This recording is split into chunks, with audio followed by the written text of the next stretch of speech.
The Dark Demon King. Volume 3 by Hishi Kagedari, translated by Shikaku, audiobook by Masquerade at Masquerade Audiobooks. Chapter 86, Disappearance of an Apostle. Early morning, one of the apostles had disappeared from one of the guest rooms. What should I do? So once again the seventh apostle Sariel was racking her brains. It'll be fine, we'll find Lord Misay soon. Just as the 12th apostle Mariabel, who tried to console Sariel for no reason, had said, the one who had disappeared was the 11th apostle Misay. This morning, when the sister came to her room to prepare for waking her up, there was only a scattered cushion on the large canopy bed, and the God-loved girl that should have been sleeping there was nowhere to be seen. This tragic news came to Sariel, who had woken up at daybreak, as per the customs of the monastery. Currently, we have closed all the doors of the capital Daedalus and have also sent a search party into the city as well. The one who had quickly taken such measures was Sariel's aide, Archbishop Leochrome's work.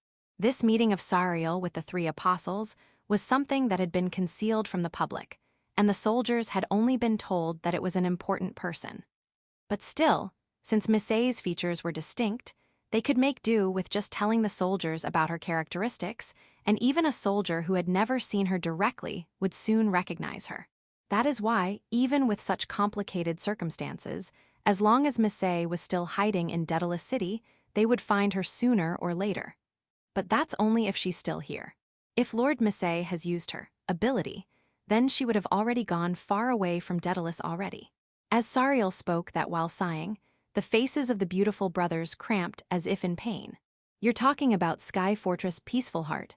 With a fed-up face, Mariabel said the name of the troublesome ability held by Misay. Certainly, if she is flying in the air, then it's useless no matter how much we search on land. If she secluded herself in the castle here, there would be no need for her to appear either, so this must be her own whim. The Apostle Misay's Sky Fortress Peaceful Hearts effect was literally as per the name. If she uses that, she can fly on the same way as the only Pegasus knights can. I'll go. Sariel proposed the only thing she could do. Even if she was the supreme commander, she had no ability other than going out in battles. She knew that it was much more efficient to stay quiet and just leave everything to Leochrome regarding accurate decision-making and orders. I am very sorry. I had kept it in mind to not trouble Her Excellency Sariel in any case except battles, but don't worry, Lord Misay is my guest after all. Leochrome thanked as he bowed deeply. By the way, Mariabel. What is it, Naysan? Due to being called suddenly, Mariabel ended up calling him informally. Where is the third apostle Lord Mikkel right now? Yes, the ones who came to visit Sariel were 3 people. The disappeared Misay, Mariabel who was here, and the beautiful holy woman that didn't show up even with all this ruckus, third Apsadal Mikkel. Ah, Lord Mikkel after hearing about Lord Misay. That's troublesome, then I shall also go and look for her. Is what she said. As if going on a morning walk, she had also left, is what Mariabel told. Is there a way to contact Lord Mikkel? Even though she said that she is going to look for her, just where is she roaming in this unknown city of Daedalus? Thinking rationally, a normal person would have looked around the castle and returned while saying, I didn't find her. But this person was an apostle with infinite magical energy. If she felt like it, she could simply keep on walking till she reached the ends of the earth. The title of Holy Woman wasn't for just show. She could keep on worrying about the whereabouts of Misay, and without even caring about herself, she could keep on walking forever to look for her. This might lead to a second disaster. Without scolding his brother for not stopping her, Leochrome said those heavy words as he sighed. I'll search of Lord Mikkel as well. Really sorry, both brothers bowed towards Sariel instantly. Chapter 87, Defense Plan. In the conference room on the 2nd floor of the guild hall, Kurono and the rest had gathered. Not coincidentally, but because Kurono had asked them to. Along with the 3 members of Element Masters, Vulcan of Vulcan-powered, Irina of the 3 hunting princesses, Skeleton Magician Mazran Akamasan and the Slime Susan, these 7 were sitting around a big table. Except the members of Element Master, the rest still were wondering the reason to have assembled like this. Without minding that, Kurono spread out a map of the western region of Daedalus on the table and spoke. Let's start the strategy meeting of the Adventurer Alliance. The name, Adventurer Alliance, was obviously the name given to the adventurers taking part in this emergency quest. Kurono had grandly declared the start of the strategy meeting, but, the reaction of rest of the members was totally cold and vacant. Strategy meeting? What the hell is that? As the representative of every dumbfounded person here, Vulcan asked Kurono. Well, a strategy meeting means a strategy meeting. Everyone does that before challenging a quest as a party, right? Basically, what the adventurers talked about in the guild lobbies or during meals was that. Well, that's because it's a party after all. For random collection of adventurers like this, the leader takes all the decisions independently. He won't call for the other members. Is that so? Of course. If you start asking the opinion of every damn person, you won't be reaching to any conclusion after all. That's why the strongest one becomes the leader, so that nobody else gets a reason to complain. Vulcan's complaint was basically similar to how animals decide their boss. But in this Pandora continent, it was normal. If the number is small like a party, then coordinating is easy. But in cases like this, where various people gather of different races and abilities, it's best to leave it to the strongest guy to control and govern them all as Vulcan had said. This wasn't a peaceful land like Kurono's Japan. Not to mention that the adventurers were mostly a gathering of rowdy ruffians. So, it was pretty much impossible to have everyone peacefully listen to each other. But even Kurono had understood that during his 3 months as an adventurer. Still, he had proposed a strategy meeting. Although what Vulcan is saying is reasonable, but I, a rank 1 adventurer, am still not very experienced. I'm not even well versed with the geography of this area either. Whether the plan I think is executable or not, what can each and every do and cannot, if all this is not something within my knowledge, I won't be able to come up with an effective plan. Asking others for opinion might seem pathetic to other adventurers, but I need everyone's strength. Can you think of this as helping me and cooperate? On Kurono's straight call for cooperation, the hall was completely silent. But that silence was soon broken. Isn't it fine? If the leader is asking for our knowledge, then we should simply properly respond his request. The first one to accept the proposal was Irina. Yeah, let's think of all 50 here as a single party. Well, I myself am a solo guy though. Ahaha. I also agree. Kurono-san isn't a simple-minded guy it seems. He should be able to integrate every opinion properly. Mazran and Susan also gave their agreements. Vulcan was the only one with a bitter expression, but he was also, at the end, a good guy. He also didn't mope around too much. Can't be helped, we should look after our inexperienced leader after all. Thanks, that saved me the trouble. As Mawson said, let's think of all us as a single party and complete this quest together. Kurono relaxed after everyone decided to help. It seems that yesterday's battle against the scout troop had earned him proper trust from others. Everyone here, except the 3 from Element Master, were famous in the area for their abilities. If he got their help, it would be easier to cooperate with the other adventurers as well. Due to Kurono asking them for their proper cooperation, it could be said the Adventurer Alliance increased its solidarity by 1 level. So, what are we here to decide? Something like that scorched earth tactic you used yesterday. That was just a mere trick to slow down the enemy. It's not a tactic to properly stop them. Although it was a trick, it needed to be done as quickly as possible, so Kurono had postponed the meeting till today and had gone to Ur's village yesterday. Stop them? Is there any other way except fighting? Yeah, aren't we going to lie in wait for them here in the sturdy gates of QR? Normally thinking, that was the only way. In the first place, the people of Pandora didn't put much emphasis on tactics and strategies. Thus, in cases of battling with large numbers, they only thought about the division between rear guard and vanguard and also finding a spacious place to fight properly. No, that won't work. But Kurono thought. Kurono Maou, who was a part of the literature club and was someone who aimed to mass-produce those painful chuuni novels as a high schooler, he was much more knowledgeable about battles than others. Of course, that knowledge was something only that could satisfy an intellectual, but whether he could apply it in reality would be a totally different matter. Although, even Kurono doesn't expect these tactics to show 100% effect as shown in textbooks and heroic legends. After risking his life countless times in battles, he even doubted that these were only optimistic theories that would only work in his own fantasy.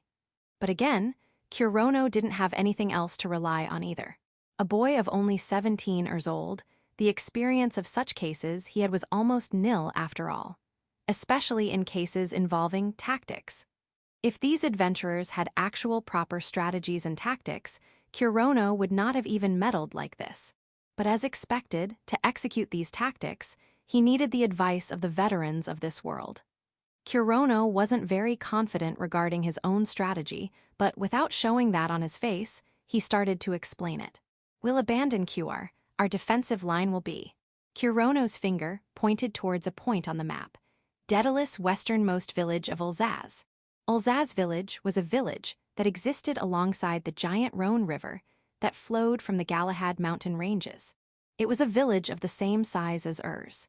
It had the Rhone River on its east side, where the main gate was, and a tributary called Harem by its west side, which had the back gate of the village. It was like a small island between two rivers. Using the Adventurer Guild on the banks of Rhone River as the fortress, we'll stop the crusaders at the front gate of Alsas. Why does it have to be there? The walls and gates surrounding QR are better, and the Guild of Alsas is not especially sturdy either. Irina had gone to Alsas, it seems, but Kurono had not. But Kurono's impression that Alsas had the same level of facilities as Urs was proven true by her explanation. What's more important is the terrain rather than the facilities. By that, I am talking about the big river that'll be in front of us. I'll ask this just in case, but does anyone here has any experience in fighting army troops? Except Fiona, who was an ex-merc, nobody raised their hands. These guys were adventurers, not soldiers after all, so it wasn't really surprising. Rank 4 adventurers should have plenty of experience fighting monsters like goblins who fight in large groups, right? But the crusaders aren't on the level of those wild monsters. They have huge numbers and are also highly trained, making them able to use coordinated attacks. Last night, Fiona explained Kurono about the difference between the armies of Daedalus and Syncria Republic. Human armies have the knowledge regarding chain of commands, strategies, formations, etc. from a long period of time. But on the other hand, demon armies left everything to individual strength and only acted as a one large group under a single boss. As Kurono wondered whether to fight on the plains, QR, or to use the rivers, Alsas, he realized that he himself wasn't very experienced in fighting in big groups and organizations. As the individual strength got stronger, they could easily handle weak monsters who were large in numbers, but that won't work with a human army. No matter how strong they are, if they were attacked after being surrounded by 100 or 1,000 soldiers, they'll face the same end as a rank 1 adventurer surrounded and tortured to death by goblins. Basically, if only 50 of us fought in a place as wide as QR village, we'll be surrounded and annihilated by the enemy army. Although QR had a pretty sturdy wall, so they won't lose instantly, but the result will still be the same, was what Kurono meant. Humans don't have any special abilities as compared to other races, so we can limit their movements a lot with simply rivers. There were races like the lizard men and mermaids that won't be deterred by something like rivers, but the opponents were only humans. Attacking an enemy as they are defenseless while crossing the river is a basic strategy. Foon, well, leading the enemy towards an advantageous terrain is something everyone does. Also, if the enemy will come directly from the highway, then there were no troubles like leading and baiting them there like monsters. Even a roughly gathered group of adventurers can at least perform a proper ambush. Exactly. Then I'll tell the more specific details regarding this now. Which one of them can be done and who will do them is what we need to decide now. Unfortunately, we don't have the time to discuss it at ease. Let's quickly wrap things up here and get to work. Chapter 88, Alsas Village. If you go in series, the villages along the Northwest Highway starting from Urs Village, then there are Urs Village, QR Village, Hegido Village, Vato Village, and in the westernmost part is the Alsas Village. Kurono, along with the 20 adventurers he selected, were heading towards Alsas Village, which would become their defense lines. With the adventurers from Hegido and Vato Village, when added with the adventurers from Alsas, the Adventurer Alliance will have 103 adventurers in total. Since a messenger was sent for informing every village from QR Village about the emergency situation, so it didn't take much time for Lily to convince the heads as it did with Nahad. And there was no opposition for Kurono being the leader of the alliance, due to the most famous, Vulcan-powered, along with other rank 4 parties working with him. Every adventurer was silently, without any objections accepting his commands. There is a problem, but it was not the adventurers. Why are you in Alsace? Adventurers should be at the rear guard, right? Just like Kurono became the leader of adventurers, Nachem became the leader of the alliance of vigilante corps from every village. As Kurono walked a step into the Adventurer Guild of Alsace, Nachem's voice resounded in the whole lobby. Ah, maybe you were frightened and run away. Just like that, he spoke insulting words to Kurono with no place to intercept him. Shut up, annoying bastard, I will wait 10 seconds, get lost within that time. Lily. Lily spoke those words in the mind of Nachem, using telepathy. Why yes, well then adieu Lily-san. Nachem, showing somewhat happy expression, left the guild. Doesn't it look like he resents me a lot for some reason? Yufufu, that might be true. What did you say to him, Lily? He had already guessed the reason. Why Nachem suddenly changed his attitude and left. We don't have much time to deal with him, so I politely asked him to leave. I see, thank you. He still didn't know what line Nachem had heard in his mind. But if it will be bad, not having a good cooperation with Vigilante Corps Alliance too, I will talk to them about it sometime. The work of adventurers is to guard the rear, and buy time by intercepting the enemy that appear from behind. In regards for Vigilante Corps, their work was to escort the refugees and maintaining security and public order. Basically, both parties are not to meet with each other, but till the time refugees were to leave Alsace, it is only natural to avoid having discord and creating needless trouble. Well, it is good. For now, we have to talk with the guild master from here and ask him for us to help him fortification of guild. Kurono started walking towards the conference room. The guild master might be waiting in to complete his purpose for coming to Alsace. The evacuation of refugees is for now going without any hindrances. That is because the highway from Alsace is well maintained, so it is not a problem for a large number of people to walk on it. And the distance between every village is also at most 1-day walk. However, the journey from here to Spada won't be so easy as it was. The highway connecting Alsace and Spada along the national border is not maintained well and also has bad footing. Furthermore, due to it being away from places human live, the frequency of monsters popping out for food is more. From here onwards, there is no other village to rest after 1 day of walking, so there is a need for camping. When camping, the preparations and setup must be completed before sunset.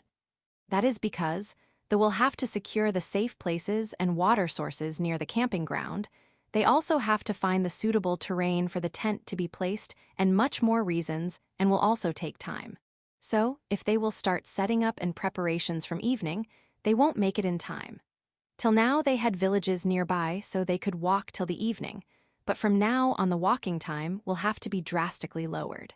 Under these situations, every human will need to walk 20 kilometers at average per day. Even this distance of 20 kilometers will be reduced because of children, elder people, and sick people. As a matter of fact, no one knows how much time they should buy for them to run away from crusaders. Kurono is being cornered by the fact that he has to stop crusaders' tracks by even 1 minute 1 second. And that plan is the defense plan he had thought of in the guild of QR village few days ago. And that's how it is. The Adventurers Alliance is thinking of gaining time for the evacuation to complete, and so they will spread the line of defense here. Inside the conference room, inside the Adventurer Guild of Alsace Village, Kurono is telling the outline of defense plan to the guild master, Bean. The middle-aged dwarf Bean, while stroking his thick beard, answered a pleasant reply. Fumu, understood, we will help, so just say the things you want. Thank you very much. But still, you really think of turning this worn-out guild into a fortress? We can give compensation to some extent, but since this is originally a wooden structure, so I doubt it will have the sturdiness of a fundamental fortress. Bean speaks logical words, but Kurono assures him while adding what he said. It is all right, I will make this guild as hard as a common stone in 1 night. Interesting, looks like you have some sort of plans. Yes, but it is also needed to protect the surrounding areas of guild. I would like the people who can do carpentering and construction works for fortifying this guild. There are many high-rank adventurers, but there are not even one with the skills of construction or carpenting. A person who can supervise the construction is naturally needed, in other words, an combat engineer. I myself am a dwarf, and I know many people who are good in those areas. You can leave that work to us. Bean accepts Kurono's requests with a quick and pleasant reply. Maybe, due to him being a guild master, he didn't show any sign of worrying about his evacuation being late than others, due to his cooperation in the fortification. Maybe this is the way an adult behaves. Kurono was almost about to salute to him without a second thought. Thank you very much. It's just that the main force of enemy will reach here at the very least in 3 days. That is because it took exact 3 days for Kurono to reach here from QR village. It took 3 days for the horse-riding adventurers to reach here, so if the enemy also came in the same method, it would take the same amount of time. It is hard to imagine for them to leave the foot soldiers and just burst in with cavalrymen, but that might happen. After 3 days pass, the enemy can burst in at any time. They have to at all costs complete the minimum defense preparation in just 3 days. Bean understood Kurono's reasonings and once again replies with a pleasant answer, but this time in a loud voice. Very well, we will change this Alsace village into an impregnable big stronghold by the 28th day of Shinyu. Chapter 89, Counterattack Preparations 1. The construction of the fortification of the guild building started from that day only. Apart from the adventurers inside the guild, the dwarfs called out by Guildmaster Bean had assembled and were already working on fortification. It is not the work of Kurono to supervise small matters on the site, but due to the equipment being made, he himself gives out some demands. The following are the demands given by him. Reinforcement of Rhone River embankment. They, from the get-go, didn't have enough time, manpower, and materials for making a completely new protective wall. This left them with no choice but to use the things they can get their hands on. The embankment is a flood control structure made up by piling up sand and earth, therefore its sturdiness was far more than that of fence of wood. So they will use some methods to change it into a protective wall. But still, it is after all an embankment of a small village, so it's forbidden to have high expectations of very high wall. Furthermore, though the foundation is an embankment, on its top are the fence of wood. The trees covering Alsace were disassembled and then constructed a new fence of embankment. The lack of time and materials is just as above mentioned, though this is a little unreliable, but it couldn't be helped as this was the most they had. By the way, the reason for why defensive magic is not used to replace defensive walls is due to their limited time of effect. It is easy to make up a tall and solid defensive wall with defensive magic the moment it is activated, but it would start deteriorating in little time, and it would be impossible to maintain its shape. To create the 24 times 7 hours running barrier, just like the one near Daedalus's castle walls, it would need time, engineering skills, and equipment. The same things that Kurono and others were lacking. And so, they have no choice to start making fence from scratch, though it is classical, but it ensures good defense. Make an underground escape passage right beneath the guild. This will serve as an escape route and supply line too. Kurono doesn't has in the least intention to let other adventurers die as sacrificial pieces. He intends to return alive with everyone, so it is natural to secure an escape route. This work will not take more than 3 days. It will be more better to call it trench rather than tunnel. This was also ascertained after the first look at plan. And, with more than 100 adventurers stationed here, it is indispensable to secure a route for the supply of food and water. Kurono alone can work for 1 whole week without sleeping, eating, or drinking, only if his magic doesn't run out. But the same can't be said for others. If there are not enough replenishments, the morale of troops will only fall. This is furthermore important when there is only a cooperative relationship.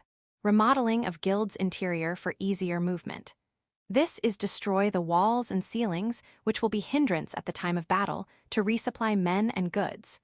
Those 3 are the demands he has given till now, but there isn't much material for protective wall. This problem occurred almost really fast. Bean was tracing the line given by Kurono on the map. That line will be the position of protective wall. We are a very small village just as it looks.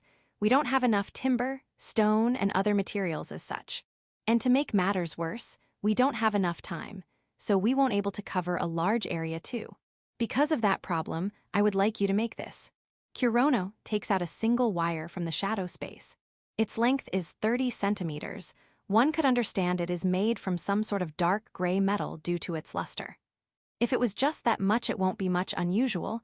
Steel wire were used as bundling material to create traps for animals and many other things. It can be found in any blacksmith's workshop, but the wire taken about by Kurono has a thorn-like substance covering it. It is easily understandable that the wire is not any normal wire. What is that thing? A wire with a horn attached to it. Yes, it is called as barbed wire. Just like it sounds, this is a normal wire with thorn attached to it. But Kurono bends forward and puts the barbed wire on the table. Against a human, it will definitely work as a hindrance, though it might not have any effect on lizardmen and golem or any other race with hard scales and skin. Not only Kurono, but every person living in modern era had seen barbed wire on daily basis. It is placed on the fences around the private properties or off-limit areas to prevent intruders from entering.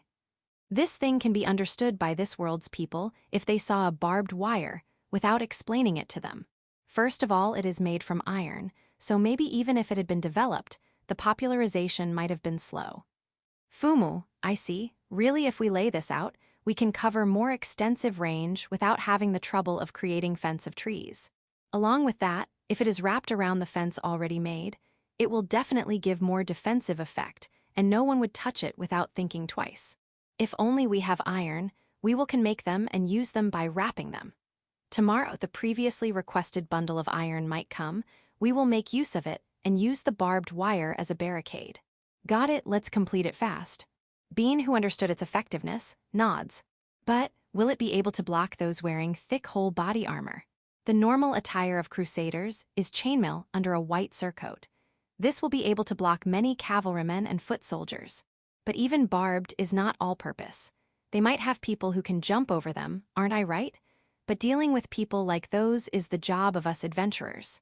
While Kurono was near some steps from the construction of fortress, on the other side, the members of Vulcan-powered were roaming through the fairy garden. It is hot. Vulcan grumbles, but that is not because of him being weak. It is natural for a beat man to complain about heat walking under the sunlight during midsummer while wearing natural thick fur as surcoats. As all the party members are beast men, so they have got no choice but to keep on walking while having the same problem as Vulcan. Will it really go easily like this? The other main reason for them to be sweating from head to toe was because they are wearing the Crusaders' cross and white surcoats. In short, disguise. As for what reason this was needed, Kurono ordered them that this was a continuation of scorched earth tactics. The plan Part 2 Achaea MPK plan. In this world which doesn't has any English alphabets, the words MPK were being misunderstood by everyone as a single word except Kurono. To hell with MPK. If this doesn't work, I'm gonna blast off Kurono's ass. By the way, the surcoats all the members are wearing are 100% real. They were taken off the corpses of dead soldiers after all. But there was no size fitting for Vulcan. So he had surcoat made by order in guild by sewing up white sheets together and embroidering a cross emblem onto it. The surcoat Vulcan wore is made of more thick cloth than normal ones, so he was melting in the heat more than other members. Everyone halt, target discovered. The voice of the beast man archer with good eyes resounds. Is that so? Then let's wrap this up fast and return back to Hegido village. Vulcan's hand reaches for the hilt of his broad word. In front of his eyes was the settlement of the famous rank 1 monster, Goblin. On the other hand, the rank 4 thief Susan Achaea Susu was climbing on the cliff of Galahad mountain range, which Kurono climbed while having Lily on his back with great deal of effort. He really gives some absurd quests. A gust of winds blows toward Susu, clinging on the rock cliff, which caused her white surcoat to flutter relentlessly. But she changes the tips of her legs and hands to the slime like jelly parts and grips the vertical wall with unbelievable grip power. She shows absolutely no fear. She, without separating her hands and legs, starts crawling on the cliff like a slime. Well then, a little left till the destination. I need to work more hard to not lose to others. The place she is heading to is the nest of rank 4 monster, Garuda. And for this quest, only she, with best espionage abilities, will be able to complete. The 3 elf sisters from 3 hunting princesses were hiding themselves in the forest along the Northwest Highway. They are also in charge of Reconnaissance mission.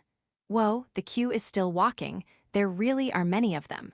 The 3rd sister, Hannah, who looks at the queue of crusaders, once again recognizes the vast armies of their enemies.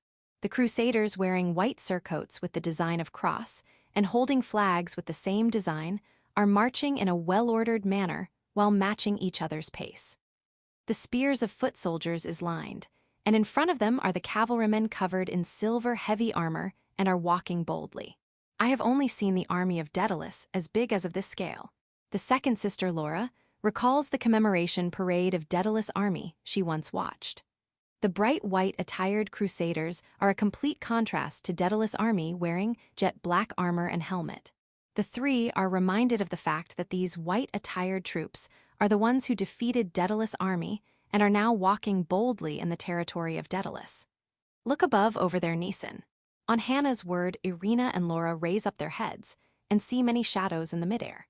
Pegasus Knight, they even have this, really troublesome these peeps. Seeing many Pegasus Knights leisurely flying, even Irina, who always is calm, couldn't hide her amazement. As riding animals, Pegasus are more effective than horses, and the techniques used to control Pegasus to fly in sky can't be compared to that of horse riding. Though becoming a Pegasus Knight is time and money taking, but to compensate for those disadvantages, the Pegasus can fly high and are agile. Furthermore, the Pegasus riders are not cheap and easily available to any country, but having a whole troop of them means that particular country is a lot powerful. Irina was feeling sense of danger upon seeing the opponent's mightiness, powerful Pegasus soldiers, and they had to eventually fight. The people who attacked Urs before and the annihilated scout party were only a small part of them. Just like Kurono said, the enemy has high-grade equipment and a lot of soldiers too. Will we really have to fight that? This time it is really dangerous. But Irina smiles while facing the 2 sisters, showing uneasiness. Even she is scared and is feeling uneasiness, but she crushes it to death and makes a gentle expressions as always. We can't abandon the villagers, and haven't we crossed paths with danger a lot of time? We will be fine this time too. Let's complete this emergency quest. On the words of Irina, both sisters forcefully nod. In the first place, the person who runs away before even fighting, just due to opponent's numbers, can never become rank 3 adventurer. The 3 hunting princesses are there because they have finished many difficulties and have faced with danger many times. Well, let's get going back already. The Pegasus are keeping an eye on surroundings, so we will have to take a detour from inside the forest. Is that all right? Yes, Nisan. The 3 elves completely dissipate their presence and disappear in the gloomy forest. Chapter 90 Counterattack Preparations 2. On one side, the adventurers were completing their roles at various places, while Lily and Fiona were also preparing in one of the rooms of the guild. Tadabi aliantiashtard, ulzalam alsharu mushrikat, tadabu aliantiash. Lily's chant resounded inside the room, and a magic circle was deployed with her as the center. As she kept chanting, the container in front of her that had white powder till the brim started to faintly glitter.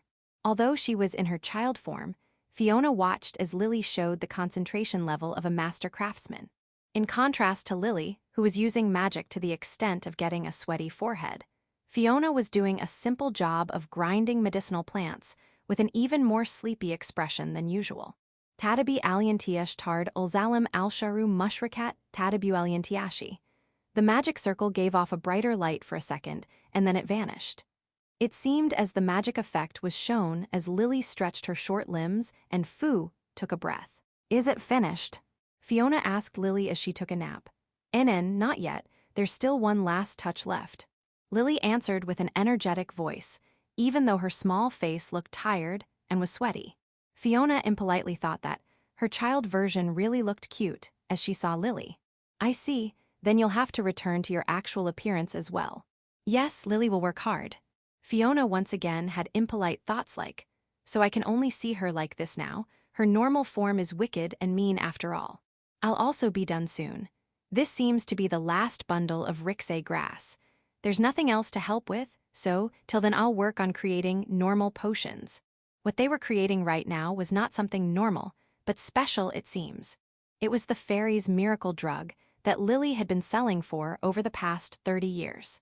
Till now, it had been used only to treat diseases, but after using Lily's extra magic on it as well, it became effective enough to stop bleedings and close wounds as well. They were going to fight crusaders next. They needed as many medicines as they could have. Currently, in the 3 days of time that Kurono predicted, they were focusing on mass-producing healing and medicinal potions. Among such potions, Lily's miracle drug, that was much more effective than the potions sold in market, had been given the max priority, and finding the materials for it was made an important job. If only I could use healing magic as well. Lily didn't hear Fiona's mutterings, but it was a fact that Fiona was looking at Lily, on whom everyone relied on, with a slight bit of envy. If she could use healing magic instead of her destructive attack magic, she would have not been ostracized by others and could have been useful to others as well. Fiona realized that her thinking was useless, so she quickly cut her train of thoughts. I'm now a member of Element Master. Kurono-san and Lily-san approved of me, that's more than enough. Although she was still a bit restless, Kurono and Lily had accepted her better than anyone else till now after all. Also, I at least know the proper method to make potions. Fiona changed her track of thoughts and thought about the various medicinal plants, medicines, and the knowledge regarding healing magic in her mind. Actually, in this world, healing magic was of 2 types. Heal that gave temporary effects and cure that accelerated the natural healing rate and completely restored injuries. Any magic that had the effect of treating wounds was called as healing magic generally, so heal-type magics were also correctly classified under this type. It was common sense for the people of this world, but Kurono, whose image of restorative magic rooted from RPGs, it took him 1 month in Urs before he realized the difference. For example, if someone got cut by the knife of a goblin, everyone would choose to use heal-type magic. If the arm was cut, then they could use a low-level heal to close the wound instantly. However, cure-type magic does not close the wound instantly. In a battle where a person hangs between life and death, immediate healing, even if temporary, was priceless. But in the end, the effect will be temporary. Once the magical energy put inside the magic depletes, the wound will start opening again. If it was only a one-time battle, then one could treat the wound appropriately later and rest while it heals naturally. However, a soldier or an adventurer cannot do that. Thus, to completely recover from an injury faster than normal, cure is used. In this world, wounds cannot be healed by using magic once like in a game, but in treatment of external wounds, they were still faster than the medicines of the modern world. And it could be said the same for the potions as well. Naturally, potions also have the heal types and cure types. Adventurers, who don't have a healer, use both these potions when on a quest. By the way, there is an all-purpose medicine that holds the abilities of both heal and cure. That is the fairy's miracle drug. Lily had been selling it to the villagers at a very cheap, affordable price till now, but if sold through proper routes, it was even costlier than 1 gold coin. It was such an expensive medicine, but it was doubtful whether Lily herself was aware of that. All right, next. Lily lifted from the floor by flapping her wings and jumped on the top of the big table. There, along with the grinded medicinal plants made by Fiona, all sorts of raw materials and ingredients were kept. From here onwards, Lily would apply her secret recipe for compounding. If it was a normal potion, Fiona, who had gone to a magic school, could also make, but in this case, where Lily made the medicine using her extra magic, Fiona could not help with anything else than collecting the ingredients. Lily would be burned and tired by using a lot of concentration and magical energy required for compounding, but since she was the only one could make it, it couldn't be helped. Not to mention that she had to complete it in 3 days instead of her usual time of 1 month. If she could not turn into her original form, she could not complete the miracle drug either. In her terms, the final push meant using magic that she could not use in her child form. Normally, it would have been impossible since there was no full moon night in these 3 days, but as long as Lily had the queen barrel, she could do something unreasonable as that in a short time span. And Mumamu. Holding the container in her both hands, she started compounding with a serious look in her eyes. She's compounding without even weighing them. Could she really do it like that? No, if it's her, she probably can. Without even taking exact measurements, Lily, who had been mixing things, as if on a whim, only looked like a child playing house. As the sun started sinking, and the sky turned red, even then the workers working on the fortification of the main gate didn't seem to disperse. They only had 3 days to complete the work, so it was obvious they decided to use the he-priced oil to work even at nights. And of course, the leader, Kurono, also continued working as well, or rather, he started row prepare for the work that will take the whole night. Well, it's something like this. Much appreciated. Next is my job. Behind the guild were Mazran and Kurono, the darkness combination of the Black Magician and the Dark Magician. These two had similar magic properties, so they used to work together most of the times. Especially Kurono, who devoted himself to developing new black magics always. He has been taking lessons from Mazran regarding dark magic. Then my job here is done. Facing the wall, Mazran released black wriggly tentacle-like substances from within his robe. They climbed the walls of the guild and made a magic circle on the white wall with a black ink-like color. As Mazran had said, the magic circle had been completed, and soon the black tentacles disappeared like the mist. Man, I'm tired. It was really troublesome to cover the wall in just half-day. Mazran had created black magic circles on all the walls of the guild in just half a day. Its effect was simple. To enhance the element of darkness, that's it. But because eternity property was included to avoid the extinguishment of magical energy, the spell and technique were extremely high level. But I wonder if it's possible. He had shown his skills as a rank 4 magician, but to cover the whole guild building with enhancement boost. The plan Kurono had given to enhance the guild was truly doubtful.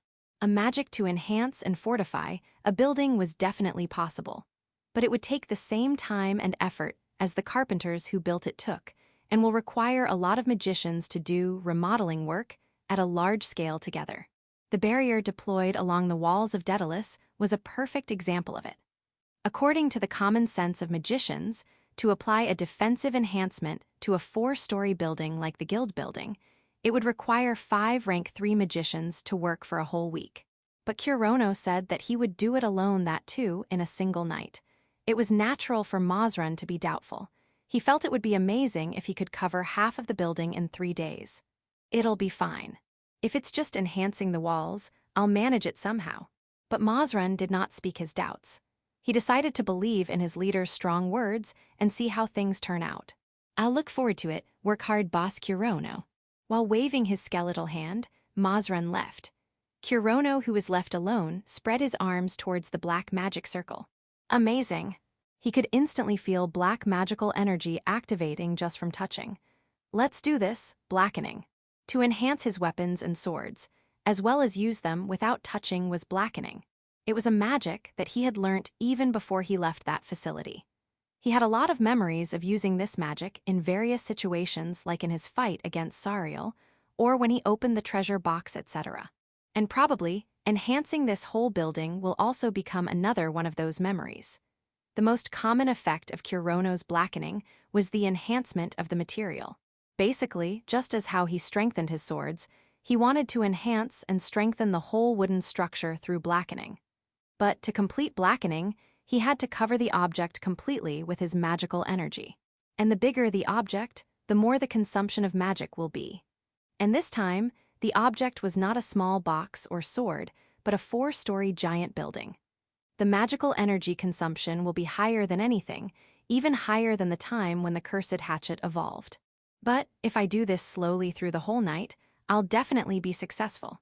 After weighing the consumption rate with his energy recovery rate, it was certainly possible, but only theoretically.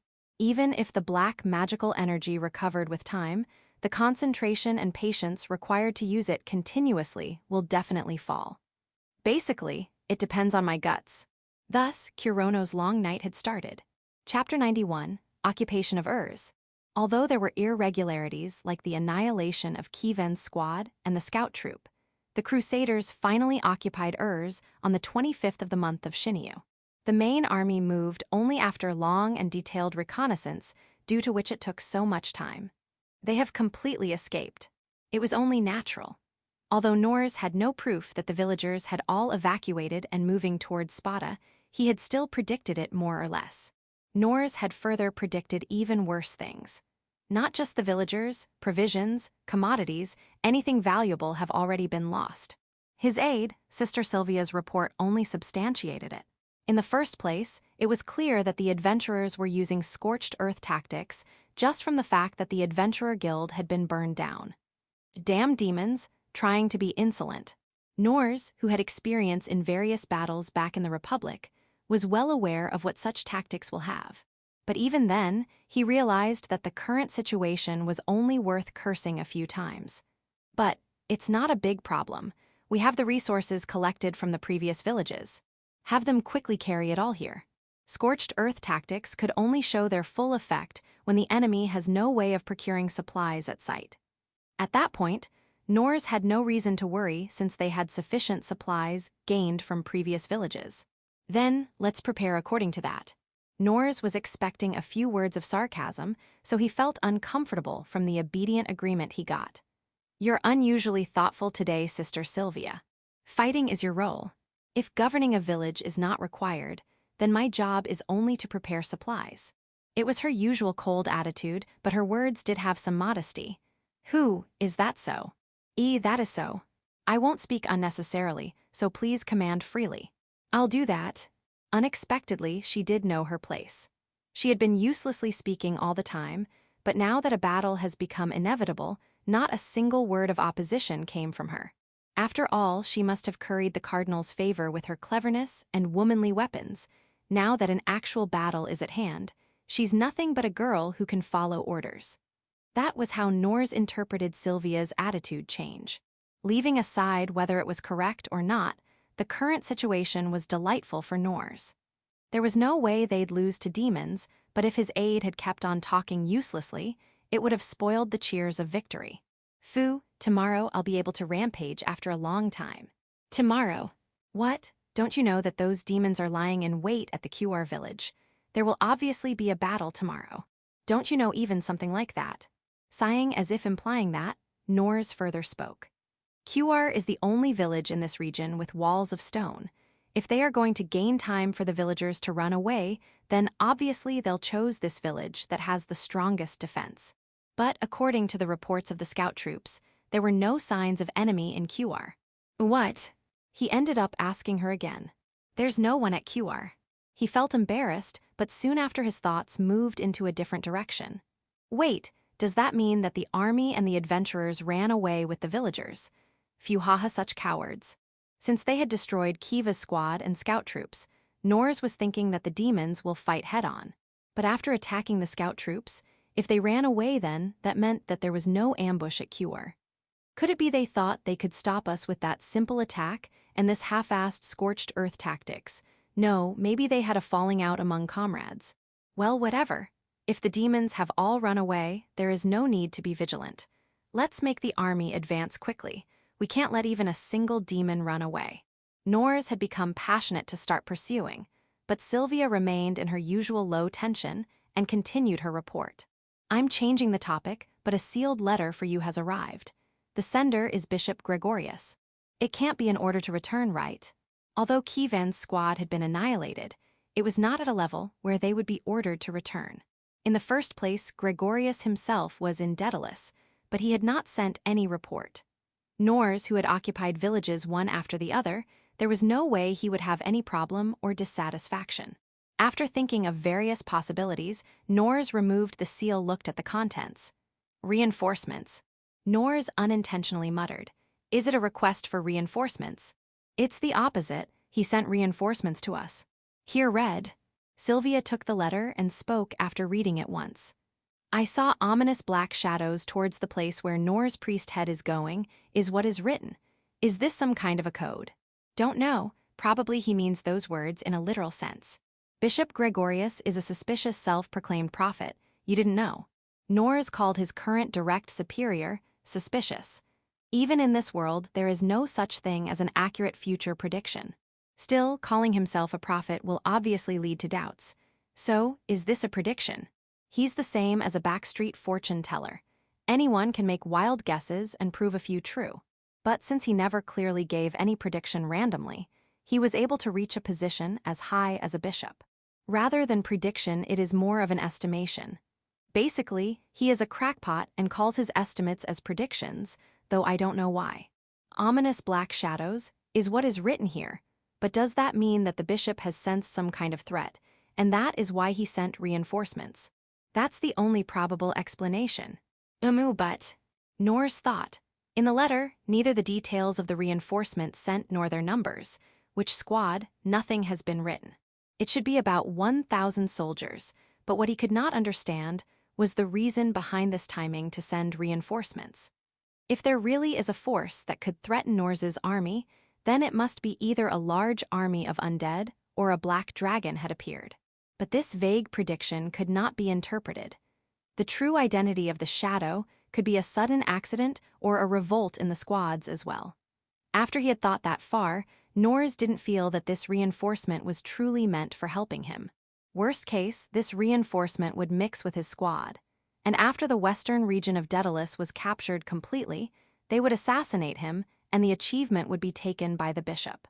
In that case, the bishop will definitely say Nor's priest head fought those despicable demons till the end and lost his noble life and cry for him.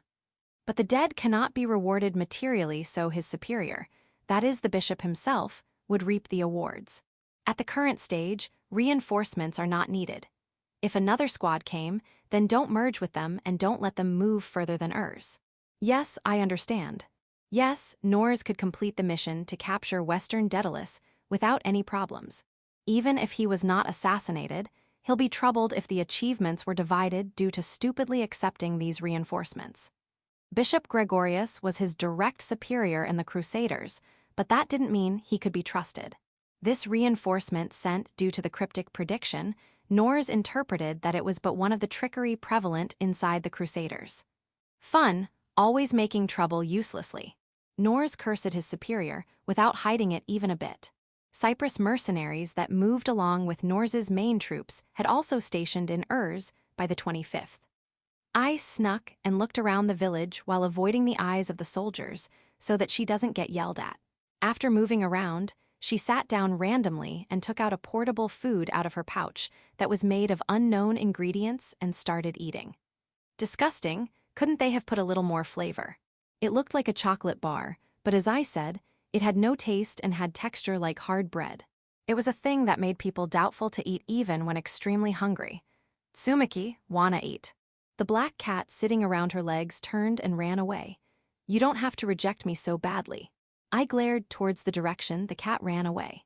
You, what are you doing in such a place, I? This shit food just became shittier. I's displeasure was clearly seen in her words. That's really shitty, you're amazing to have actually eaten that. You were the one who distributed it to everyone, right? Really? Can't remember. I looked away as Cyprus started to guffaw. Cyprus was accompanied by 2 women mercs as guards. In contrast to Cyprus, who wore no armor, the women were clad in thick steel armor. Since those 2 were wearing helms, their expressions could not be seen. I ignored them and spoke. Don't give something disgusting like this ever again. If all food became like this, it'll start a rebellion. Or rather, I'll be the first to kill you. I gently and slowly stab to her heart with a knife and kill you. About that, well, it seems like those clever bastards burned every eatable thing in the village, so it's difficult to find something good to eat. No way. Really, you also saw things burnt here and there, right? No matter how much Cyprus said irresponsible things, I wasn't able to deny his words just this time. I knew how much provision her mercenary group carried, so she also knew that they needed to supply their reserves every now and then. And if they are unable to procure it locally, they would definitely run out of their current stock within 1 week. Then ask the crusaders to share some with us. They should have some surplus, right? Not possible. Bowing to that filthy old man and asking for help is impossible for me. My pride won't allow me to. I knew that this man could have his own merc group starve just to maintain his own appearance, that too without any ill intentions. And it was really true as well. Deal with it. I still have my share of food, the tasty ones. And for everyone else. Portable food. Die, you should really die. Maybe because they reacted towards AI's half-serious words, The two guards put their hands on their swords. I, who was sitting, could see their expressionless faces from beneath the helm. I thought that those faint expressions looked more like those of a slave rather than a soldier. You'll be fine with portable food. As long as you have water along with it, you can keep on living, so everyone should get along and eat it. I won't eat it, though. Whether he realized the reaction of the two or not, Cyprus continued speaking in his usual joking style, due to which the women did not draw their swords. Rather than that, you could just eat with me. Why don't you come to my place tonight? Huh? I have lots of alcohol and cannabis as well. It'll be fun. Disgusted from Cyprus' gaze that was licking all over her, she gave the words of refusal. It's fun only inside your head. If you're starving for women, then go look for someone else. But only eyes left among our group, and I'm bored of these ones. I can't lay my hands on sister, and there aren't any demons here. I don't care. I, who was at her limit for talking with him, put the last bit of food inside her mouth and stood up. For the time being, as a captain, do something about the food. With even glancing again towards Cyprus, I left the place. She hadn't decided whether to return back to the camp or to roam around more, but for the time being, she wanted to get away from this disgusting man. I-chan really is difficult to tempt. Cyprus spoke looking bored. As he turned around, he raised his fist overhead and struck it directly on the face of the woman standing beside him. The dull sound of the hard fist striking flesh and bone resounded. Without raising even a single scream, she fell down as her nose bled. The other who did not get hit didn't even seem to care about it. It was normal to hit them. There was no reason behind it. They were not allowed to even ask for a reason. Fuck, why are there no demons here? Don't run away, it's troublesome. He struck the fallen woman with her boots countless times. As if crushing an insect, he showed no mercy or restraint. Seriously, what should I do? I won't get either food or women for some time. Should I keep on? No, that won't work. That would be dangerous after all. Shit, no choice but to be patient. After grumbling, he finally raised his head. Well, whatever. I'll just give some randomly. The food will hold till we catch up to those demons at least. Chapter 92, Alchemist. 26th of the month of Shinyu, morning. What the hell? Currently, the Alsas village was congested, with the people evacuating towards Spada. In the central plaza, many tents had been set up that made it look like the campsite of the Daedalus army. It doesn't look like the Natsugoshi festival. What the hell happened while I was on a quest? He was the rank 1 adventurer of Alsas village, Simon. 1 week ago, he had secluded himself at the foot of the Galahad mountain ranges and finally returned after completing a quest to collect medicinal herbs. But when he returned, he found the village filled with anxious people with a negative aura. There must have been some kind of an unexpected emergency.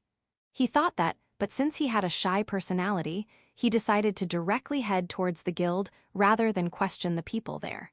What's that? That guild has become totally black. He reached the guild, but he was once again received another surprise. 1 week ago, when he was leaving, the guild was definitely painted white, but now it was as black as the dark night itself. Coding works, there's no way. In front of the jet black guild, he became a bit hesitant, but if he didn't enter, he won't be able to get the reward either, so he had no other choice. With a doubtful expression, Simon put his hand on the door and opened it slowly.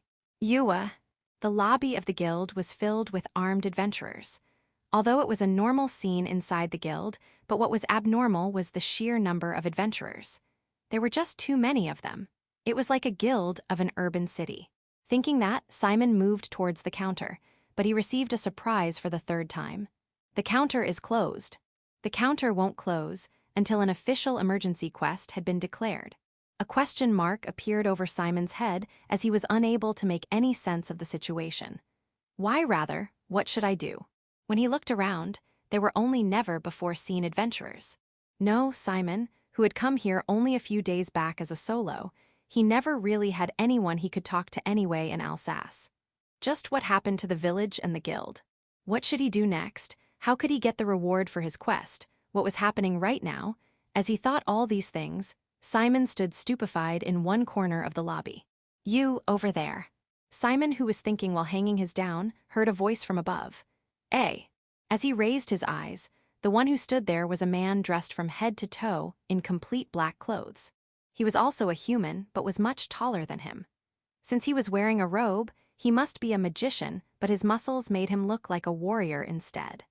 Although he had a sharp nose and a well-maintained body, his expression was extremely sharp, and the man gave an immense amount of intimidation.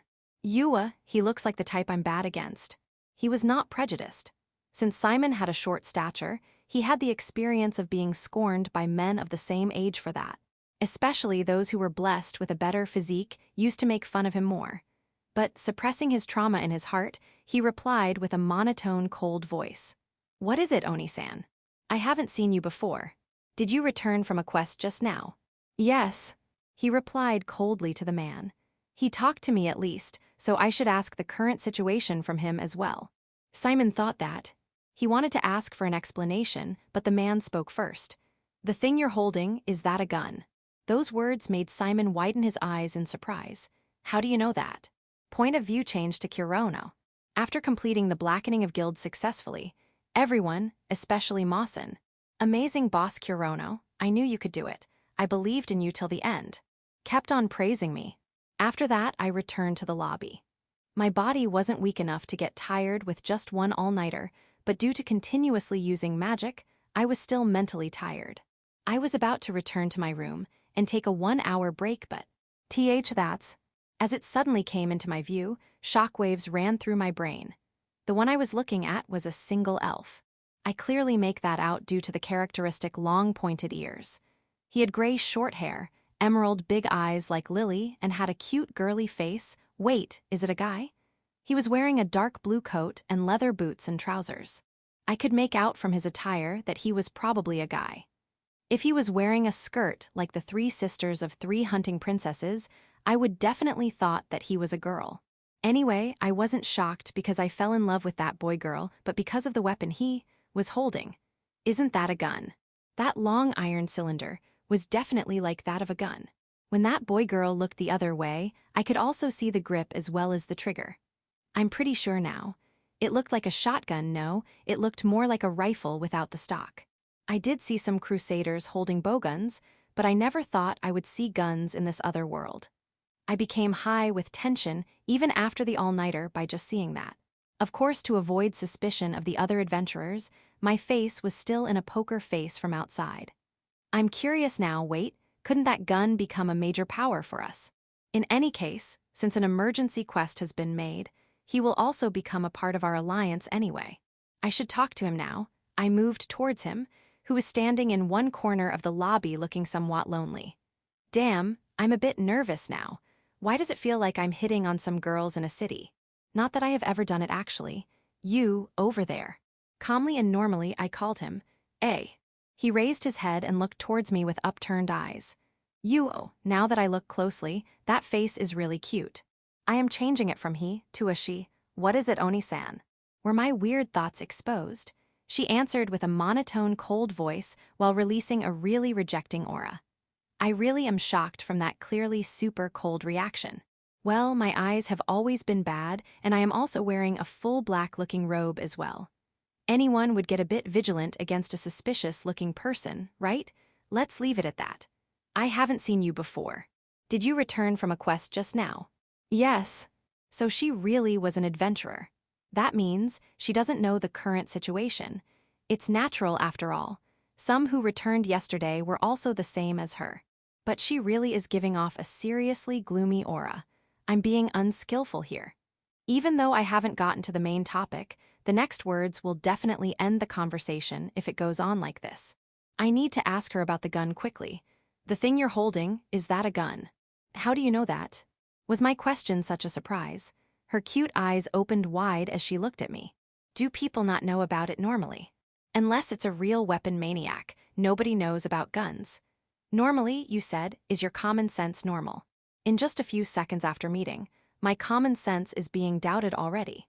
Well, since I'm not from this world, it's a fact that I still haven't grasped the common sense of this world as of yet, so it can't be helped. It was normal where I lived. It sounds like an excuse, but it's true. From the common sense of my world, everyone knows about guns after all.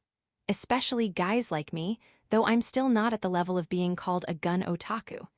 Leaving that aside, from her words, it's certain that it's actually a gun. But even though there are guns, I wonder why they have not become popular yet. Is it because magic is more convenient? Or maybe because it's too costly? Well, it might be the start of an era where it starts getting popularized from here onwards. Anyway, I'm really interested in your gun. Can you show it to me? My gun is a normal lump of steel and not some magical mechanism rod. It's not what magician Oni-san is expecting.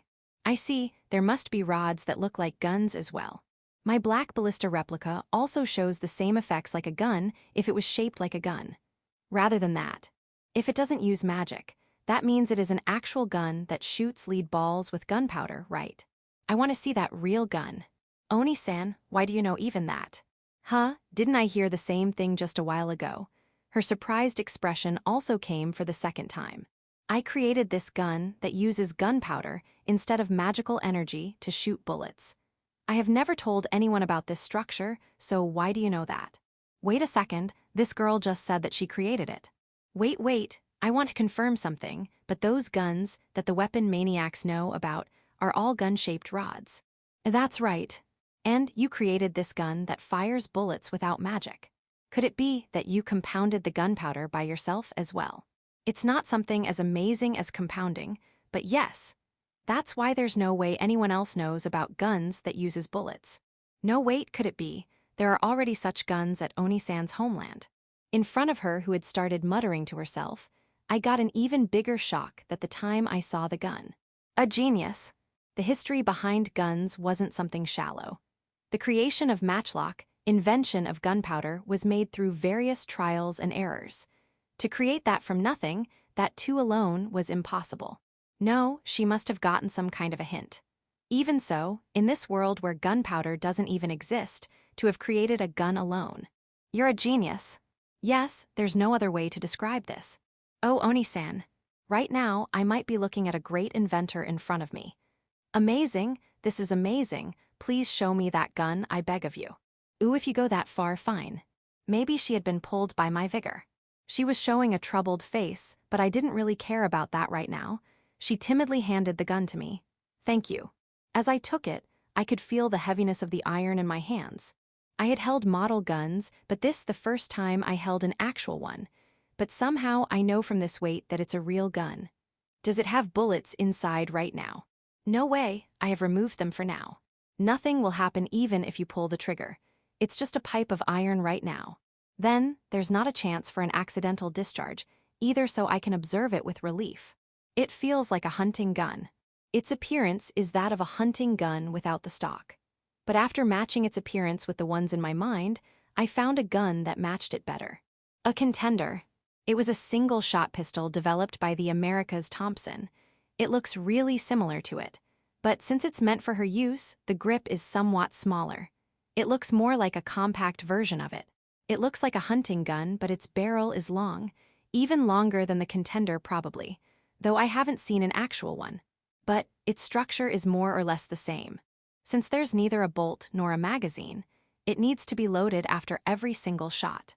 As expected, since she created it alone, compared to the current level of guns, it only has the minimum mechanism needed to shoot the bullet. Except the barrel, the interior doesn't even have the smooth rifling. It must fire round bullets like the matchlock guns. Since there's a red shiny stone on the firing hammer, it must be used as an ignition. Basically, it's a flint rock type, or something close to that. That means gunpowder and the bullet are loaded separately. I'll need to ask the details. On pulling the bullet, a gakin sound could be heard. I feel moved. That sound is really cool. How do you reload? Do you insert the bullet from the barrel? That's how I wanted to do, but right now. As I returned the gun, she set it up with familiar hands, and with a gashin sound, the barrel snapped open. Opening from middle type. Damn, so cool. I know, right? It's really cool. By the way, the contender is also the same type. Rather than that, I think I just connected with her just now, with this girl whose name I don't even know. Oh, right. I hadn't introduced myself yet. I took out my guild card from my pocket and showed it to her. I'm Kurono, nice to meet you. Simon. We named ourselves and exchanged our cards. Name Simon, rank 1, class alchemist, is what was written on her card. Alchemist. I saw this class for the first time. I could understand if it was a magician of fire or darkness, but what kind of a class was an alchemist? Oni-san, you don't know about alchemists. Those who turn things into gold. Yeah, without magic. You can do it. No way. If it was possible, gold won't be used as money anymore. I guess that was obvious. After all, the value of gold is absolute no matter which world it is. You can't create gold even with magic. Alchemists are researchers that work on things other than magic. Not everyone researches a way to create gold. I see, other than magic. That means it's the same as my world, something like an ancestor to scientists. If that's the case, then I am even more curious. It could be that Simon might have invented something else that is the same as my world as well. For someone who has been swung around by magic all the time after being summoned, I want to see something more scientific after a long time. Does that mean you have a research laboratory as well? It's not something that amazing, but there is a need to have a place to do experiments, so I have borrowed a lodge nearby. If possible, can you show me there? That's. Sorry, could it be the lab has lots of secrets? Then there's no need to. No, that's not it. After all, no one other than me can understand it anyway, but it's really cramped, so it's difficult to bring someone else as well. I see, so the reason is a replacement of, my room is dirty, so you're not allowed to enter it all right. But still, I really don't have time right now. I might find something there that might help me against the crusaders, so I need her cooperation no matter what. Wait, I haven't really explained the situation to her at all either. I'm changing the topic a little, but actually, an emergency quest has been issued. This village is facing a critical condition. Right, I wanted to know about that as well. What's happening in the village right now? There are a lot of adventurers and the counter is closed. Also my reward. I get it. I'll explain everything, so let's talk while we walk towards your lab. A is going to my place already decided. Sorry, but in the end, that's what we'll do. I just realized it, but this girl is really good at Tsukumis. I feel like playing around with her a bit more. Lily is just a child, Fiona is an airhead, I really had no chance to joke around. And now I get these reactions from Simon Chan. It feels the same as when I was in my literature club and had a conversation with a junior boy from the illustration club to make some illustrations for my own light novel. That guy was also child-faced, and it was difficult to tell whether he was a guy or a girl. It can't be helped that Simon Chan's overlapped with him. Damn, I feel like crying a bit due to happiness and homesickness. Why are you being moved to tears, Oni-san? No, I just remembered my home for a bit. Was there something nostalgic during our conversation? That's right, I don't have the time to be swept with nostalgia. If I keep playing the idiot boke, I'll be able to relieve my stress, but the conversation won't move any further. I need to quickly explain the situation and get her cooperation, and also think about how to use guns in actual battle. Anyway, I need your strength right now. Is that a joke? No, I'm really serious this time. Maybe because I joked around too much, the trust in my words seems to have plummeted. My bad. I think you'll get it once I'm done explaining. Fun, well, fine, then shall we go? Yeah. Oh, I needed to tell the others that I'm going out for a bit as well. If the leader disappeared suddenly, they'll think I ran away. I clapped loudly and called the adventurers. Oi, everyone, listen for a second. The adventurers in the lobby all reacted to my voice instantly and looked here. Wait, Oni-san, what are you? I'm going out for a bit. I'll be back before noon. After that, we'll practice as planned, so be ready as required. Roger. After hearing their reply, I and Simon Chan left the guild. Oni-san, just who are you? I showed you the guild card, right? Rank 1 adventurer and a black magician. I'm also the leader of the Adventurer Alliance, but I'll leave the explanation for later. Chapter 93, Assault, Simon's Laboratory. I see, so it had turned into something troublesome. In my hands is the bulletin of the emergency quest that I got from Oni-san. I understood somewhat about the situation because of it. If I had been secluding myself in mountains for one more week, I would have encountered the dreadful army called as Crusader. Right now, the embankment is under construction for the purpose of being a protective wall. In front of the area where Oni-san pointed his finger, there were beast men and dwarves erecting fence of woods and wrapping some sort of iron wire around it. From the looks of it, the villagers are preparing themselves for fighting even while knowing the situation. We will stop crusaders here. At worst, they will come here day after tomorrow. Then, is it all right to be hanging out with me? Your leader, right? And so, I want the guns. They are amazing and powerful weapons after all. It ain't that special. It can be repelled by any monster with somewhat hard scales or skin, and its attack is also lame compared to any lower-grade explosion magic. And if one doesn't know how to use it, then the chanting is more fast than reloading. I doubt I will need to say about chantless magic then. A normal bullet can inflict damage up to monsters of rank 2. Even inside rank 2 monsters, there are those with strong scales and skin, and there are those with increased defense abilities due to magic.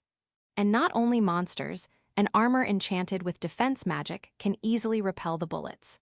Furthermore, a lower-grade defense magic might be able to block 1 shot or 2 shots. To break those defenses, higher-grade magic or martial arts will be needed. That's why a person like me with neither martial arts or magic can ever become a rank 2 adventurer. Though not much time had passed since I registered, but I can only think of me being rank 1 even after 10 years. Indeed, it may be disadvantageous against monsters, but gun is more reliable in killing a human being. Oni-san's eyes became scary when he said that. He is definitely hating the enemy that will be coming soon. Even I, said to be oblivious of human emotions, can feel it. Enemy's attire is chainmail under a thick surcoat. They don't have any armor with defense magic. Therefore, gun is the best choice. Humans are weak than other races. They get hit once and they can't fight, so a gun capable of wounding them is perfect. I've never shot any human, but have shot some goblins. Just like Oni-san said, a race without that sort of skin or scales will be able to go down in just 1 shot. But it can't rapid fire, and I'm a solo adventurer, so I doubt if I will be able to fight against a crowd. And this time, we have the vanguards right. Oni-san speaks as if he saw through me. I want you shoot down the enemies that will come from the riverside. Can you do it? The river is pretty near, so I can shoot them even while being on the other shore. Oh, really? Oni-san makes a surprised face. Oops, is he thinking that I'm lying? If one can't do something like that, then guns aren't suited for them. And bullets are more pricey than arrows. If I keep on missing my targets, then I'll go bankrupt. Arrows are sold in bundles at every village, but bullets need to be order-made, and so it needs more money. Is that so? Then can you show me no? Can you even let me shoot? Oni-san makes an excited expression. Really, though being a magician he loves guns, he is weird. Ah, if you're worrying about money of bullets. I will give you, will this suffice? Oni-san throws a single coin. I in a panic catch it so it won't drop. 1 gold? I can't take this much. Just that it, think of it as prior investment. What? Don't mind too much about it. If you say that much, then it's fine. I don't have any reason to refuse, and it won't break from just pulling the trigger. This was made to be unbreakable even if used pretty rashly. I quickly reload the gun and hand it over to Oni-san. Whoa. Oni-san's eyes are sparkling. He really is a child. From here, yeah, that tree over there is inside its attack range. I point my finger towards a tree standing on the roadside 150 meters forward. It is big, but its trunk pretty thick around that of a human skull. It's very good for experimenting. Great, then here I go. The smell of dry gunpowder floats. The gun definitely did shoot out the loaded bullet, but where did the bullet went is unconfirmed. I missed. This is difficult. That's how it is if not familiar to it. That's right indeed. Oni-san moves his hand, not holding the gun forward. Magic starts swirling around his hands, and a black bullet materializes. That bullet was not like the round one I used. It was long and arrow, along with a pointed tip and edge. Maybe a pointed edge and tip will increase the power of a bullet. While I was thinking that, the black bullet is fired with an explosion sound and in an ultra-high speed. Back in, the sound of the trunk of tree breaking reaches the ears. As expected, if not familiar, I can't hit it. Oni-san, the one right now. It's my original magic. I made an offensive magic with the image of a gun. It doesn't has barrel neither trigger, so it doesn't look very cool. While saying that, Oni-san laughed. Oni-san, if you have a magic like that, why would you need gun? The gun I have made through a lot of troubles is nothing of a big deal to a magician like Oni-san who can just make it in any quantity. I really hate magic. From the point of view of a person who can't use it, there's no other thing more sly than this. Now, show me how to use it. Yeah. Let's stop it, I don't envy the magic. After all now, I'm an alchemist who doesn't rely on magic. I reload the bullet in gun. Just by doing this process, my concentration rises. After setting up the gun, they're only the enemy in front of it. A target at this distance is easy. Even if won't hit at pinpoint, I can still aim at it and shoot it, without even letting 1 second pass after setting up the gun. I pull the trigger, shoot and hit. It's only natural to hit after it's fired. You're great, it hit on 1 try. Not really, anyone can do this once familiar with this. You're the first one to praise me after shooting with a gun. Normally people shrug their shoulders while saying, ah, so what? And like that. If it's just hitting the target, even Oni-san could do it with magic. Hey, will it be able shoot if I throw this in air? What do you mean? Before I knew it, in Oni-san's right hands, a black round object was made by magic. It's near 30 centimeters in length. Is he saying of hitting it in the air? It seems interesting. I reload the bullets and once again set up the gun. Throw it. Then here I go. Boon while cutting through the air, the black disc flies at the speed of an arrow. The black disc makes a slight curve due to the wind attacking it and slowly increases its distance. Hitting a moving target is more difficult than hitting unmoving target. It is still easy to hit because it can't make sudden movement like monsters. I pull the trigger, sound of fire resounds, and the black disc in air smashes into pieces. You even excel at clay pigeon shooting too. You have, without a doubt, the talent for sniping. That, clay pigeon shooting is what? Hahaha, don't be shy. While laughing in good mood, Oni-san violently strikes my shoulders. It kinda hurts, you know. And suddenly Oni-san starts patting my head. Please stop it. I realize my always stiff facial expression is loosened, and I'm also laughing. That's right, this is first time someone has praised me so straightforwardly and has accepted me. Chapter 94 Assault, Simon's Laboratory. Standing there was not a cabin or shed, but more like a storeroom. See, come in. Simon opened the door with an embarrassed expression and invited me in. So this is the laboratory, huh? That's right, something like this is my laboratory. You got a problem. It can't be helped at all. A rank 1 adventurer ain't got money to buy a spacious room. No, I know about that, so calm down. I now understand why we crossed the garden, instead of entering through the front door of this lodging, and come to this place. So this is Simon's lodging room cum laboratory. Well, it would be bad if one were to use the guest room of lodging for something other than sleeping or resting.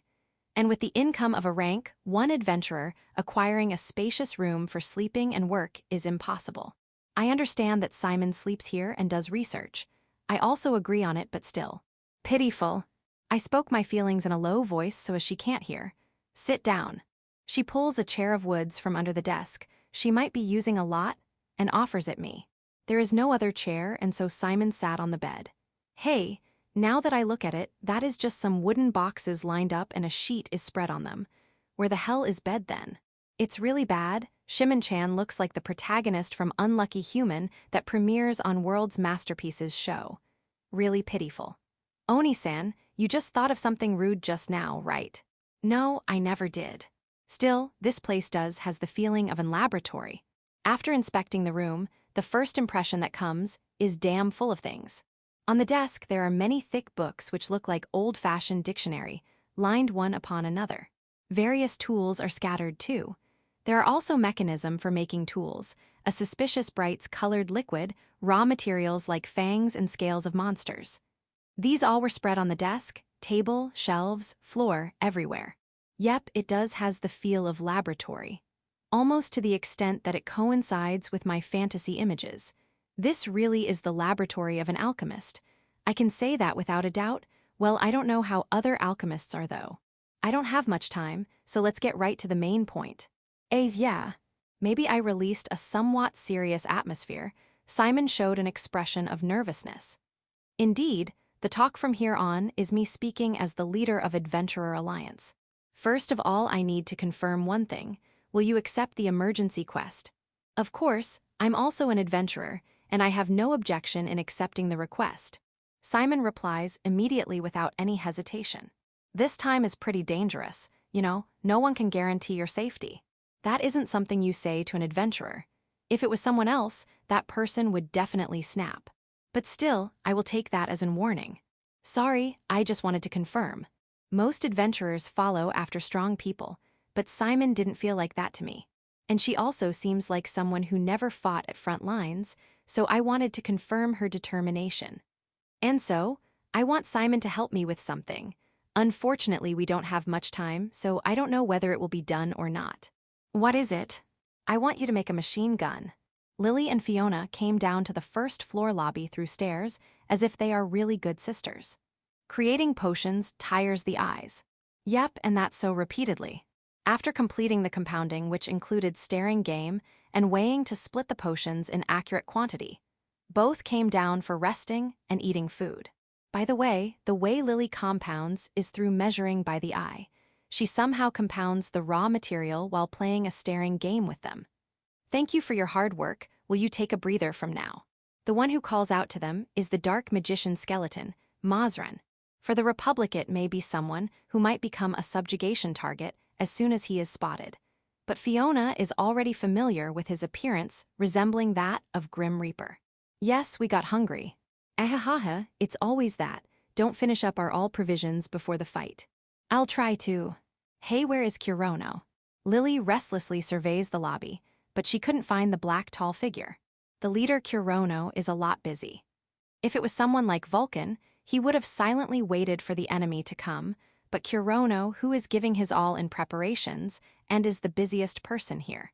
Stationing of adventurers, coordination between parties, construction progress, securing the goods, and more is all the work Kurono needs to complete. Due to that, Kurono is not waiting in the guild, but is moving around the whole village. Maybe he is in conference room. Ah, wrong, boss went out some while ago. Mazurun overturns Fiona's prediction, so that's how it is. Where did he go? Mazurun kindly and thoroughly answers to Lily asking a question in a childish manner. He went out with a really beautiful elf girl. Right now, he might be having some pleasure time. Well, he had been working a lot, this much of breather is not allowed. Just as Fiona and Mazurun sensed a vast amount magic swirling. I won't allow any of that. In front of their eyes was Lily, who returned to her original form. The cute, lovable face of the child is no more alive. The only things that remains is a young girl with a beautiful face seeming like a no mask. Lily-san. On Lily's sudden change, Fiona breaks out in cold sweat. She senses the white light magic, which will result in big explosion if touched. Thanks to that, Mazurun is now trembling with fear of getting purified by her light. I will bring Kurono back. Their eyes meet, but in her eye Fiona is not all reflected. No doubt she is seeing something in far distance. Before Fiona could answer, Lily was no more in her line of sight. It would be good if it doesn't turn into something troublesome. Boss, please come back in one piece. Fiona and Mazurun saw Lily off, who went out in super high speed. Or rather, they couldn't even see her off. Chapter 95, First Time Jealousy. Affair. If someone were to ask if this word would apply to Kurono's behavior, the answer would be no. Kurono treats Lily as his partner and puts a tremendous trust in her, and treats her more importantly than anything else in this different world. But there is no advancement in terms of romance. If you were to look from the start, he would hug her, pat her head gently, and has even more skinship than a normal couple, but they were not lovers. That's because Lily had never revealed the passionate feelings in her heart. That is, she had never confessed to Kurono. And neither did Kurono do so, nor did he have intention to do something like that. But this point of view was worthless theory in Lily's eyes. Who is it? The woman, the bitch, the beast that tried to seduce my Kurono. Try laying even a single finger on him. I'll kill you so badly that not even small bits would remain. Mazurun, who basically said that Kurono had gone to sleep with a woman, was taken extremely seriously by Lily. I won't forgive her. I will never forgive something as envious as that. I haven't even kissed with him yet. Her emotions were exploding out as if her own restraints had been blown away to the moon. Where did Kurono go? Where is he? But still, to locate Kurono calmly even then was what made her cunning. If she is still in the village, then it must be an adventurer. Also, Mazurun said it was a cute elf girl as well, so it's not a member of 3 hunting princesses, but someone that came today. That means She must have returned after completing some quest without knowing the current situation. Then they must be in a place where she could be alone with a man. An inn of an adventurer, is it? There are 2 facilities where adventurers can stay in Alsace. One is the guild, and the other is the common inn. Considering the scale of Alsace village, having another inn except the guild could be said to be a well-equipped village. And Lily has completely mapped this small village in her brain. Without even a single hesitation, she flew towards the only inn in the village. Found it. Behind the inn, there is a dirty storage shed. Kurono and that thieving cat are here. Kurono, I'll save you right now.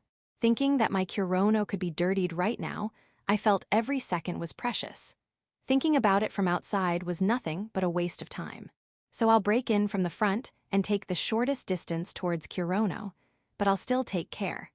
After all, she is someone who is able to capture Kurono, who is the greatest man in this world, even if it was for only a short time. As long as she is an adventurer, she should be able to use force to remove obstacles as well. Although, no adventurer can stand against the serious me. No, even if it was a rank 5 adventurer stronger than me or a dragon, I will still not hesitate to go help Kurono. I must not hesitate, and at this moment I'll prove it, in front of the weak wooden door. Fairy Barrier Oracle Field full power. Light-type defensive magic destroyed not just the door but even the wall that it touched as well, and made a path for me. Beams, light balls, and even meteor strikes chant has been completed as I enter. If I face resistance, I'll erase without leaving any trace. Kurono. As I broke inside the room, I found his beloved figure inside this room scattered with various items. Lily. What's going on? Why has the door been destroyed? Kurono, who widened his eyes in shock, and another person was there. I see, so this is the thieving cat that tried to steal my Kurono. Petite and slender body, along with gray hair and pointy ears that were the characteristic feature of elves. Her face was, as Mazran had said, cute, and her eyes were green like a cat's. But from my point of view, it's only average. Her beauty was not on a level that charm would exist. She didn't even have an adult body with a good figure. She's just a brat. If he wanted to lay his hands on such a low-level woman, why did he not come to me? No, I should stop. First, I need to eliminate her. It'll be fine, Kurono. I'll save you right now. Their clothes are still on. Looks like I avoided the worst scenario. That's a relief. But I can't be negligent until I remove her from in front of Kurono. I smiled towards Kurono to make him feel relieved and then glared at the elf brat with intent to kill. Hi. Foon, weak scum, afraid from just my killing intent. If she wants to lay hands on Kurono, she should first refine her pathetic skills at least. This third-rate stupid woman, no, wait a second. Is it actually a guy? I just had an intuition, but to check that I'll try to use telepathy deep inside his mind. I soon got my answer. Why? Even though I'm a man, weak, pathetic. He's a genuine man.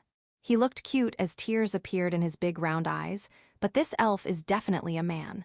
But I still can't be negligent. No, if Kurono actually liked this type, then I can understand why he didn't lay his hands on me. Especially strong men like not just girls, but even boys. Something like that was written in one of the books left by the magician in the hut in the forest. Then, did Kurono have an urge to have this boy? Wait a second, Lily. You are definitely misunderstanding something. Suddenly, Kurono had come in front of me. What? Are you going to cover this brat who is not even a girl? This person is not an enemy. Just an adventurer. I came to talk to get help from this person. I don't believe it. This person came back from a quest just now. So I understand that you haven't seen this person before, but it's not a spy or something from the Crusaders. I think there is some kind of a very big difference in what we are talking about. No, it's definitely different, and the problem would be on my side, I think. What? Did I jump to an early conclusion?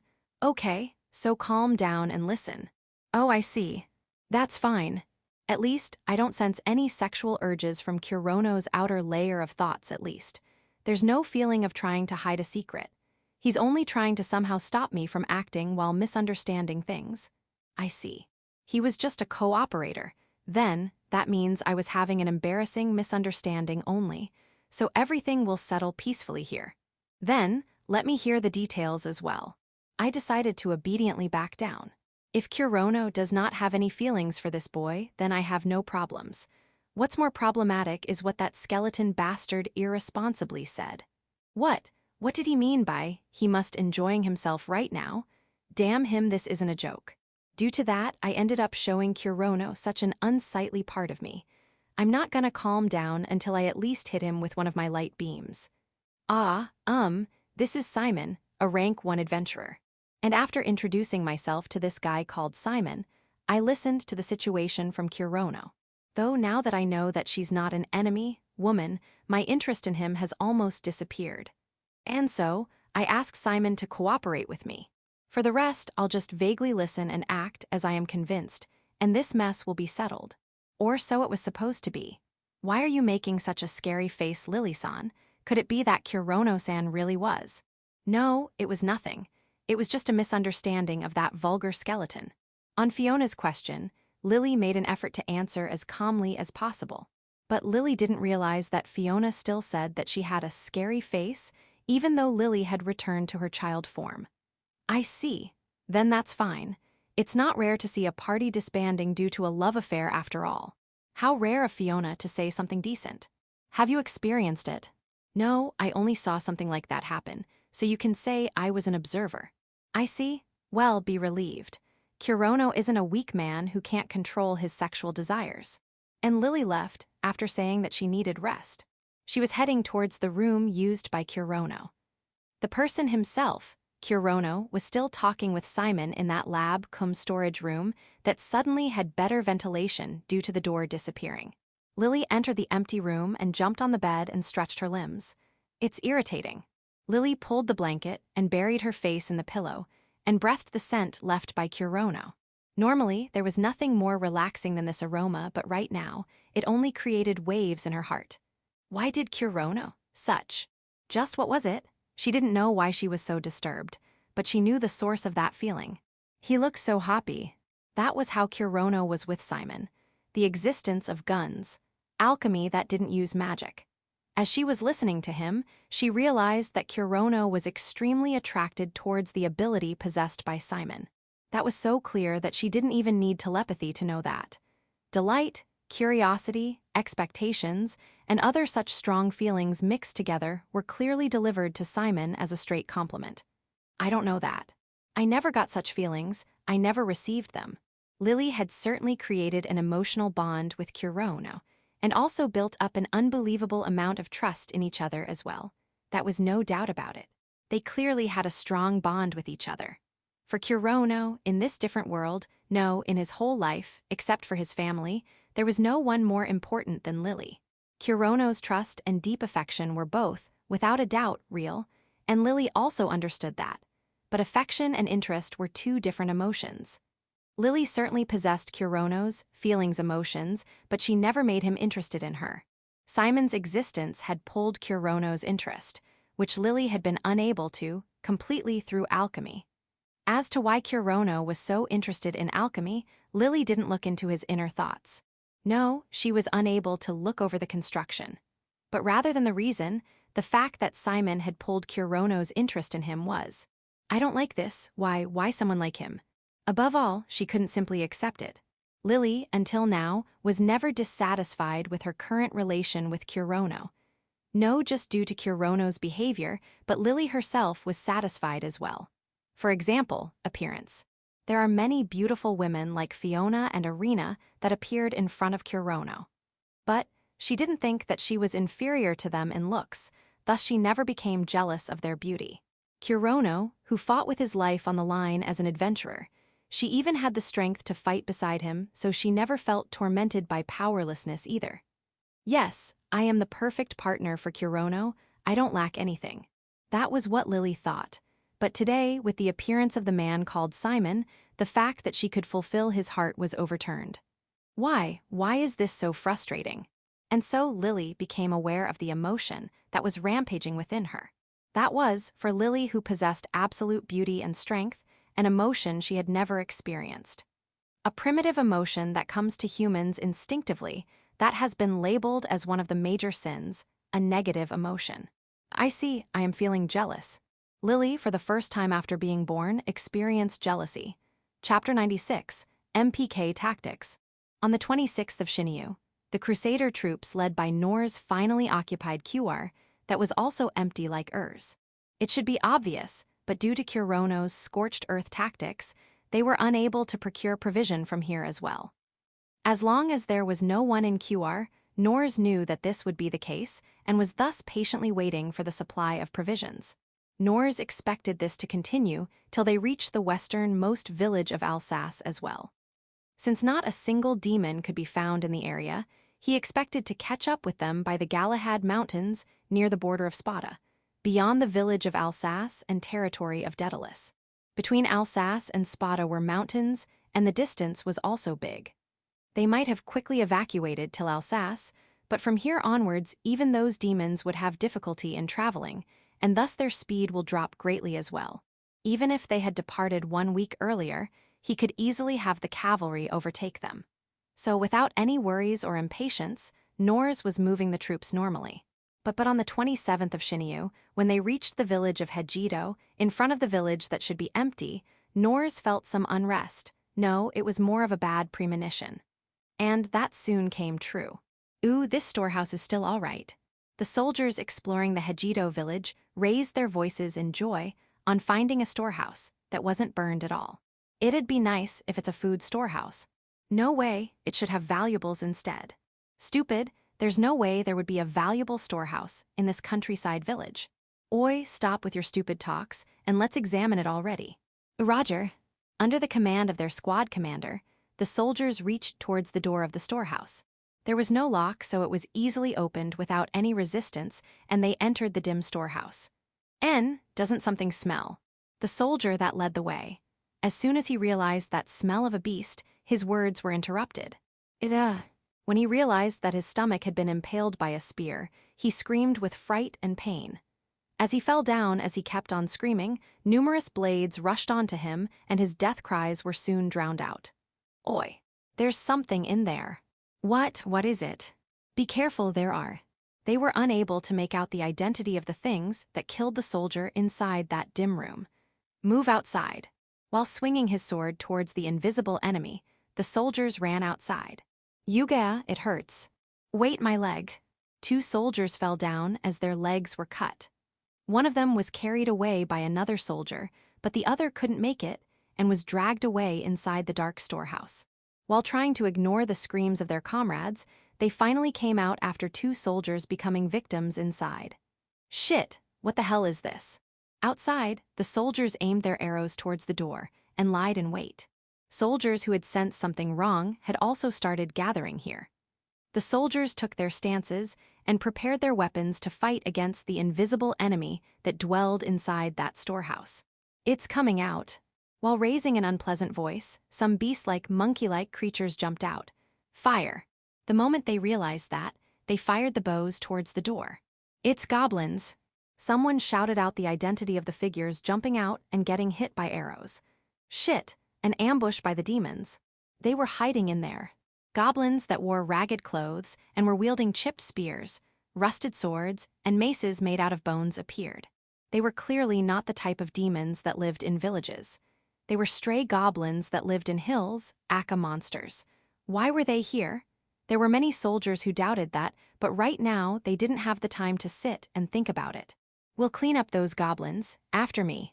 The squad commander swung his long spear and attacked the swarm of goblins. The soldiers raised a war cry and also charged behind him. In various parts of the Hejido village, battles with monsters were popping up.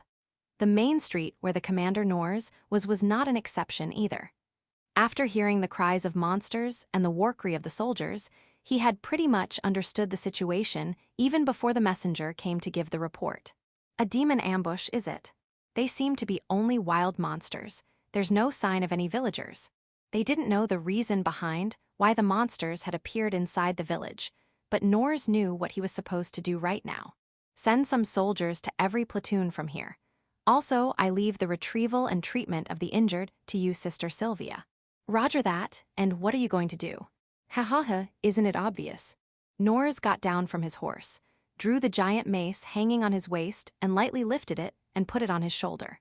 The gods' enemies are in front of me, It's the duty of us priests to kill them. The line of spearmen was currently facing against a swarm of goblins whose eyes were glaring at them. I see. May the fortunes of war be with you, Nor's priest head. As Sylvia retreated towards the rear, Nors lifted his mace that was bigger than usual ones, with one hand, and jumped in front of the line of soldiers. Priest Sama. As the commander himself came to the front lines, the soldiers raised cheers of joy. This was the first time he was going to display his strength on the Pandora continent now that the enemy had come directly in front of him. Come at me, damned monsters. Let me pass divine punishment on you in place of God. It was unknown whether they understood the meaning of his words or not, but all the goblins instantly pointed their killing intent towards the giant Nors that was standing in front of them. While swinging their chipped and rusted weapons, the goblins rushed towards Nors. Terra over blast. The moment he smashed the mace on the ground, the earth and soil blew up. As conical stone pillars rose towards the heavens, the army saw the earth itself rising upwards. As the curtain of earth and sand disappeared, all that was left was numerous corpses of the goblins that had been skewered by the pillars or had their limbs blown away by the attack.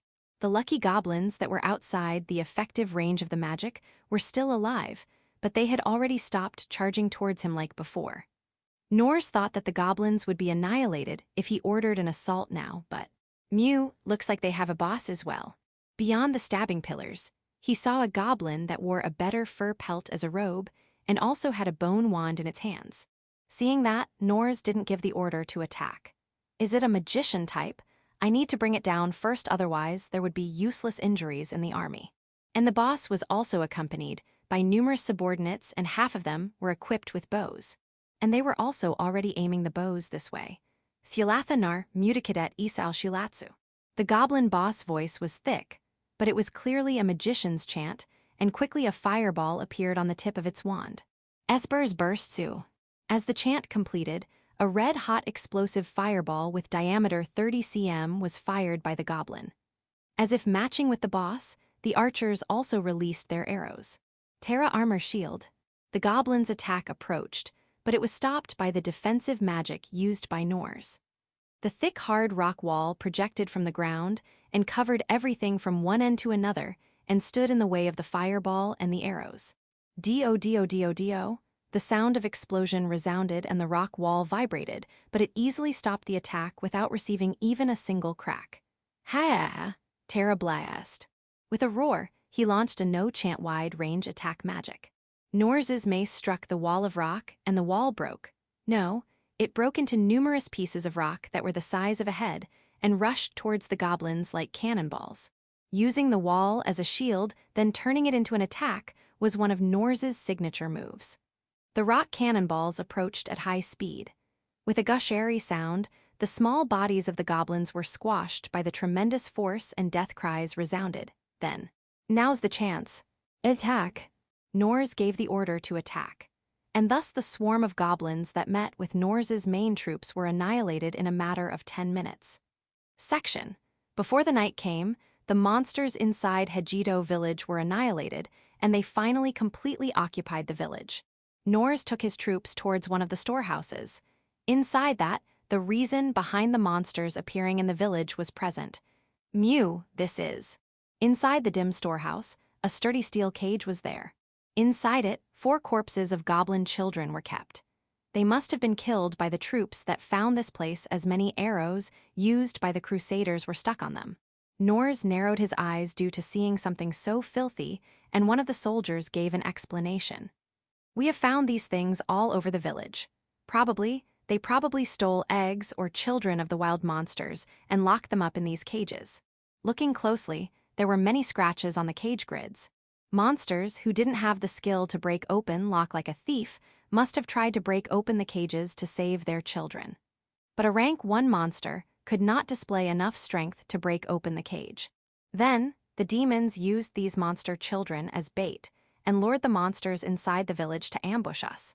Yes, this can't be a simple coincidence after all. Although they are mere monsters, to have used the feelings of parents and children like this, those demons really used a vile plan. Nors or the crusaders felt no guilt on the deaths of the monsters. but to have used children to pull uninvolved creatures to battle, Nors, who held the sense of justice of the cross, could only feel that the plan was evil. I thought they were just running away, but it seems they really mean to oppose us. He had no basis. It could only be another plan to just gain time. But Nors's instincts were telling him that the enemy was definitely use any means possible to go against them. Those demons really are evil. We must annihilate them as soon as possible. Chapter 97, The Maximum Firepower of Element Master 1, 30th of Shinyu. Since the Crusaders did not arrive in the shortest expected time, i.e., 3 days, construction work was still continuing to create an even stronger and sturdier line of defense. And since most of the construction had been done, and the adventurers that left for MPK tactic also returned successfully, we decided to postpone everything else for today. Today, we'll perform an experiment to confirm our maximum firepower. And so, we came to this vast plain about 1 km west of Alsace. By the way, the members are me, Lily, and Fiona only. Today's experiment was a simple one to simply fire our strongest attacks and measure its destructive ability. Normally, there seems to be a magic item that is meant to measure this, but right now, we don't have the time to accurately measure it numbers. In the first place, we won't find such a high-tech magic item in this rural area. For the time being, I'll at least get an idea about the level after seeing it once. Don't you think it's a bit too late for this? Don't say that, Fiona. You know everyone was busy till now. Well, that's true. I don't know what level of magic can the adult Lily and Fiona use. But I'm sure it's pretty high level, so you guys will definitely be the key in the upcoming battle. So I'm counting on you guys. Being told this directly is a bit embarrassing. Right. Fiona, who really didn't look actually embarrassed, and Lily, who was giving a wide smile. These two together really make for a great pick. But unfortunately, we didn't come here for hiking or picnic. Though that would have been fun, I can't really complain now. Then first is... Let's start with Kurono-san. It's me. Yes. You're the leader after all. Kurono, good luck. I see I need to do this as well. Lily aside, Fiona had never seen me fight after all. All right, then I'll show you my best one. Wah. Fiona clapped unimpressed, and Lily innocently clapped loudly. It feels nice. I was going to start, but wait a second. If we're talking about my strongest magic, then it's Magic Bullet Art's Full Burst. In terms of piercing ability, sword arts might be stronger than a single bullet, but that depends more on the ability of the weapon itself. Its base strength is very average. Also, since martial arts are treated differently than magic, the Grudge Hatchet's Kuranagi is also a no-go here. And my Bullet Art's Full Bursts effect is to fire an enormous number of black magical energy bullets rapidly. If I use this in an empty plane like this one, the bullets will only fly far away and will not cause any kind of explosion either. There'll be no change in the scenery at all. This won't do. Don't I have something that can just simply cause a lot of destruction? Firing guns requires an aim after all. You're making a troubled face, Kurono-san. What happened? Does your stomach hurt? While making a calm face, I ran forwards in a straight line.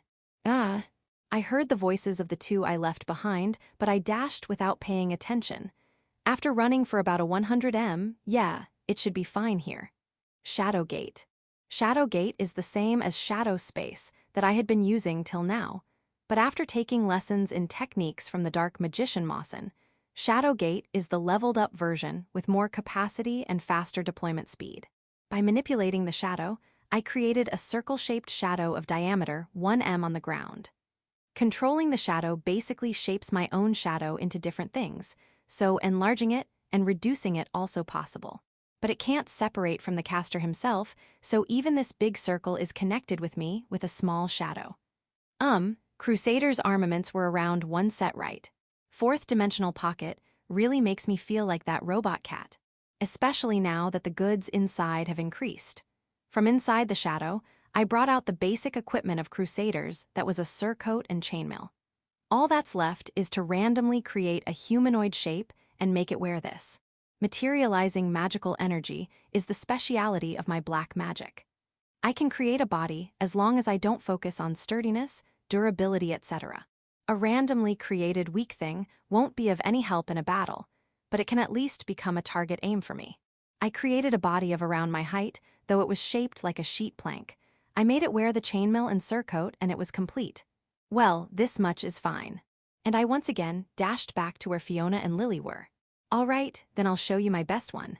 Oh, so you're going to start again from there.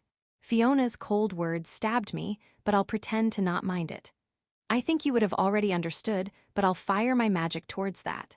I took one step in front of them and took out my black ballista replica. Bullets had already been loaded, and the bullets now floated around me in a circle. Bullet arts full burst. Over 1,000 bullets rushed towards the target together. As if firing against a real soldier, I didn't hold anything back. The bullets covered the 100 m distance in an instant and reached the target. The human shape became destroyed as if someone put it inside a mixer. It was as if nothing even existed there in the first place. How was it? That's it. Yeah, I'm done. I knew that it wasn't something really surprising, but to think that she would be this disappointed. It won't explode. There's no explosion. I only hardened the magical energy after all. Does it have tracking ability? It only flies straight. Was it a single action? Yeah, I just used single action in a large number. I see. I realized even before Fiona said it. My black magic was really. It's simpler than I thought. Fiona, who gave an unrestrained opinion, made me cry a bit. Chapter 98, The Maximum Firepower of Element Master 2. Kurono, cheer up. Sorry, Kurono-san. I'm the type who ends up saying whatever comes to my mind. No, it's fine. It's true that my magic is too simple. Yes, I couldn't even lie that it was amazing. After hearing Fiona's words that didn't give a good follow-up at all, I somehow changed my thoughts and cheered myself up from being too negative. Lily, who was still lovably cheering me up, was my only emotional support. All right, the next up is Lily. As she cheerfully replied, she took out a red gem the size of a tennis ball. This magic artifact, known as Queen Beryl, possessed an enormous amount of magical energy that allowed Lily to return to her normal form, even without the Fairy Queen's divine protection. I can actually feel it from the shine and magical energy radiating from it. With a cute shout, Lily was enveloped in dazzling light, and I ended up turning my eyes away due to the light. Phew, now then, I should also do my best, I guess. The next moment, the beautiful young girl version of Lily stood there. The one-piece dress worn by Lily, ancient velvet, was the same as my Baphomet's embrace, and changes its size according to the one wearing it. Thus, even after the change in the size of her body, it remained a perfect fit to her body. No need to create a target for me, all right. My magic isn't plain like yours. Gyuha. Even my one and only ally also said such things. And Fufu, sorry. I know how amazing Kurono's magic actually is, okay. As an evil, playful smile floated on her face, she patted my head while tiptoeing. What's with this carrot and stick tactics? Is Lily a bad girl who leads men by their noses? I'm fine, so just show it already. Yes. Giving me a smooth wink, she turned her back towards me and began to chant. Talak Nujum to Hatem Yuliku. As expected, I still can't make any sense of it, but I think it was much smaller than the ones I have heard till now. Only lower-level primary model magic have chants so small, but there's no way Lily's magic would be a low-level one. With just that small chant, above the area where I had set the target, a giant magic circle made of white light appeared. Amazing. Yeah, Lily really is amazing. The strongest magic of Lily I have ever seen is the pillar of light that is fired from that magic circle in the sky. Even in her child form, it was strong enough to make the goblin cave collapse. How much stronger will it be now? The current magic circle was many times bigger than the one I knew. Meteor strike. What was launched from the magic circle wasn't a pillar but a giant mass. Yes, it was exactly as its name, a meteorite flashing in 7 colors. That was an amazing magic. To be able to control so much magical energy so well, I'm envious Lily-san. Fiona complimented Lily in front of the crater, of 50 m diameter, created by Lily. In front of the power that surpassed our expectations, both me and Fiona had the same mental state. So magic can actually be this powerful. In front of this, my bullet arts isn't plain, it's non-existent. Fuff, thank you. But although it is strong, it is slow in speed so an opponent who is fast can evade it. Kurono's magic bullets are more convenient against human opponents as there is no wastage, and it is very efficient in killing as well. That's true. Against the same number of opponents, Kurono-san's magic can finish the job while consuming much less magical energy. Lily-san's magic must use a lot of energy, right? I can't even use it consecutively. In fact, I must make sure to use it only when I'm sure of hitting the enemy. You too, thanks for covering for me. But a normal magician can't even produce this much power, right? Well, yeah. In my current state, I'm equal to rank 5. Even in the Crusaders, there must be very few who can display this level of power, I think. As expected, Lily really is amazingly skilled.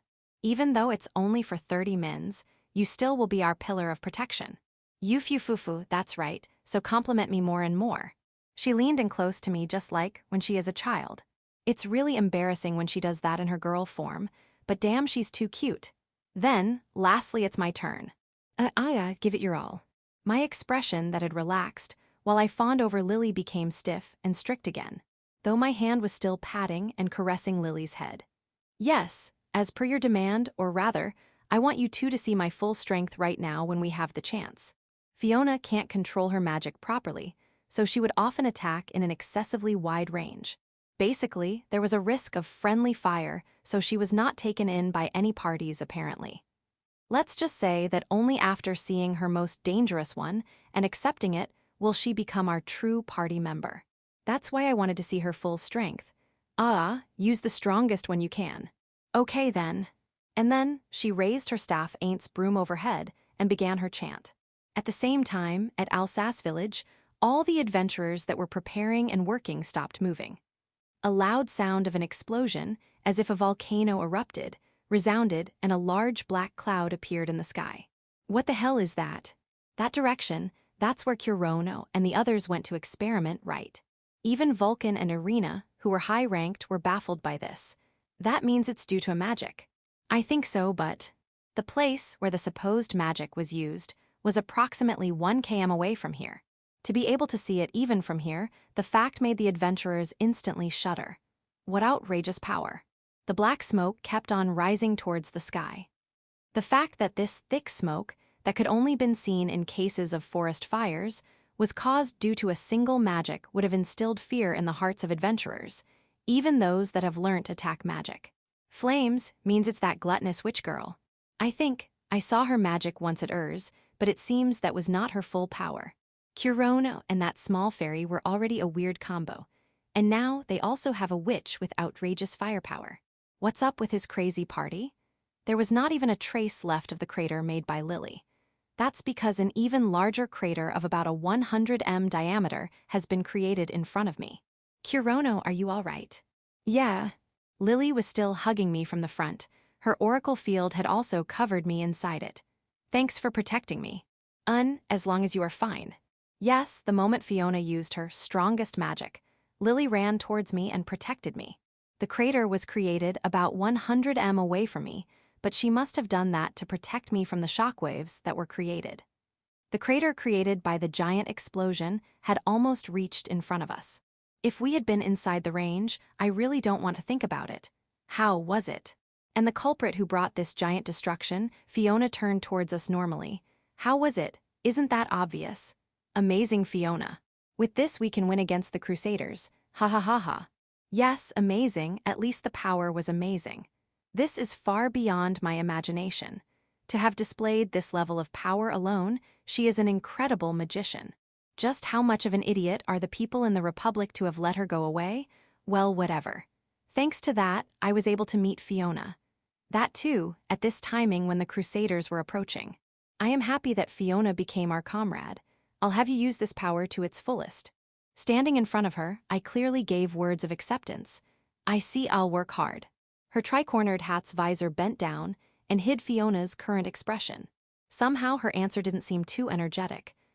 You all right? Sorry when I use this magic. And just like that, she fell on my chest. I become unable to move for some time since I get tired.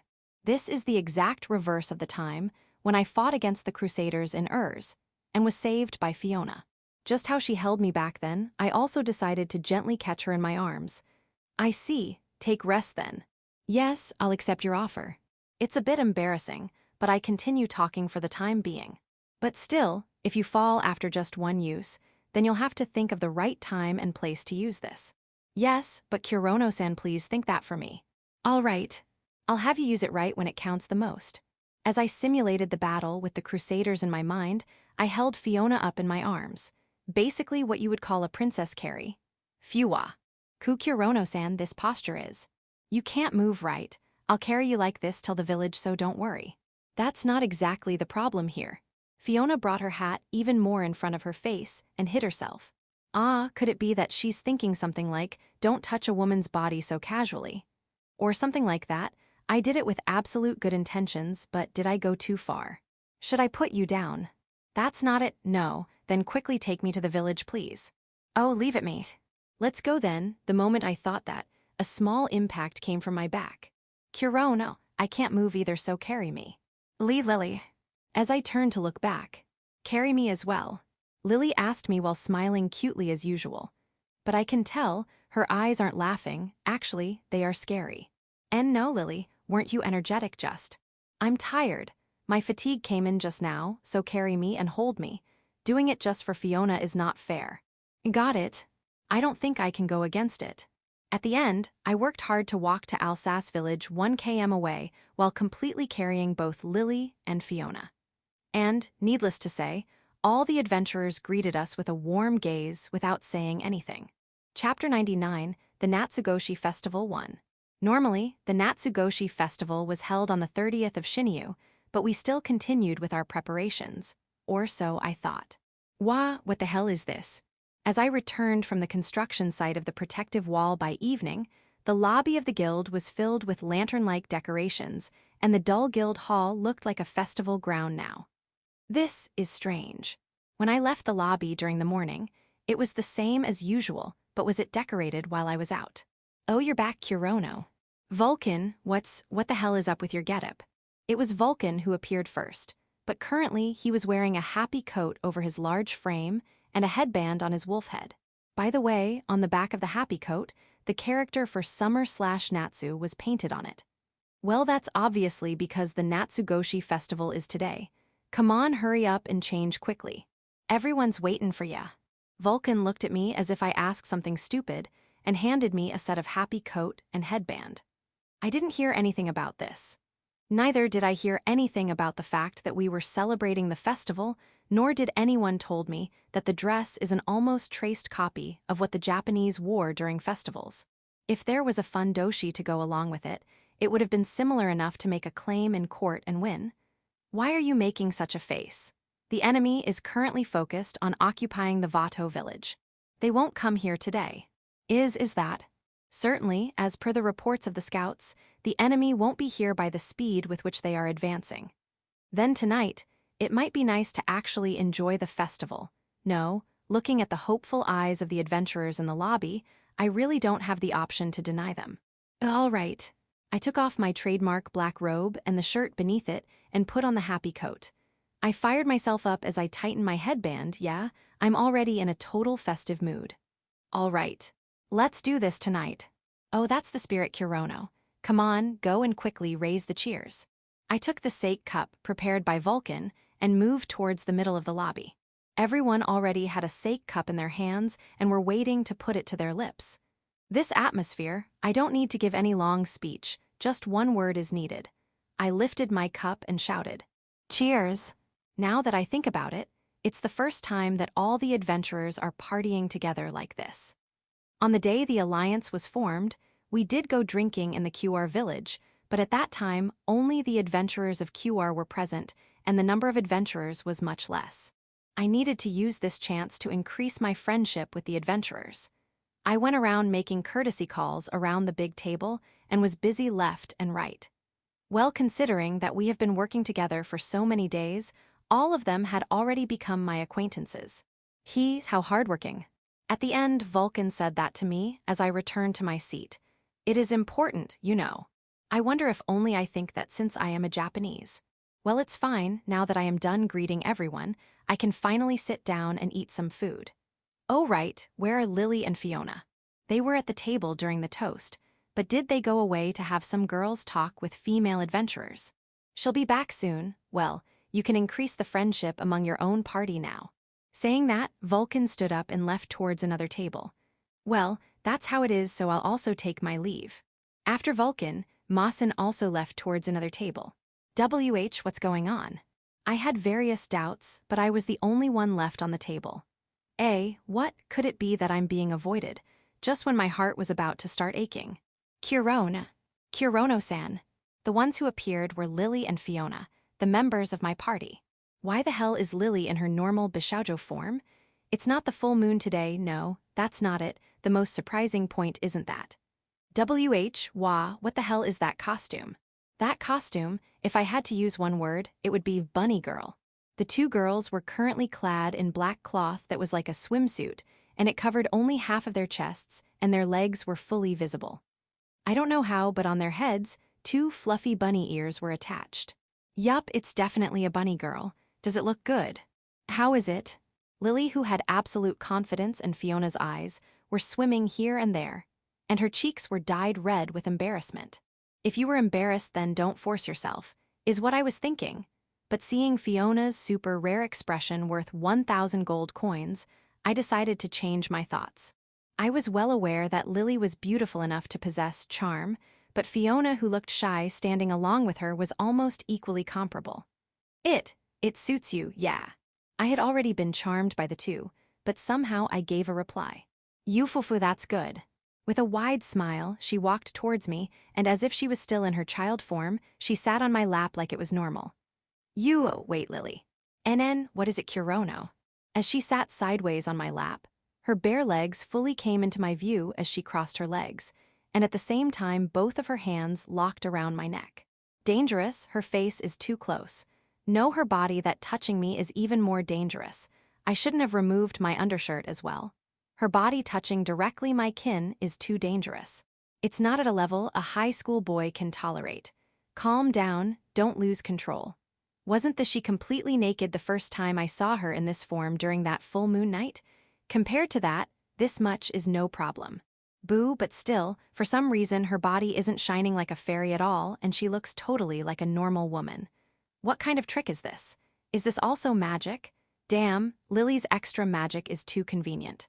I stopped my useless thoughts and decided to somehow end this embarrassing yet happy situation. Mauve, move away a bit, Lily. Yufufu, nope. This conversation has happened before as well. Normal form, Lily really is in a rebellious stage.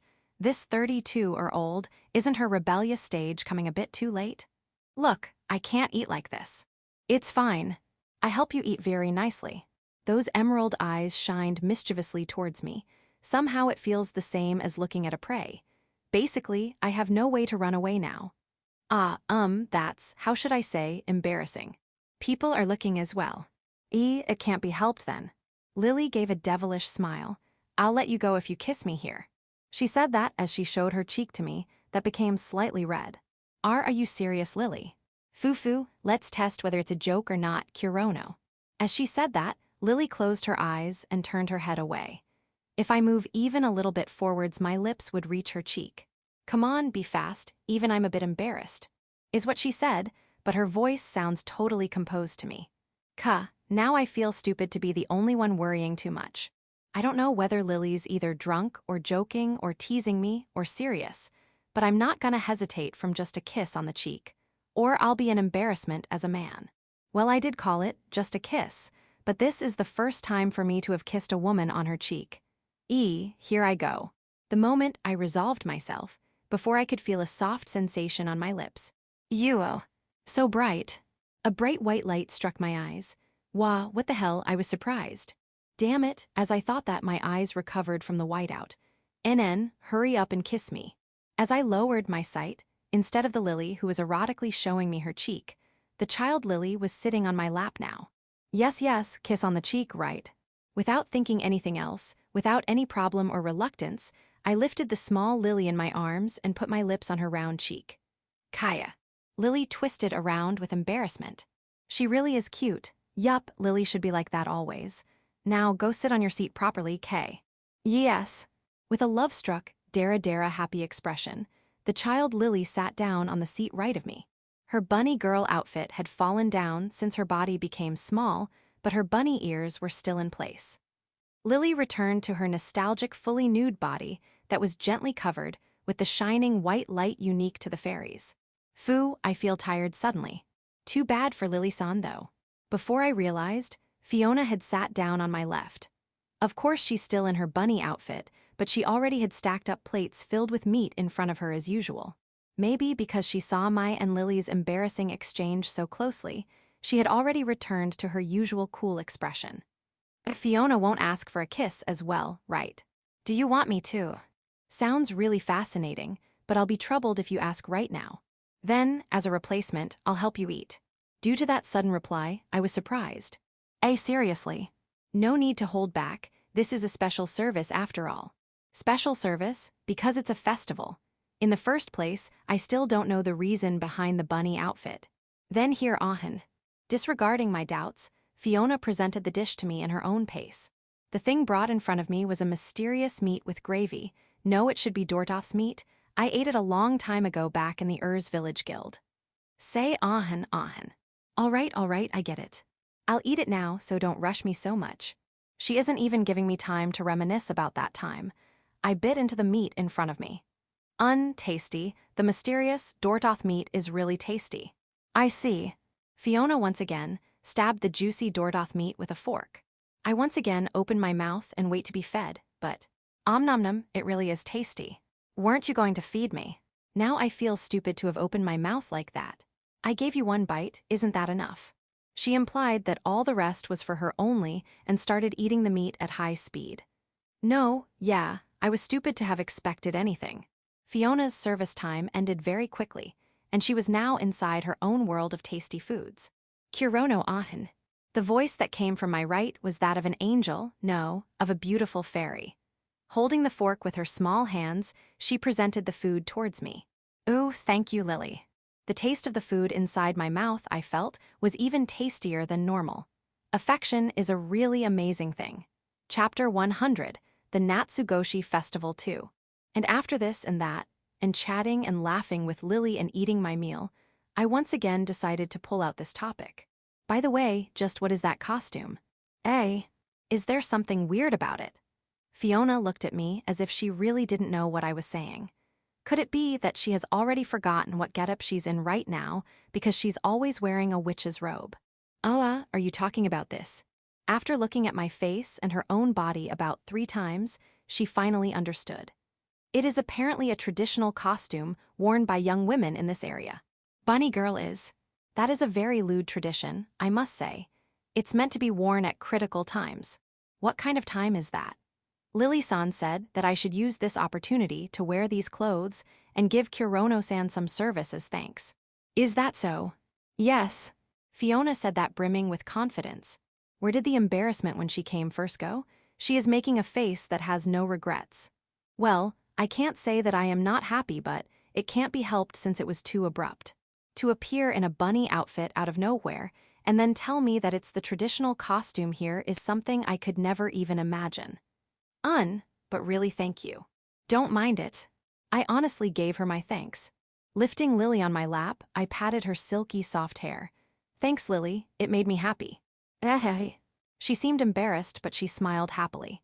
Damn, my Lily's so damn cute that it's dangerous.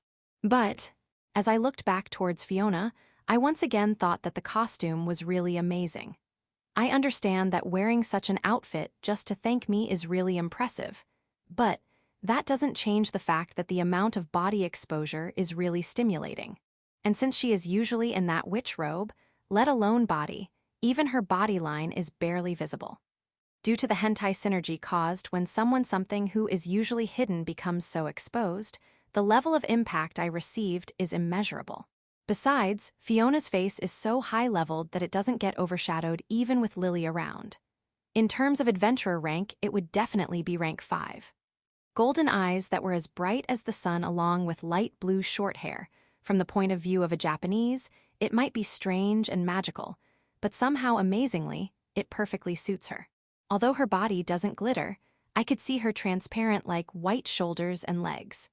Fiona, who was bodily older than Lily, had the proper curves where it counts, and her womanly roundness could be seen right now. Due to the bunny outfit, her curvy waist, that was emphasized, could make any woman jealous. Even more so because she is always eating no matter what time of the day. Is something wrong, Kurono-san? Her golden eyes came in between my impolite gaze. The fact that actually only doubt could be seen in her eyes actually made me feel sorry. Sorry, it's nothing, it hurts, is what I say, but the damage isn't much. As a slight pain ran through my fingertip, I saw Lily biting on my finger while giving a slight reproachful look. Ew. Ah, sorry, it was my bad, so let my finger go. HMPH. Lily puffed her cheeks and looked away. This is bad. She must have read my indecent thoughts while looking at the bunny girl Fiona. Really sorry. Even though she was angry, she still sat on my lap as usual. She's like a selfish cat in a sense. Then here, I'll need to pat her gently and cheer her up. Kurono-san. And. While patting Lily, I turned to talk back to Fiona. Please keep on being affectionate like that to Lily-san. She really was excited to show Kurono-san this outfit. Well now, I'm embarrassed as well as happy. This really is a heartwarming episode. It really made my heart flutter a bit. I see, thanks Lily. Kaya. I patted her with even more vigor and affection than usual. Maybe because she felt my warm feelings as well, Lily seemed to be in an even higher tension than usual. But you two really have got close. We have been making potions together all this time after all. To make her miracle drug, she had to return to her normal form today as well. That's why she could stay like that in front of Kurono-san only for a few minutes. So that's why she suddenly reverted back. Certainly, Lily can only take her normal form for only 30 mins through the queen barrel, and she used those last few minutes to stay with me. Somehow, I suddenly feel regret that I wasn't able to properly kiss the adult Lily. Since she used all her strength, until she sleeps the whole night, she won't be able to turn back her consciousness either. I see. You really worked hard, Lily. Lily twisted her body in embarrassment while sitting on my lap. Also, the reason why only 3 of us were left alone together was because Lily-san said that she wanted to increase the friendship among the members of Element Master. Oh, so that's why everyone left their seats here. Unexpectedly, everyone's pretty sensitive and tactful. While admiring, I also gave my thanks to the adventurers who could read the atmosphere. By the way, what exactly do we have to do to deepen our friendship? Even I don't know that. I don't have any experience from the time when I was a student either. Fiona suddenly confessed, something extremely saddening. Should I not touch anything regarding your school days? I don't really mind. I was able to graduate even while being completely alone after all. I just heard something even sadder. Her friends were definitely 0. Even I didn't have many friends, but it wasn't this bad. Just because she could destroy even a dungeon with her overpowered, dangerous attack magic, there wasn't any need to avoid her either. But the person himself doesn't seem to mind it much either, but that makes it even sadder. All right, let's drink a lot tonight, Fiona. To drink away your bad memories with alcohol is what adults do. Though I don't really have any experience since I was still a minor back in Japan. But after coming here, I have developed a taste for it. But I'm already drinking though. It's fine, it's the feelings that count. Now then, to deepen the friendship, the members of Element Master, cheers. Cheers. Cheers. The 3 glasses struck each other. Now then, what should I talk about? If I go by the current flow, I feel like I would end up asking something tasteless, so I should be careful. Late at night, I climbed the stairs of the guild with the heavily sleeping Lily in my hands. I just separated from Fiona. We drank quite a lot, but maybe because of having high alcohol resistance, she was only a bit tipsy and so should be able to sleep well tonight. On the other hand, thanks to my modified body, I could safely climb the stairs and could walk without stumbling. I thought of going back to my room, but before that I need to enter a different room. I'm coming in, Simon. Oni-san. It was Simon's room. To help give him space for research and development, he had 2 rooms with the wall in between broken down. In the center of the room, Simon was sitting while wearing a white robe. Sorry that only we had been partying and racketing till now. Was it too noisy? It's fine. I don't really like things like that, and I can't drink sake either. And the noise wasn't really disturbing either. I'm the type who becomes unable to listen anything else when I concentrate. After adjusting the gun in his hand, Simon turned towards me. I could see fatigue on that cute face. After we met, he has been reducing his sleep to work more. and his job wasn't just development. I was actually worried that he might be working harder than even me. But are alchemists knowledgeable even with magic? Simon gave a wry smile and answered. I have only dabbled in the working and techniques of it. I can't really use magic with a magic circle or a chant. That's why I can't even use even the simplest of magics. He said to himself with a self-depreciating smile. But thanks to that, the machine gun has been completed. Well, yeah, I feel glad that I actually remembered the techniques of magic. It must have been painful and bitter to have learnt something you could not even use. Not to mention that many others could easily use the same skills. It must have felt stupid to be learning something like that. But now's not the time to be thinking about such stuff. So I decide to change the topic. Should I have brought something for you to eat? I'm fine. Just now, well, some time ago Susan brought lots of things for me. I see, good to see you're getting along. Simon gave a small nod and pulled a chair for me and asked if I wanted to sit. Nah, I just came to look, so I'll go now. Simon, you should also sleep tonight. It was already midnight. It wasn't good to stay up for so long all the time. But no need to overwork yourself. I'll be troubled if you collapsed. I see, yeah, then I'll go to sleep now. Yeah, you should do that. Turning my back to Simon, I moved towards the exit door. Probably tomorrow. As to what he meant, I didn't even need to ask. I stopped my legs and I answered with a question. Yeah, you scared? No, these past few days, I really had fun. I got a lot of ideas from Oni-san that I could have never come up with. Also, Oni-san's the only one who has ever depended on me so much, so I was really happy. I see, after this is over, I have many things I want you to create. Yeah, I'm looking forward to it as well. There was no need to speak anything else. Bye, good night. Yeah, good night. I quietly left Simon's room. Tomorrow. I muttered softly. Today's merrymaking, done with Natsugoshi Festival as an excuse, really helped in lowering the tension of the upcoming battle. But today, on the 30th of Shinyu, I should have been in Urs right now. I promised to treat Nyarko to a drink. I was supposed to visit stalls with Lily. I would have laughed while seeing the incompetent Nino. I would have been extorted by Otten under the guise of our promise as well. But none of those will come true anymore. But no matter how sad, painful, bitter it was, no tears will flow out of my eyes anymore. In front of the graves of everyone, I have already cried enough. From here on out, there's only one thing I have to do. Watch over me. I'll kill them all, no matter how many of them may come. I'll kill as many as I can of those crusaders. In this Alsace's defensive battle, I'll make you bastards compensate for your crimes with your blood. Chapter 101, The Black Building, Black Box. The next day, on the first day of the month of Hatsuhi, New Flame, inside the conference room of the guild that had become as dark as the night itself through Kurono's blackening, all the representative members of the Adventurer Alliance had gathered together. Firstly, let's hear the reports. Was the MPK tactic in Vato village also broke through? Yes, the priest, who is probably also the commander of the army, killed the Garuda. On Kurono's question, Irina, the representative of the scout squad, gave her report. Garuda was able to damage the infantry a lot, but unfortunately, it was unable to hurt much of the heavy armored knights or the Pegasus knights.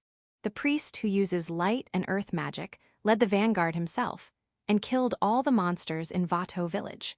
I see, so the result wasn't good even after making them face a rank 4 Garuda. What does that mean, that this MPK tactic failed? Vulcan, who was also a part of the MPK tactic, was currently sitting cramped in his sit due to his giant 2-meter body. If it was able to reduce even a little of their strength, then it was a success. Since we don't have the exact numbers of how many of them got killed or injured, you might not realize it though. Also, the main gain was that we were able to delay them from the expected 3-day time till today. Thanks to that, they were able to finish up a lot more preparation than they could have in only 3 days. Kurono and the others didn't know how much effect the scorched earth and MPK tactics had caused on the crusaders, but the fact that the enemy had taken 1 week to reach here was important. I hope you have once again become aware of the fact that the enemies can take down even a rank 4 Garuda easily. Do not underestimate them just because they are an army of only humans. Through the reports of the scout troops, the equipment, appearance, and other such things about the enemy had been told to the adventurers, But if they know that the enemy could even kill a high-ranked monster, they would be able to understand the enemy's strength even better. Although, due to the hectic preparations, all of them here had a sense of tension and won't be careless against the human opponents. In the end, just what the hell was MPIK? I didn't tell. You didn't. Vulcan gave a roar. I don't think you'd understand even if I told you though. Monster Player Killer. By taking the letters used at my home, the initials would be MPK. Huh? It is a tactic that involves using monsters to kill players. No need to think too deeply into it, since there's no other meaning to it. In the first place, MPK was a type of prank, used in a net game that Kurono played in his own world.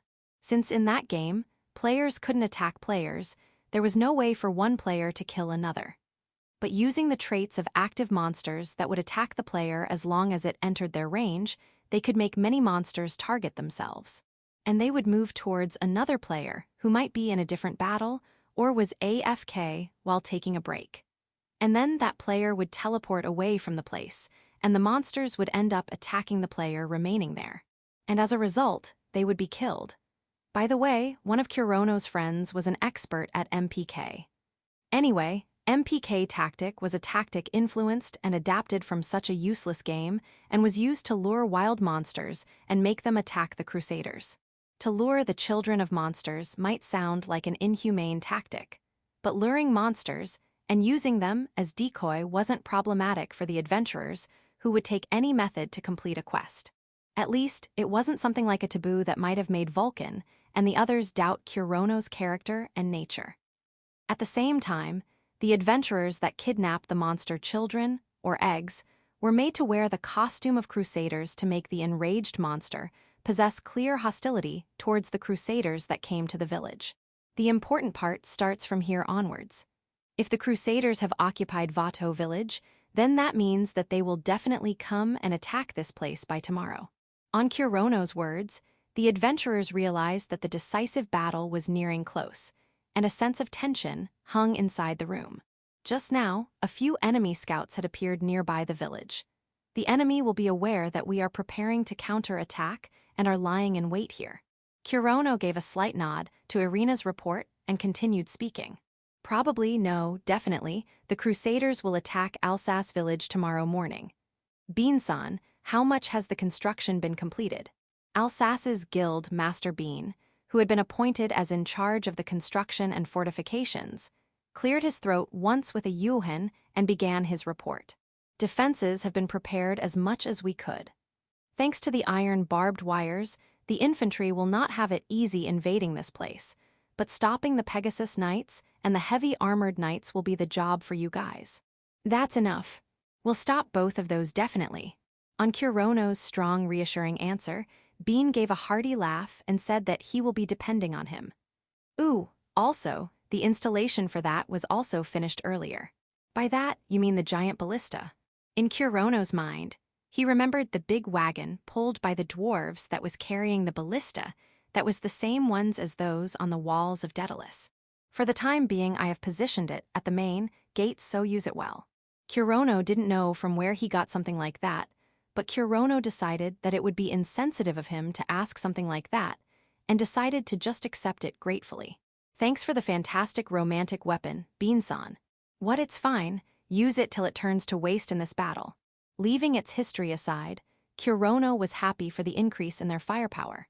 He wasn't expecting the completion of ballista on time, so it was an unexpected gain.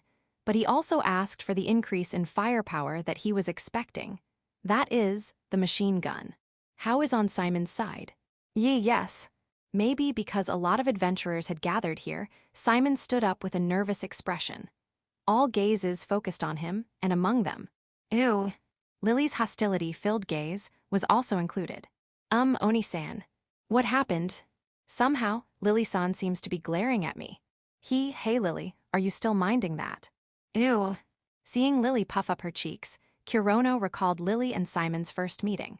Destroying the door of the lab storehouse, Lily walked towards Simon with max magical energy and Kurono tried to frantically stop her.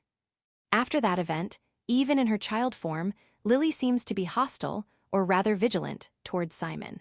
Kurono didn't understand why Lily, who was gentle with everyone, was so severe only against Simon, but he had been trying to mediate between those two. Although any good result was yet to be seen. Sorry, continue. Kurono, who put Lily on his lap, made an awkward expression and asked Simon to continue. Yeah, for the time being, the machine gun has been completed. All that's left is see how many barrel replacements and bullets we can procure. Good job, I'll create the bullets. As for the gun barrels, we have very few replacements, so now choice, but to use magic to cool it down and use them. In fact, it was amazing that the machine gun was completed in just 1 week. As expected, we don't have the time to create a cooling mechanism starting from now. It's enough. If we have even 2 machine guns, we can definitely stop the enemy's advance. Mawson, you have learnt how to use the machine gun right. Oh, leave to me. Mazran gave a confident thumbs up. As expected of a rank 4 adventurer, he was always in a good form, so Kurono judged that he should be fine. All right. After that, Kurono heard the reports regarding supply and replenishments and the arrangement and deployment of the members. At last he said this. Finally, tomorrow the enemy will come here. Since we only had a week, our defensive line had to be created in a hurry, but right now, we have no choice but to endure it by ourselves. The last batch of refugees, that is Beansan and others, would depart today. If the enemy breaks through in 1 or 2 days, all the refugees will definitely perish. We need to hold off the enemy here for at least 1 week. It'll be a painful and hard battle, but everyone's life depends on us. Fight with all you've got. Kurono spoke determined words. It was unknown what the other adventurers were thinking inside their minds. Fight on! Oh, ooh. Lily raised her small fist and shouted. Oh. Fiona also continued after Lily with her usual expressionless face. And the next moment, oh, you. Oh. Ew. Every adventurer here stood up and raised a war cry. The roaring sounds of the adventurers resounded inside the guild, and their wills became one. Second of Hatsuhi, from beyond the Rhone River, that was slightly covered with mist, and white army wearing the flag of the cross finally appeared. Is that it? The one leading the vanguard of the West Daedalus occupation troops was the devout believer of the cross, Nor's praised head. It's as per the reports. The guild building seems to have been enhanced and fortified through magic. The one who answered was his subordinate beside him. I see now why the scout troops had given it the nickname Black Box. What an ominous and sinister dark building it is. The forest alongside the highway became thinner, and the banks of the Rhone River spread here. On the river, a single bridge leading to Alsas village existed. Beyond that, as if reject any intruders, a fence of wood and bush-like fence of iron wires had been created. And close beside the main gate was the ominous black building of the guild. But, in the end, it's all just for show. Nors felt no fear against the demons that were lying in wait for them. No matter how many the demons have gathered, they will not be more than 300. It was a number that could not even be compared with his own troops. With such an overwhelming difference in numbers and strength, he only needed to charge straight and break through the enemy defenses with sheer numbers. Due to the rivers, it would be difficult to complete an encirclement considering the terrain. Even if they were able to successfully surround them somehow, it would take a lot of time. If they take too much time, they'll end up letting the demons run away. So, in the first place, they could not take a detour to cross over the rivers like usual. Also, the cavalry is needed for pursuing the enemy, so they are not normally used in attacking, though they had such constraints. And even if the demons were not just 300-something, just with their heavy armor knights and Pegasus knights, they could easily destroy the hurriedly made defenses of the demons easily. Nors, who was confident of his victory, gave the long-awaited words, "Commence attack." But fortunately, he still doesn't know. That the hatred Kurono has for the crusaders, his knowledge of the modern world, and the fortified guild and the Alsas defensive line would become a kill zone that bring out countless sacrifices and deaths to them. And thus, the battle where blood was washed with blood, between the Adventurer Alliance and the Crusaders, finally began. Chapter 102, Adventurer Alliance Vs. Crusaders 1. Receiving the attack order, the vanguards of the Crusaders, that is, the armored knight squad, started moving. The knights in full plate armor and tower shields, along with the halberd in their hands, moved together in a horizontal line. They gave off a pressure as if a wall of iron itself was approaching close. Don't shoot yet. Arrows and attack magics won't have much effect on them anyway. Kurono spoke to the adventurers that were standing in front of the fence, with long-range weapons like bows in their hands. The heavy armored knights had already stepped on the bridge and were clearly inside the range of the bows, but Kurono still did not give the order for attacking. It must be the enemy's squad with the strongest defense. As far as we know, there should not be any squad more heavily equipped than them. Standing beside Kurono wasn't Lily, but the eldest of the elf sisters, Irina. All three sisters were gathered here and were pouring their magic in their bows' sylphlight to fire at the approaching enemy. By sending the heavy armored knights first, they would probably use the infantry to attack next. They must be using them in place of castle siege weapons. Well, if it's those knights, they definitely can break through both the wooden fence as well as the barbed wire. If they allowed those knights to approach like this, the main gate would be easily toppled, and it will open the path for the next squads. If the gate was broken through, they will be unable to stop the enemy, who possessed immense numbers, and Alsace would fall by noon. It seems they are fortified with light magic. Also, a defensive light magic has also been deployed, it seems. Then neither arrows nor attack magic would have much effect like this. They really have an iron wall-like defense right now. In Kurono's original world, the era of armors ended with the introduction of guns. Even if someone covered himself in iron, he won't be able to stop a bullet. If guns became the main weapon of the enemy, then armors would end up only as a decoration. But with the help of magic, bullets could be deflected in this world.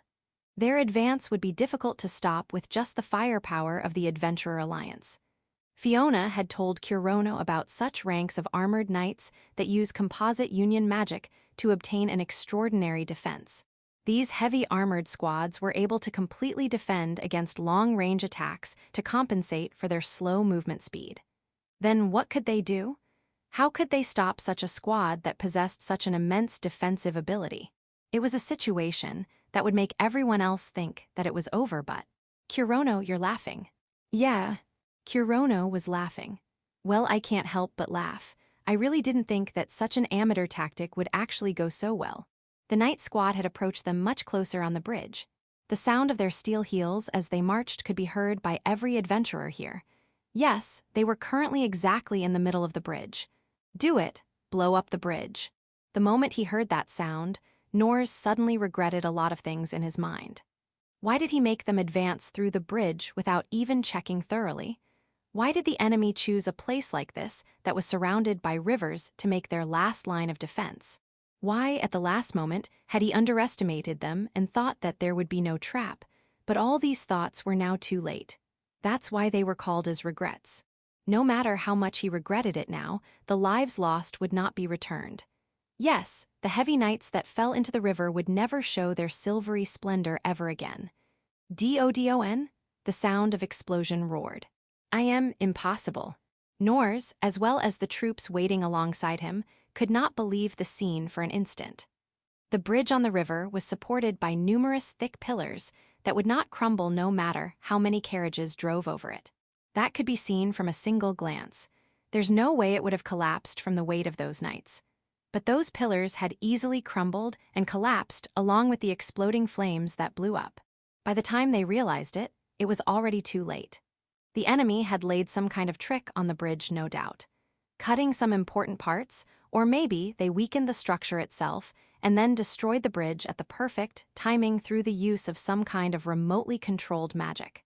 To explode something through magic like this, they either needed to draw a magic circle or attach a magic item, or they could infuse energy inside a rod beyond its limit, etc., etc. As long as they had time and magicians, it was not impossible to do it. This is impossible. Nors's shout was drowned out by the thunderous crumbling sound of the bridge. The pieces of the bridge blew up and scattered in mid-air as the armored knights pathetically fell below. These knights could defend against arrows, flames, lightning with their high defense, but against the flowing deep river, they were totally powerless. The tough and sturdy armor as well as the defensive light magic, both were useless if they were completely drowned. But due to the immense weight of their armor, it was impossible for a human to resurface back, and he could only drown while being trapped inside their armors like a coffin. Add advance, save the heavy knights. In front of the view of the knights drowning while trying to resist by flapping the water, Nors gave the order for rescue. Probably, more than half will die. But they needed to save as many as they could no matter how small the number. That feeling did not come because he really wanted to save the lives of his subordinates.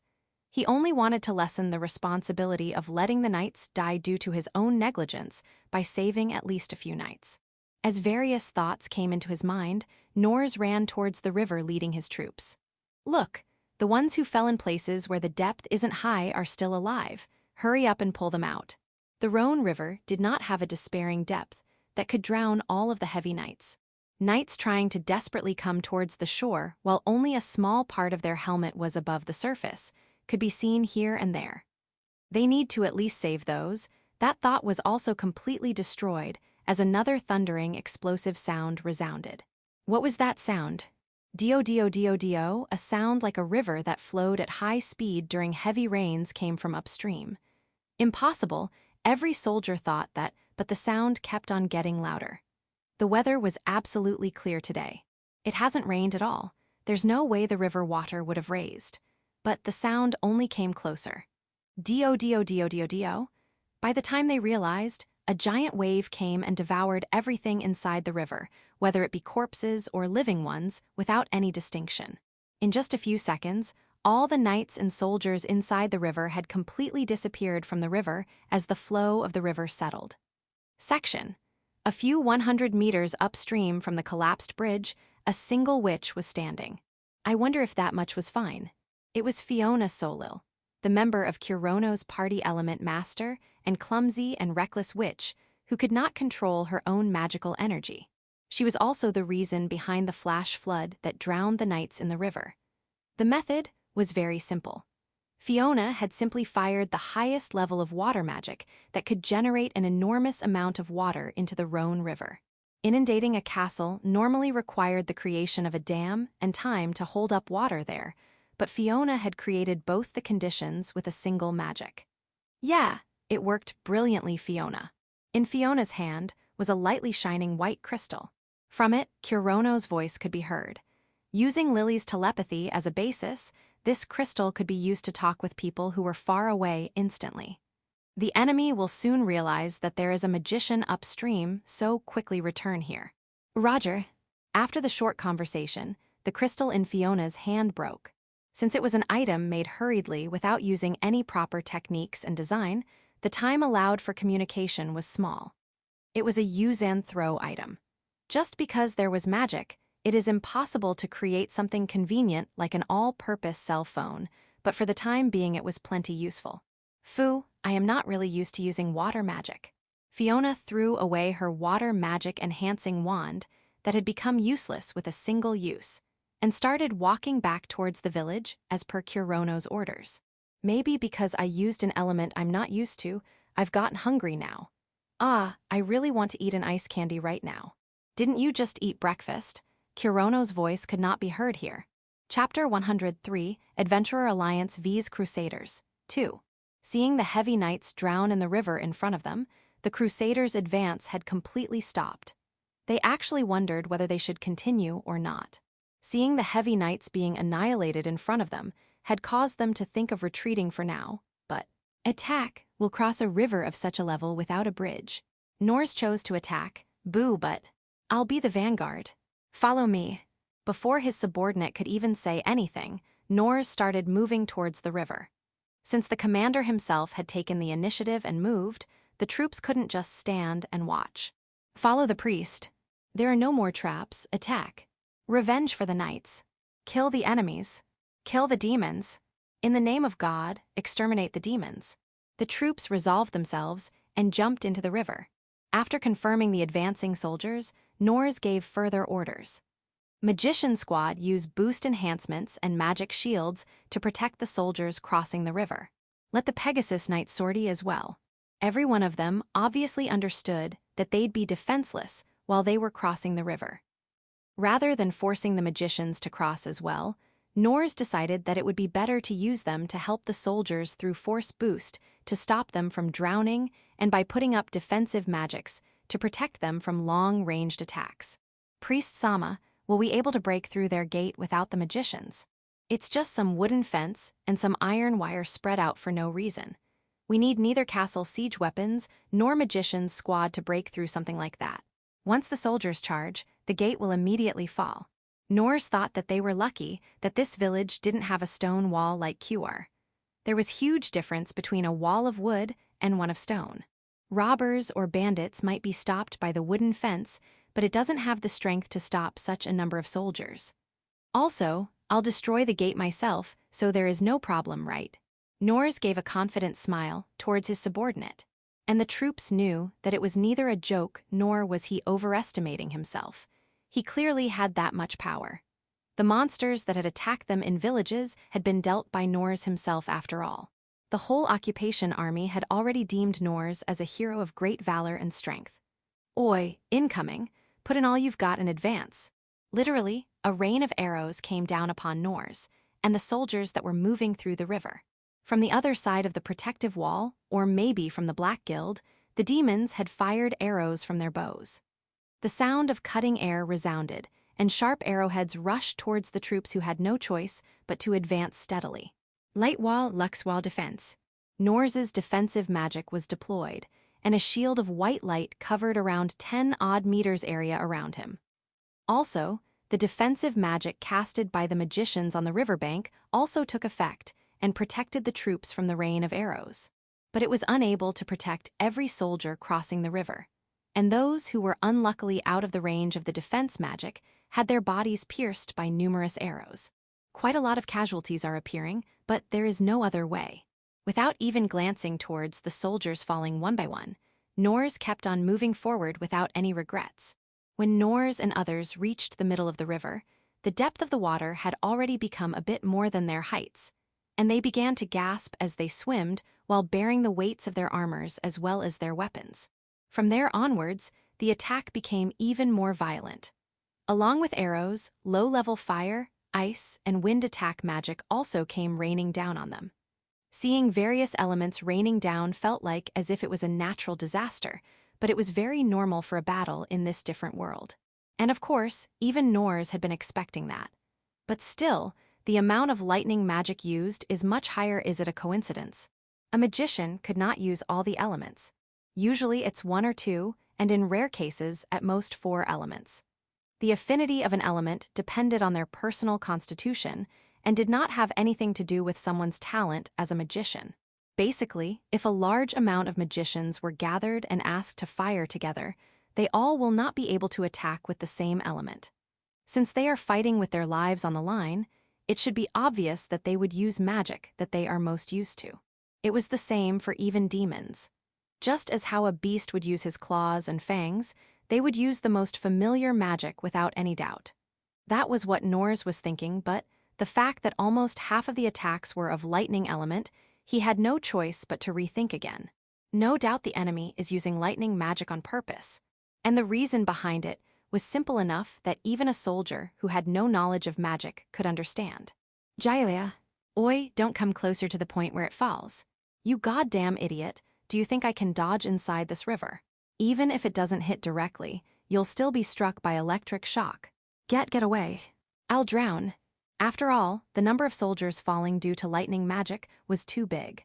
The enemy is clearly aiming to shock us with electricity. Norse quickly realized the intent of the enemy. Flames would disappear when they hit the river, ice would end up floating, and wind would only raise a splash. But lightning would affect the surrounding area as well by scattering in the water. Damage will be dealt just by being close to the point where lightning falls. Thus, even if the soldier avoids death or fatal blow, if their limbs become paralyzed, they'd drown in the river. Everyone could only take care of themselves and could not help each other in such a situation. In fact, those who were drowning were taking others down with them as well. In this place, every single lightning magic had the same effect of a wide-range attack magic. Shit, damn demons, just how long will you continue your insolent tricks? Norse shouted in anger. Behind him, the pitiful sounds of those who had become unable to move and were drowning came. Bear with it, we must bear with it for now. We're almost at the opposite shore. The vanguard group had already crossed the center and could once again reach the bottom of the river with their feet. Although the number of victims that died from the enemy attacks or by drowning just kept on increasing. Also, the defensive magic of the magicians will not reach on this side. It was going to be a severe battle where they'll have to face the enemy attacks directly with their bodies. Still with the enemy line, goal in sight, they moved without faltering. They're just a small force after all. Even if they attacked us inside the river, it's still far from completely defeating us. As long as we land on the other side, we can break through their petty defenses and then raise a bloodbath. The number of adventurers in Alsas village wasn't big enough to overturn the number difference. The amount of blood that has flowed was already too big, but victory was still in their hands. Nors was still confident of that fact. That is why he didn't even look back and kept on moving with anger. Just a little bit more. Only 50 m were left till the opposite shore. In the next half hour, they'll break through the gate and will rush inside the village. Nors predicted so. But the crusaders still did not know that two dark magicians were lying in wait for them while holding absolute will and power in their hands. Chapter 104, Crossfire. There are quite a lot of them. Crossing through the river that was being rained with numerous arrows and lightning, white figures started approaching. We had shot down a lot of them, but the enemy are moving as if it didn't even affect them. I once again realized that our enemies have an incredible number of soldiers on their side. Say, can we really stop that? Irina-san, who was standing beside me while firing countless lightning arrows at once, asked me that. Those words were filled with half doubt and half expectations. It'll be fine. We'll stop them definitely. For now, I'm waiting for the enemy to enter our firing range. In my homeland, this had changed the way of war itself. It can completely stop soldiers to charge in from the front. Probably, but I didn't say that. I can't use vague words at such a moment after all. Well, whether it's true or not, we'll know in a few minutes. That's true, I'm looking forward to it. The enemy would completely cross the river after a few more meters. I guess pulling them till here is enough. Magic bullet arts. With the black baton black ballista replica in my hand, I pointed it towards the oncoming crusaders. I concentrate my magical energy as I wait to release the thousands of bullets that have been already loaded inside. And soon the enemy finally entered the kill zone of my black bullets. Filling every bullet with hatred and the will to kill, only sarcastic words came to my mind as I got ready to send them to the other world. Welcome to Alsace, sweeping fire Gatling burst. Terra armor shield. Before even feeling any killing intent, Nors instinctually felt danger bells ringing inside his head. His instinct had saved his life countless times, till now and so this time as well. He let instinct rule his body as he deployed an intermediate-level defensive earth magic. A giant rock wall came out from the riverbed and covered Nors's body completely. And the very next moment he felt bloodlust along with the sound of explosions, something bursting and getting destroyed, and also screams. What? A lot of something hard came and smashed against the rock wall. Nors shouted when he realized that the rock wall's surface was being shaved off, but there was no one who could answer him. The subordinate, who had been standing right next to him, till now had already become a silent corpse and had fallen. And it was not just him. The corpses of the troops kept on rising 2, 3, 4. In a matter of few seconds, the number of corpses had increased exponentially. Nors finally realized that small, countless black balls were being fired at them. They pierced into the bodies of the soldiers at a high speed not traceable with the eyes of a normal human, and, depending on the point where it hit, it could instantly take the life of the soldier. This dark element magic. No, could this be the black magic activated from the divine protection of the evil god? Peeking out slightly from the cover of his giant shield, Nors focused towards the source from where this bullet attack was coming from. In his eyes, two jet black figures appeared that were firing bullets towards the soldiers from the two ends of the fence while making a giari systematic sound. I see, so that's the identity of the devil that annihilated Kiven's squad. He didn't know whether he was correct, but to him, that was how evil the image of the man dressed in full black and an evil-looking face, along with the other one that had only a skull as a head looked like. But what was more surprising wasn't their evil appearance, but the power of black magic that could create a mountain of corpses so quickly. The man was using a baton, and the skullhead was using a never-before-seen long tube of iron. Nors confirmed that these were the ones firing the bullets. Were the soldiers who came back after running telling the truth? Could it be that they can really use Instakill attack magic consecutively? The countless bullets flew and easily pierced through their chainmail and gave fatal wounds. The remnants of Kivan's squad had certainly testified that, but Nors had only perceived it as there is one strong adventurer there only. Although he regretted not thinking up any counter tactics against the devil, he quickly changed his thoughts and focused back into the battle. Terra defense. To face those black bullets without any cover was too dangerous. Nors activated a defensive magic, although of lower level, but one that could cover the maximum area. A wall of rock appeared from the riverbed, but it was much thinner than his Terra armor shield and could not guarantee absolute protection against the bullets. Not making the magicians cross the river has backfired on me. I can't protect the troops alone. Numerous soldiers scrabbled over to take cover against the Terra defense, but even its covering range was also limited. There were those who could not make it in time, those who were far away in the first place, and those who unluckily got hit by bullets that pierced through even the wall and hit them. There was no end to the increase in the deaths. As long as we do not have a way to defend, stopping would actually increase the damages. There is no other way but to harden your resolve and keep on advancing. Do not falter. Keep on charging, attack. We have the greater numbers, we'll settle it in an instant. Nors once again raised his voice and gave the order to attack. The soldiers had already resolved to die. If there was no way to retreat, then they could only try and advance. All the soldiers understood that. You attack. Aim for that black devil. Yeah, if we can kill it, we'll win. Kill the devil. In the name of God. Kill the demons. Kill the devil. Stepping over the corpses of their fallen comrades, the crusaders advanced while raising their shouts. Yeah, advance. After confirming that the soldiers had started to attack, Nors also resolved himself to move. Protect boost. Putting the minimum defense enhancement on his body, the moment he was about to get out of the cover. Zugan. The giant shield was pierced by something, and the shock blew Nors towards the rear. Gyuha. Within his faint consciousness, he saw the two giant black logs that had pierced his giant shield, and he also saw the device used to launch the logs.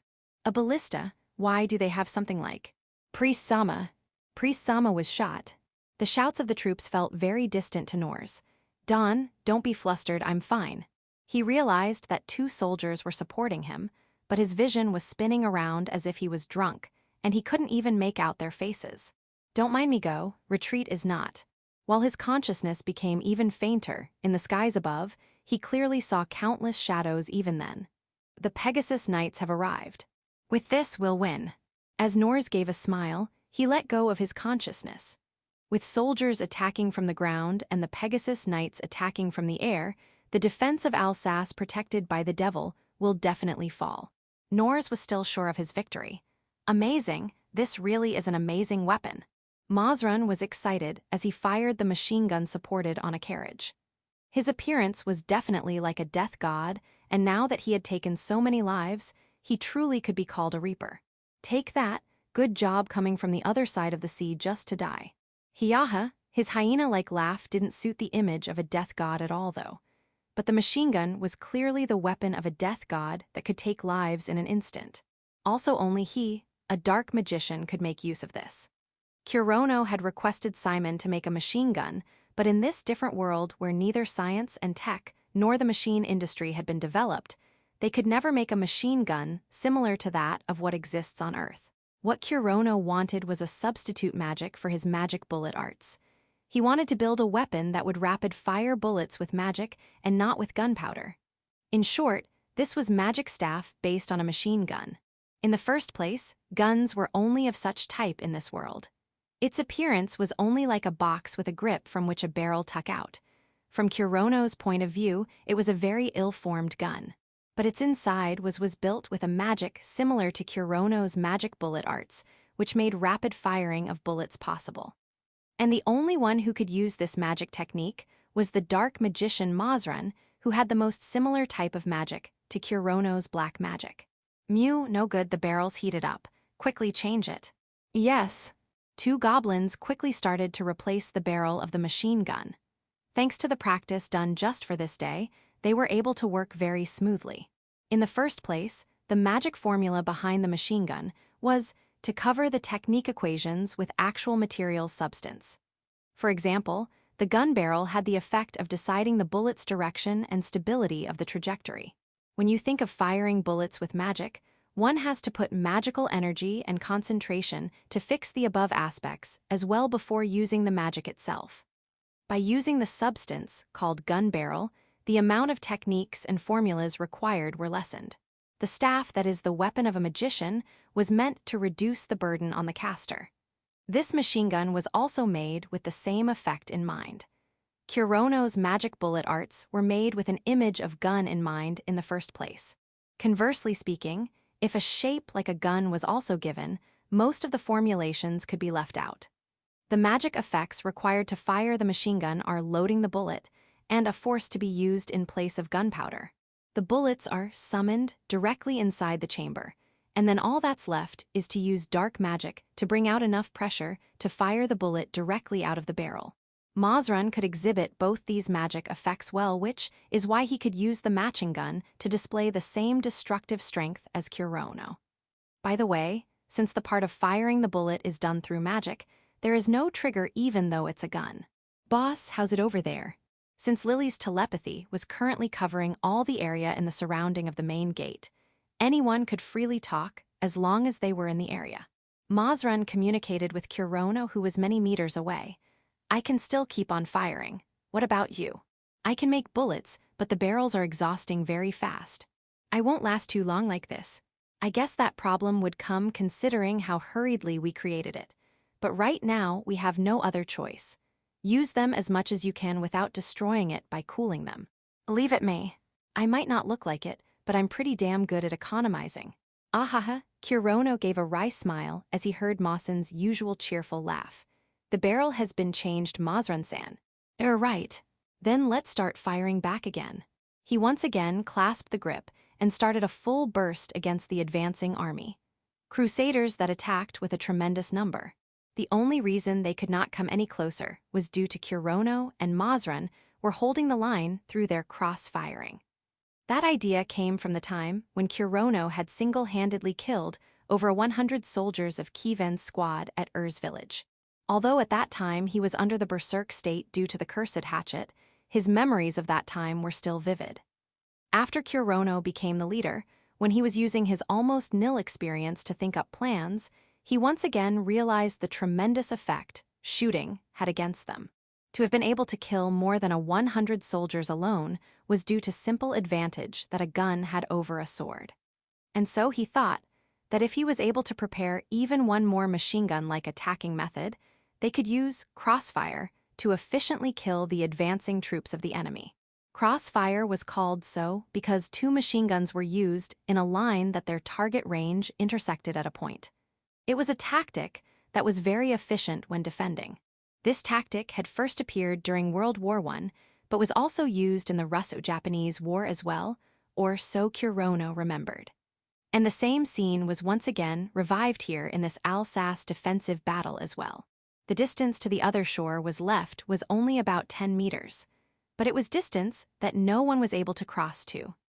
Legs getting trapped in the flow of the river, the speed of the river's flow made running almost impossible and made the distance to the other shore much greater. But still, the soldiers kept on advancing without even knowing the fact that until this rain of black bullets stopped, they would not be able to even get to the other shore. Chapter 105, The Sniper Alchemist. The Adventurer Guild, nicknamed Black Box by the Crusaders, was currently acting like a powerful war tower that was launching numerous arrows on the enemy. Except the 3 hunting princesses, almost every adventurer that could use a bow was currently stationed at the guild. Due to that, the ones standing at the gate and using the bows to attack the oncoming crusaders from the front were actually swordsmen and warriors. Thanks to that, the skilled archers could position themselves in high places suitable for aiming at the enemy, and could focus solely on providing cover fire, as they were protected by the Blackened Guild. And on the rooftop of the guild, where most of the archers were positioned, an even higher pedestal was kept on which stood Simon along with a long sniper rifle. 2 o'clock, distance 380, from the appearance looks like a squad commander, no shield. Beside him, the rank 4 thief slime Susu was acting as the observation supporter. Along with the job as a supporter, she was also acting as the gun's scope as well. By turning her arm back to the normal slime form and adjusting the composition of that transparent substance, she created a lens that could magnify far-off objects like a binocular. This transformation by using her extra magic was used by Simon as a scope for sniping. I see him, the figure of a defenseless magician, chanting a spell reflected in his view. The man, who was guessed to be the squad commander of the magician squad, was unable to realize, till the last moment, that he was being aimed at from the top of the guild building on the other side of the shore. His head was blown away and his chanting was interrupted for an eternity. Got him in one shot again. You really have good skill. Not really, it's the gun that's amazing, but thank you. Simon replied blushingly to the compliment. He was not really used to listening. The gun Simon was using right now was also one that was hurriedly constructed from the day he met Kurono, but its power and performance was much higher than anything he had used before. In the first place, Kurono had assigned only 2 duties to Simon. The first was the manufacture of the machine gun, and the other was for him to participate in the battle as a sniper. Going back in time, this happened after Kurono somehow made explanations to the angered Lily who had barged into the laboratory and had sent her back. Say, Oni-san, tell me more about the guns in your homeland. The one who spoke first was Simon. It was the weapon he had created with all his skills, and now he had been told that there were similar types somewhere else as well. There was no way he wouldn't be curious. Yeah, all right, where should I start? Since they didn't have the time to talk leisurely, Kurono concisely gave an explanation regarding guns. Kurono explained about how, at his homeland, Earth, guns were the main weapons in armies, how they were shaped and their structures, and also how guns could take many more lives than a sword. Well, Kurono wasn't trying to preach Simon about the dangers of a gun, though. What he wanted at that time was a powerful gun instead.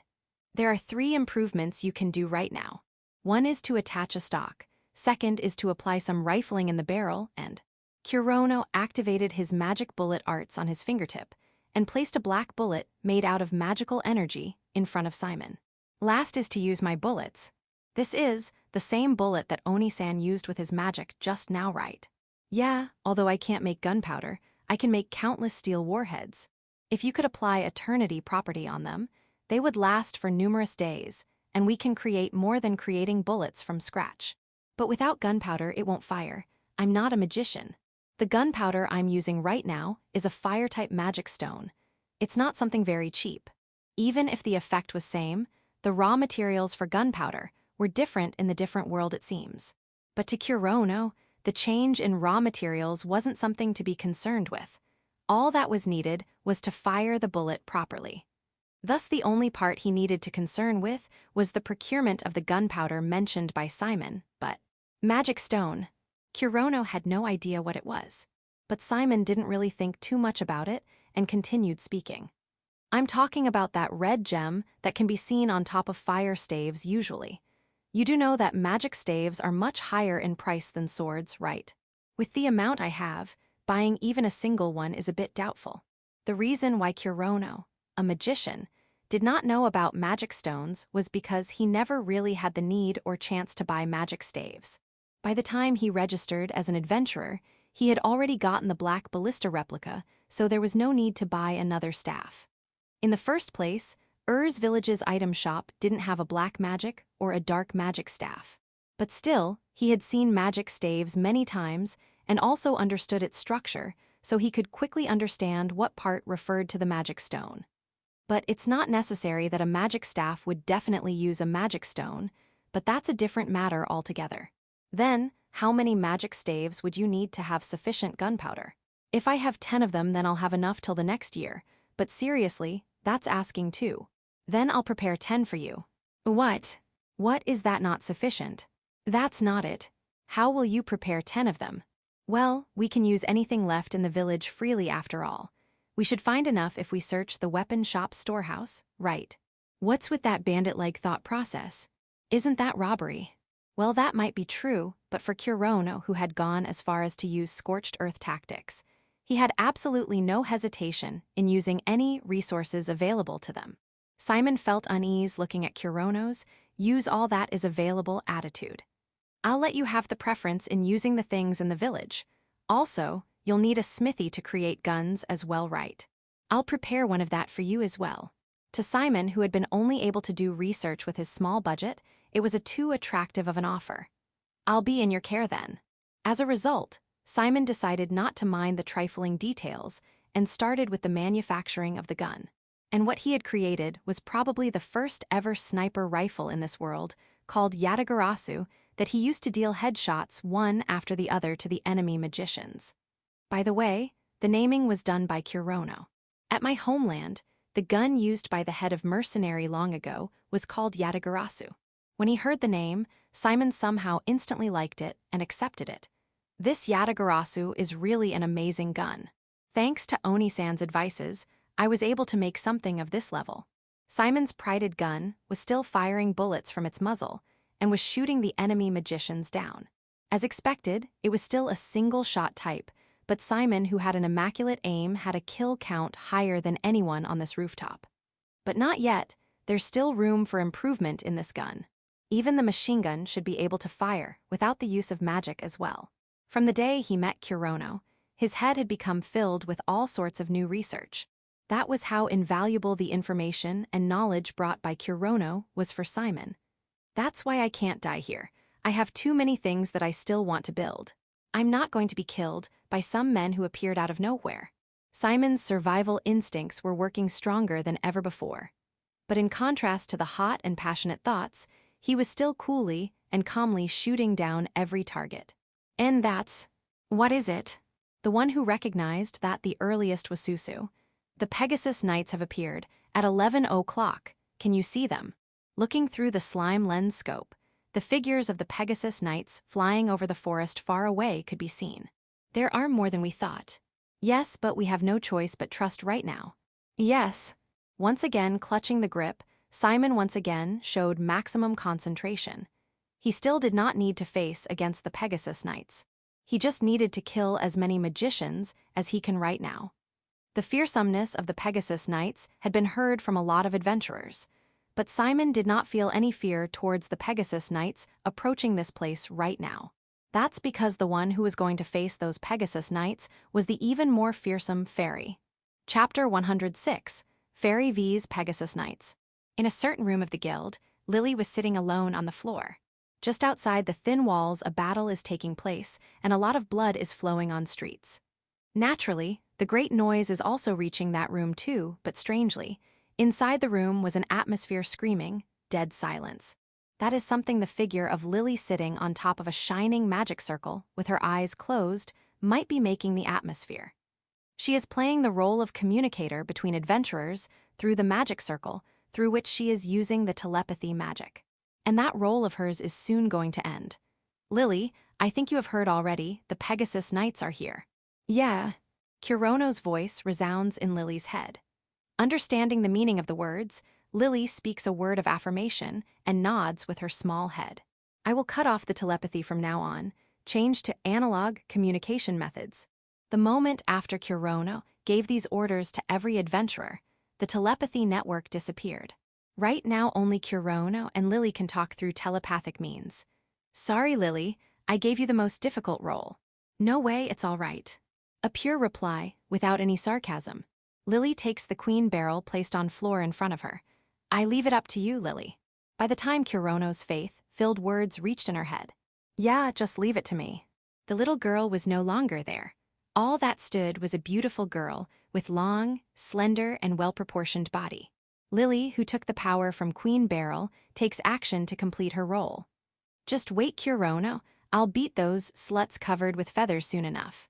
Those words were said after cutting off the telepathy, so there is no chance they will ever reach to Kurono. And he also had no way of knowing the gruesome smiling face full of bloodlust of Lily. I'll try hard, so you have to praise me later, Kurono. Lily opened the window, spread out her rainbow-colored wings, and flew up in the bright sky. The Pegasus Knight Troop is made up from females only. That is the same in Arc Continent and Pandora Continent. That is because in the Pegasus tribe, only the females, sluts, have feathers. And except some rare cases, the ones who ride on them are also females, sluts. The Pegasus Knight Troop under Nors heading towards the Alsace village was also made up by females only. Below them, the infantrymen were losing their lives easily due to crossfire.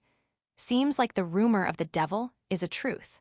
The girls are flying in the sky, in a splendid formation. They are not in the range in which their words can reach other.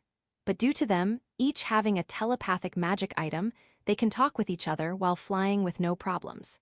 The magic item that lets others talk with each other in their minds in real time comes at a very high price.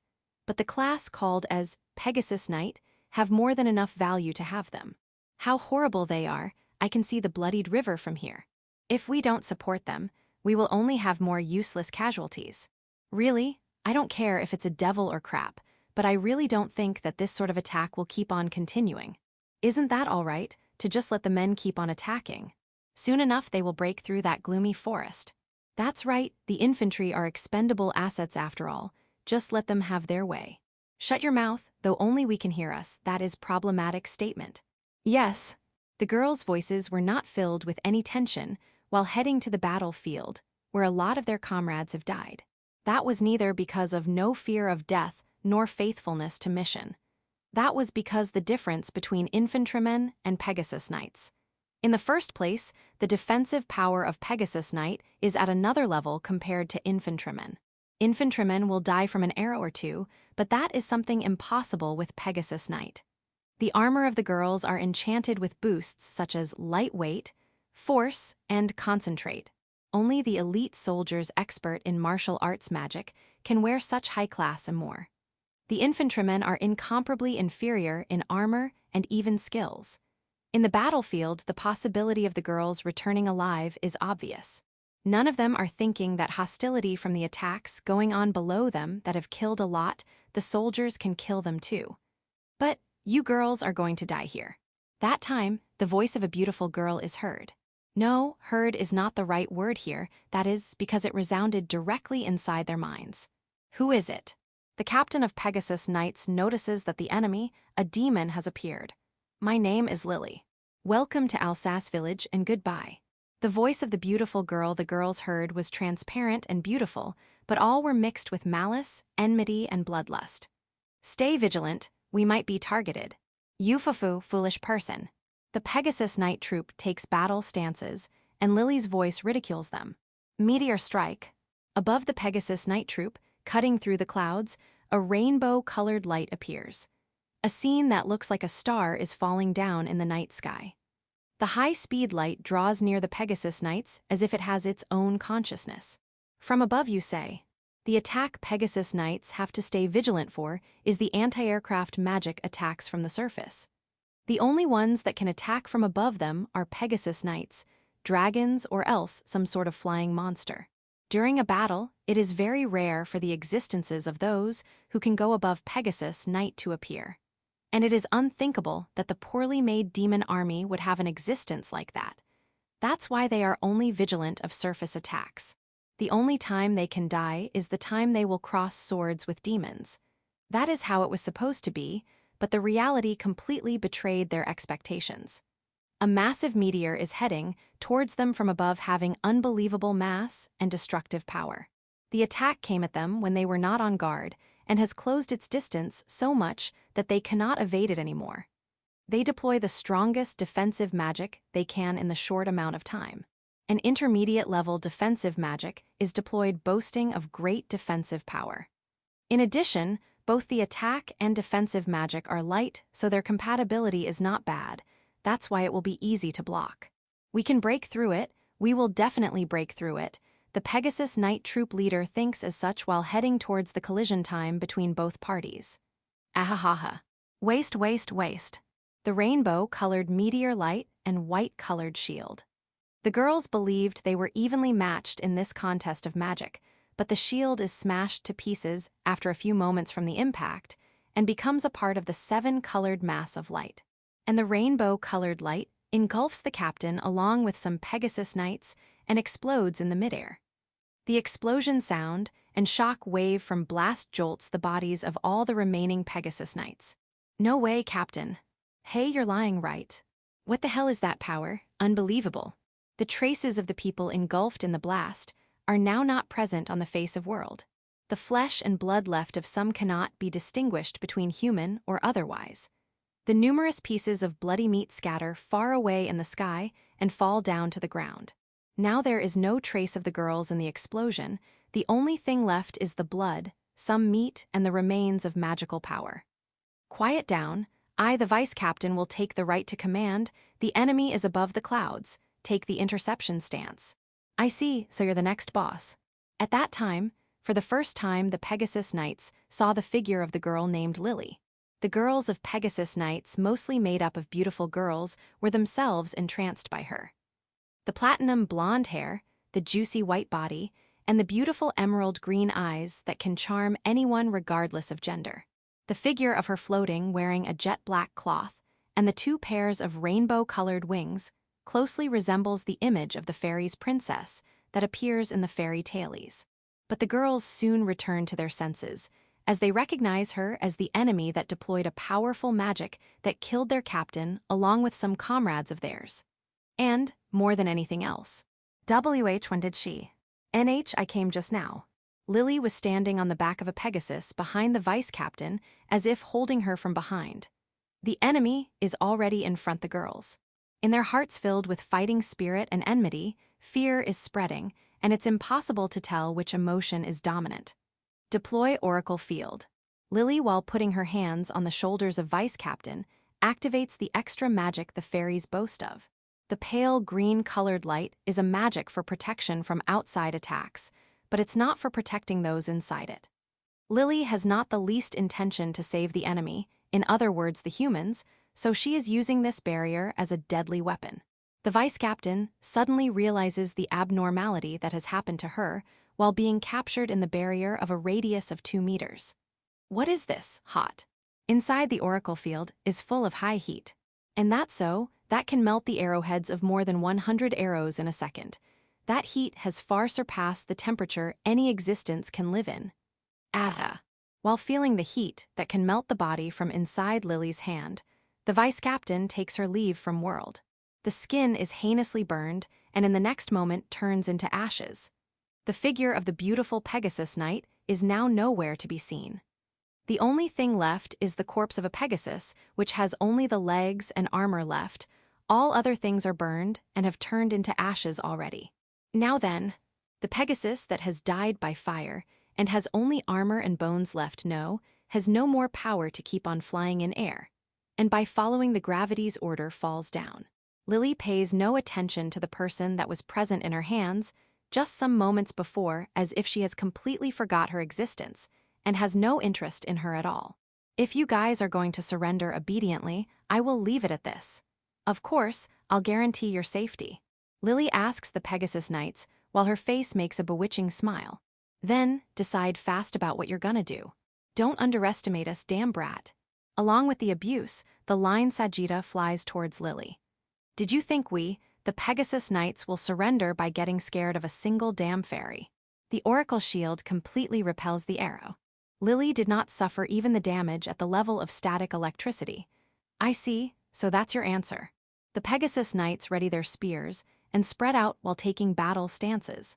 This time, the Pegasus Knight, which declared the war, takes the right to command. Having the 2 main heads gone will neither diminish their fighting spirit nor cooperation. They are not called an elite squad for no reason. Lily raises her head and glares at them while clicking her tongue as if saying, "Ah, so much hassle to take care of them all. Well then I'll kill you all, be prepared you, sluts with feathers. Don't underestimate us, fucking brat." One of the Pegasus Knights, Esther, moves her hands and mouth before she even thinks. The chantlessly made line, Sajida, flies towards the fairy named Lily. We won't get scared by a shitty fairy. Line Sajida hits Lily. But even Esther knows that a lower grade attack magic cannot kill Lily, who has killed many Pegasus Knights. I'll definitely kill her here, is that all right?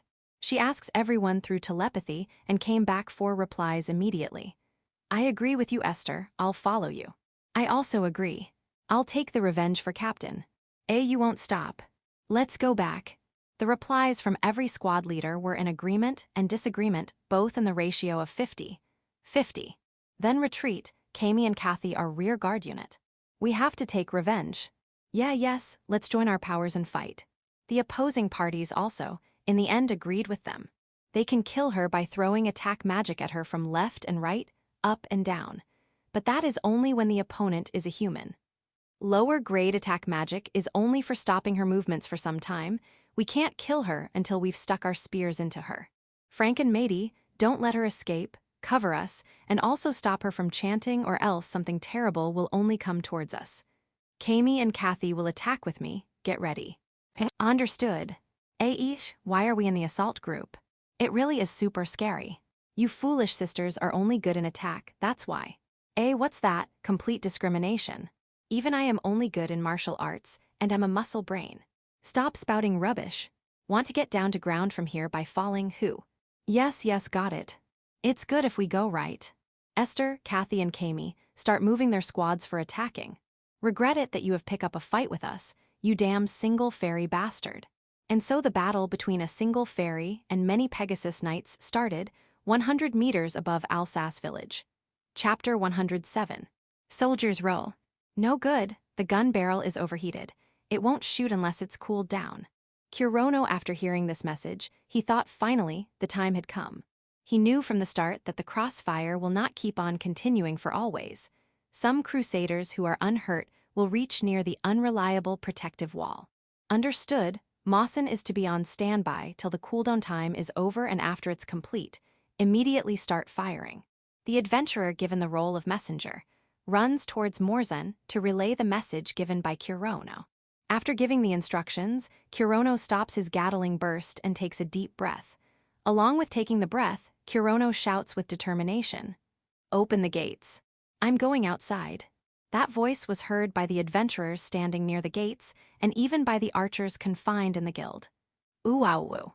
The loud war cry by the adventurers gives the answer to Kurono's command. Particularly, the adventurers standing near the main gates were boiling with more excitement due to them eagerly waiting to cross swords with the enemy.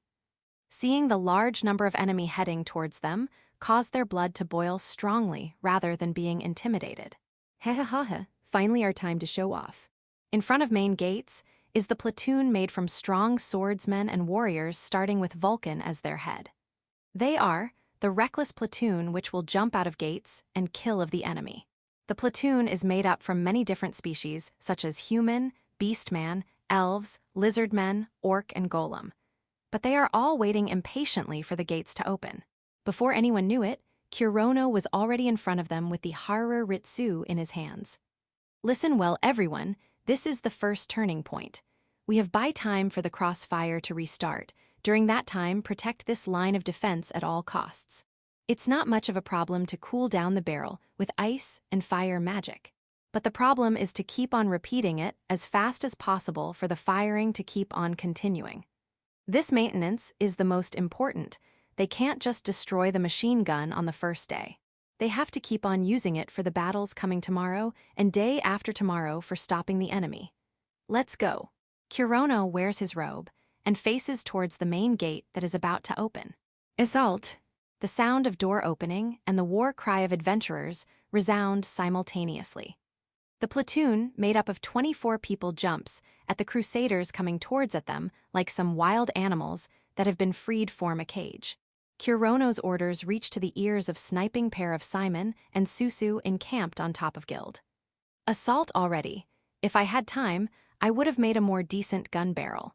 Simon understands that this assault is to buy time for the restart of crossfire. Conversely speaking, if the gun barrel can keep on firing, then there is no need to take risk and assault. Simon regrets the fact that he couldn't complete a more durable gun barrel, and due to that, they have to add such a high-risk assault plan to buy time. When the gun barrel was complete, Kurono gave him the words of praise and gratitude that it's well made. But he doesn't think that his work is worthy of that praise. But there is no time to regret right now. Let's start our next job. Susu speaks those words as if she had guessed Simon's heart and returns her slime hand, which had been acting as a scope, till yet back to human hands. Yes. Simon removes his hand from Yatagarasu and stands up from his sniping position.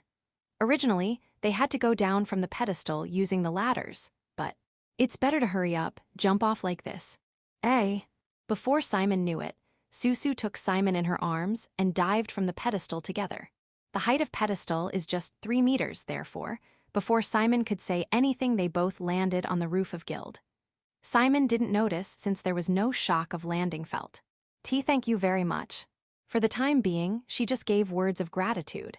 We're on our own from now on, be careful, Simon, especially since some of the Pegasus knights might come inside. Yes, Susu-san should also be careful. You don't need to worry about me. I'm a thief, so even if I went to the front line, the enemy won't realize my presence at all. That is the skill of assassin, not a thief. Simon wanted to say that but stops because there is no time for useless talks. Well then, see you later. Yes. After saying those words, Susu jumps off from the rooftop of Guild. She looks like a human, but don't be disillusioned, in truth she is slime. If she returns her hands and legs to slime form, then she can climb on the walls as easily as if walking on road. Simon thinks while seeing his running off that he can do such a thing without any rope or martial arts skills or magical assistance. All right then, I also have to give cover fire for Oni-san and others. Simon starts running while shouldering his gun. He ran towards the ideal position for sniping above the main gate of Guild. Till now, he had been sniping the enemy magicians, but now her role is to do cover fire to support the assault platoon. The targets are right besides Guild building, so she doesn't need the scope, in other words, Susu as a spotter. The commanding officer of enemy can use lower-grade magic too. Eliminating him is top priority. Simon decides his main target for sniping, and once again set up the Yatagarasu while standing on the rooftop. The ones he will be shooting are not on the other side of shore, but right below the Guild. I don't feel like missing a target at this distance. Without any hesitation, Simon pulls the trigger, and the bullet flies towards her target. I haven't had any close combat after fighting that priest in Ur's village. I still don't think I'm cut out for close combats. Chop, chop, kill, chop, blood, kill, death, kill, chop, chop, chop, chop. And you remain the same, Thanks to the bloodlust being transferred to me from the Hara Ritsu in my right hand, I'm not feeling even a bit of nervousness. Sure enough, it's odd to have a relaxation effect from a curse, but there is not time to think about that because the enemy is heading towards me. The crusaders are coming separately so as to not meet the same fate as that of the soldiers that started marching first. But still, their numbers are hell lot more than the number of people that came to conquer Ur's village. They are full of vigor due to being covered by the white shadow while crossing the river.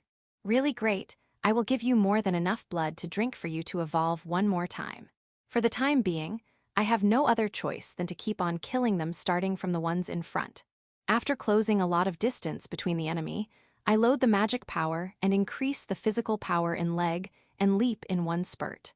I jump above the spears they are attacking with and attack at their heads while being in midair. Black calm.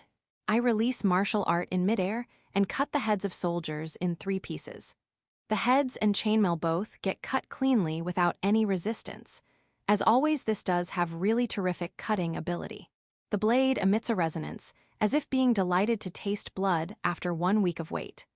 I land in front of the 3 headless corpses and head towards the center of the enemy. They suddenly cover me from all directions without leaving any gaps. The soldiers, after sensing I have closed a lot of distance between them already, throw the spear and don the broadsword hanging on their waist. But those movements seem really slow to me. Now that I think about it, I have killed 10 high-class soldiers when escaping from Institute, and that's so very easily. In that case, the soldiers in front of me who haven't learnt either magic or martial arts skills, in other words, normal human being, don't have any advantage other than the difference in numbers. While the soldiers are taking their swords from their scabbard, I chop them all together. The Hara Ritsu, just like its name says, cuts the stomach of the soldiers cleanly and scatters the blood and entrails. After I cut of some soldiers covering me, the left soldiers finally take out their swords. Die, you devil. Everyone speaks the words of revenge and start to assault me. Even for this hatchet, it is impossible to kill many people coming at me in one swing.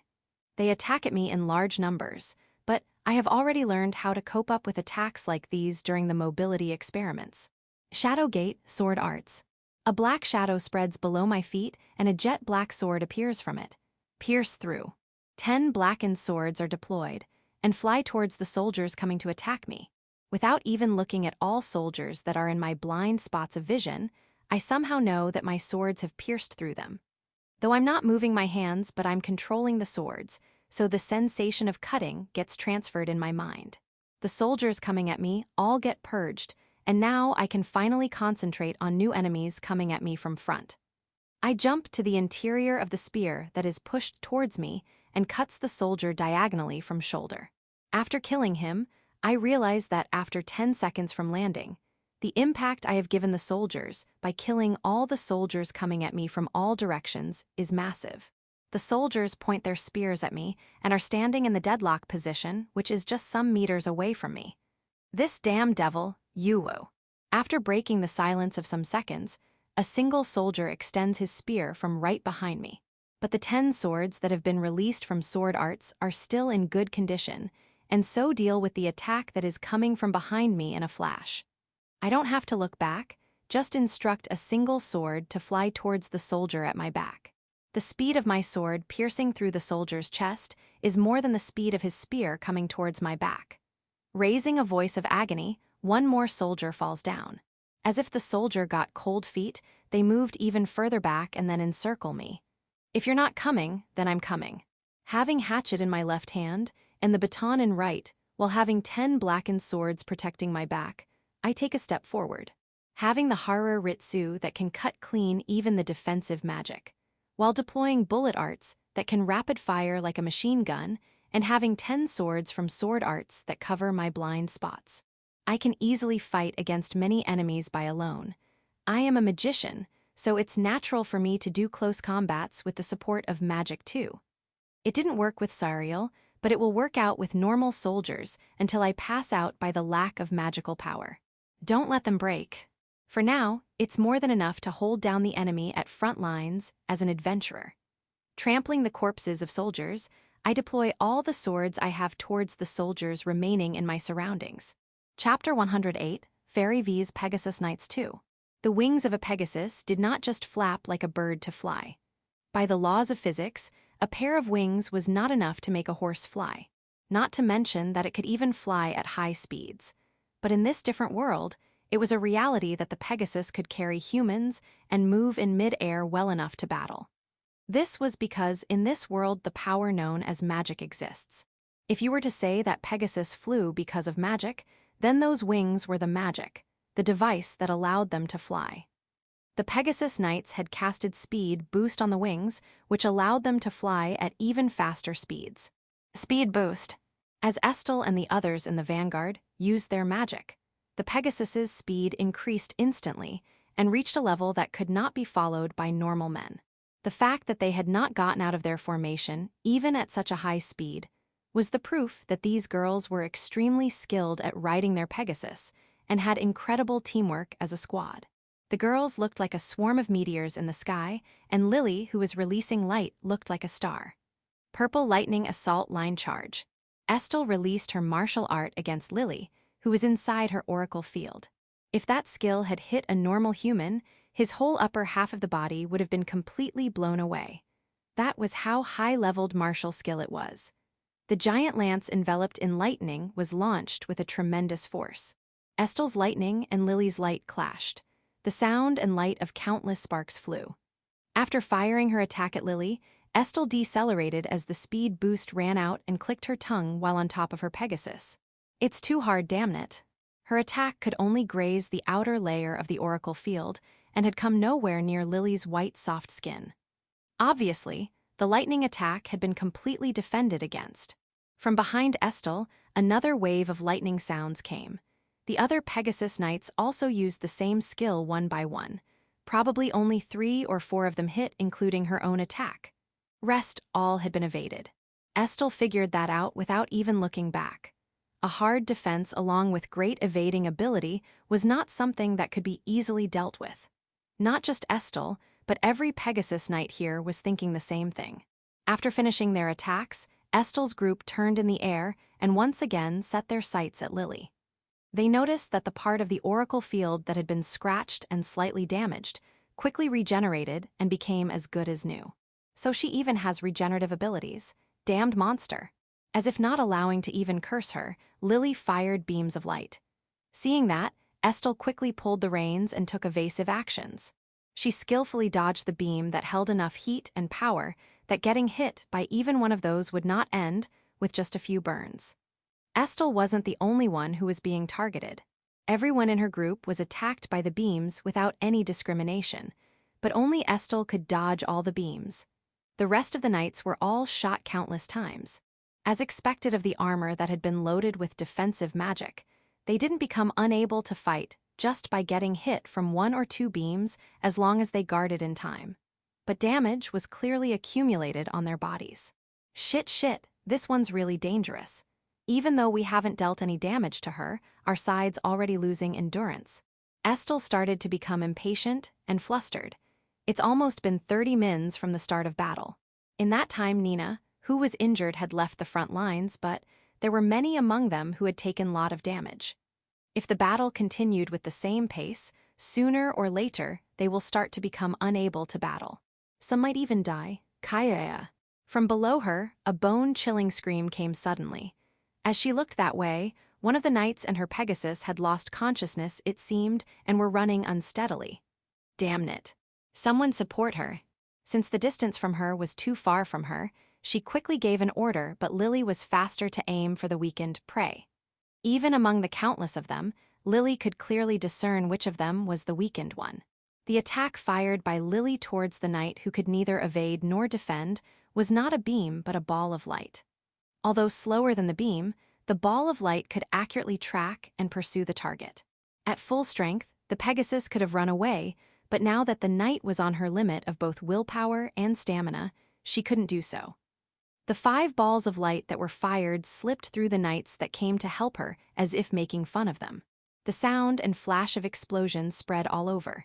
This time, no scream was heard. Just one animal fell from the sky towards the earth. Lily had once again killed another one. Without even getting conceded due to it, she quickly took the next move. The reason why Lily was able to attack right now was because it was just after Estel's team had charged too much and given her a gap.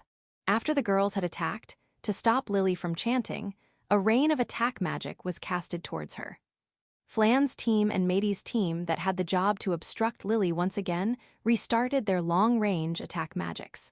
And Lily, who had expected that, took highly irregular evasive maneuvers that could not be imitated by a Pegasus. What should if I have to resolve to sacrifice someone, now's the time. The most troublesome thing was Lily's overwhelming, maneuvering ability. If Pegasus could fly like birds, then Lily was like a bee. If it was a simple battle in a straight line, there wouldn't be much difference, but during the time of evasion, that incredible maneuvering made a lot of difference. If the attack doesn't hit, the damage will also remain 0. Although, evading like that requires high levels of concentration, there was still no sign of Lily looking fatigued yet. There's no other choice to stop her by holding her directly. Shit, it would be the same end as the vice commander then, but there's no other choice either. Her thoughts were all over the place, and she couldn't get an answer. God damn it. Is there no way to stop her? Darting around like that all the time, damn it.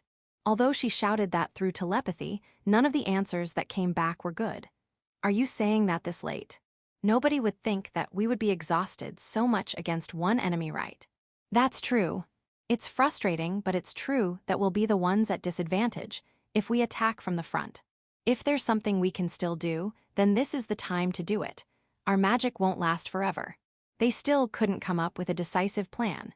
No other choice. I'll stop that son of bitch fairy's movements myself. Son of a bitch? That fairy is a woman no matter how you look at it. Not to mention she's irritatingly beautiful as well. Do you think I fucking care about something like that? Don't pour water on my decisive moment. Are you serious, Estel? You won't get away if you touch that barrier of light, you know. There's no other way. Also, if we stay blocked here forever, then we won't be able to provide support to the troops on the ground. That way the whole plan would be destroyed. Yes, in the first place, their mission was not to defeat Lily. Their main objective was to attack and destroy the enemy defense line and allow the infantry to charge in successfully. Look, below the demons have finally come out as well. If we could attack from the air right now, their defenses would instantly crumble. Estelle could imagine the acting vice commander hesitate for a bit on the other side of the transmission. And after a few seconds, Flan's reply came. I'll leave it to you, Estelle. In return, we'll cast Protect with all our power, so come back alive. Of course, who said I'm going to die? No way, Estelle, you're really gonna do it. That's really dangerous. What, you're worrying about me now? No such thing. Those sisters, Cammy and Kathy, really never change. Estelle thought in her mind. Listen, I'll hold that son of a bitch down so you'll be the ones to finish her off. Don't fuck up. Although they hesitated, the sisters replied back with agreement. The Pegasus Knights all resolved themselves and looked towards Lily, who was still calmly floating in the sky. All right, then here I. The moment Estelle was about to move, she saw a change in Lily. Until now, Lily had been firing light beams and ball from inside the barrier, but right now, small balls of light were appearing outside the barrier. Oi, it's doing something, be careful. The balls of light slowly started increasing in size, and soon became almost double the size of the usual ones. If they had power as per its looks, they had no idea if they could bear it if they got hit, especially now that their stamina had almost run out. Why? We didn't even give it time to chant properly. Anyway, that's really dangerous. The moment Estelle and the others prepared themselves to face Lily's attack, the balls of light were shot out towards them. The balls of light fired towards the knights that had scattered in all directions was definitely slower than any of her previous attacks. They're slow, do they have tracking ability? If they are this slow, then it would be better to shoot them down with magic. The moment everyone else thought the same thing and decided to counterattack, the balls of light burst and released an immense light. Their eyes were blinded by the white light and they lost their vision. For a second, they thought they were caught in a huge blast, but they felt no problem in their bodies. Shit, it was only a distraction. Recognizing the true intent of that move, Estelle quickly realized the next move, Luck's defense, laser heal. A defensive magic to protect her, and a heal magic to restore her sight, were activated consecutively. When her vision returned, all that entered her eyes was the shield deployed by her and the clear blue sky. There was no sign of an incoming attack. No, wait, where did that son of a bitch go? As she looked around, she could not find Lily or her light barrier. Can anyone see her? She communicated to her comrades. The enemy in front of them suddenly disappeared. All of them were expecting a surprise attack from a blind spot. No signs of the enemy. Can't see her. I see her. She's falling towards the ground. Are you sure, matey? Our team was located beneath it. I clearly saw her pass through as she went downwards. I see. Alert the troops on the ground. We don't know what it'll do. As a result, Lily had gotten out from the encirclement of the Pegasus Knights and landed on the ground. Since the enemy had disappeared from their sights, the Pegasus Knights quickly returned to their formation. What's going on? Nothing's coming. For around 3 minutes, they were alert in the skies, but as Estelle had said, not a single beam of light came from the forest where Lily should have gone. Estelle, it could be that some kind of magic of hers might have run out of effective time. Flan came beside Estelle and said that. That's not impossible. It could be that she was using an incredible enhancement magic. It could have been the evil god's divine protection as well. Yes, especially, we are unclear regarding the divine protection received by demons in the first place. So we can't guess their abilities either. So basically, it ran away. In such a situation, normally anyone would think that. So it ran away, but what should we do? Pursue it. No, return to our mission. If it ran away, then it's favorable for us. We'll attack the enemy's defensive line just as originally planned. If it really had run away due to the effect of some magic running out, then it really was the best chance to kill Lily. Even Estelle wanted to kill the monster that could face with the whole Pegasus Knights squad alone, but it couldn't be helped that it ran away inside a deep forest. The Pegasus Knights could not follow there. That was the job for the soldiers on the ground. As a result, they concluded that pursuing was impossible and then they need to achieve their original objective. We were held back for 30 mins. If we become too late, then the soldiers on the ground might get scared and start retreating. Let's hurry up. Roger. After giving the order, the Pegasus knights began to move out. And when they moved their sights towards the enemy defense line, an irregularity occurred inside that forest. The trees and leaves in the forest began to dry up. What that implied was understood by not just magicians, but even those that couldn't use magic as well. Is it life drain? Life drain was a magic prohibited in the Republic and was labeled as a taboo.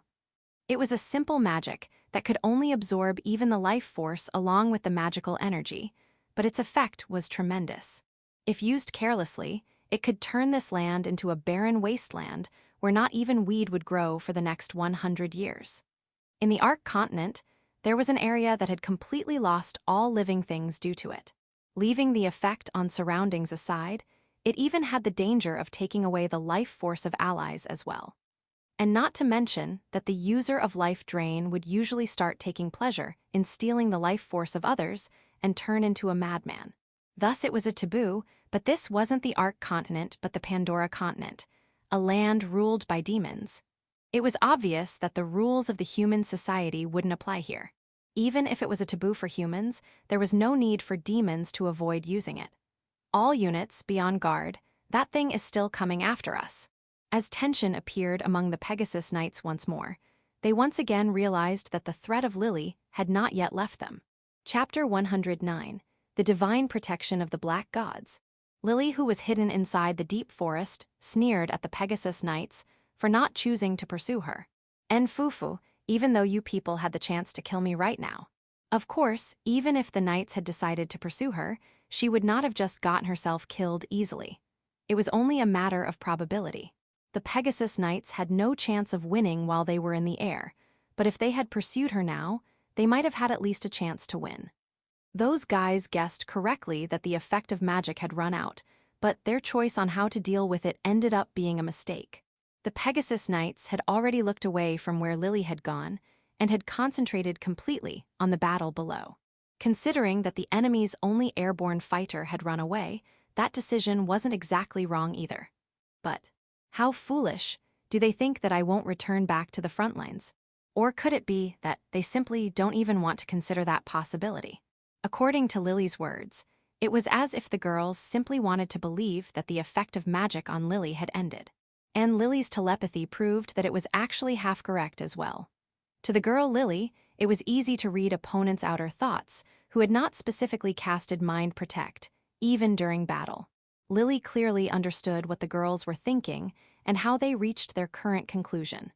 They thought that either my magic or the divine protection had run out, but it seems they never even considered that I have and could actually use both of them.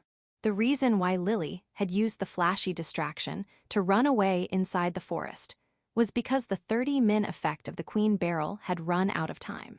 Since the Queen Beryl was not an artifact built specifically for the fairies only, her affinity with it was only normal.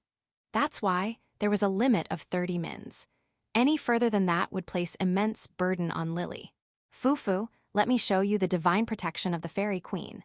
But the divine protection of the Fairy Queen was different. It was a power for fairies made by the fairies. There was no burden on the body when using it. After all, she was only returning to her usual actual body only. Life drain. Lily began her chant, and at the same time brought out a scroll from her light-type spatial magic and spread it as she threw it in the air. It was the most effective and high-priced scroll in the village made only from the skin of a rank 4 monster. On it, the magic circle drawn by Lily was that of life drain.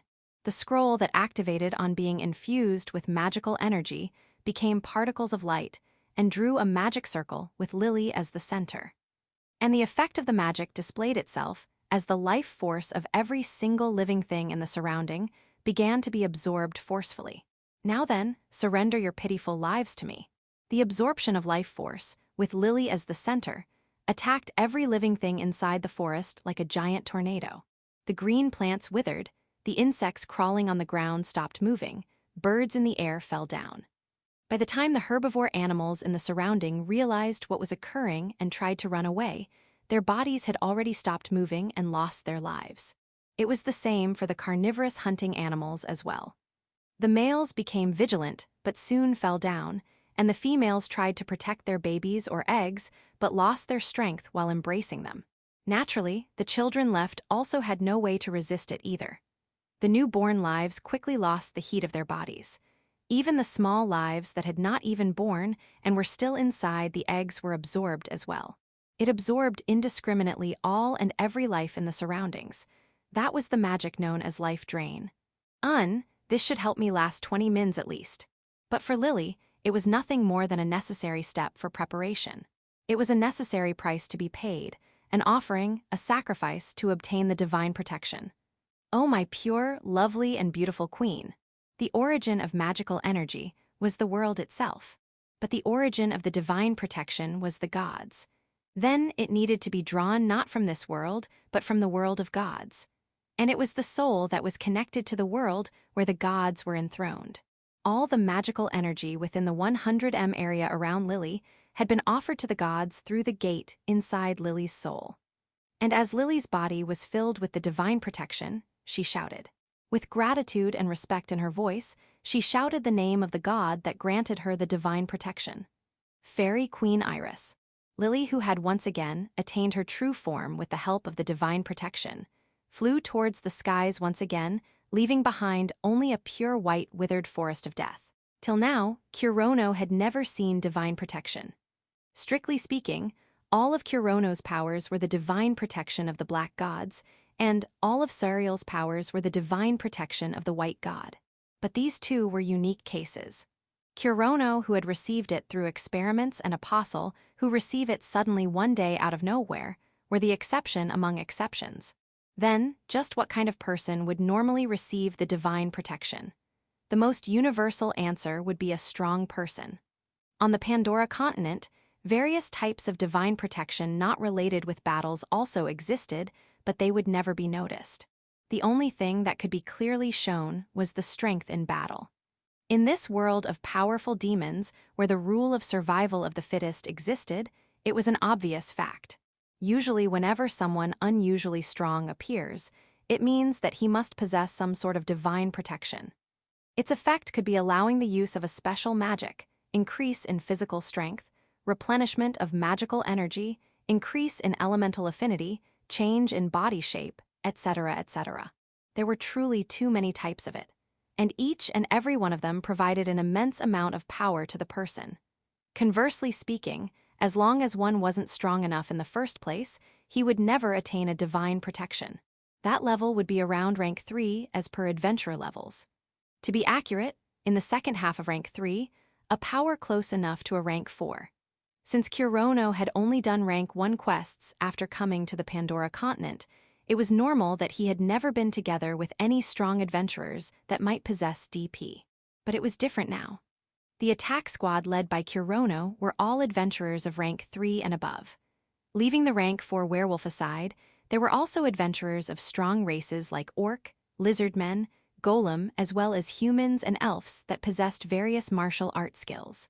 They were of various types, but all of them were warriors that possessed some sort of divine protection. And so Kurono was able to see the overwhelming strength of DP users personally in this battle for the first time. Warrior. Every time Vulcan's giant sword Fang Sword, Evil Eater, was swung, lots of crusaders were blown in the air. All the soldiers that were hit instantly lost one or several of their limbs. Those who didn't could be counted as very lucky, if you were to disregard the fact that they would still die sooner or later anyway. Come at me, you fucking humans. I'm finally starting to get in the mood.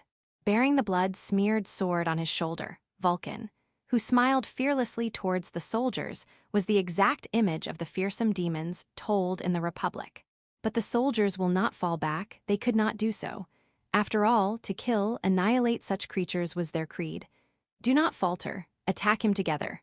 Under the order of the squad commander, the soldiers took formation with their spears and faced Vulcan. Hee, looks you guys ain't scared yet. Nice, I should also become a little more serious now as well. Without yielding to the bloodlust and fighting spirit released by Vulcan, the soldiers attacked him with their spears. The spears struck towards him. Even if it was a large sword, a spear would still have longer reach.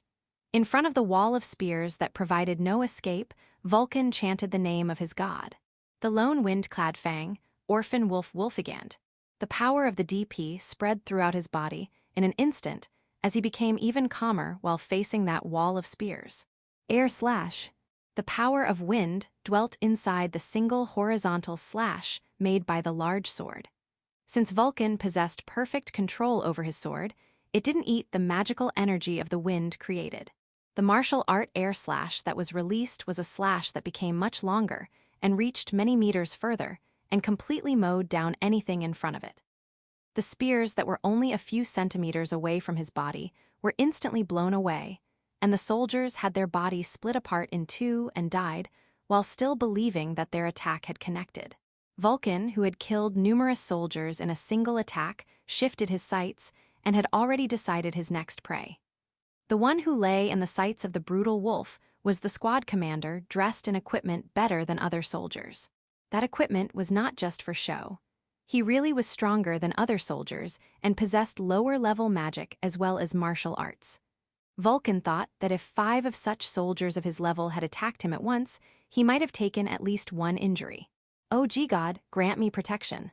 Maybe because he saw numerous of his subordinates die from a single blow, his face showed an expression of fear, but he still hadn't completely lost his fighting spirit.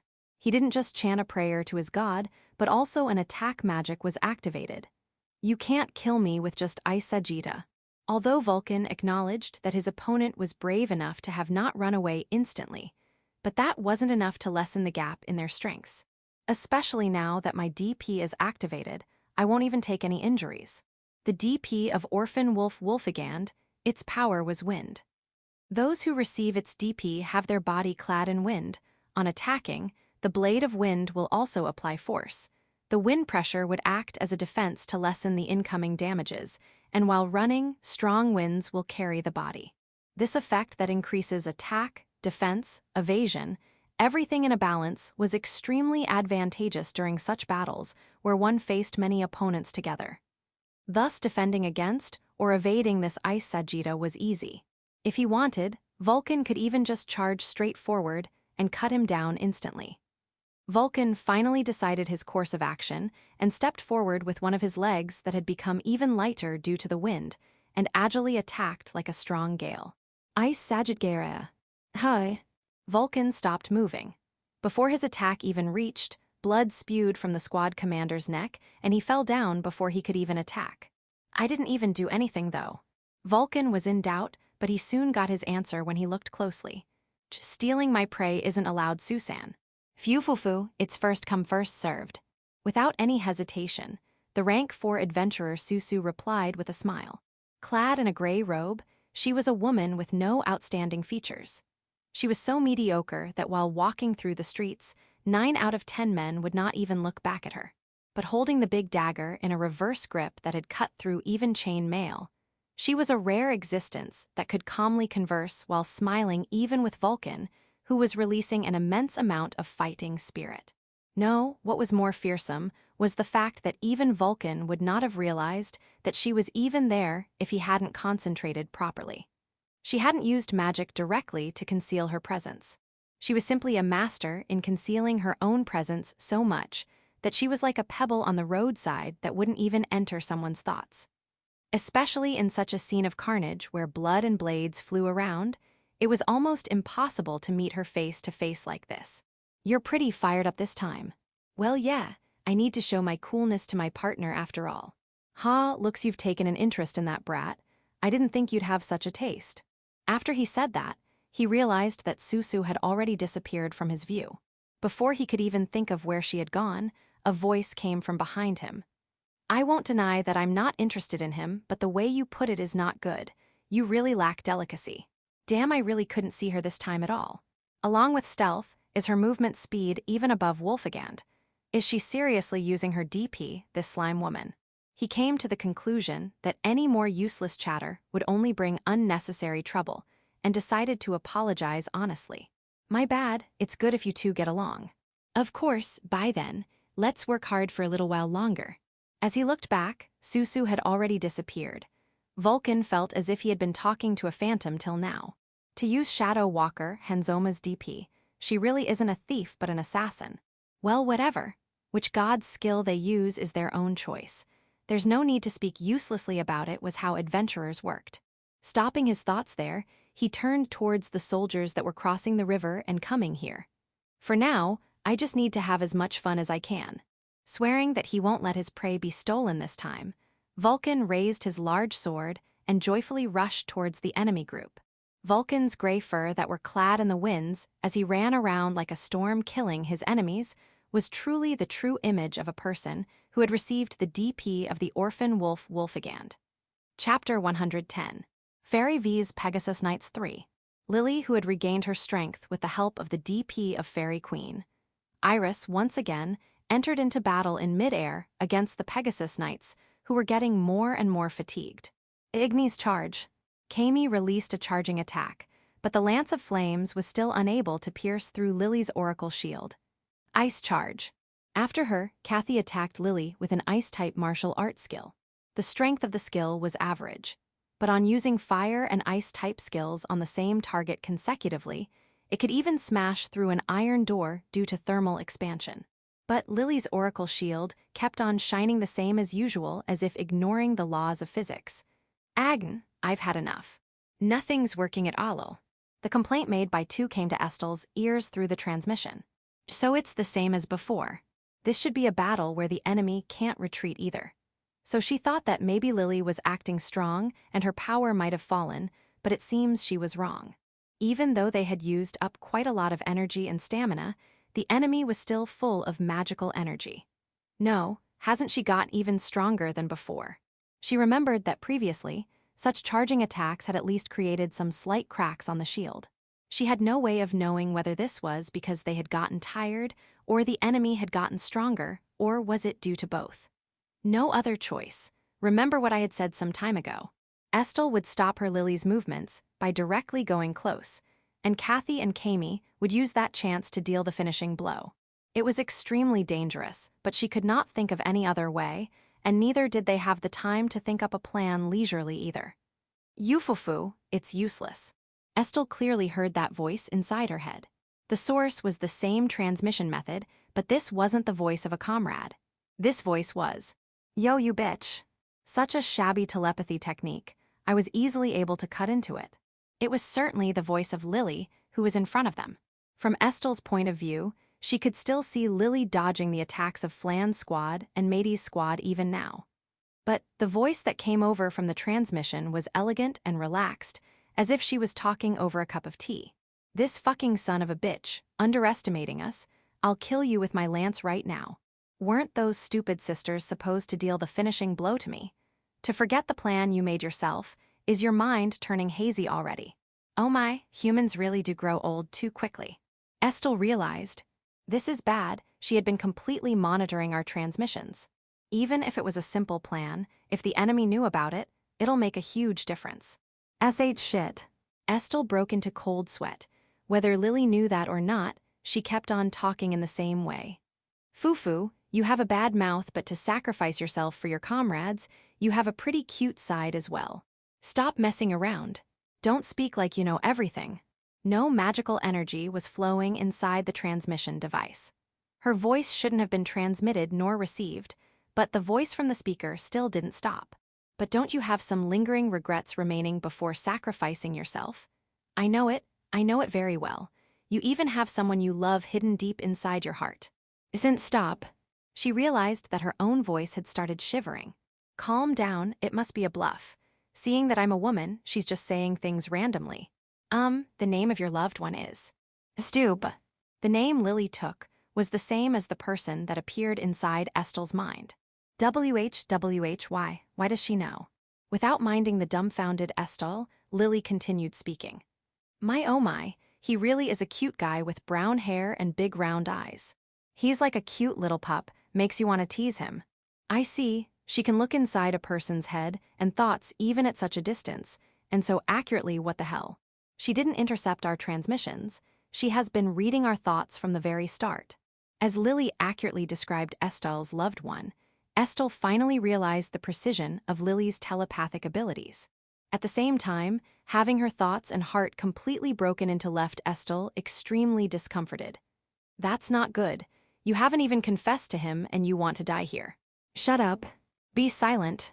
He's a medic, so he should be nearby, right? You can quickly go and confess to him right now. Shut up. Come on, if you don't do so quickly, he might die first, you know. Shut the fuck up.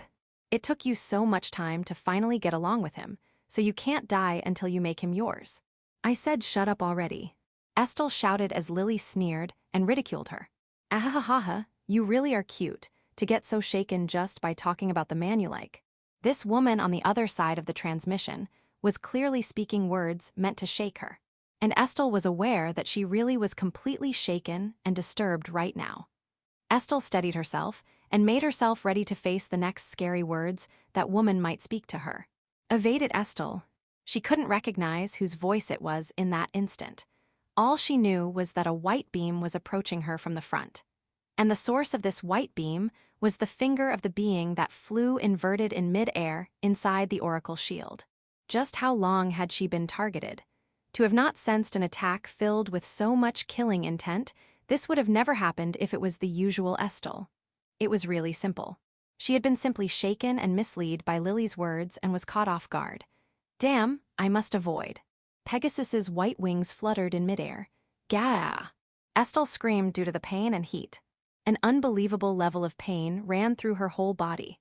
Her mind had been ravaged by intense pain, but she still barely had enough capacity to think calmly. I am still alive. I feel like I died, but I'm not dead yet. The moment she realized that she hadn't died, she also realized that her Pegasus had started falling. The white wings that had been burned and destroyed largely came in her view. It was not just her, but even her Pegasus had taken damage. That too at the wings, but it wasn't a fatal blow.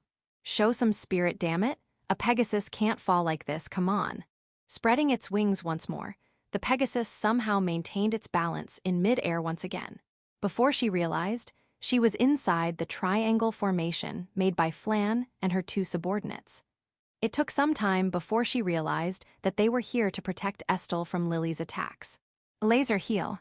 2 healing magics flew towards her, but the pain only became a slight lesser. It wasn't enough to heal her wounds. My bad, I was caught off guard. Just saying that, Estelle drank the potion prepared by her in advance. It was a high-grade article, but not even half of her wounds had healed. She brought out one more and sprinkled it over the damaged wings of the Pegasus. This one also had the same effective strength as the one used by Estelle, but the wounds weren't shallow enough to be healed by just this. Estelle, let's retreat. Estelle was unable to answer to Flan's proposal instantly. She once again looked towards her wounds. Shit, I shouldn't have looked. Her left hand had the deepest wounds. She might have reflexively used her hand to protect her body from Lily's attacks.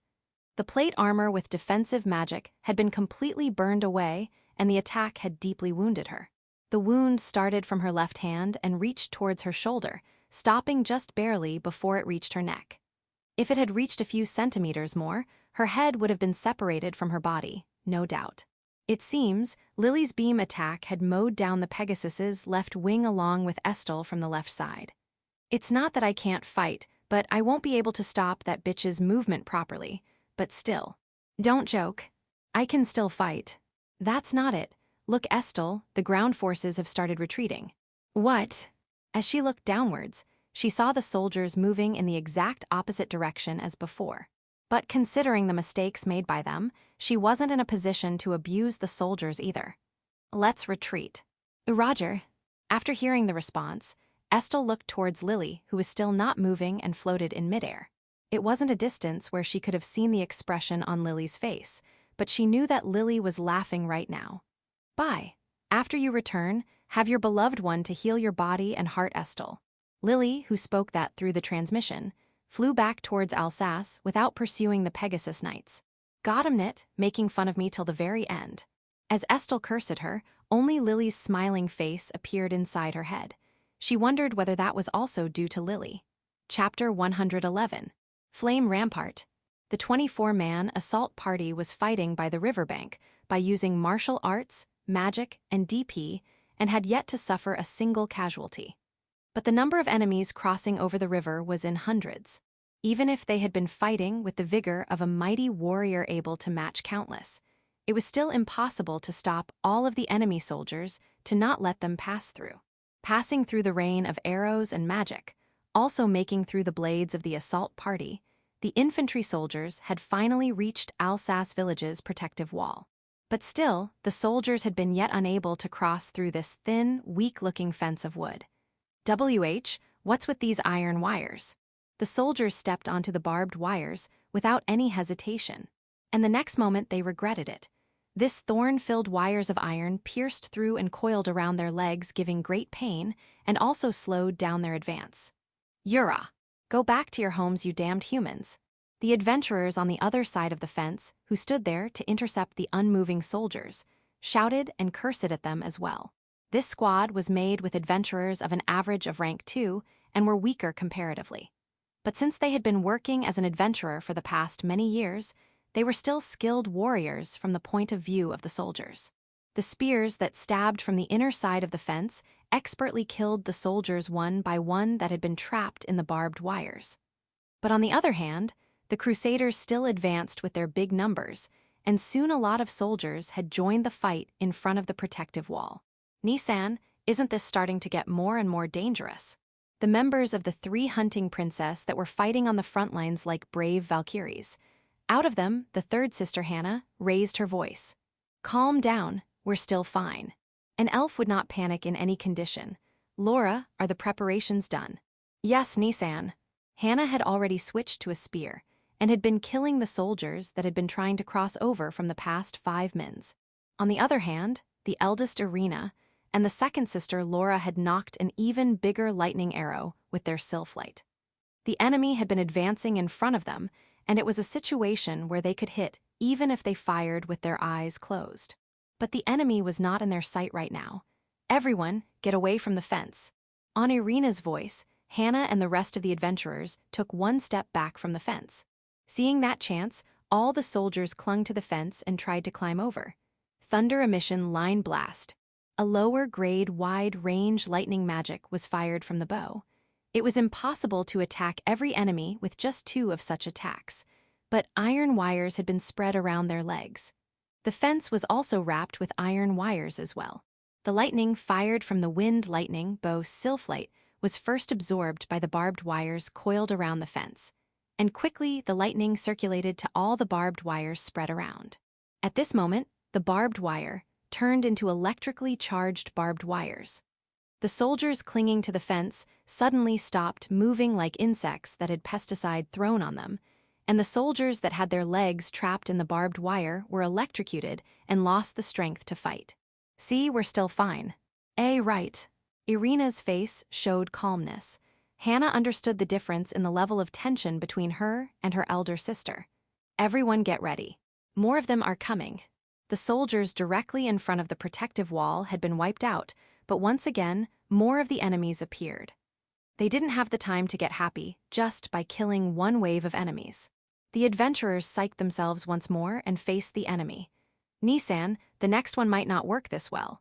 Laura's cool voice came to Irina. Why so? The fence is still in perfect shape. That's not it. There are too many corpses. Laura pointed towards the other side of the fence. There a lot of corpses and wounded soldiers were lying on the ground. It was obvious, but they were lying not on the ground, but on the barbed wires. Oh no, they'd used the corpses as a foothold. As Irina realized it, it also became a reality. The incoming crusaders used the corpses, and even those who were still breathing comrades, as a footing without hesitation, and moved towards the protective wall without getting caught in the barbed wires. You bastards! You would go as far as to even step on your own comrades. One of the adventurers shouted.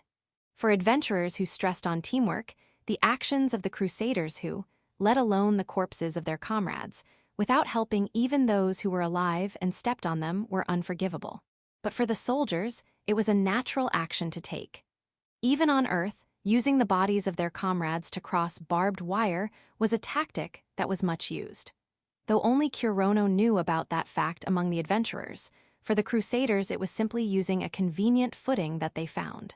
Certainly, this might get troublesome. Like this, even if we use the lightning attack again, it won't work much.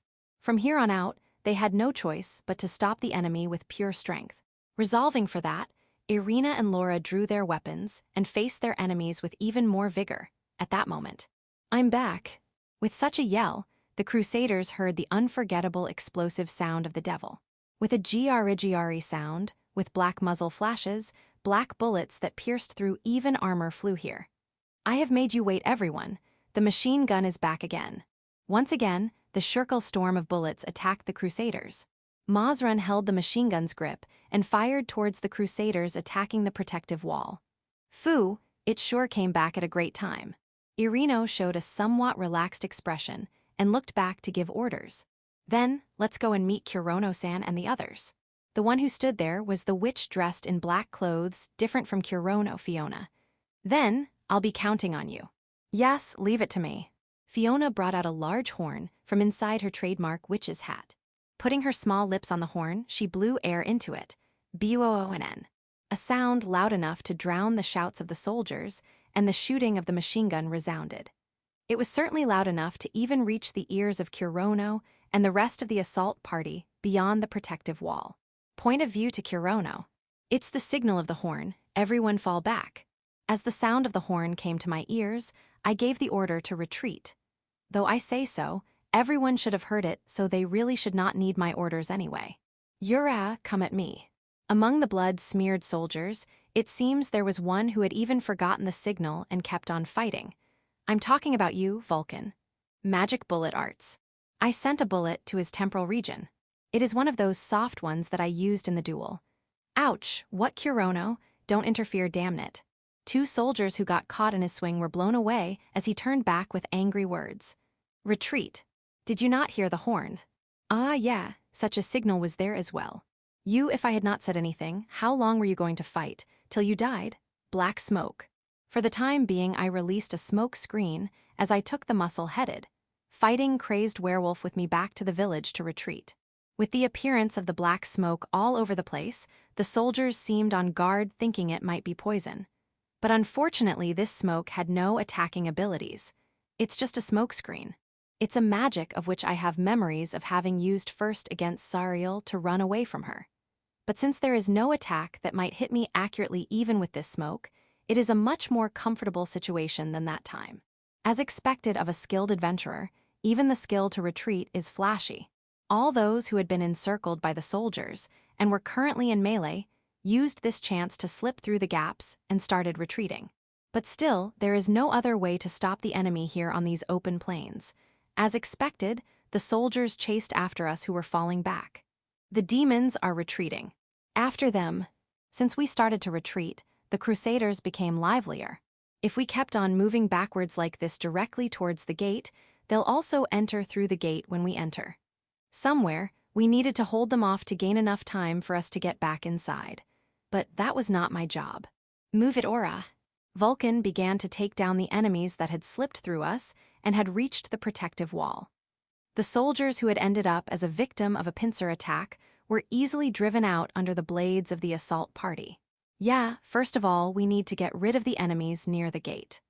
The 24 people of the assault party gathered in front of the barbed wires that had been laid down just after we had departed from here. All that's left is to wait for them to meet us. "Welcome back, Kurono-san." Fiona's words came to ears at the same time as the gate opened. "Yeah, I'm back." Fiona stood at the gate with her usual sleepy expression. From her both sides, two adventurers holding scissors, or rather nipper-like items with a long handle, appeared. The item they held was not a weapon. It was an item required to remove the barbed wire. Thanks to practicing countless times, with quick movements, the barbed wire in front of the gate was cleared out and created a path. But in that time, I also saw countless soldiers who wanted to use this chance to enter in through the gate we opened as well. "Then, I'm counting on you." "Yes."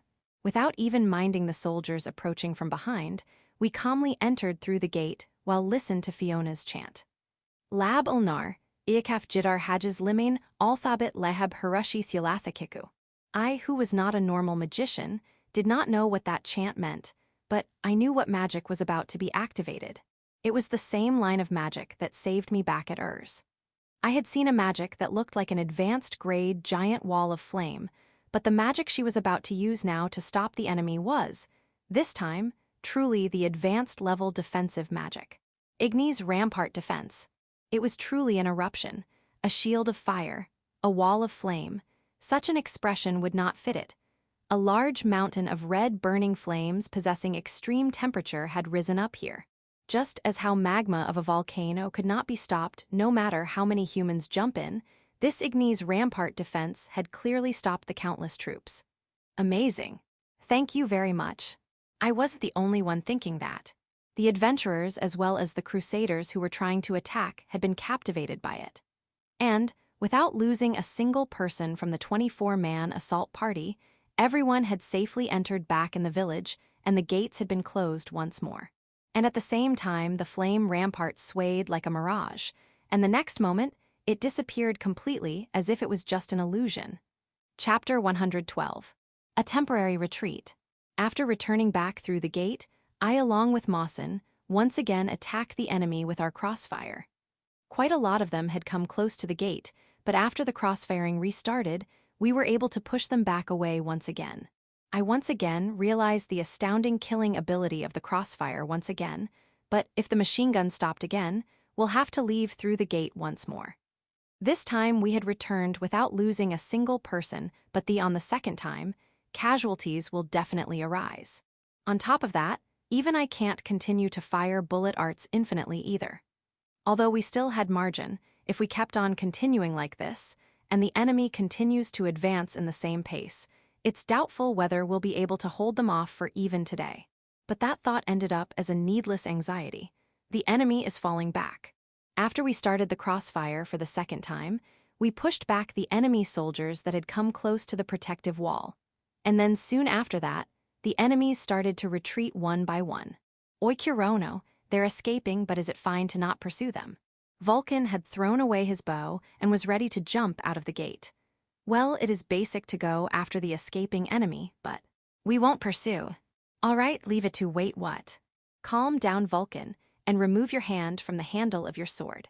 The enemy doesn't have a machine gun, but they have enough magicians to compensate for that on the other side of the shore. If we attacked, they'll use that chance to use wide-range attacks to kill us, even if that meant that they'll drag their own allies into it as well. You can't call yourself an adventurer if you get scared of everything. If their attack party tried to assault us continuously, we would not hold for even half the day. Even if that didn't happen, if we decide to pursue them right now, there will definitely be casualties. We barely have enough people here right now already. We can't lose more of our men anymore. She can't help it then. If the leader says it, I guess I'll have to listen to it. Oi, you bastards, return to your positions. Don't think of throwing away your bows already. I'm bearing with it as well. Other adventurers who wanted to pursue like Vulcan scattered away with unpleased expressions. But Kurono, will the enemy come again?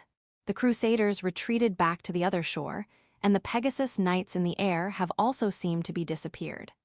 The battle has completely stopped right now, but this isn't a simple battle where this could be considered as a victory. This is a defensive battle. We need to keep on protecting as long as the enemy keeps charging. The enemy has only retreated for a short while. I don't know when they'll come again, but I'm sure that they have definitely not given up. I see, well, our objective is to buy time. It is good for us if they decide to stay idle, right? Yeah, but don't let your guard down. They might attack again soon as well.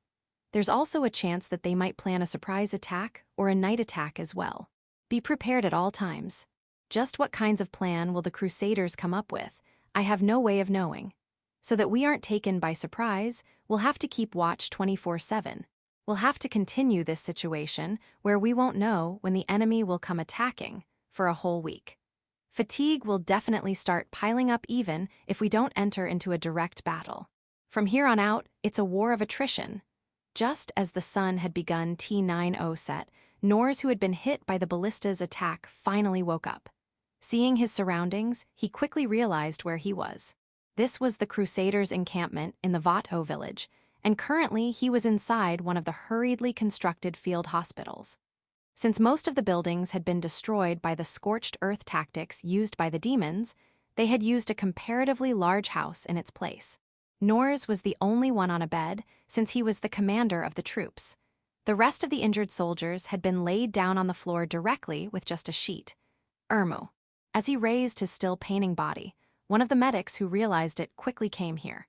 While the medic and Nors exchanged info with each other, Sister Sylvia, who had received the report, also came here.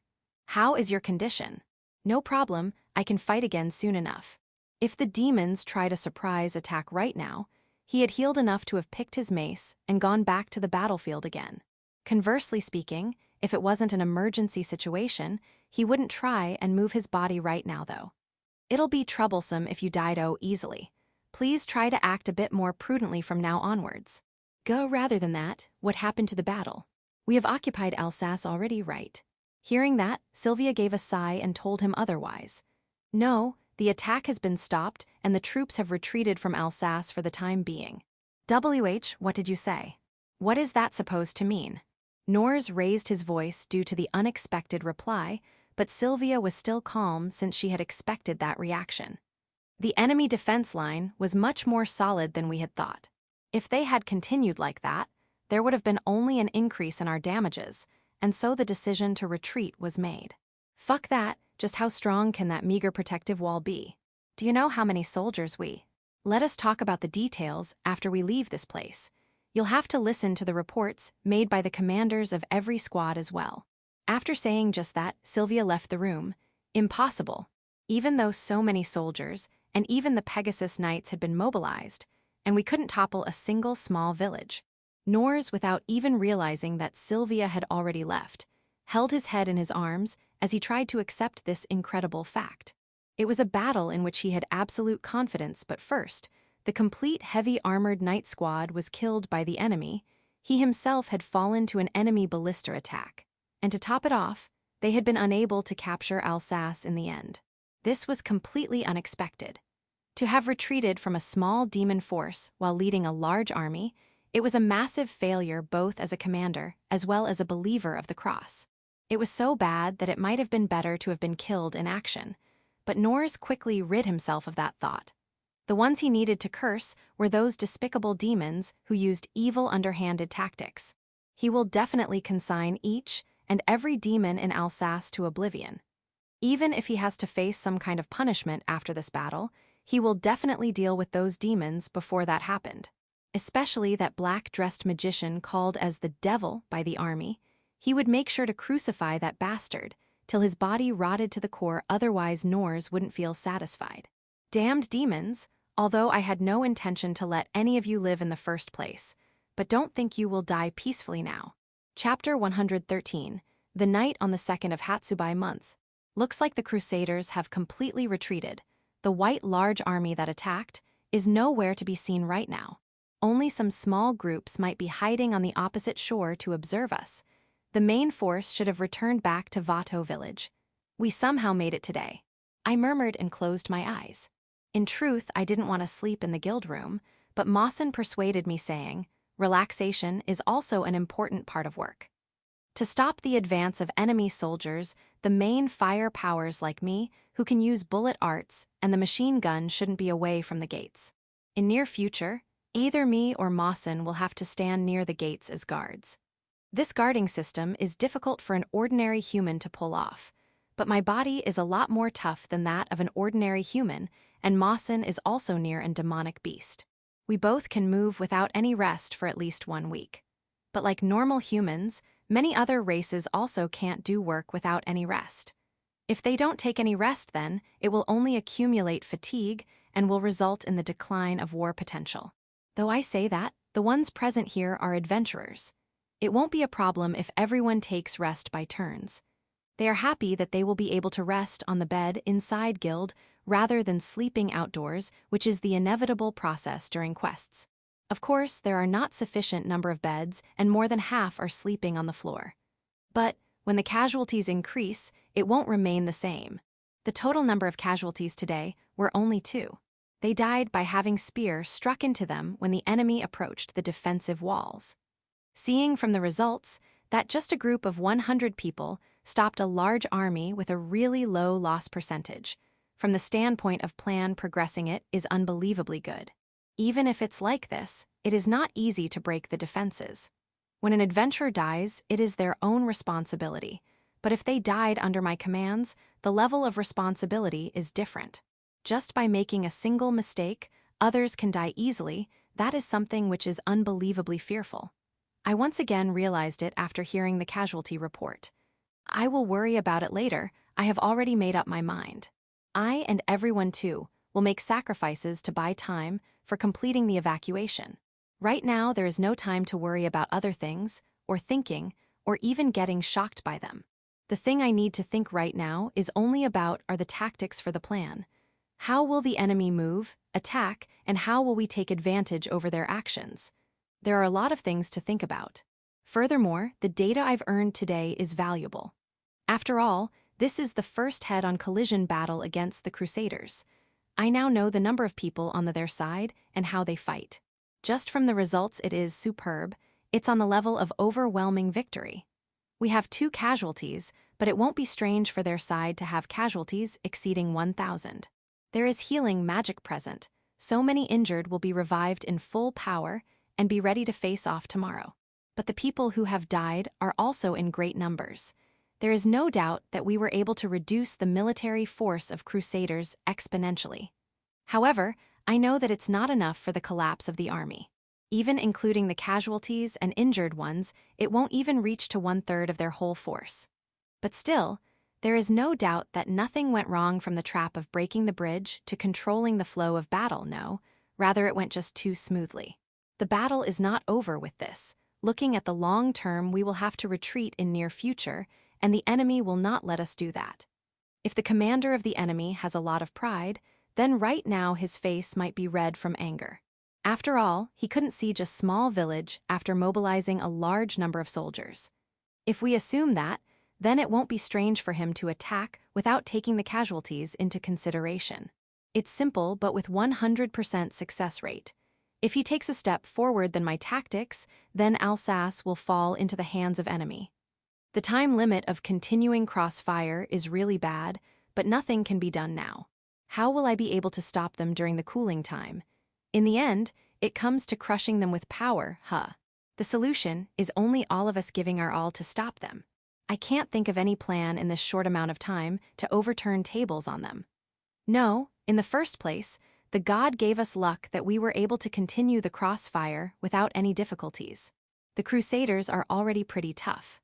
If they had charged without caring about the bullets fired from the machine gun, then our plan would have already been overturned. Even if the protective walls are wrapped with barbed wires, but it will eventually break against them. It was only due to the fact that I have crossfire system that I can say it is possible to defend Alsace village for 1 week. And today, the power of machine gun was demonstrated, and to cover it up, we showed our power and guts. It is a pretty good war progression. And for Lily to have actually stopped the whole Pegasus Knights alone, this was the most lucky things that happened for us. I did know that Lily was strong, but I never thought she would be able to stop the whole Pegasus Knight squad by herself. And the work of dealing with the Pegasus Knights who escaped from Lily was of Simon and the archers stationed in the guild. As a matter of fact, I predicted that there will be a lot of casualties on our side during that time. Fighting head-on against a group of elite soldiers wearing first-class equipment and are attacking from midair. It won't end up with just some scratches for us, but looking at the reports, the casualties in the guild were 0. The Pegasus Knights in the first place didn't come near them. After all, Lily stopped them all by herself. And during the time Lily was fighting, the ground forces started to retreat, and so the Pegasus Knights retreated as well. Though it happened in reality, it's difficult to really digest this fact. I never thought Lily in her true form would be this strong. In the first place, today was the first time I saw her fighting in her true form. How should I say it? But perhaps her true form is dragon rather than a fairy. No, really, wouldn't it be better for Lily to be the leader in terms of power? But even Lily has her limits. Next time the Pegasus Knights attack, they will come near the guild. After the enemy retreated, Lily came to me and spoke words of apology. Sorry, Kurono, I alone wasn't able to annihilate the whole Pegasus Knight squad. I can only defeat some of them with this body before it reaches the time limit. I increased the time to fight using the divine protection, but it isn't something that will always work. Next time, I doubt I will be able to stop them all. Saying that, Lily changed to her little girl form, and maybe because she overworked herself, she suddenly went to sleep. I immediately took her to Guild and laid her on the bed. Most probably, she is right now recovering her stamina. Sigh, don't overwork yourself, Lily. Though I am pretending to be calm. In truth, my heart was aching like hell when I had to make Lily fight alone against the Pegasus Knights. Or rather, was Lily thinking of really annihilating them? I believe I said just to stop their advance. No good, it's not good to care much only about those close to me right now. But in the end, I'm still worried. For the time being, even if Pegasus Knights appear, with Lee here we can stop them completely for 30 minutes at most. Today she defeated 7 people, and others 2 gained major or minor injuries. Next time will be on the same level. Anyway, we will be able to reduce the war potential of Pegasus Knights thanks to Lily. We will have to make sacrifices, but it's not impossible to annihilate them too. If we can stop the Pegasus Knights, the problem left is the ground forces. There is no other choice than to somehow pull it off, without any hope of getting reinforcements or without any plan to turn tables on them. In truth, it was possible to kill of many soldiers thanks to the sniping from the guild gate and cover firing from inside the guild. Their numbers are great, so having arrows equipped with lightning being thrown at them is a good plan. Even if the arrows don't hit, they will get the electric shock due to water. Simon also worked hard today. Simon's reduced the numbers of magicians being deployed on the opposite shore. She took only some advice from me and created a sniper rifle. She really is a girl to be feared with her unmatched accuracy in sniping. The pair of Simon and Susan gave better results than what I had expected. During the time of preparations, seeing them practicing sniping gave a feeling of a really good pair. There was no wrong choice in choosing Susan as a spotter. Now that I think about it, during the time I was fighting the heads of enemies around me were having their heads blown. It must be due to those two. I can still understand about Simon, but Susan's fighting style to cut enemies' head while hiding her presence is more fearful. According to Vulcan, it is the power of her divine protection. Rank 4 adventurers really are great. The adventurers are more powerful than I thought. We were able to protect the village today because everyone fought to their full extent. I have no words to thank them, but thinking that their blood will be flown on the battlefield from now on, I can't help but feel dark anxiety inside my heart. The ones to die next might be me, or the ones close to me. The fact of losing everyone in Ur's village feels like a distant past already, but the anger, sadness, and indescribable sense of loss I felt at that time is still living in my heart. I don't want to feel like that anymore. No, maybe I just want to run away from everything by forgetting everyone and everything about this place. Not good, don't think like that, me. I now have the responsibility of others, lives in my hands. That's right, now there is no place to run, the battle has already begun. Chapter 114, The Night on the 2nd of Hatsubai Month 2. The ones in charge of night guard are the beast men who can see in the night, or the thieves with skills or magic to see in the darkness. Simon is the one specialized in long-distance attacks, but that is useless without any night vision goggles. He has the greatest concentration power, but he lacks in the physical areas such as stamina and endurance. So he is taking a rest right now. Simon can sleep for one whole night as the enemy is not going to attack in night, but after coming down from the rooftop, he heads towards the room Kurono was sleeping in rather than his allotted room. Is Oni-san already asleep? The resting time are the same for Simon and Kurono, but Kurono decided to again go towards the protective wall after taking a nap. When Simons moves his line of sight towards the passage in front of Kurono's bedroom. Ah, Lily-san.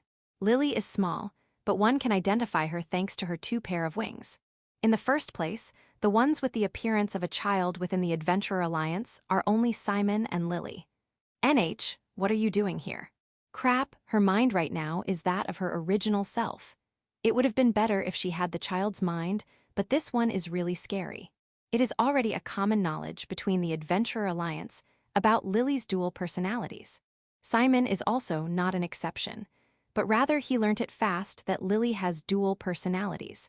The face of Lily has already become a trauma for the lad named Simon, and that has been so since the day he met Kurono and Lily broke into his laboratory with an angry face. Nothing much. Simon speaks evasive words while avoiding looking in her eyes.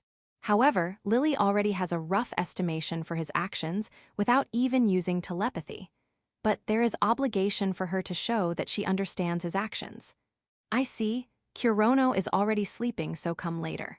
Kurono is tired due to overworking. If you're going to disturb his sleep, I won't allow it. Then Lily-san is. I'm not disturbing his sleep. I just came to sleep together with him. Is that so? I heard that Lilu-san was sleeping in another room after coming back. So it means that she came to Oni-san's room with some motive, right? Simon thinks that, for what reason would Lily need to sleep together with Kurono? If you understand it, then return back to your room. Ew. Yeah. Simon thinks there are always people who never give up while looking at Lily's round and cute eyes full of willpower. Sigh. Simon, after seeing off Lily, who went inside Kurono's room, returned back. I had so much to talk. In other words, did you want to get praised by Kurono? Aya, Susu-san, how did you? Simon leaked out a loud voice due to a sudden intervention while he was talking to himself. Susu-san quickly covers his mouth before alarming others. If you don't be quiet, Kurono won't get angry, but Lily-san definitely will. Simon agrees to her words by nodding his head. It was unfortunate that she beat you in getting Kurono. Try to get praised a lot by Kurono tomorrow. I don't want that. I used the rifle and machine gun for the first time in a battle, so I wanted to ask how it was, and I'll leave it at that. I'm saying the truth. Simon objects with blushing cheeks. Seeing those actions, anyone can know whether the words Susu said were wrong or right. What Simon is saying is also right, but it's just an extra to cover his real intentions. He wants to hear, "You did really good," from Kurono. But still, when I saw you heading towards Kurono's room, I thought you were going to sneak in with some ulterior motives. Sneaking in, I won't do that ever. Furthermore, we both are men. Or rather, do you see me as a person with that sort of hobby? At least, Kurono is still thinking about Simon as a girl, but for good or for bad, Simon has yet to realize it. But still, you're already of the age to have a lover. And seeing you staring at Kurono with considerably lovely eyes, so I thought that maybe, I'm a straight. He objects with all his energy. Surely he thinks highly of Kurono, but he doesn't love Kurono like that at all. Who knows?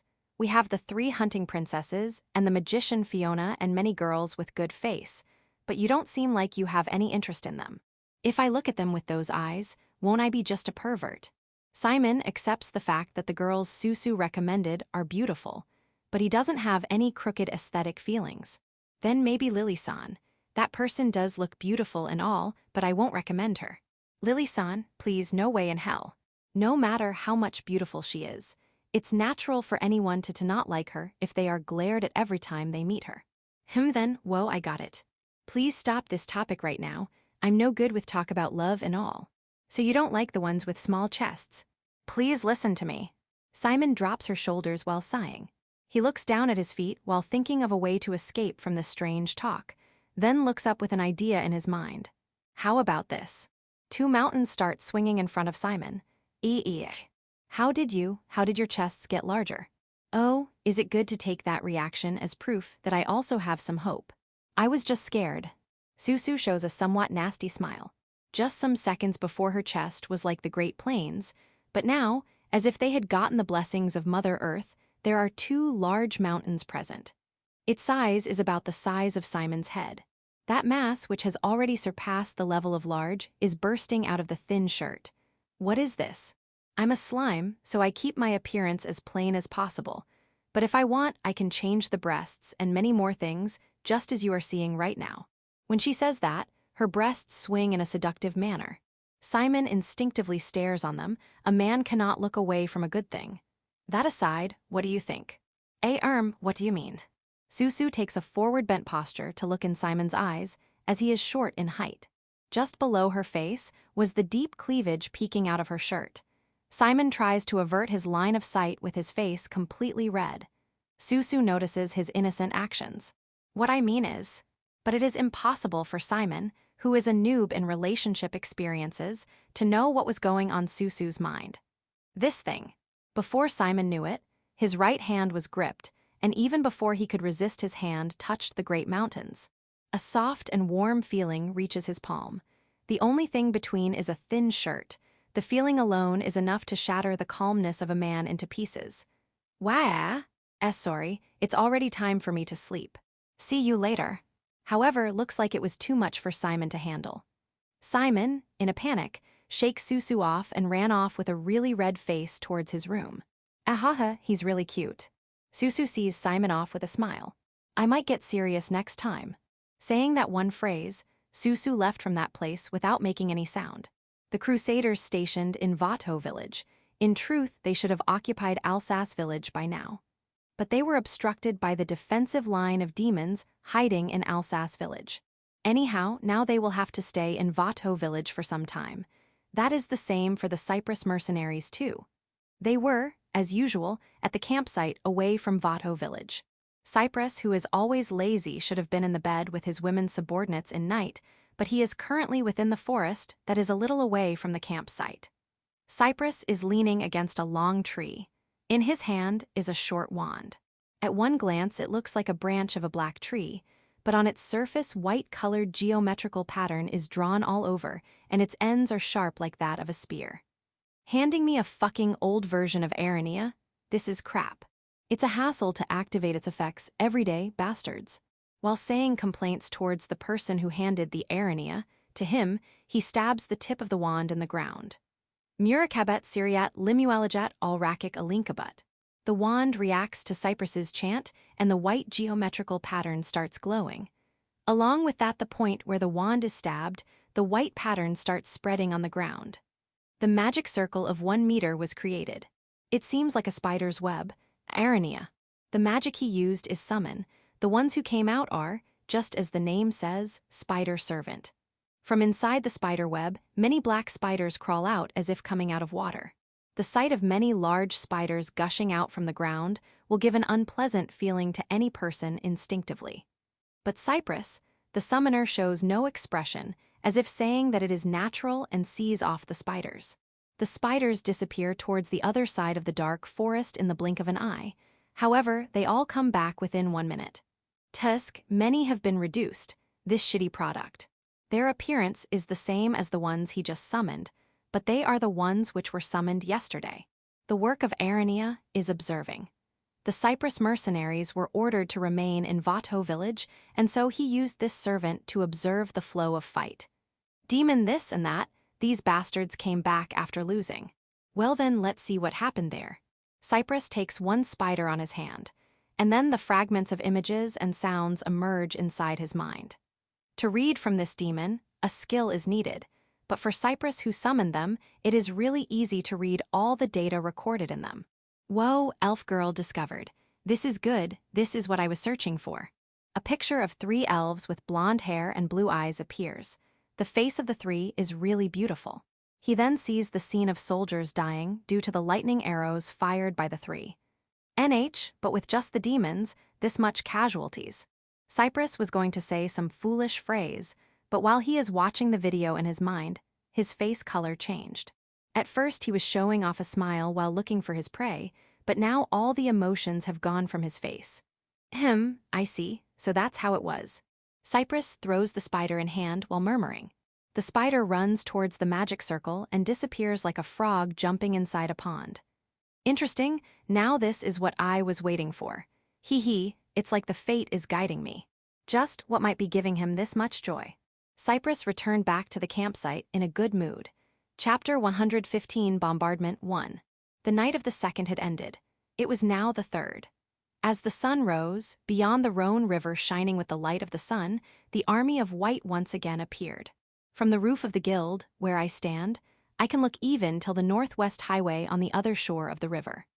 From what I have seen from here, it seems the crusaders have advanced as far the start of the river on the other shore, but since the forest is spread on the sides, I can't accurately estimate their numbers.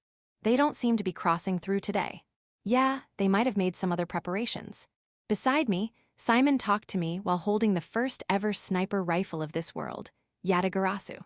Early morning, after hearing the report that the enemy had been sighted, I had quickly climbed to the highest point here, but I don't know what they're planning since they haven't advanced at all in the last 30 mins. If they were going to rush in like yesterday, I would have to get down from here and once again start firing my bullet arts in front of the protective wall. But since the enemy is not showing any movement, I have nothing to do but look at them like this. There's no merit for us to attack them first either. It would be fine if we could just continue this glaring competition for the next whole week, but the enemy isn't that big of a fool either. If they aren't attacking from the front, that means they must have some other plans. But it's quite cramped to have 3 people here, right? Susan complained nonchalantly suddenly. Certainly, the pedestal created for Simon for sniping isn't very big. To have 1 child and 2 adults together is certainly over the capacity. Sorry, but this place is the best vantage point here. Since the enemy is in front of us, I need to keep an eye on them after all. I don't really mind it, as long I and Simon have enough space to huddle together. No, I mind that, please move away a bit. Susan held Simon from behind in a hug. Susan, whose breasts became big for some reason, was resting them on Simon's head magnificently. You two really get along well. Is the so-called girls' love everyone talked about? Phew fun, you jealous? A little. If you really think that, then help me, Oni-san. Simon complained with tears in her eyes. Yup, this alchemist is cute today as well. While being calmed down by cuteness that was a bit different from Lily's, I ate my breakfast bread and drank some milk with the other hand. This mysterious milk, taken from an animal that might be some kind of cow or goat, tastes a little different, but I have already gotten used to it, so it feels tasty as usual. While I was emptying the milk container in a single gulp. By the way, Kurono didn't even look at my bigger breasts even once. Are you gay? Buichoo. The white milk shined from the sun rays, of course. I was the one who spat it all out.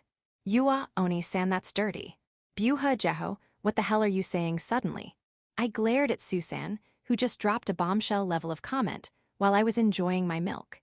No, I mean, human males tend to chase after big breasts, and since you didn't do something like that, I thought that it might be so. Is that true, Oni-san? Don't believe her, Simon, it's just a misunderstanding.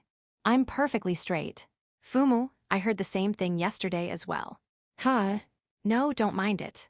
Fufufu, Susan laughed boldly. How can you be horsing around when the enemy is in front of you? So what's it like, seriously? I said I'm straight. Of course I'll prefer a cute girl over a guy. Sheesh, if you think every man likes big breasts, then you're gravely mistaken. Then, are you a lolicant? Of course not. There was the case with Lily, so I thought that this might actually be more credible. That's true. Don't agree with her, Simon. Or rather, stop putting the label of a weird fetish on me already. Do you have some kind of grudge against me, Susan? Fumu, then I won't pursue this topic any further. Do you really have no interest in big boobs? She looked at me with gaze that implied that question as she wrapped her huge breasts around Simon's head. That's really something that most men would never forget. Whenever I look at big breasts, I end up remembering her. My mom. She really had a huge chest. Since I had seen them from when I was a child, I had already lost any interest in them by the time I grew up. I wonder whether that's a good thing or a bad one. Well, since I never really looked at people with big breasts with impolite eyes due to that, it must have been a good thing. Oni-san's eyes have become distant suddenly. Fumu, it seems our leader is a really stoic man. For the time being, it's all good since the topic ended, with the fact that I have no abnormal sexual fetish. I drank the remaining milk while thinking that, but still, due to thinking about my home, I ended up feeling like eating white rice suddenly. Here, the main grain is wheat, so bread is the staple food. I know, after going to Spada, I'll search for some rice. Yeah, let's do that. While I was indulging myself in nostalgia, at that moment, oh no, it's an attack. Just as Susan shouted, I heard the start of chanting. What the hell is that? From the forest, pillars of flame rose. No, those are balls of flames. They are falling towards here in a parabola while leaving a trail of smoke and flames behind them. A total of 5 of them. Lie down, Simon, ice armor shield. Susan covered Simon with her whole body, and above her, an intermediate-level defensive ice magic deployed to protect them. Black shield. I also deployed a shield to protect myself for the time being. The instant the black shield was deployed, Dio. Shock waves and heat waves ran through. One of the fireballs had unfortunately hit the roof of the building. Is everyone all right? We are, but Without even listening to her words, I saw the archers that were standing on the roof, as many of them had their bodies swallowed in flames. Shit. I, who could only use black magic, had no efficient way to extinguish the flames. As I thought what to do, Susan and the other safe adventurers moved first. They quickly used ice and water-type magics to extinguish the flames on those who were burning. Oi, you all right. Jumping down from the pedestal, I ran towards the adventurers. Heha, we're alive somehow. Even though their hair ends had been burned off, one of the beast-type adventurers answered with a smile. Others who had been burnt raised cries of pain and agony sometimes, but were already using potions to heal themselves. Seriously, all these adventurers are really tough. Thanks to that, everyone was still calm. I didn't think they'll use a bombardment like that, but its power doesn't seem to be very high. The place where the fireball had landed felt a bit scorched, but since I had already blackened the whole building, it really was difficult to distinguish it much. If it had been as it was originally, that is, made of wood, it would have caught fire, but with just this level of attack the guild now would never catch fire. For the time being, retreat back inside the guild. Susan, I leave the treatment of the injured and evacuation to you.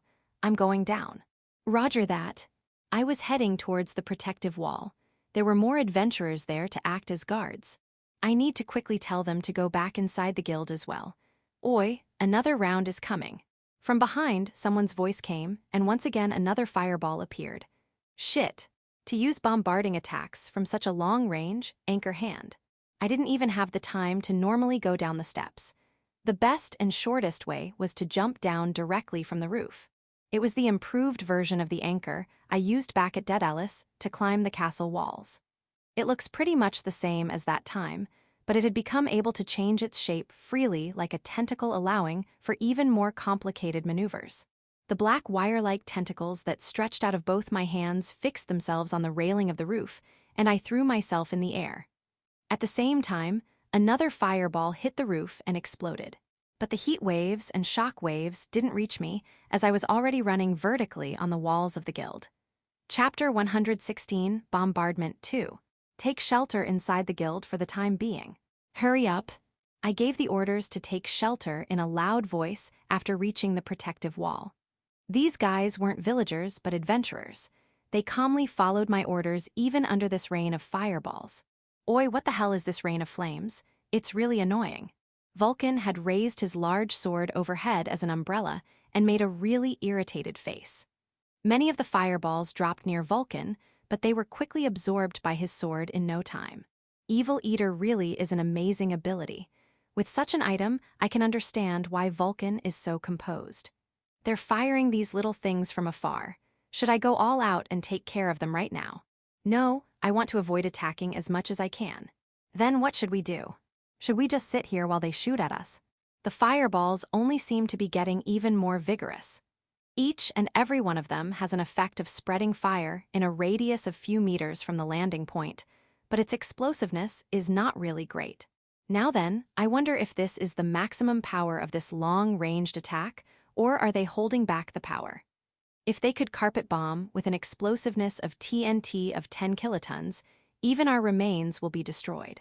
No, since they had retreated yesterday, I doubt they think that our defensive line is the same as yesterday. Then, they don't have any reason to hold back during their second attack. We have no choice but to bear with this. They're trying to lure us out. Huh? Vulcan, you asked me to attack instantly, right? Then basically, anyone would want to do that. Well, of course. Anyone who stays silent even when he's being made fun of like this is just a coward. That's right. They have brought their army because they expect us to come out and attack. That army isn't there for protecting the magicians who are doing the bombardment. I'm sure they are waiting on the other side of the river to take revenge for yesterday. If we were to attack by crossing the river, then this time we'll be the ones who'd get attacked while crossing the river. Also, they should have more archers and magicians than us as well. Even without a machine gun, they could easily repel us 100 adventurers. Then, we have no choice but stay cooped up inside the guild, is that it? Yeah. I should probably send out some scouts, but yes, that's what we'll have to do. Looking at the landing point of the fireballs, they must be hidden pretty close to the river. We might be able to take out the magicians with a well-planned surprise attack, but the risk is quite high. Is that fine? The enemy might not come charging like yesterday, you know. Look, many of the fireballs are falling near the river as well. They can't even accurately aim. If they came charging, then they'll have to stop this bombardment as well. If they don't, they'll hit quite a lot of their allies as well. I think even those crusaders would want to avoid something like that. If only the soldiers come charging, I and Mawson can hold them off quickly. She can't be helped then. With a reluctant Vulcan, I also took refuge inside the guild. Lily came up to meet me as I entered the guild. Kurono, are you all right? And you're awake, Lily? Yeah, I'm fine. She must have awakened due to the sound of the fireballs. At least she was still asleep when I woke during midnight, that too in my bed for some reason. Anyway, looking at her, it seems she has recovered mostly. Even if the Pegasus Knights do not come, Lily still has various other jobs like using telepathy and healing magic as well. Where's Fiona? The one I need right now isn't Lily but Fiona. She's eating over there. In the direction where Lily's small finger pointed, I saw the witch challenging a plate filled with a mountain of the same type of bread I was eating on the roof. It's not like she hasn't noticed the enemy's bombardment, but still to eat at such a time, she really does things at her own pace. Fiona. Oh, Kurono-san, good morning. Her golden eyes look this way, but her mouth is filled with bread as her cheeks are filled up. Are you a hamster? Oh, good morning.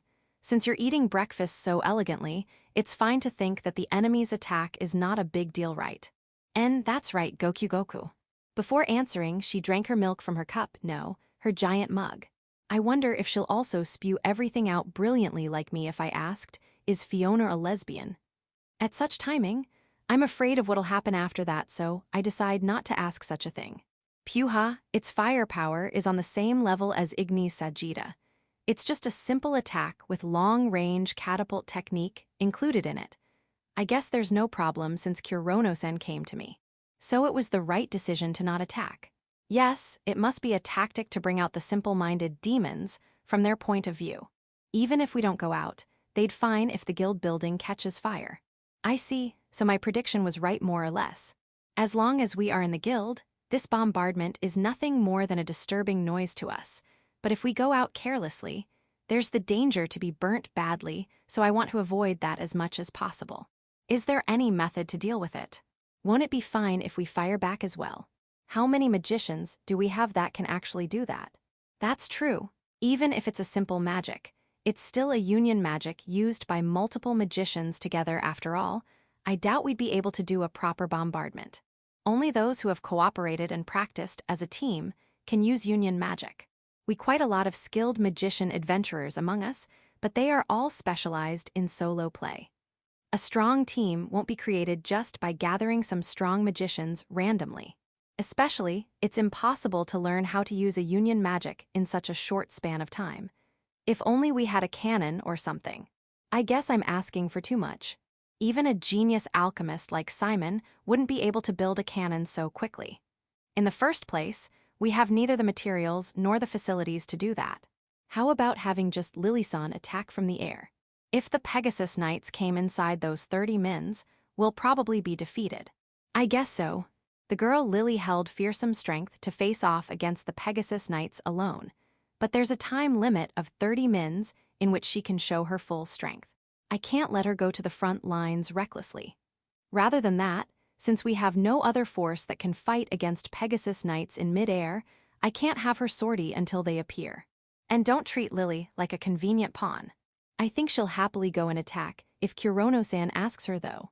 I can actually imagine that, so let's stop. In my mind, I imagined Lily sortying while wearing a headband with kamikaze written on it. Since Lily really is too honest and obedient, she really might do so if asked. For the time being, let's put up observers to make sure the enemy doesn't start charging and prepare if the building gets damaged. Also, we need to accurately discern the position of the magician squad so we can plan a proper surprise attack. If we only use members that have high agility, it's not exactly impossible. But the fact that they're hiding like that inside the forest, they must have become precautious due to Simon's sniping yesterday. Isn't a surprise attack too risky? I don't really want to do it either, but if the adventurers start getting too dissatisfied, I won't be able to help it. I see. They do seem the type who don't like staying inside their rooms. Well, by tomorrow or day after tomorrow. The enemy would probably start charging again, so I'm not really worried too much about it.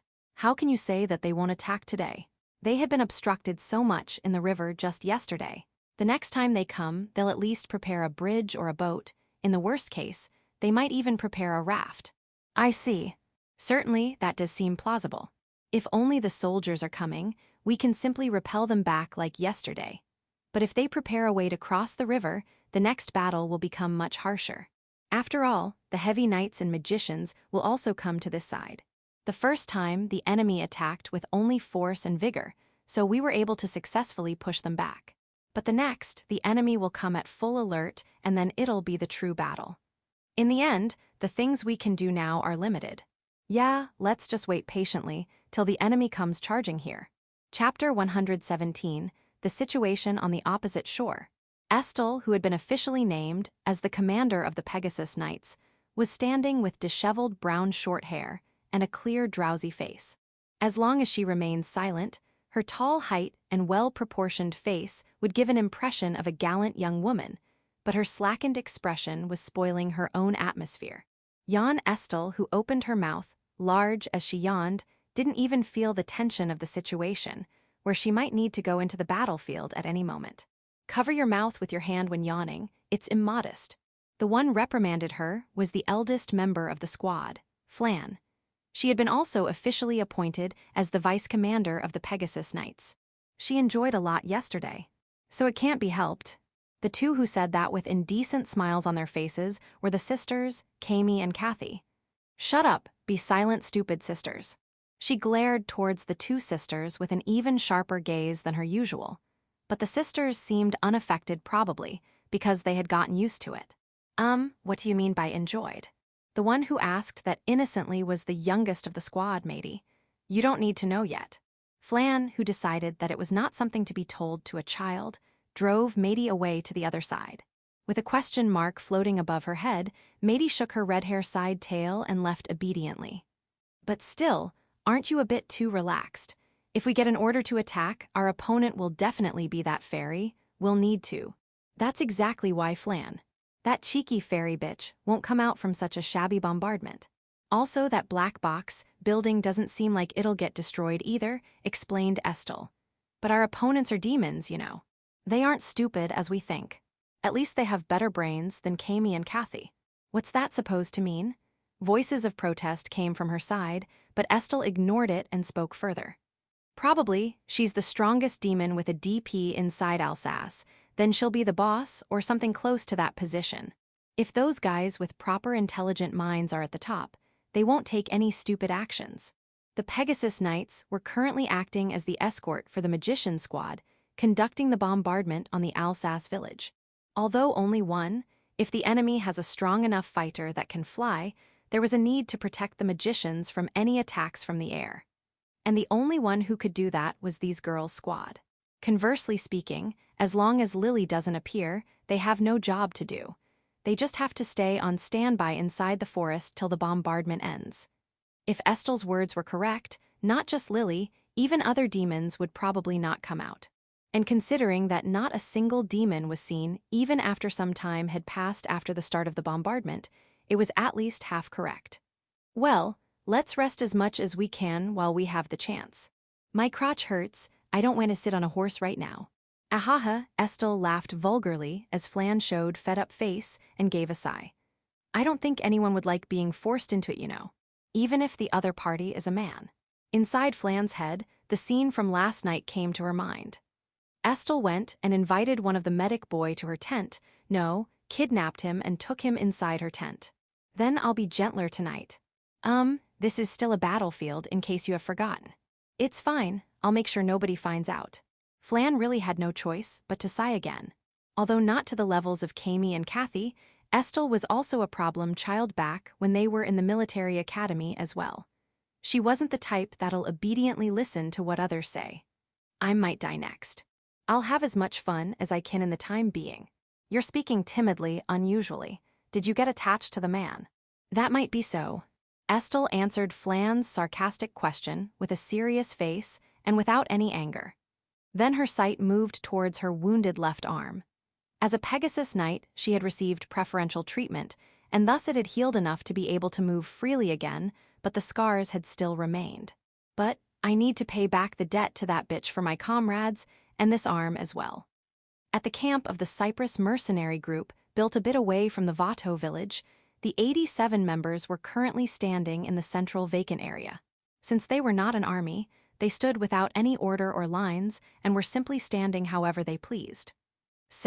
He isn't going to suddenly say that he is dismissing us all here, right? I, who was hugging Sumiki, talked with another one of the merc that was standing near her.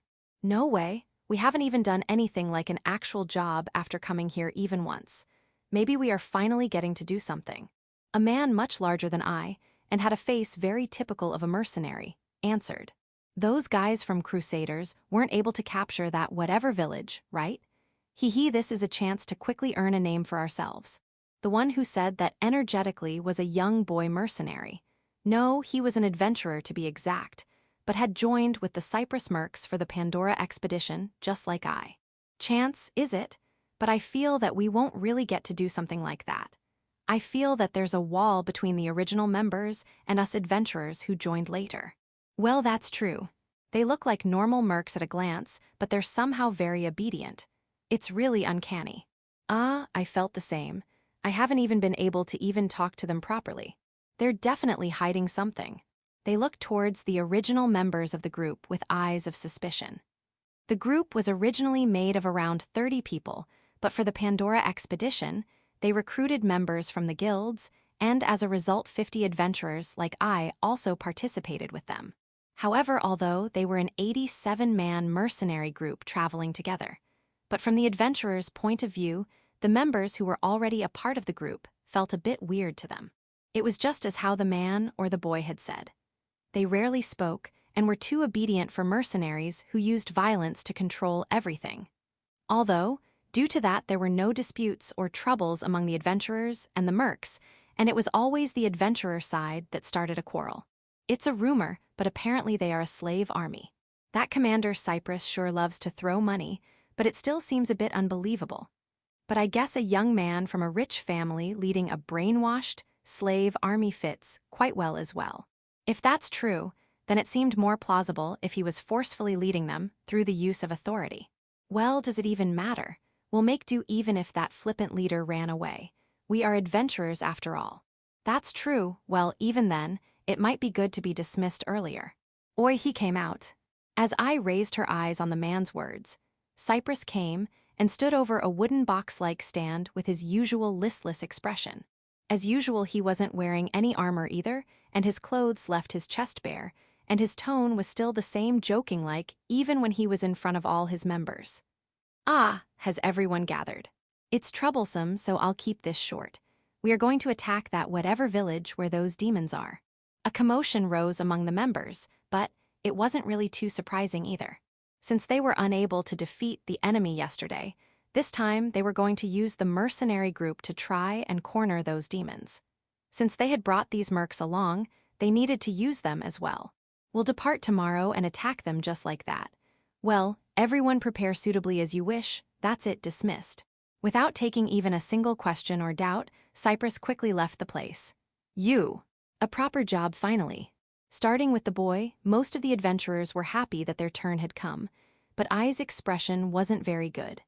I really have a bad feeling about this.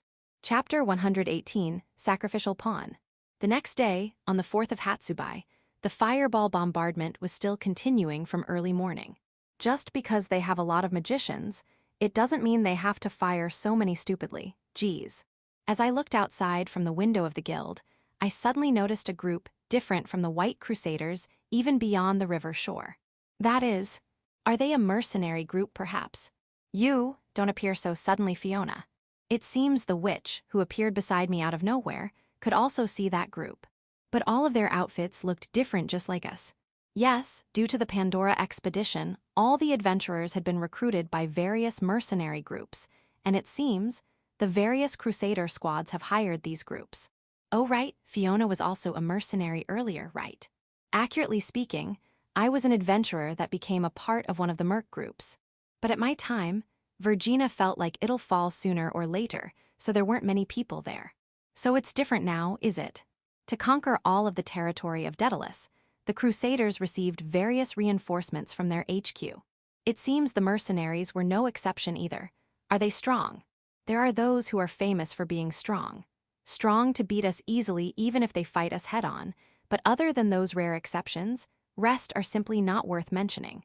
They just rely on numbers for everything. I see, so which one are those guys?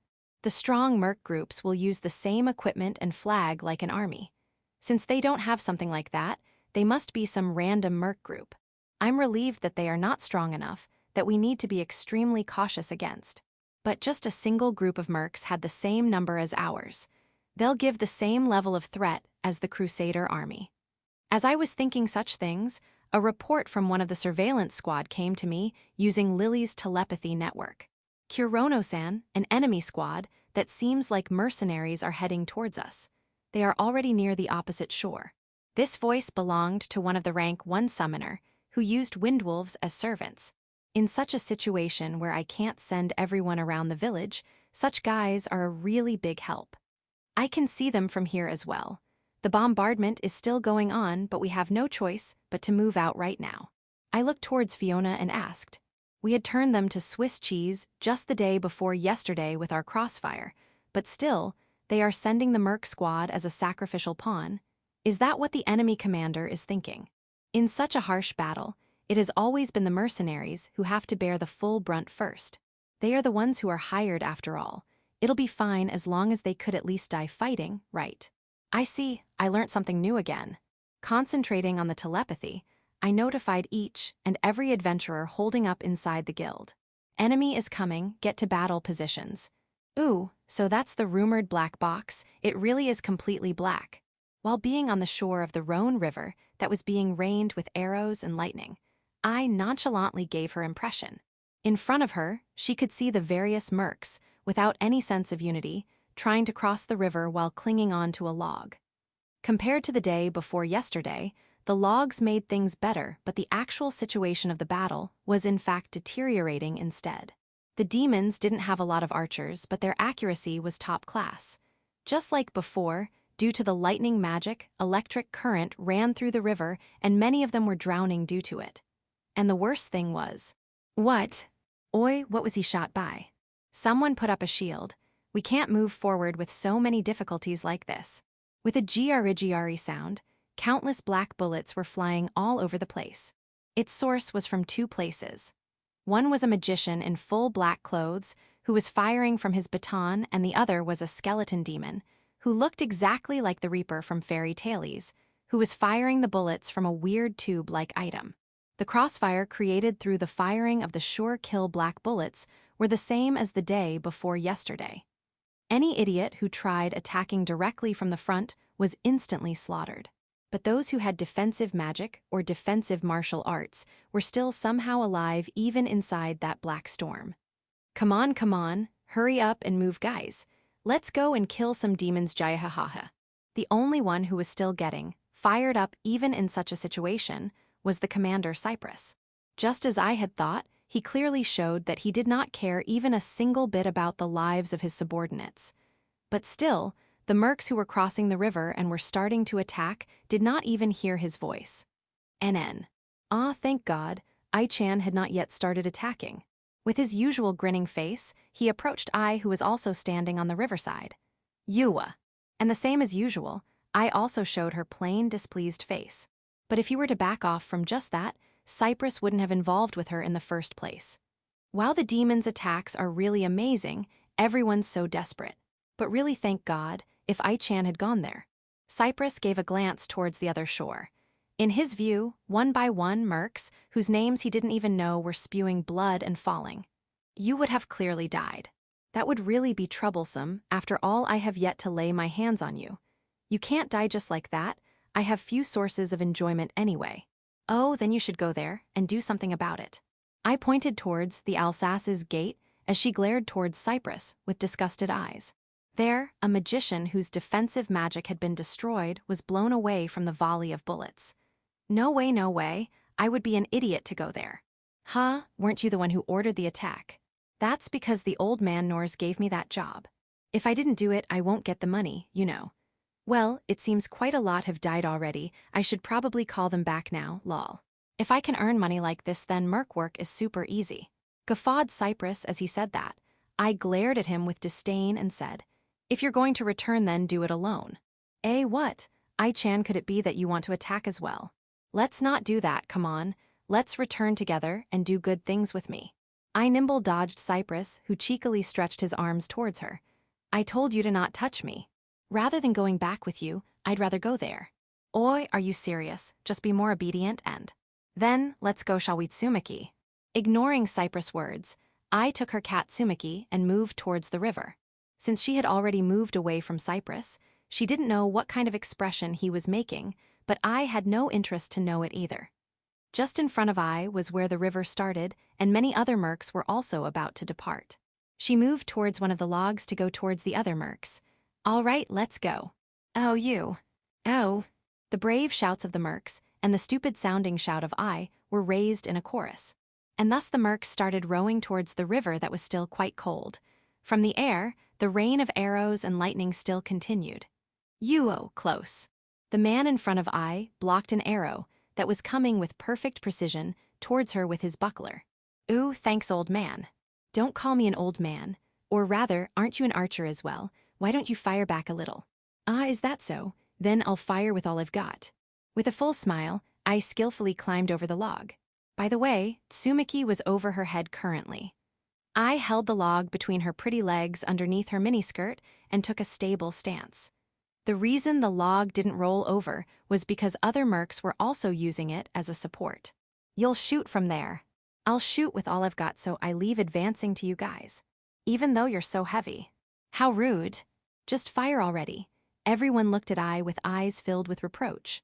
Then here I go. It was suspicious whether she was dependable during battles. I, who set up her old-looking wooden bow, knocked an arrow and stretched the bowstring to its very limits. Take this. Such a noisy woman. As the other mercs had such thoughts, the arrow was fired from AI's bow. With a flimsy, unreliable trajectory, the arrow flew towards the far-away horizon. Well, I didn't really expect much in the first place. Well, as long as it didn't hit an ally, it's fine. As they looked at I with a fed-up face, I made a bitter gununu sound. It's fine, so come down already. It's not like it'll reach from here anyway. Wait, one more time, let me shoot one more time. Shut up, just get down already, shit. Hi. When I looked towards the front, a lightning magic attack, Line Sajida rushed towards her from the front. Bakian, with the sound of an electricity bursting. Bababa. I, who took a direct hit, fell down from the log. Oi, little girl. The lightning that exploded traveled to the bodies of the mercs, as well as pain and numbness ran through their bodies. They, who were doing their best just to cling on to the log so that they don't drown, had no time to go and save I. And furthermore, this was the center of the river. The depth was enough that their feet didn't reach the ground. With paralyzed limbs, her fate would only be to drown in the end. Shit, so pitiful. I, who had been flown away by the river, was sent off by the mercs and was swept downstream. Chapter 119, Cyprus Mercenary Group Annihilated. Was it a dream or an illusion to have seen that figure again? That girl is. It was about 1 week ago, when I went to Urs for applying the scorched earth tactics, that the enemy scout squad had attacked. The scout troop was made with 7 people. Among them, there was one girl who seemed like a misfit there. I certainly remember her. She had been able to climb over the wall we had created to trap them, but she should have been burned to ashes after getting attacked by Fiona's fire magic. But that supposedly dead girl, with blonde twintils and wearing a bow, could be clearly seen in my view. But by the time I became aware of her, she got hit by a lightning magic attack and disappeared after falling down the log and into the river. Did I see wrong? No, she was definitely. But in the Rhone River in front of me, let alone her, there are no mercs left either. They, who had recklessly attacked without any support from the crusaders, took huge casualties and had run away just now. It seems they had prepared at least logs to cross the river, but they were nothing more than floating supports. They didn't really increase the speed in crossing the river much. It only increased their chances of not drowning even when hit by lightning arrows. But it didn't have any effect on the result of the battle, and now the bombardment had once again begun. I guess it's no use thinking about that girl anymore. I had only seen her for an instant. It must be some kind of mistake or misunderstanding. There's even a chance that it was a twin or a lookalike as well. What I need to think is not about that, but how to deal with this bombardment. The enemy has retreated. We should also hurry up and withdraw. Be careful of the fireballs. Magicians use defensive magic shields to cover as much as possible. With the sound of agreement, the adventurers deployed in front of the protective wall, once again, evacuated towards the guild. Pull carefully and quickly. If this got blown up, it'll be all over. Mawson and the two goblins quickly pulled the carriage on which the machine gun was kept. I once again realized that it was a good decision to have not fixed it at a single place and made it movable through carriages. During the bombardment, it can be kept safe like this in the guild's storage. What's the damage report? I asked for the report through Lily's telepathic network. To be able to talk hands-free both ways is really convenient. On my question, the reply quickly came inside my head. Deceased 1, injured 3. Slightly injured ones are in dozens, but they'll soon become perfect after receiving healing. I see, quickly get to treating them. Another one died. Even without hearing the report, I did see one of the arrows fired by the mercs striking down an adventurer near the protective wall. Probably, it was fired to attack me, who was firing bullets with my magic bullet arts. If the arrow had gone as it was aimed and hit me, a single arrow wouldn't really have been any trouble for me. I feel regretful, but I can't let that depress me. For the person who took the arrow in place of me as well, I must continue fighting. Mourning for dead will come after all this is over. But it seems they really were used as sacrificial pawns. It was anticlimactic how we so quickly were able to repel them off. Although I don't know what the enemy was thinking to make the mercs so uselessly attack like this, I do feel pity for them. But that doesn't mean I'm going to show any kind of mercy to someone who tries to cross this river. And bombardment continued for the whole day, and there was no other attack. And so, we had protected the defensive line for the third day. The Cyprus mercenary group seems to have been annihilated.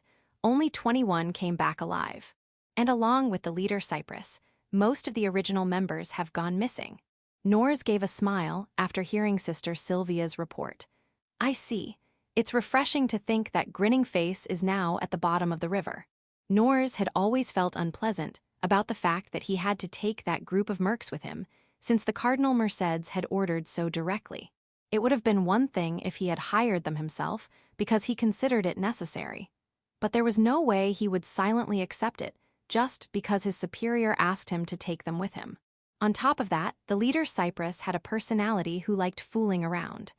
There was no way such a guy would be able to build good relationships with anyone, let alone the short-tempered Nors. But is that fine? To just use them and throw them away like that? In a situation where you hid most of the info regarding the defenses of the village, isn't it as good as deceiving them? When Nors had asked Cyprus to attack the village, he quickly received okay from Cyprus and did not tell anything about the attack of the devil or about the strong resistance showed by the demons.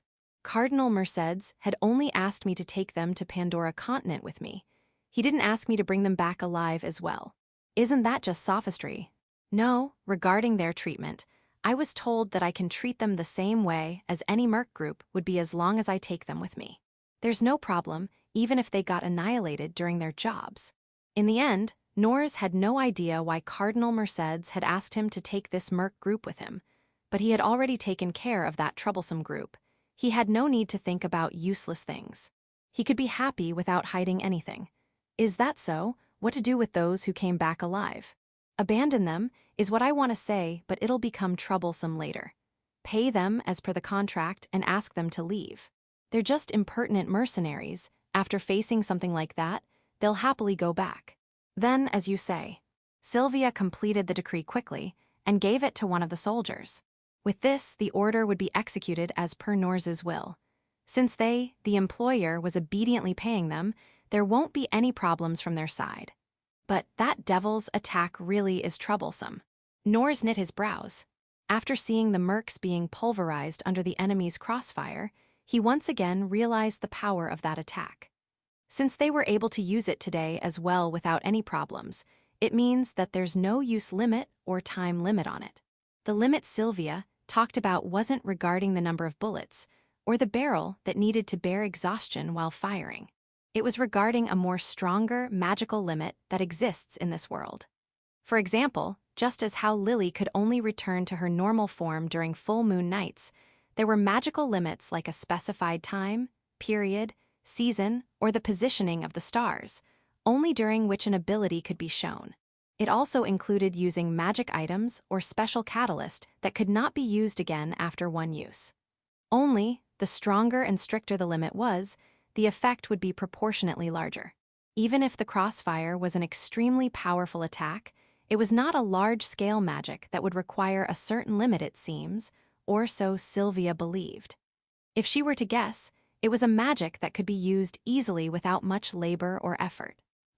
If you say that it's a completed magic with no specific weakness, then it can't be helped. Attacking from the front will be the best way.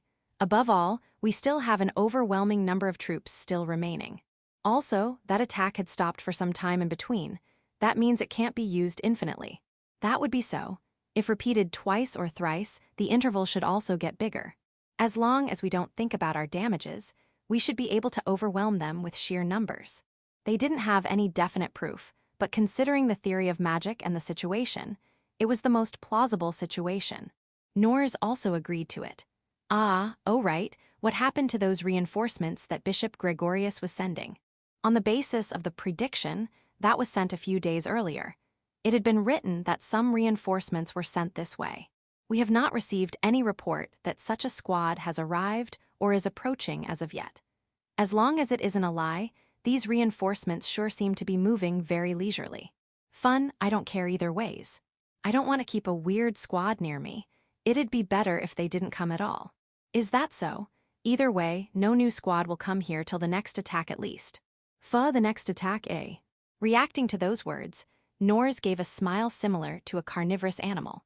Tomorrow, no, day after tomorrow, the preparations to cross the river will be complete, and we shall once again go on the attack. Being delayed for 5 days, we will have bare enough time to catch those demons that those bastards allowed to run away, but Nors's smile was mixed with delight to trample those demons, which had made him suffer a loss. Phew, haha, this time definitely. I'll exterminate those annoying damned demons. Section. The next day, the 5th of Hatsubai. That day no mercs came to attack us recklessly like yesterday, and the bombardment continued without showing any signs of stopping, and the crusaders themselves showed no movement. Since some part of the barbed wires and fence had blown away due to the bombardment, we had gone out to repair it. For some reason, the enemy didn't seem to care about it, and except for the bombardment. We were able to smoothly finish the repairs. Actually, I wanted to blacken our defensive line as well like the guild, but Mawson was unable to cast Eternity property on it, so the effect of blackening could not be maintained. So I had no choice but to leave it as it is. At the same time, thanks to the bombardment, the underground supply and escape route prepared beforehand came to good use. If the soldiers had directly attacked like the first day, there was no need to transfer items underground, but if the enemy was bombarding us from a long range, then it was a different matter. Although it might too impertinent to call it an underground passage, as it was nothing more than a well-camouflaged trench. But as long as the fireballs didn't fall from directly overhead the passage, it could protect against the flames. On top of which, since it hid the supple squad, there was no chance of getting sniped either. It would have been fine to carry the items during the night when the bombardment stops, but the enemy still kept on observing us, so it was obviously better to use the sure, safe underground passage. But still, even though this bombardment really is annoying, the adventurers in the guild along with Vulcan were surprisingly obedient and calm. I had resolved myself to plan a surprise attack against the magicians doing the bombardment, no matter how reckless it was if their displeasure became unbearable, but it ended up being a needless anxiety on my side. While thinking that, I once again slept for 2 hours and ended my day. And on the next morning, after completing their river crossing preparations, the day of attacking finally came. Alsace defensive battle, its fated conclusion began on the 6th of Hatsubai. Chapter 120, Ray Attack. 6th of Hatsubai, I woke up at midnight. The bombardment began at dawn and continued till sunset. After that, the fireballs stop raining for that period of time. On the roof of the guild, while looking at the clear night sky that could not be seen in modern Japan, I wait for dawn. Since nothing happened yesterday, they will definitely come for us today. I estimated that, so when I saw the enormous group of crusaders at sunrise, I wasn't really surprised. Everyone, get to battle positions. Today, the enemy will definitely not fall back, and will definitely attack us to defeat us with all their might. As I felt the presences of the adventurers running around after receiving my orders, I gazed at the long white line of crusaders that had appeared with sunrise. Infantry with sharp pointed spears, magicians with long staves with dazzling magic gems embedded in it, heavy armored knights wrapped in complete armor, and the Pegasus knights that flew in the air, composed with the sun behind their backs. Each and every one of them approached us in a straight line to stab that flag with the emblem of their cross on this land. Probably today, an immense amount of blood will flow. We might be annihilated if we mess up even slightly. I felt that much pressure from the white army that approached from the horizon. But we won't retreat, we cannot retreat. That's right, to save as many as I can, to kill as many of those devils as I can, I am here. Let's go. Nors moved through the northwest highway towards Alsas village with the same amount of vigor as 4 days ago. Oi, how's the situation upstream? Yes, there are no signs of any enemy magician. Also, there doesn't seem to be construction there either. Listening the report of the scouts that just returned, Nors seemed satisfied. During the first attack, he had fallen into their trap, but he won't allow something like that to happen again. Only, he had been vigilant of that inundating tactic from the very start, and the current report was only one final confirmation. The weather was clear today. There was no chance of sudden rains that could make the river overflow. Facing that clear blue sky, only that black box felt as if it still clad in the night and was a symbol of the thorough resistance of the demons. Even if it was a low-level magic, it had remained unscratched even after 4 days of bombardment. Everyone here was already aware of its sturdiness. But, starting with Nors, every crusader here believed that today they will definitely remove the existence of that black box from the face of the earth. The enemy has no plans, and the preparations for river crossing have been completed. On the banks of the Rhone River, the magician squad and the heavy armored knight squad had been spread out. In the last battle, there were numerous deaths among the magicians deployed on the riverbanks by accurate attacks that blew off their heads. Being vigilant about that, they had first ensured a safety zone with the help of numerous defensive magics, and were smoothly and quickly moving the squad towards the Rhone River. With this, we can show our full strength. Since the bridge had fallen, neither of those squads could cross the river, but now a raft floated on the river, which could definitely allow them to cross through the river. The raft was a hastily made one and was not something that was good to look at, but at the very least it had enough capability to cross the river safely. Now is the time, we shall show our strength to those damned evil demons. The order of attack resounded. Here, once again, the curtains rose on the deathly struggle between the crusaders and the adventurers. As expected, the time the crusaders had come with full preparations. Even though I knew, but still this is unbelievable. Yes, I had already expected this. But still, the number of rafts prepared was enough to cover the whole shore. And the ones who rode it were the heavy armored knights that had not appeared after the first day and the magicians that had been bombarding us till now. Both of them were squads who could not cross through the river without the bridge. But now that the rafts had been prepared, they could also come over here. Although I hoped that all of their heavy knights had died during the bridge exploding trap, but I guess I was asking for too much as my hopes were clearly betrayed here. From what I can see, it seems they might have 2 or 3 more heavy knight squads still. What are we going to do? Arrows and low-level magic isn't going to work on them.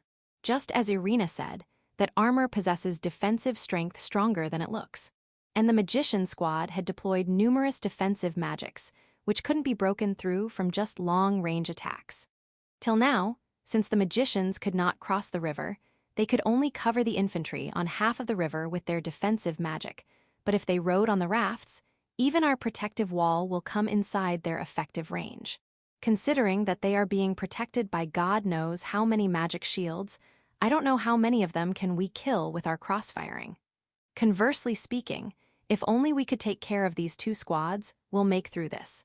As expected, the cavalry troops can't cross over with just a raft, and the Pegasus knights will be held back by Lily, although only for 30 mins. For the time being, they seem to be sending their heavy knights and magicians in the front. I gave a fleeting glance from atop the guild's roof. I can't see from here, but she's definitely there. First of all, let's take down as many as we can. Crossing through Lily's telepathic network, I gave the orders for the first attack. Fiona. Yes, what is it, Kurono-san? I'm counting on you to use your strongest one. After one beat, the reply came. Understood. Everyone, please be careful to not get burnt. Chapter 121, The Golden Sun. Once I had a teacher in magic. Fiona, the power of magic is to be used to protect those people who are precious to you. At that time, I remember I replied as such. With my power, I still can't protect sensei, I think. Meaning, I did not have anyone precious to me other than my sensei. There's no way my sensei did not understand the meaning behind it, but she laughed and said so. Once you leave this place and go to the outside world, you will definitely find people precious enough to you whom you would want to protect. Since sensei said that, there was no way that was incorrect. But after completing my training as a witch and going to the outside world, even after lots of years, even after attending the Holy Elysian Magic Academy where similar magicians gathered, I did not find anyone precious to me. I wonder if that was my fault. When is used magic, people shouted, "Do you want to kill me?" When I spoke, they would get angry saying, "Are you fooling around?" I wonder if there was any worth in protecting such people. I don't know. I can't understand what sensei had said to me. Everyone would not accept me. Everyone would keep away from me. Everyone would try to deceive me, trick me, and sometimes even try to kill me. That's why I was always alone, never talking to anyone, never coming into contact with anyone. But that's fine, that's how witches are supposed to be. That's why I left to travel alone, selfishly, in any way where my feet took me, to places with delicious things. It was on a whim that I came to the Pandora continent. After resigning as a mercenary at Virginia, without returning back to the Republic, I decided to roam through the Pandora continent that I had never seen. It was truly just a simple whim. At most, my reason was to find delicious things that I had never eaten before, but I ended up meeting him. What? So you were awake. As I woke up from a slightly long nap, there was a black magician young man with a fairy. I understand. I'll give you something to eat, so at least listen to me. He gave me a delicious item I had never eaten before. Ah, I forgot I hadn't named myself. I am Kurono. Lily. And so I ended up meeting Kurono-san and Lily-san. I want you to make an official party with us. At that time, I had no intention to form a party. I know you absolutely suck at controlling your incredible magic, but still, I'm inviting you.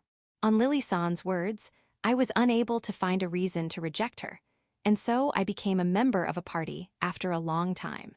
But still, I was still anxious and nervous. Once they see my ridiculous power, or maybe, due to my slightly weird manner of speaking, they would also leave me. Just as how everyone, except my sensei, had done. But then I look forward to working with you, Fiona-san.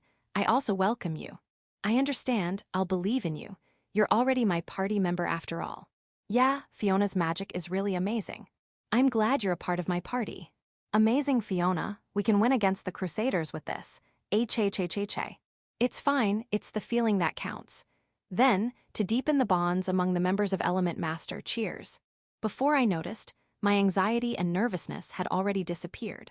Sensei, I have also finally found people I find precious to me. After the formation of Element Master, I always felt comfortable. Not just Kurono-san and Lily-san, before I realized, I had become able to open up to other adventurers as well. As if it was natural, I also became a proper comrade of the Adventurer Alliance led by Kurono-san. That's why I will protect those dear to me with my magic. In my view, were humans similar to me. They were approaching like a swarm. People of the same land as me, the Syncria Republic. Among them, there might be people who studied with me during the time I was in the academy. But they aren't what I want to protect. Same humans, same homeland, what does it matter? Heretics, demons, what does it matter? What I want to protect is here. As I whispered to myself, inside my head, the voice of the person precious to me resounded. Fiona. Yes, what is it, Kurono-san? Actually, I didn't even need to hear him to know what he was going to say. I'm counting on you to use your strongest one. I'm happy I am needed here. They believe in me. As long as those feelings get through, I can fight with my life on the line. Understood. Everyone, please be careful to not get burnt. I swung the memento I received from my sensei, the Aints broom, and poured magical energy into it. The type I'm going to use is obviously my strongest forte, fire magic. Raising the staff, I began the chant. It was magic, not belonging to the model magic. It's a magic technique I came up with. Yes, this my strongest and the only original magic. Burn me and create. Its effect was simple and clear. The scarlet that rises from the east. I charge as much fire I can create in a single attack. The crimson that sinks in the west. At the tip of the staff, a ball of compressed fire appeared. The golden blessing that shines over the heavens and the earth. The small ball grew along with the heat inside of it. That is the primordial and the eternal flame. No matter how much flames I condense into it, its volume just keeps on increasing. Putting that red heat, blue flame, white light, all of it inside the golden fire. Finally, a fireball of around 5 m diameter was completed above me. Here, I create the sun that holds my name. This is the second sun I created that shines upon everything over the earth. Its name is Golden Sun or Solil. Burn everything to protect those precious to me. Chapter 122, Assault Team vs Heavy Knights 1. By the time they realized it, it was already too late. Shit, hurry up and stop. On the roof of the enemy's fort, nicknamed the Black Box, a giant fireball appearing could be seen by every crusader spread out on the shores of Rhone River. It was shining and radiating a golden light brighter than gold itself, but it could only be recognized as a ball of fire. They obviously understood that this 5 m diameter ball of fire was an attack magic aimed towards them. They were on the other side of the river. They had no way to stop this attack, but they didn't have the time to run away either. The only choice left was to defend. Lux wall defend. The numerous magician squads were already at the riverside or on the rafts. After becoming alert from the enemy's long-range attack, they had already deployed defensive magic. They deployed numerous defenses to face against this overly large fireball. All the Heavy Knight squad and the Magician squad had been covered inside the defensive magics. At that moment, the fireball moved. Due to the incredible heat it possessed, the air around the fireball was shaking, and it looked as if space itself was being distorted by that fireball. But its speed as it made a parabola while flying towards them was extremely slow. Now's our chance, shoot it down. One of the Magician squads rapidly attacked the approaching fireball with Ice Sagita. Ice and cold air became a blizzard as it approached the fireball. But each and every one of them was extinguished before they even reached the fireball. Due to the overwhelming heat, the fireball wouldn't stop from being attacked by just 10 or 20 ice magic. Incoming. Finally, the fireball dived inside the center of the squads positioned on the river shore. With so many magicians, their defenses were perfect. Some of the soldiers who unluckily couldn't be covered with shields might die, but the magicians and the heavy knights placed at the center of the defensive shields would not even get injured, let alone die. No matter how big it was only one fireball. Yes, the enemy's attack was only mere one attack. There's no way they wouldn't be able to defend against it. There's no way their shields would be broken through. But, oh gee God, please grant. The ball of flames that approached from the sky felt as if the sun itself had fallen down on them. If the sun was actually falling, then humans could not do anything about it in the first place. While praying to their god, they finally understood that death was inescapable, and thus, the golden sun burned everything there to nothingness. What the hell is that? After the light and blast waves had subsided, Nors finally became aware of the scene in front of him. The scenery near the riverside had changed in a matter of seconds. The cornerstone of this occupation army, the heavy knight squads and the magician squads, and numerous soldiers were supposed to be positioned over there. But there was not even a shadow remaining there. The change didn't stop with just the disappearance of the squads. The terrain itself had been changed. A crater had been created over there as a proof of the destruction that had just occurred. The water that's supposed to be flowing there had completely disappeared, and now finally water flowed in with surging waves from upstream to cover the area without water once again, as if the river had forgotten to flow for some time. Soon, the flow of the river calmed down once again, but the disappeared soldiers didn't come back. There was no way they could have. What's going on? With just one attack, something like this. The troops had already experienced the nightmare of losing one whole squad instantly once.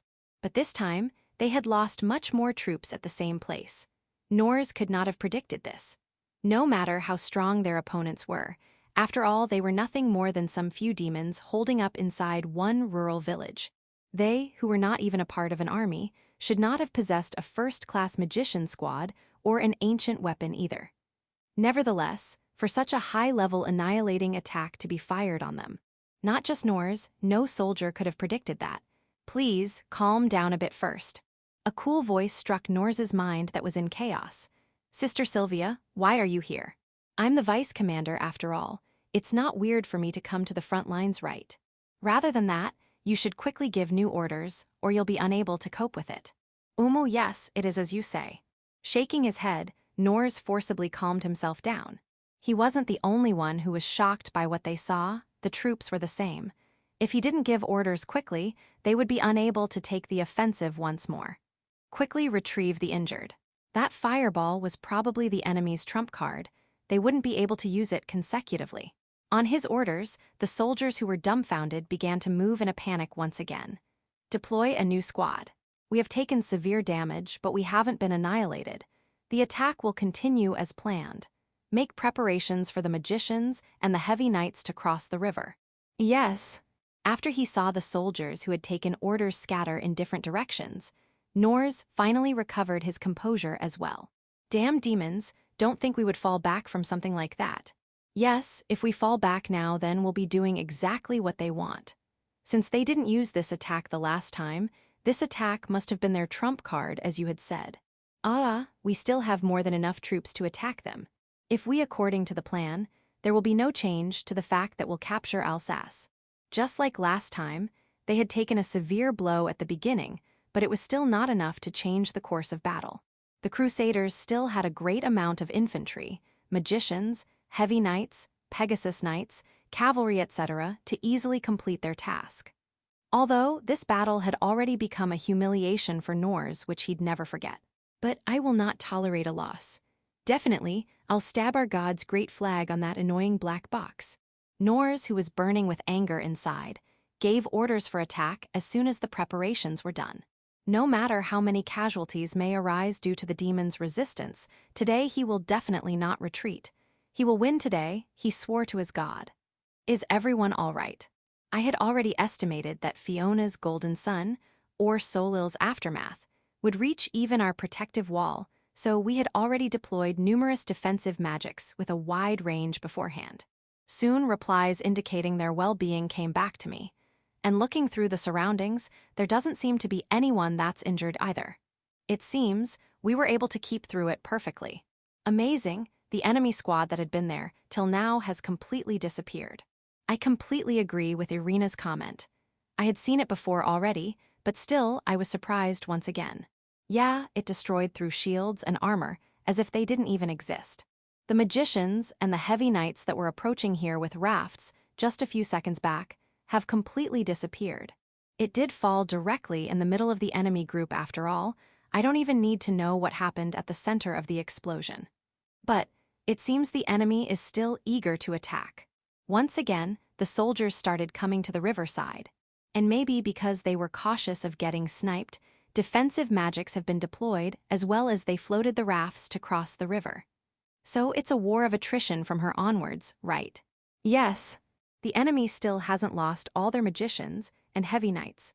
We had decreased quite a lot of their numbers, but still, they have enough numbers to defeat us. Today will be the biggest turning point. Yes, let's work hard. My heart calmed a bit as I saw Irina smile. I calmed down, meaning I really must have been nervous till now, but it can't be helped. After all, today a lot of lives will be lost, and I knew that. But that's right, we need to work hard. Mine and everyone else have already hardened their resolves. Our preparation's over. As I looked back, the assault team had already gathered with Vulcan at its head. Yeah, we are all ready. The ones we are going to face off now are the enemies with the strongest defense, the heavy knights. They were also elites like the Pegasus knights that had splendid equipment.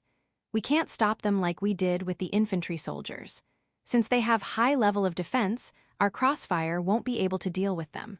Thus, the best way to kill them would be to attack them personally and cut them apart. Lily, Fiona, can you hear me? Yes. Using telepathy, I connected with those two. Fiona, you did well. Leave the rest to us and take a good rest. I'm glad I was of use. She must be currently being transported to one of the beds in the guild. It'll take some time for her to get up even with the use of magical energy restoring potions. Lily, if the Pegasus Knights come, I'll be counting on you again. But please don't be reckless and return back before your divine protection runs out. I'll be fine. All right then, I'll go on ahead. Yes, take care, Kurono-san. Take care. After getting the boost from their voices, I was already standing near the front gate. In my right hand was the cursed hatchet Hararetsu, and in my left was black ballista replica. And inside my shadow were countless blackened swords hidden. Let's go. As I shouted, I jumped outside the front gate with the assault team. Arrows, lightning, fire, ice rained upon the crusaders who were crossing the river. But it didn't reach the heavy knights who were on the rafts. Only those highly skilled warriors who had mastered magic as well as martial arts were allowed to wear this full-plate mail armor. There was no way a long-range attack of that level would be able to injure them. Looks like it was true that giant explosion was the demon's trump card. Yeah, those guys from the second squad were really unlucky. There's no way anything could live after getting hit by that. Let's take revenge for them, and at the same time, the glory they were supposed to have as well. Since they believed that the demons had run out of tricks, they were fairly composed. Look, those demons have come out themselves. In the direction one of the knights pointed, with a black-robed man in the front, there was a group of various races with differing equipment.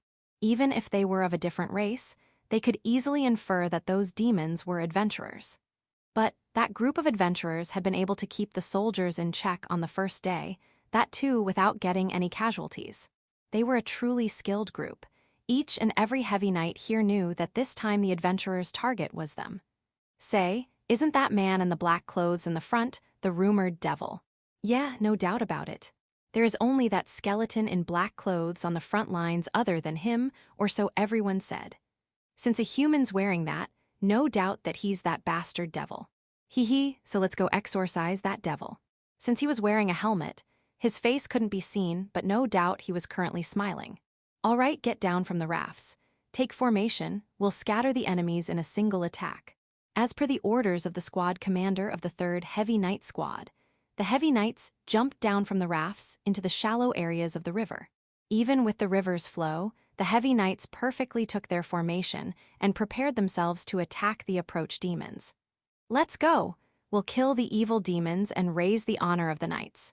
Raising their halberds, the Heavy Knight Squad, covered in full plate armor and protected by tower shields, raised their war cry and took their first step in order to trample over the Alsace's defensive line. Section, Audiobook by Masquerade at Masquerade Audiobooks. Chapter 123, Assault Team vs Heavy Knights Squad 2. That was truly a wall of silvery shining steel. The Heavy Knights holding their tower shields, as they approached in a single horizontal line formation, were truly giving off an incredible amount of pressure and intimidation. Let's take the first action, magic bullet arts. The loaded bullets appeared around me, and the target of these pseudo full metal jacket bullets was, of course, the wall of silver. Now, let's test which one is stronger. My bullets or your prided full plate armor. Release all bullets, full burst. As I swung the black ballista replica, with black muzzle flashes in midair, rushed towards the approaching enemies. Iron Guard. The Heavy Knights that quickly sensed my attacks activated defensive martial art skills. Before the bullets could reach, the already hard and strong armor became even sturdier due to the magical energy released as an effect of the martial art skill. Unlike the shield, its effects last only a few seconds, but if such a defensive skill could be activated in such a short time, then they wouldn't have much trouble in defending against most of the attacks. To remain uninjured, magic sword arts. The 1,000 bullets I fired were defended against by their tower shield. Although sparks and the sound of metal clashing rose as the bullets struck the shield, there was barely any scratch on them. Since the bullets had no effect, next I brought out my blackened long swords. The 10 swords that appeared from my shadow gate were deployed around me as per my orders. It'll be bad if I'm unable to deal any damage even with these, pierce through. Rather than materializing items from scratch, it was more effective to enchant existing items through magic. Even Sariel had to use her own hands to stop my sword arts. That's the proof that it would have been that dangerous to take it head-on. Then, it should have some effect even against these heavy knights with max defense.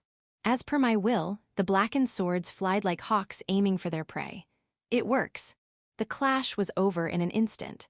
The heavy knight in front of me fell and sunk into the river. Each and every sword took different trajectories and aimed for one knight. Even if their shields are strong, that doesn't mean that their defense is the same from 360 degrees. It was impossible to perfectly protect everything. And my magic swords cleanly pierced through the helm and pierced through his brain. But the amount of consumption is really high. Unless I used 10 swords at the same time, it was impossible to take down even a single heavy knight. Even the fallen heavy knight had been able to deflect all other 9 swords, except the one that struck his head, with his shield or halberd or even his armor. The sword that struck his armor had been able to leave damage, but it had been unable to pierce through in a single attack. I guess it's a relief that at least the armor is weaker than the shield, if only slightly. In any case, it doesn't change the fact that this is going to be a difficult battle. Even with the Kuronagi of the cursed hatchet in my right hand, I don't think I'll be able to cut them into 2 easily. The magic bullets of my baton. If I were to boost its hardness rather than the number of bullets, 3 bullets should be able to pierce through the weakened portion of the armor if I hit with perfect accuracy. And behind me, once again, 10 blackened swords appeared from within my shadow. I still have quite a lot of stock of blackened swords left with me, but I can't be reckless with their use. Among the 10 swords I used, half of them were chipped when they struck their strong guard, and the blackening affect was removed. If the black magical energy covering the sword got dispelled, obviously I lose control over those swords. And in such a situation, it'll be quite difficult to pick them up and enchant them once again. It's a formidable enemy, but the heavy knight squad covered the gap created by me in their formation quickly, without getting flustered, and kept on advancing with the same pace. Soon, we'll be in a distance where we can clash our blades with them. After that, it'll come down to a close combat battle between us, assault team and the heavy knights. Bring it on, don't move back even a single step. Let's show these scrap iron knights the will of us adventurers. Chapter 124, Fairy V's Pegasus Knights 4. Lily point of view. They're here. There are enemy presences in the air. If one were to say that, they could only be talking about the Pegasus Knights. This time they arrived even faster than last time, just as Kurono had said. They really are going all out this time. Disconnecting telepathy. After that, please use analog comm. All right. After informing the adventurers instead of Kurono, who was busy fighting on the front lines, I quickly opened the windows and flew to the skies. My body is already in my normal form, condition is also not bad either. Although the sound from bombardment was really annoying, but in my child form I was still able to sleep well. Hurry up and come here, I have a time limit after all. As I soared above Alsas village, I saw the Pegasus Knights flying towards here in a formation. They are clearly on guard against me. I guess I won't be able to surprise attack them with meteor strike like last time. Last time, maybe I should have showed myself as a bit more weaker to make them drop their guards at least a bit. I had been able to take the initiative with the surprise attack, and I was also able to see through their plans with my powerful extra magic telepathy. But although I had maintained a superior position in the last battle till the end, in reality, I was also at my limit. In the first place, I'm not even a dragon. Why am I supposed to fight so many of them together? Since I'm fighting for Kurono, the only reason I didn't yield even with the gap in our overwhelming war potential is all thanks to the power of love. Seriously, what will I do if my precious body got injured? NN. As they came closer and closer, and when they were about to enter the range of my telepathy, I felt an uncomfortable feeling. Yeah, this feeling, no doubt this is. Mind protect, so they took a protective measure, how impudent. I can't see inside their hearts. A thin wall, no. A mist-like barrier is preventing me from seeing their thoughts clearly. Mind protect was only a low-level mind protection magic, but it seems I won't be able to read through the whole squad like last time. I can break through just their protect, but doing so while under heavy fire, and while attacking and dodging at the same time, it is difficult to spare even a shred of my concentration. Well, all right, as long as I can just see through any special tricks, I'll just fight them head-on like last time. I'll soon be inside their attack range. I put up my oracle field. If I don't have any scope of using a surprise attack, I'll just attack them from the front. Now, I'll kill all of you and get praised by Kurono, so quickly die for me. We both attacked at the same time. Lightning, wind, flames, ice, a diverse range of elemental attacks were fired towards me. I also fired beams and balls of light. Its size was the same as light Sajida, but its power is at intermediate level. The high-level tracking ability of the light balls interrupted the attacks that blocked my path of flight as I closed on into them. The light beams that can only move straight forward, aimed for the Pegasus Knights at high speed. Even though fast, the enemy is also an elite squad and can evade these beams by predicting its path. As my attacks approached the knights, they quickly did not evade.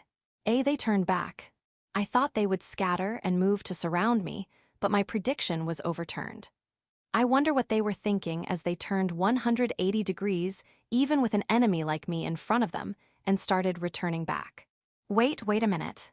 As I tried to find out their intentions, they were barely inside the range of my telepathy, so I couldn't interfere strongly enough to break through their mind protect.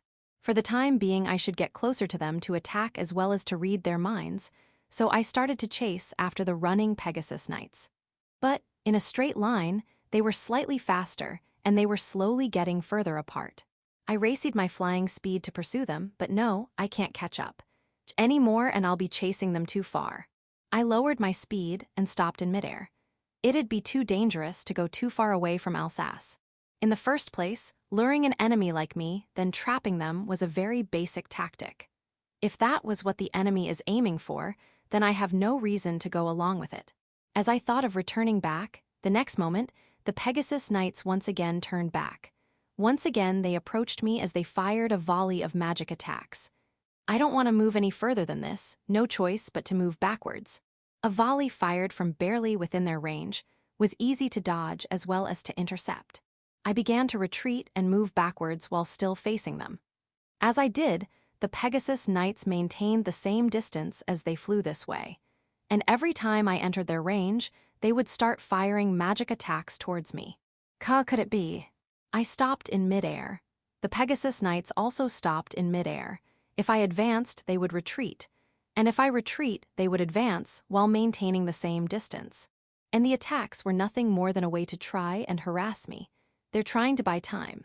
I understood their intentions. Even without reading their minds, if they moved this obviously, only a fool would not be able to understand that. Basically, the enemy was trying to make me exhaust the time limit of my DP. Really, doing such impudent things. Chapter 125 Firefight. Today, Simon was not on the rooftop, but was currently encamped on the window of one of the rooms on the 4th floor with his Yatagarasu. From this room, from the Rhone River till the Alsace's main gate, everything could be perfectly seen and was the second best point for sniping after the roof. In today's attack, the magicians were also crossing the river, so there was no bombardment on the roof, but it wouldn't be strange if some other kind of attack magic was rained upon him if he stayed at the roof. A trained archer or magician could easily deal with 1 or 2 attacks of low-level magic that came from above. But Simon was a weak elf in the first place and also had an inferior constitution. On top of that, he didn't possess the high magical energy skills that normal elves have either. On the roof, he would have been in a far too big danger. Thus, after considering his safety as well as a position suitable for sniping, this room had been allotted to him. But even though this was supposedly a safe place, the crusaders had far too many magicians and they were attacking this small window, where Simon was as well. Hot. The approaching Ignis, Sajida hit close to the window and spread out flames. Unluckily, his hand got hit by some of the flames and he felt a burning pain. He left the gun and hid himself inside the room for the time being. The guild that had been blackened by Kurono, even though it was made of wood, was not shaking at all even under the constant attack of the magicians. Simon had no worry of a magic piercing through the walls and hitting him, and looked for an item to heal his hand inside the pouch that had been enchanted with dimension magic. A pouch like that could hold more than its looks, was something usually held by rank 3 or above adventurers. The only reason Simon, a rank 1, had this is because he had been given this as a farewell gift to him a long time ago. From that, Simon brought out a small sack. What do I do? This is my last fairy's miracle drug. As he sprinkled the sparkling powder on his burnt hand, the pain instantly disappeared, and his skin returned back to its original soft and clean skin, as if time itself had been turned backwards. The fairy's miracle drug that possessed incredible regenerative ability was an extremely important magic item for Simon, who was not a sturdy adventurer. But if he got injured again, he doesn't even have any normal potions remaining now. There was difference between a normal potion and the fairy's miracle drug that was like the heavens and the earth. Just how much effect will the pain remaining on his arm have on his accuracy? The fact made Simon anxious. But I have no choice but to do this. Everyone else is still fighting as well. Seeing the numerous enemies spread below him, he suppressed all of his negative emotions like anxiousness and fear, and once again picked up his gun. That's why I'll work hard as well and shoot the enemies down. As he took a stance with the Yatagarasu, in front of him, one of the magicians exhausted his shield with good timing for Simon. He pulled the trigger without hesitation and took another life of the enemy. What's going on? Why isn't that black box falling down already? Seeing another subordinate of his fall down as blood flowed from his chest, the squad commander of the 5th Magician Squad shouted. Disembarking from the raft, the magician squad that had spread out in the shallow areas of the river were firing vigorously on the black box of the Alsas village, but let alone getting burned down. The building wasn't even taking a scratch. Commander, for the time being, let's focus on defense and wait for the arrival of the 6th and 7th squads. Guess there's no other choice. Change to dual shield defenses. The guild, protected by black walls, was firing on them from above, but they, the magicians, had no cover since they stood at the river. So they had no choice but to completely depend on their defensive magics. And even that defensive magic wasn't omnipotent. It required quite a lot of magical energy to be activated, and it was pretty difficult to cover the whole squad, especially in such a condition where they were spread out. In the first place, if defensive magic had been that perfect, there would have been no use for castles and walls after all. Against opponents that were hiding inside a structure like the black box that possessed a solid defense, even if they had more numbers, it was not an easy job to attack it from the front and make it fall. Seriously, those blockheaded heavy knights. Just how much time do they need to take care of those demons and break through the front gate?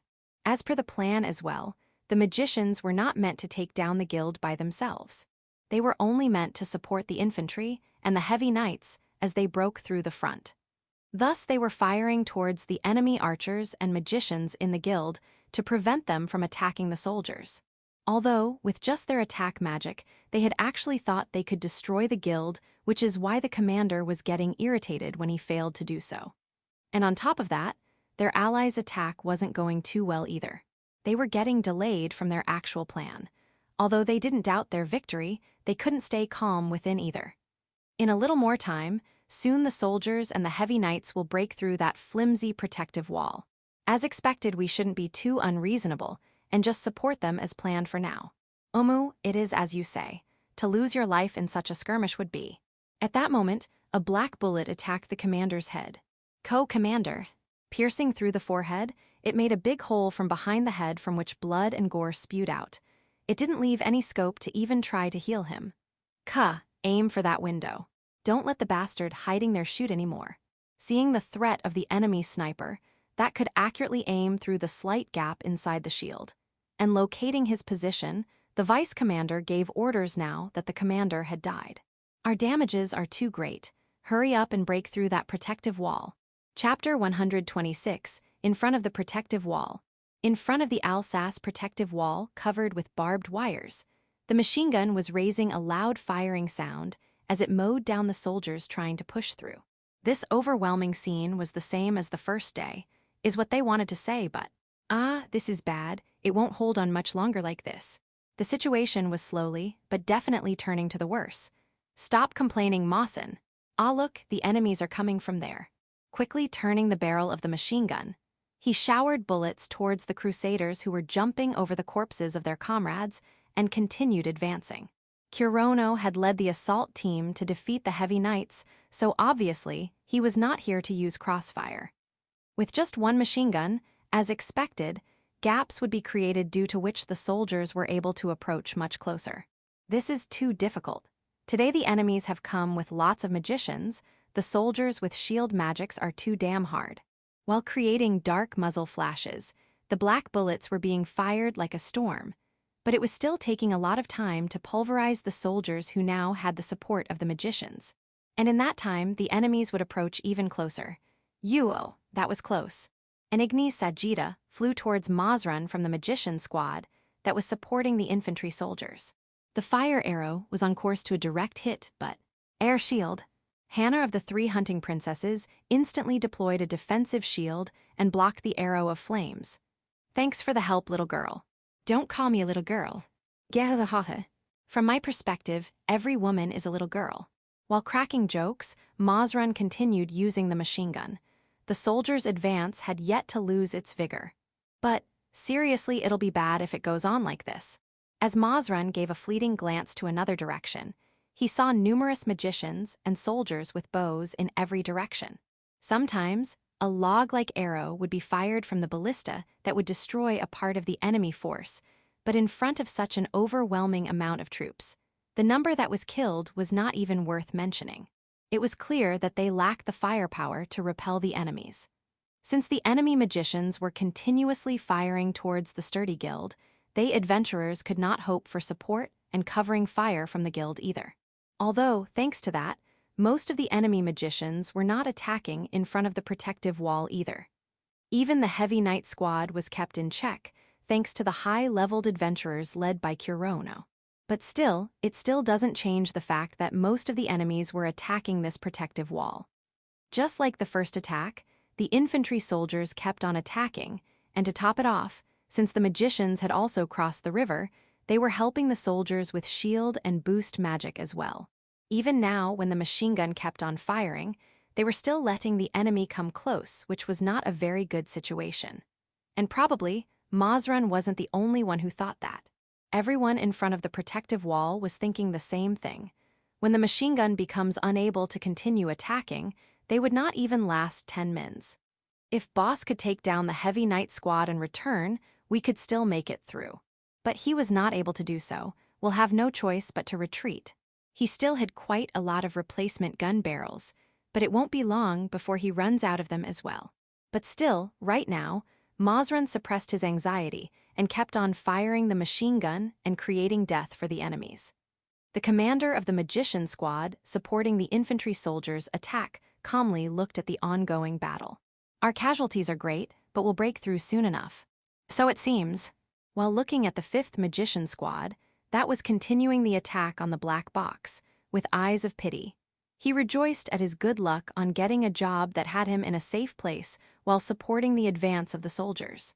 The heavy knight squad seems to be having more trouble than expected, but the 3rd heavy knight squad that had crossed the river first was already trapped in a battle royale with the demon squad. Since they were all fighting scattered and jumbled, the magicians might accidentally hit their own soldiers like that, so the magicians had no choice but to leave those demons completely to the heavy knights. After the 4th heavy knight squad also crosses the river, the outcome will be decided. Before that, there's a chance that that devil's attack might stop as well. Ah, right, there was that report as well. In front of him was the scene where the evil skeleton was instantly killing the soldiers with a threatening attack while releasing black flashes. But it had already been proved in the last battle that there was a certain interval created after some time. When this rapid-fire black magic, that was able to hold back even such an overwhelming amount of soldier, stopped, even an uneducated soldier could tell what would happen after that. Fufu, it's only a matter of time before this devil's village also falls.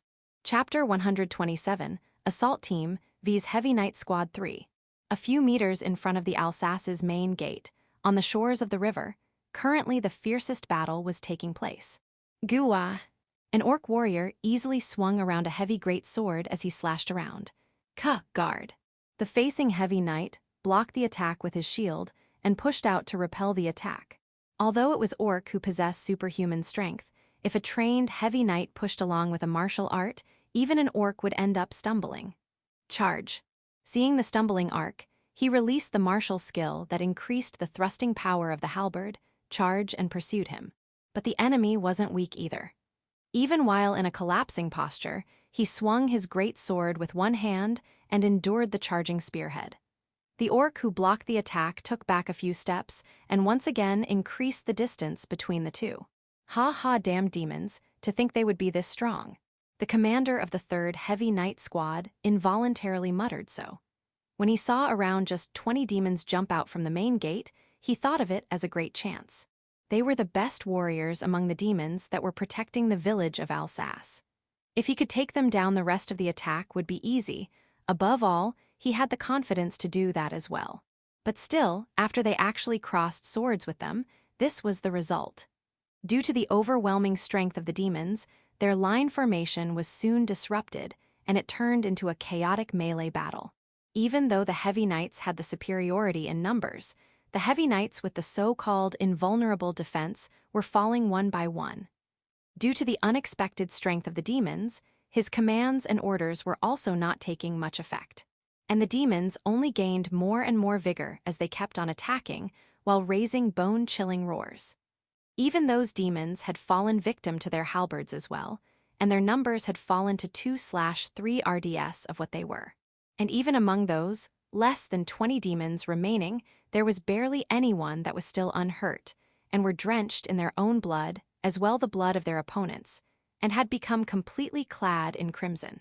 But even then, without losing their fighting spirit, the fact that those demons kept on fighting without any fear was a scene that made even these veteran Heavy Knights feel fear. It could be that they might be pushed back in the end as well. Impossible, there's no way we would lose break. Warding off the attack of the Orc brilliantly once again, he sliced with the axe part of the halberd as a counter. The martial art break that had the effect of increasing the slashing power, this time, caught the body of the Orc and tore through the leather armor and steel like skin together, and delivered a fatal blow. Go Gyuflu! Fresh blood spewed out from the wound, and finally the Orc's giant body fell down as foam and blood appeared in his mouth. This was the second demon he had killed. Even though he was the commander, he had still been able to kill only 2 of them. In his sights, he saw a werewolf of more than 2 m in height crushing and smashing one of his subordinates along with the armor with his giant sword. Shit, if it goes on like. Don't look away during battle, you scrap iron piece of junk knight. As a voice came with incredible bloodlust, the only reason he was able to react this fast was thanks to his high level of skill. Iron guards, Kuronagi. The black blade flashed. Unable to block the power of the blade infused with the martial art skill, he ended up stepping backwards involuntarily. But his posture didn't crumble. If he showed an opening here, he would definitely die in the next attack. That's the kind of opponent the devil attacking him was. He had finally understood that fact. Hell yeah. As a reflex, he swung his halberd. He met with a resistance. He was able to somehow deflect the 2 long swords that came flying towards him. As he took a stance with his shield to prepare for the next attack, the opponent also stepped back a little. A devil, eh? This man is too dangerous. I need to bring him down right now. He focused on the black-clothed man standing in front of me who was called the Devil. Defeating the Kievan's squad at Ur's village, defending Alsas in the previous battle with black magic, and the man who had created numerous corpses at the river shore right now was truly a man befitting of the title of the Devil for the Crusaders. He once again realized that now that he was directly facing him. The man with black hair and black eyes and an extremely fearsome look. His black robe was now completely drenched in red blood of his enemies and his own blood as well. But his fighting spirit was the same as the other demons. No, he had the most fighting spirit right now, and as if he was also using the same to lead the demons as well. He realized that the dark night-like pair of eyes that were glaring were clearly filled with hatred. Engard. Suppressing his fear with his will of steel, he rushed forward to kill that man. Each and every attack of this devil were fearsome, but he could definitely block them with his shield. He judged that after exchanging blows with him till now.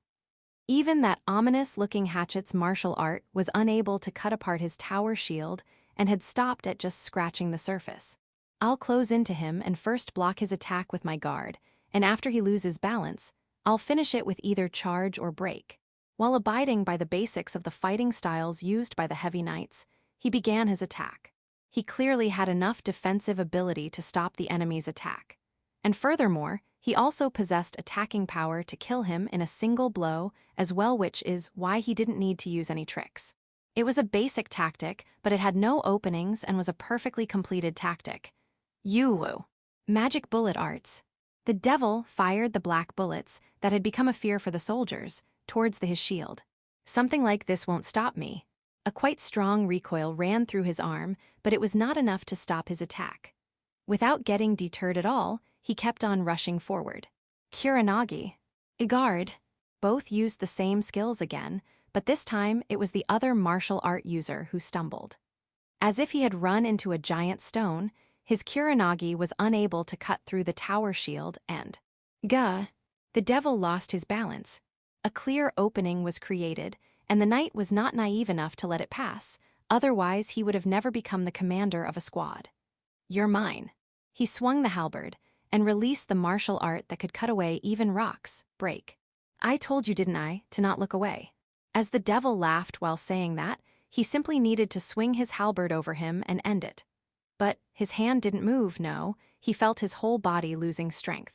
Walking in darkness, dancing in the night, the one swing sword, Shadow Walker Henzoma. Someone's voice came to his ears. Someone was sitting on his shoulder, and that someone was stabbing a blade inside his neck.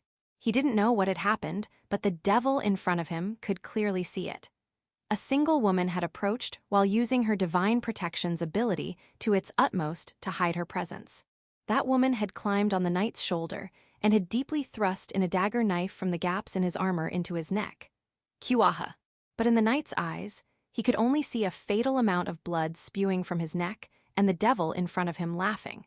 He was unable to see the figure of the person who had killed him till the very end.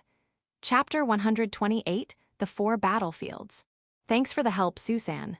Don't mention it. If you hadn't pulled all of his attention towards yourself, I wouldn't have been able to aim for him either. After saying just that, Susan disappeared as if melting into the background of the battlefield. Amazing, I looked away just a little and I couldn't see her anymore.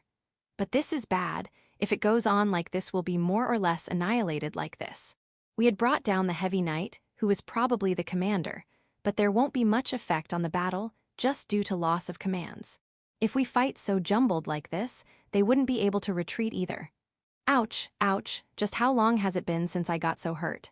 For the being, I should focus on healing myself rather than the progress of the battle. I came here recklessly fighting with heavy knights at close range, even though I'm not even a warrior, but I also got enough injuries, proportionate to that as well. A light attack from a blade could be blocked by my Baphomet's embrace, but as expected, if I get hit by a martial art, it can only reduce some of the damage at most. Whenever I get injured, I used my only healing magic. Flesh compensation to stop the wounds with the jelly-like black magical energy, and limited the blood loss to the minimum and continued fighting. But it can't be helped that it became like this. I knew this'll happen after all. I also had a way to fight them, that's why I had rushed in like this. I am talking about Lily's speciality, Fairy's miracle drug. When I thought and realized that I could treat most of my wounds instantly with this, I decided to rush in the battle as well. Now that I think about it, this is the first time I'm using it. I wonder how good it is. I brought out a small sack. Unlike the potions, this was in powdered form.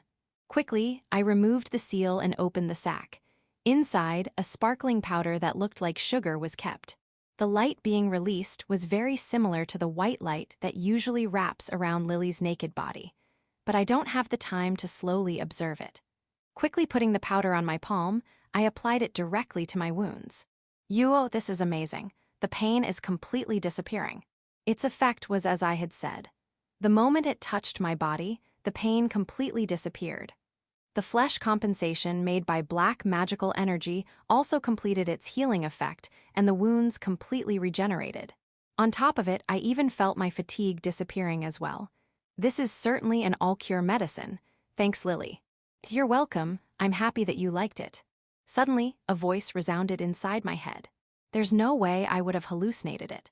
This voice certainly belonged to Lily, who was currently fighting with the Pegasus Knights in mid-air. To have communicated with me directly, did something happen? The communication was supposed to be stopped during the battle. I suddenly had a bad premonition, but the situation's turning a little bad. It seems I was correct. What happened? It seems that the Pegasus Knights have become aware of my divine protection's time limit and are wasting time by not attacking. Right now, I have no other option to just keep on glaring against each other till my divine protection runs out. I see. Depending on how you think. Although stopping the enemy while the DP lasts was also a merit, but the fact that she was not able to exhaust her opponents at all was really a bad situation. How long will your DP last? The Queen Barrel won't last even 10 mins. I also only have 2 more scrolls remaining. If I were to activate my DP using that, I'll have around 40 mins. Basically, you're saying that a completely unhurt Pegasus Knight squad will attack within an hour. And I got it. It can't be helped, just hold them out till that time lasts. Got it, but are you fine over there? Although it's a bit unreasonable and impossible, if we don't do anything, Alsas village won't last. I see, then Kurono, don't be too reckless. I can't really promise that, but yeah, I'll try not to.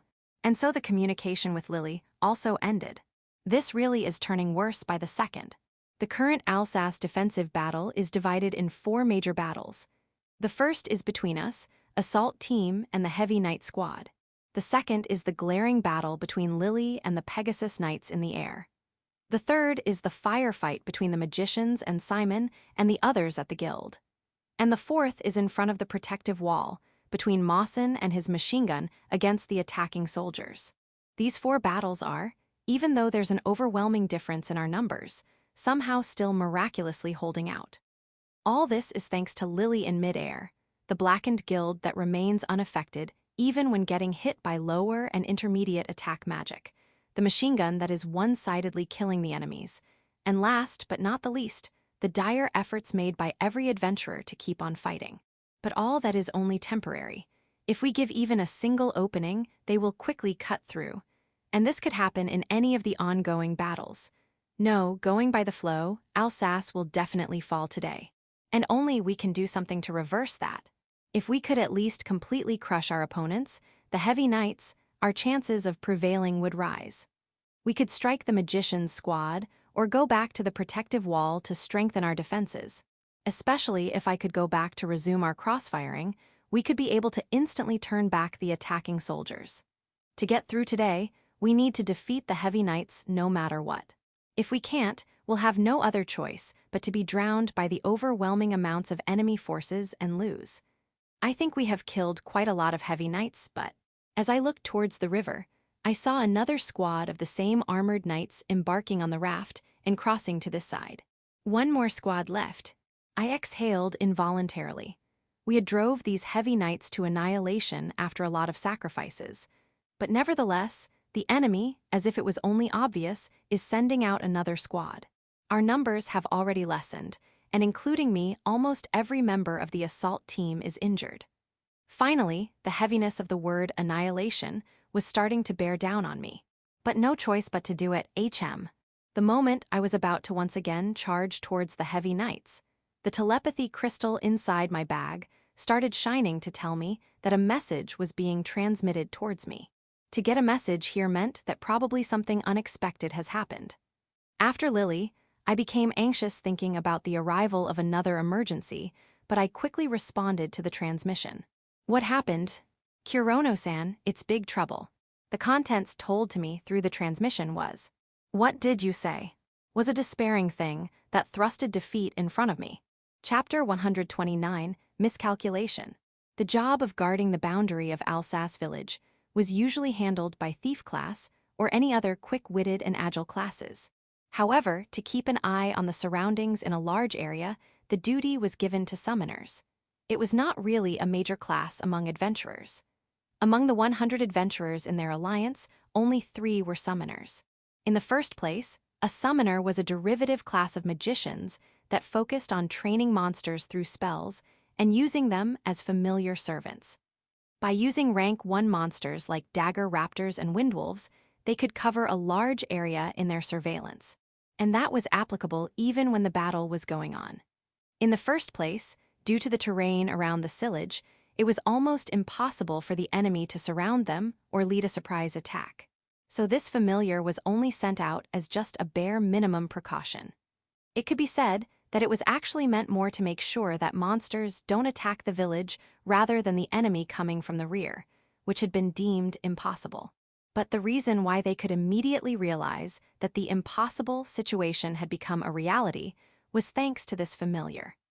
On the other side of the main gate protected by Kurono and the others, a windwolf of a certain summoner was running on the bridge made on the Rien River. The windwolf looked like a wolf with light green fur, and could use a wind extra magic even though it was weak. To complete the mission given by its master, the windwolves ran at full strength. Their mission was the surveillance of the area and to inform in case they found an enemy. And currently they were in process of doing the latter part of their mission. That was the proof that the enemy had appeared on the opposite rear gate of the village. 2 kms away from the rear gate, on the highway, the windwolf had sighted the enemy. What the hell to think that such a big squad could have circled us and come from behind. The summoner read through what the windwolf saw telepathically and confirmed the fact. I must quickly inform Kurono-san, and that information was quickly delivered towards Kurono through the telepathic crystal. Enemy squad sighted behind the village. It's an heavy armor knight squad of around 100 men. What did you say? The moment I heard that, the words of defeat were thrusted in front of me. Due to the terrain, it was extremely difficult for the enemy to go around and surround us. I had chosen Alsace as the defensive line for that very reason in the first place, but that advantage had been easily overturned. Shit, just when I was thinking that we might be able to protect the village today as well. I wished that this report was false.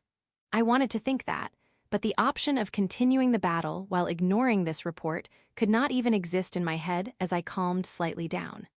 This place won't last now, we'll retreat. I didn't have the time to hesitate anymore. Now that our rears had been taken by the enemy, our loss had been confirmed here. Are you sure? A hesitating voice came from the other side of the crystal.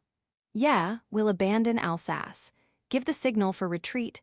We need to get out of here as fast as possible. Roger. As the transmission ended, the crystal broke as it had finished its job. Shit.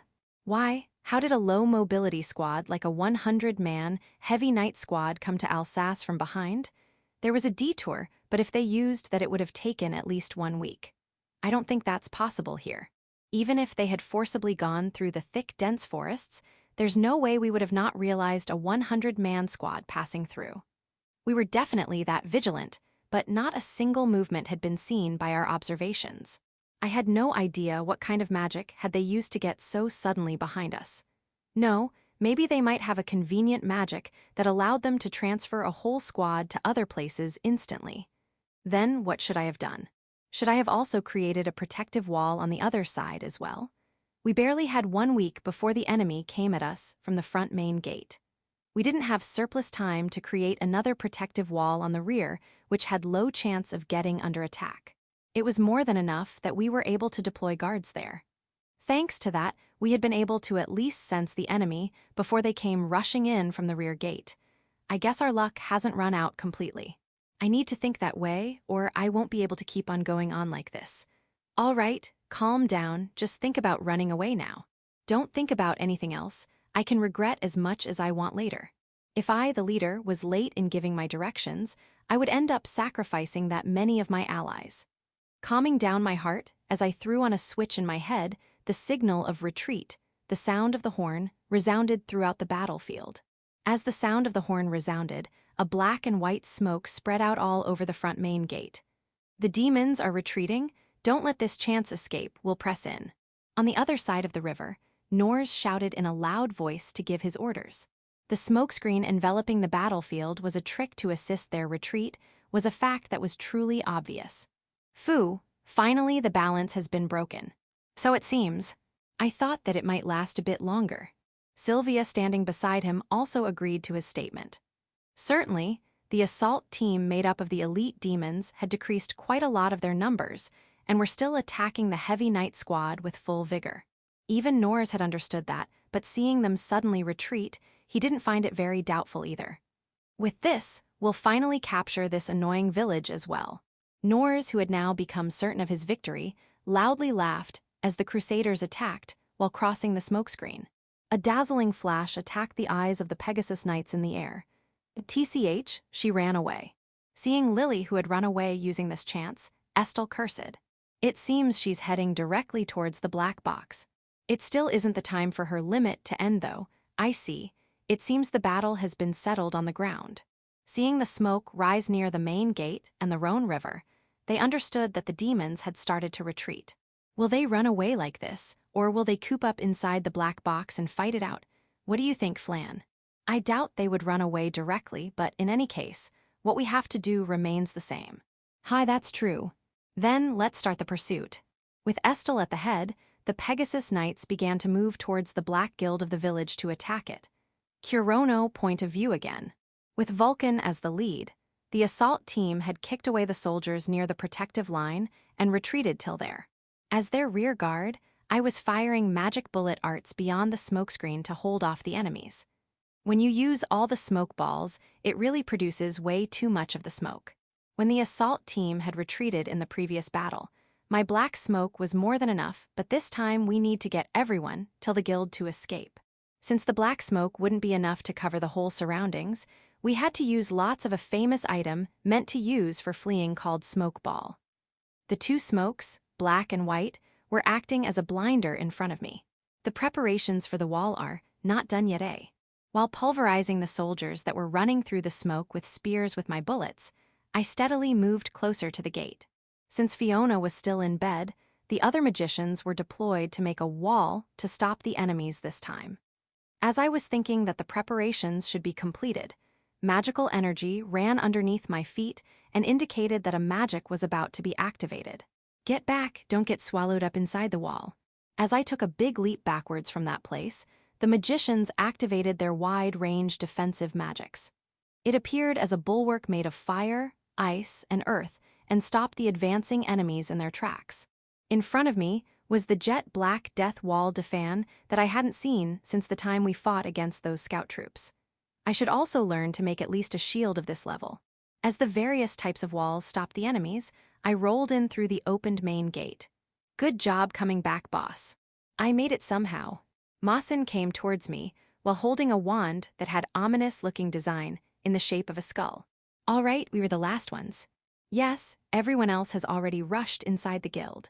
As expected of adventurers, such fast legs, it seems they're good at retreating quickly as well. We should also hurry up. The shield is already starting to break. That's right.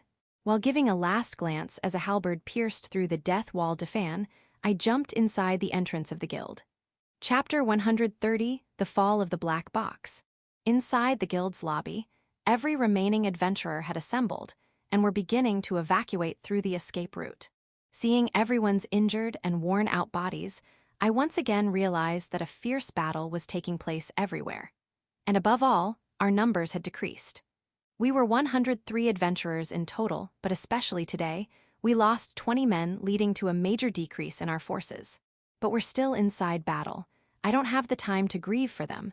We need to quickly evacuate from Alsas village. Vulcan, lead the assault team and make preparations at the rear gate first. Is that fine? You becoming the rear guard. Don't worry, that was the plan from the start after all. Right, there was that as well, then we'll leave first. Everyone had already been told that an enemy heavy knight squad was approaching us from the rear.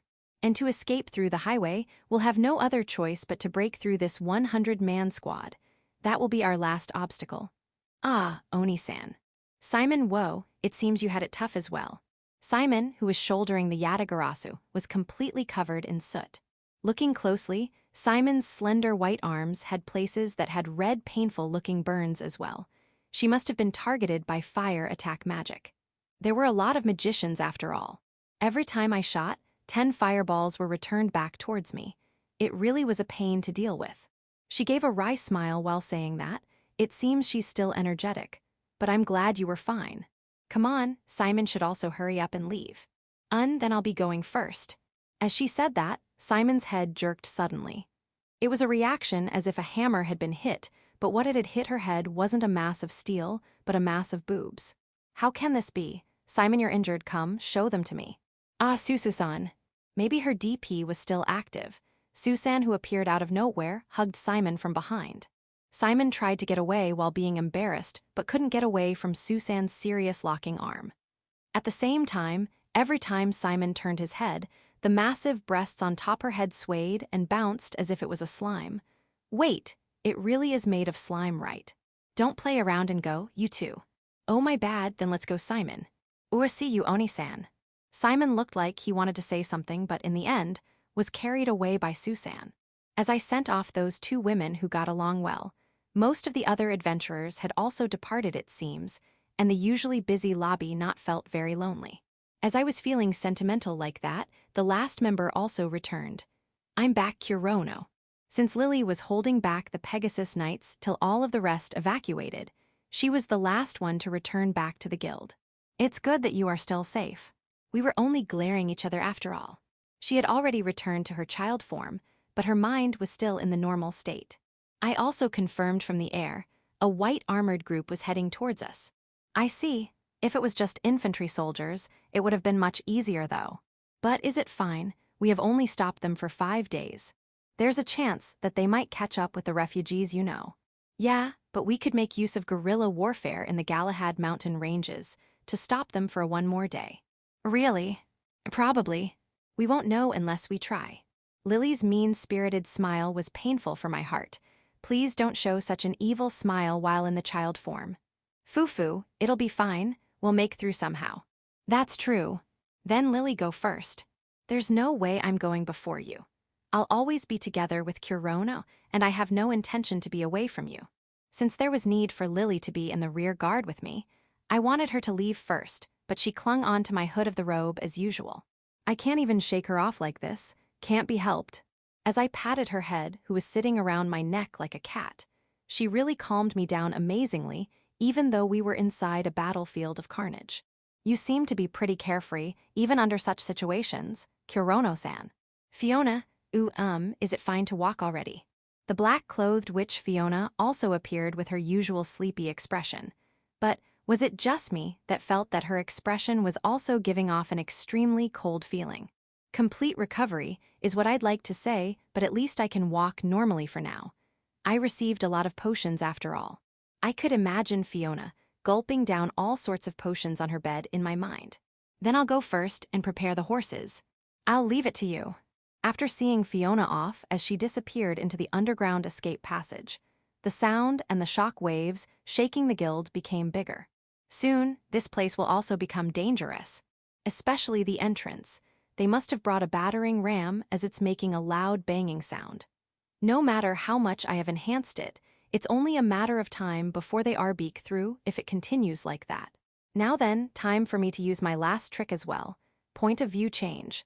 The crusaders had, after crossing through the barbed wires and crushing through the wooden fence, finally broken through the Alsas protective wall. Now that demons had stopped resisting and cooped up inside the guild, they were able to easily cross over the fence where they were struggling till now. And finally, the end of this battle was now in sight. The crusaders rushed and flocked around the guild building, known as the Black Box, as if they were ants rushing towards sugar. Around the guild, the visibility was still bad due to the smokescreens, but since not even a single arrow was being fired towards them, they continued moving towards it at full pace.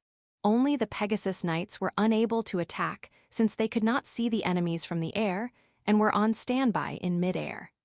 They simply decided to observe as the ground forces toppled that ominous building. All right, one more strike. Vigorous shouts resounded in front of the guild. The soldiers were using the logs used for crossing the river to break the gate as well. It was a non-magical primitive method, but the log being lifted and swung by countless soldiers clearly had the destructive force as it bent the black magic-enhanced gate with every hit. And finally, after receiving damage beyond its limits, the black gate was broken down and the formidable black box finally allowed the entry of invaders. It's open. Charge! UOHH. Raising a loud war cry, the troops rushed inside the guild. The lobby was big enough to allow 100 adventurers stand together, but under the waves of the rushing soldiers, it was quickly filled. What, the enemy isn't here? Be careful, they might be hiding upstairs. No, they must have an escape route. Search for it. Since this wasn't really out of their predictions, the troops moved quickly. One of them climbed the stairs and checked every separate room. Another one checked for a secret escape route in the walls or the floor. Probably, a request for searching had also been sent to the Pegasus Knights in the air. At least, it was impossible for around 50 demons to suddenly disappear into nothingness. They didn't know whether they were hiding or had run away, but it was only a matter of time before they would be found. That was what every crusader was thinking. Bacchiai Bacchian. An ominous sound resounded inside the ears of every soldier inside the guild. Oh, oi, that was. A sound as if a pillar of wood had been broken, and that was an absolutely correct thought as well. With consecutive sounds of something vital breaking apart, the floor began to tremble. Quickly run, it's going to fall. The soldiers quickly turned to run out of the guild, but it was already too late. The building loaded with countless troops instantly collapsed, and also dragged the surrounding troops with it, as well without allowing them any time to escape. The loud sound of destruction resounded all over the surroundings as it drowned out the screams of the soldiers. Kurono point of view. Blackening release. As I released the blackening on the guild, the wooden building instantly fell as I had already left a trick for that. All right. Looks like that went well. We did it. I did a high five with Lily on my shoulder. The explosive sound and rumbling that reached even this escape passage proved that my trick had worked well. If I destroyed the guild completely like this, I could also seal the entrance to this escape passage as well. NN, it looks like quite a lot of them were dragged into it as well. Is that so? It seems the guild worked its best till the end. I must thank it. Although I was the one who had enhanced it, the guild had really bared well till this time. If one day we were able to free back Alsace from the crusaders, I'll make sure to build a commemorative stone here for the guild. I've done all I could. All that's left is to run away at full speed. And Chapter 131, Breaking Through the Enemy Lines. You're back, Kurono. After crossing the escape route, we were greeted by Vulcan ready to depart on his bighorn. Yeah, I also buried those bastards alive with the guild as well. Hehe then, let's hurry up and go. On the rear gate, numerous carriages for the purpose of our retreat had been prepared. Using the horses used by the adventurers, we were pulling the hurriedly constructed carriages. They were pretty big as well, though they were not really magnificent, but it was just barely enough to transport everyone. It'd be nice if it doesn't break during the travel, though. I could only hope that it at least holds till we reach the foot of the Galahad mountain ranges. Well, before that there is also the problem whether we can break through the heavy night squad or not. At the horizon of the flat road, numerous human figures could be seen. While hoisting a flag with the emblem of the cross, that detestable heavy night squad was the main reason behind why I decided to abandon Alsace. Let's go! We'll charge through at full speed. This was the only way to break through them. As the sound of whips striking the horses resounded, the carriage began to move forward while swaying. While leaving behind the prints of hooves on the ground, the line of carriages sped out of the rear gate. First, we needed to cross over the wooden bridge that was built over the Rienne River on this side. Both Rhone and Rienne rivers were of similar sizes, so the crusaders would have trouble to cross the river on this side, as well without the bridge. Are the explosives ready? No problems there, we can start whenever. I was at the lead of the line. Using Lily's telepathy, I contacted with the magician on the last carriage in the line. All right. Do it. Roger Ignis Cre Sigita. Just as how we had destroyed the bridge on the Rhone River 5 days back. Using the magic item infused with fire attack magic, we blew up the bridge. If there was no bridge, only the Pegasus Knights would be able to chase after us instantly. And with Lily still in good health, the Pegasus Knights won't try and attack us very rashly. With this, we have reduced the chances of them chasing us for now. All that's left is to cut across the squad in front of us. The carriage, which was already at top speed, steadily reduced the distance between us and the enemy squad. The carriage I'm on is the leading one. It was originally used by Vulcan's party, but right now, except for the Beastman driver, the rest aren't riding with us. This carriage that will break through the enemy squad first is ridden by members with the max explosive power to open up a gap in the enemy squad lines. I, Lily, and Fiona of Element Master, the three sisters of the three hunting princesses, and Mawson with the machine gun were currently riding this carriage. On the right of the driver, I was sitting, and on his left was Fiona. On the roof of the carriage was Mawson with his machine gun, along with Lily, who had already activated her DP at max power and was in her girl form. And Irina-san and the other were positioned on both the windows on the side with their magic bows. Running parallel to this carriage were Vulcan on his bighorn and many other high-ranked adventurers who were brandishing their weapons, ready to clash with the enemy forces. Fiona, is it all right for you to fight, both in terms of magical energy and the range in which you attack? I asked Fiona, who was holding a red wand that I had never seen before. I'm fine in both senses. This fireball is wand that will only release a set amount of firepower, no matter how much magical energy is poured into it after all. You had something convenient like that as well. Then, wouldn't it been fine to have used just that when entering an adventure party before? But Fiona soon rejected my thoughts. It's something an amateur magician uses who can't even properly use a low-level magic. Ah, because it will still fire the same amount of power even then, I see. And once the magician becomes able to use magic stronger than this fireball, it would signify that the magician has graduated from this wand. Then isn't the fire produced by it weak? It'll be all right. I have customized it to rapid fire attacks. It'll be useless against high-ranked monsters, but it'll still be effective to stop the heavy knights. I see. Then I'll be counting on you. If you say that much, then it was worth it to have shamefully mixed up as a first-year student, even though I was a third year just to, but this staff. Ah, I feel like I read another page of her black history. Hey, don't have fun talking while excluding me. I'll feel lonely. Lily's complaining voice came from above. Sorry, that wasn't really the intention. Gah ha ha, to be jealous even at such a time. You really are cute little fairy. Stop talking in that manner to me, will you? Isn't stop. Please stop. That light is really bad for a skeleton like me. I'll be purified. I couldn't really see from here, but I could see something shinging above. They sure do get along. Oh, is Kurono-san also envious? NN, yeah, that might be true. Too bad, Lily-san. It seems there's no hope. Fiona muttered something. What the hell does she mean by hope? You bastards, stop playing around while the enemy is in front of you. Show some damn fighting spirit, will ya? Vulcan shouted at us from the side. Sorry, my bad. Pulling myself back together, I began pouring magical energy inside my black ballista replica and began attack preparations. The heavy knights were already close enough to see them clearly. Is everyone ready? And finally, the carriage entered the attack range. We fired our strongest magics to open up a gap inside the line of heavy knights in front of us. A group with silver armor, halberd, and tower shield, similar to the heavy knights Kurono had fought not some time ago, were moving through the highway. In front of them, a line of carriages was approaching towards them at full speed. The moment when the distance between them reached 100 m, an immense wave of magical energy was generated from the carriages. But even in front of such a clear attack from the carriages, the heavy knights kept on moving forward without speaking a single word. Magic bullet arts Gatling burst. The first attack that reached the heavy knights was 2 streams of black bullets. The black bullets fired by Kurono's baton and Mazran's machine gun directly hit this wall of steel.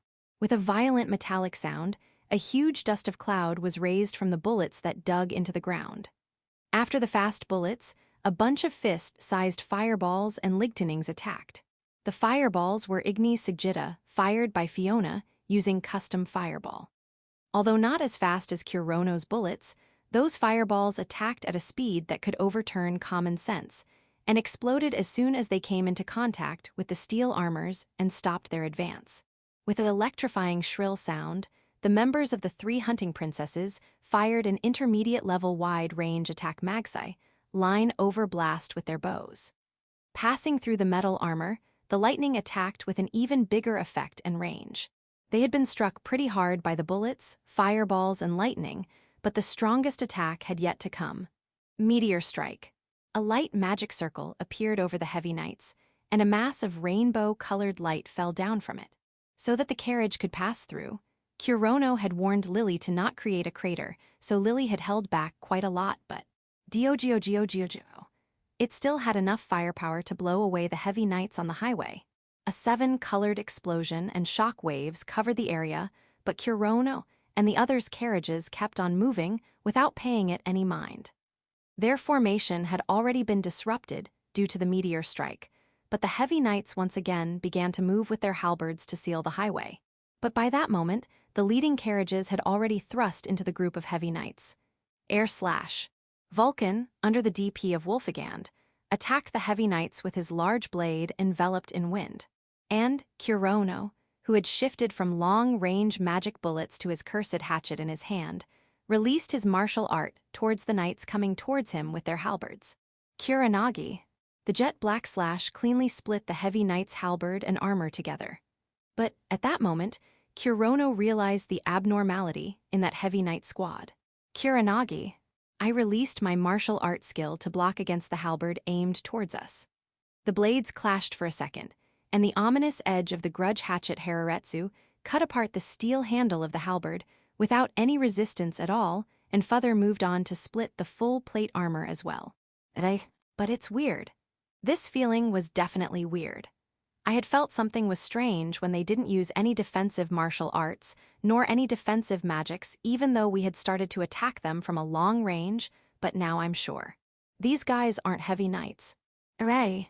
As I muttered so, both Lily and Fiona reacted to my words without stopping their attacks. I once again released a martial art towards another one of these fake heavy knights. As expected, there was no resistance from their armors, even though they are supposed to be heavily sturdy due to defensive enchantments. I remembered this feeling of cutting through. Also, no blood spewed out from the place that I had cut either. Now I was perfectly sure. These are light golems. Movements that are so monotone that they could never be called an elite squad, also extremely weak armor. They were the light golems that I had once fought against during the maneuvering experiments. What's going on? Then are these just dolls for show? Could it be that they had been deployed behind us to intentionally make us retreat, meaning it was fake decoy troops? When I thought that, "Oi, this is dangerous." "Stop!" Vulcan's loud voice resounded. "What is that, barbed wires?" As I looked towards it, black thorn-like arrangements had been spread all over as if to seal the highway. They were exactly the same as the barbed wires used on the main gate of Alsace to stop the soldiers. And I remembered that barbed wires could also be used to stop not just soldiers, but horses as well. Vulcan pulled the reins of his bicorn and somehow stopped before it stepped on the barbed wires. But this was a carriage with 8 people on it. Without any way to stop suddenly, nor decelerating much, we crashed into the barbed wires. Shit. The moment I realized that this carriage would definitely overturn, and resolved myself to jump down. What now? The hood of my robe was suddenly grabbed, and my body was thrown in midair. Why? The carriage hasn't toppled yet, or rather, right now, I saw the wheels of the carriage getting stuck in the barbed wires. I hadn't realized what had happened instantly, but after I landed on the other side of the barbed wires, I finally realized what happened. Lily, is it? Sorry, I could just barely save Kurono only. As her wings flashed as they flickered, the girl Lily looked towards me from my side with upturned eyes. No, thanks for the help. Yufufu, you're welcome. Foreseeing that the carriage was about to topple sideways, Lily, who was on the roof, quickly grabbed me and rescued me. Everyone else is. They're adventurers, they won't die so easily. As I looked, various figures stood up from within the barbed wires and from inside the fallen carriage. Oi, you guys all right? Lily-san, you're so cruel, you abandoned me. Sorry, it happened all too quick, so I only had time to save just one person. As Fiona appeared from the barbed wires, she protested against Lily as she straightened her fallen hat. Well, I also feel sorry that only I had been saved by Lily, but at least I'm glad that they aren't injured. As a silver lining, only our carriage had toppled from the barbed wires. Rest of them that were behind us had been able to stop just in time. No, this isn't the time to be relieved yet. But still, since we had been surrounded by quite a big number, not to mention that the highway had been sealed by the barbed wires, it doesn't look like we'll be able to break through very easily. In the end, our advance had been perfectly stopped here. If we stay slow, They might use this chance to attack with the Pegasus Knights, and even soldiers might cross the Rien River as well. No other choice, we'll defeat all of them right here and now. The enemy might look like heavy knights, but we're actually light golems. They aren't much stronger than your average soldier, we can defeat them easily.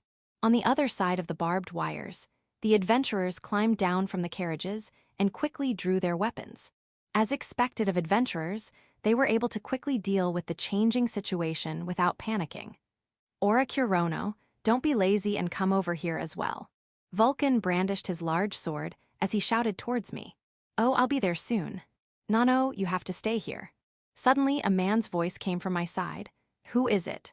As I looked towards the source of that voice, I saw a young man leaning on one of the trees of the forest on the side of the highway.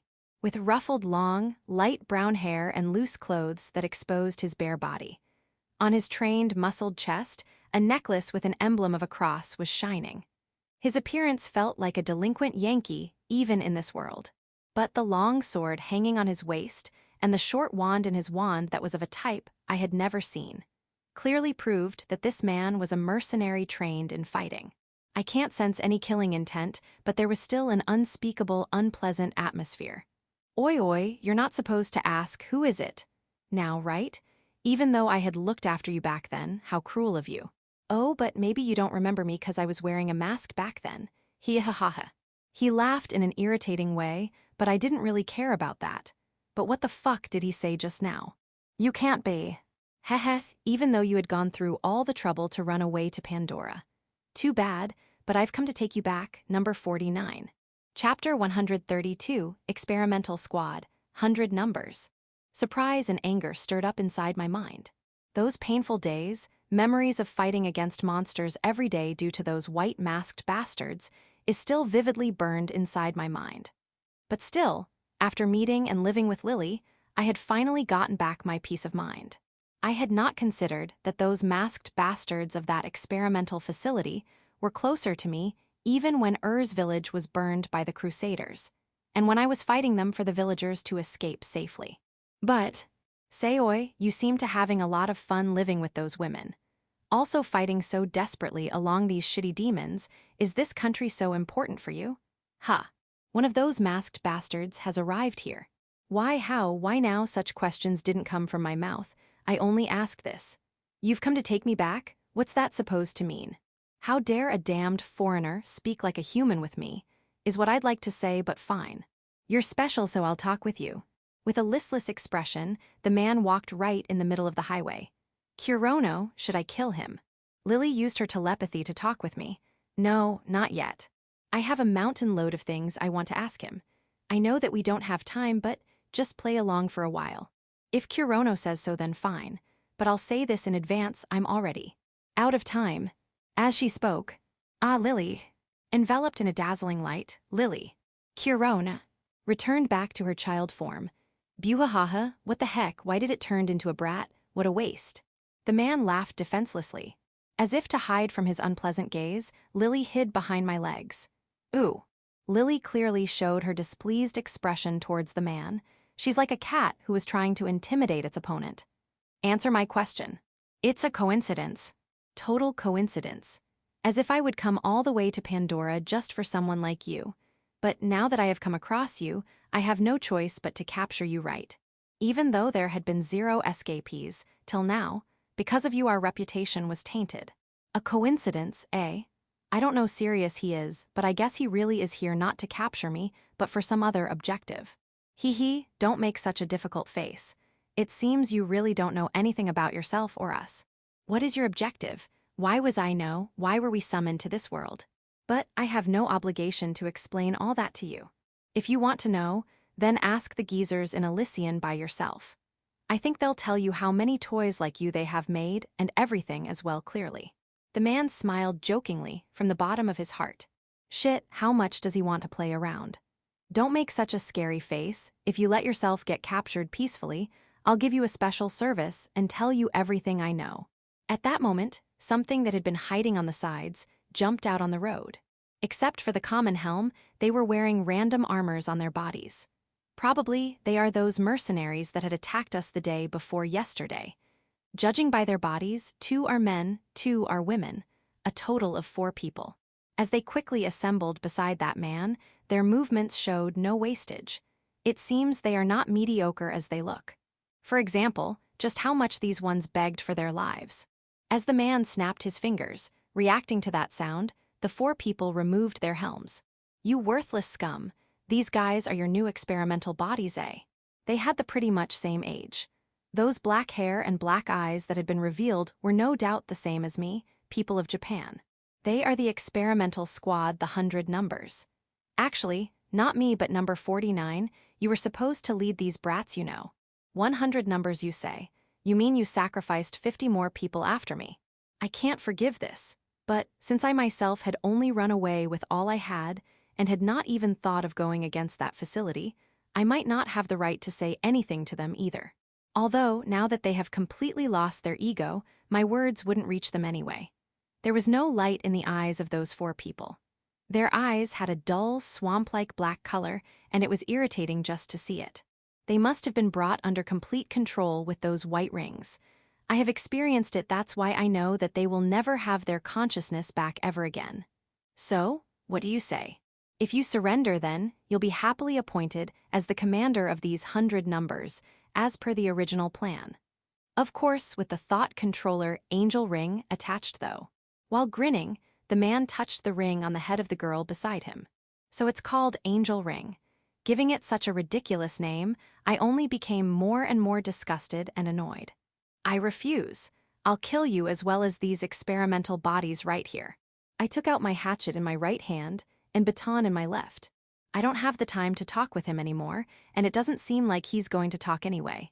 Oh, you're so damn cold. Aren't they of the same Japanese race of yours? Don't you want to even try to save them? You should know it best, right? Even if I remove the ring now, their consciousness and personalities will never return.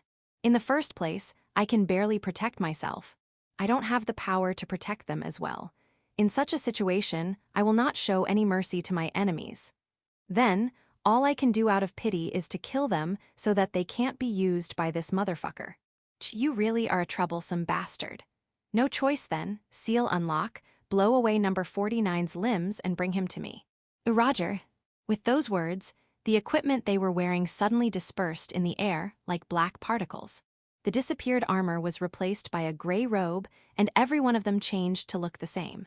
Preparing for battle. As they held up their right hands, black particles converged and became a black long sword. And on their left hands, just like the sword, a black baton was created, and behind them 3 long swords floated in midair. Complete.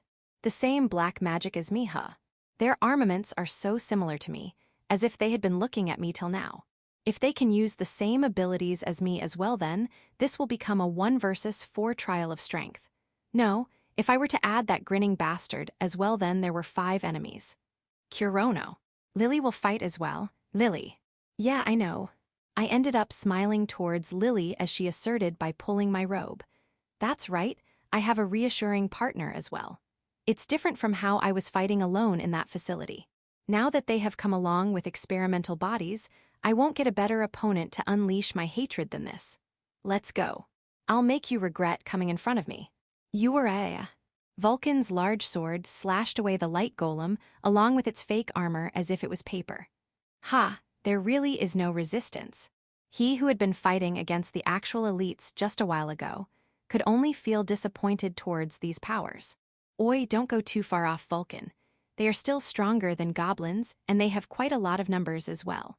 A beastman of the same party stopped Vulcan, as he was about to jump further into the enemies. My bad, my bad. I had been fighting like that just a while ago, so it was unintentional. As his sharp wolf eyes looked around, he realized that the members of his Vulcan-powered were fighting in their usual formation beside him. Only, it felt a bit sad to be using this formation again after they had lost one of their members who had taken part in the assault team. But still, this really feels like a normal collaborated monster cleanup quest. As he looked around, just like them, the other adventurers were also fighting with their original parties and were in formation. Warrior-centric parties had become lesser due to the high death rate of the assault team, but they were compensating for that with the help of solo adventurers, and teaming up with other parties. During quest, that too in front of the enemy, to take up formations like that so smoothly.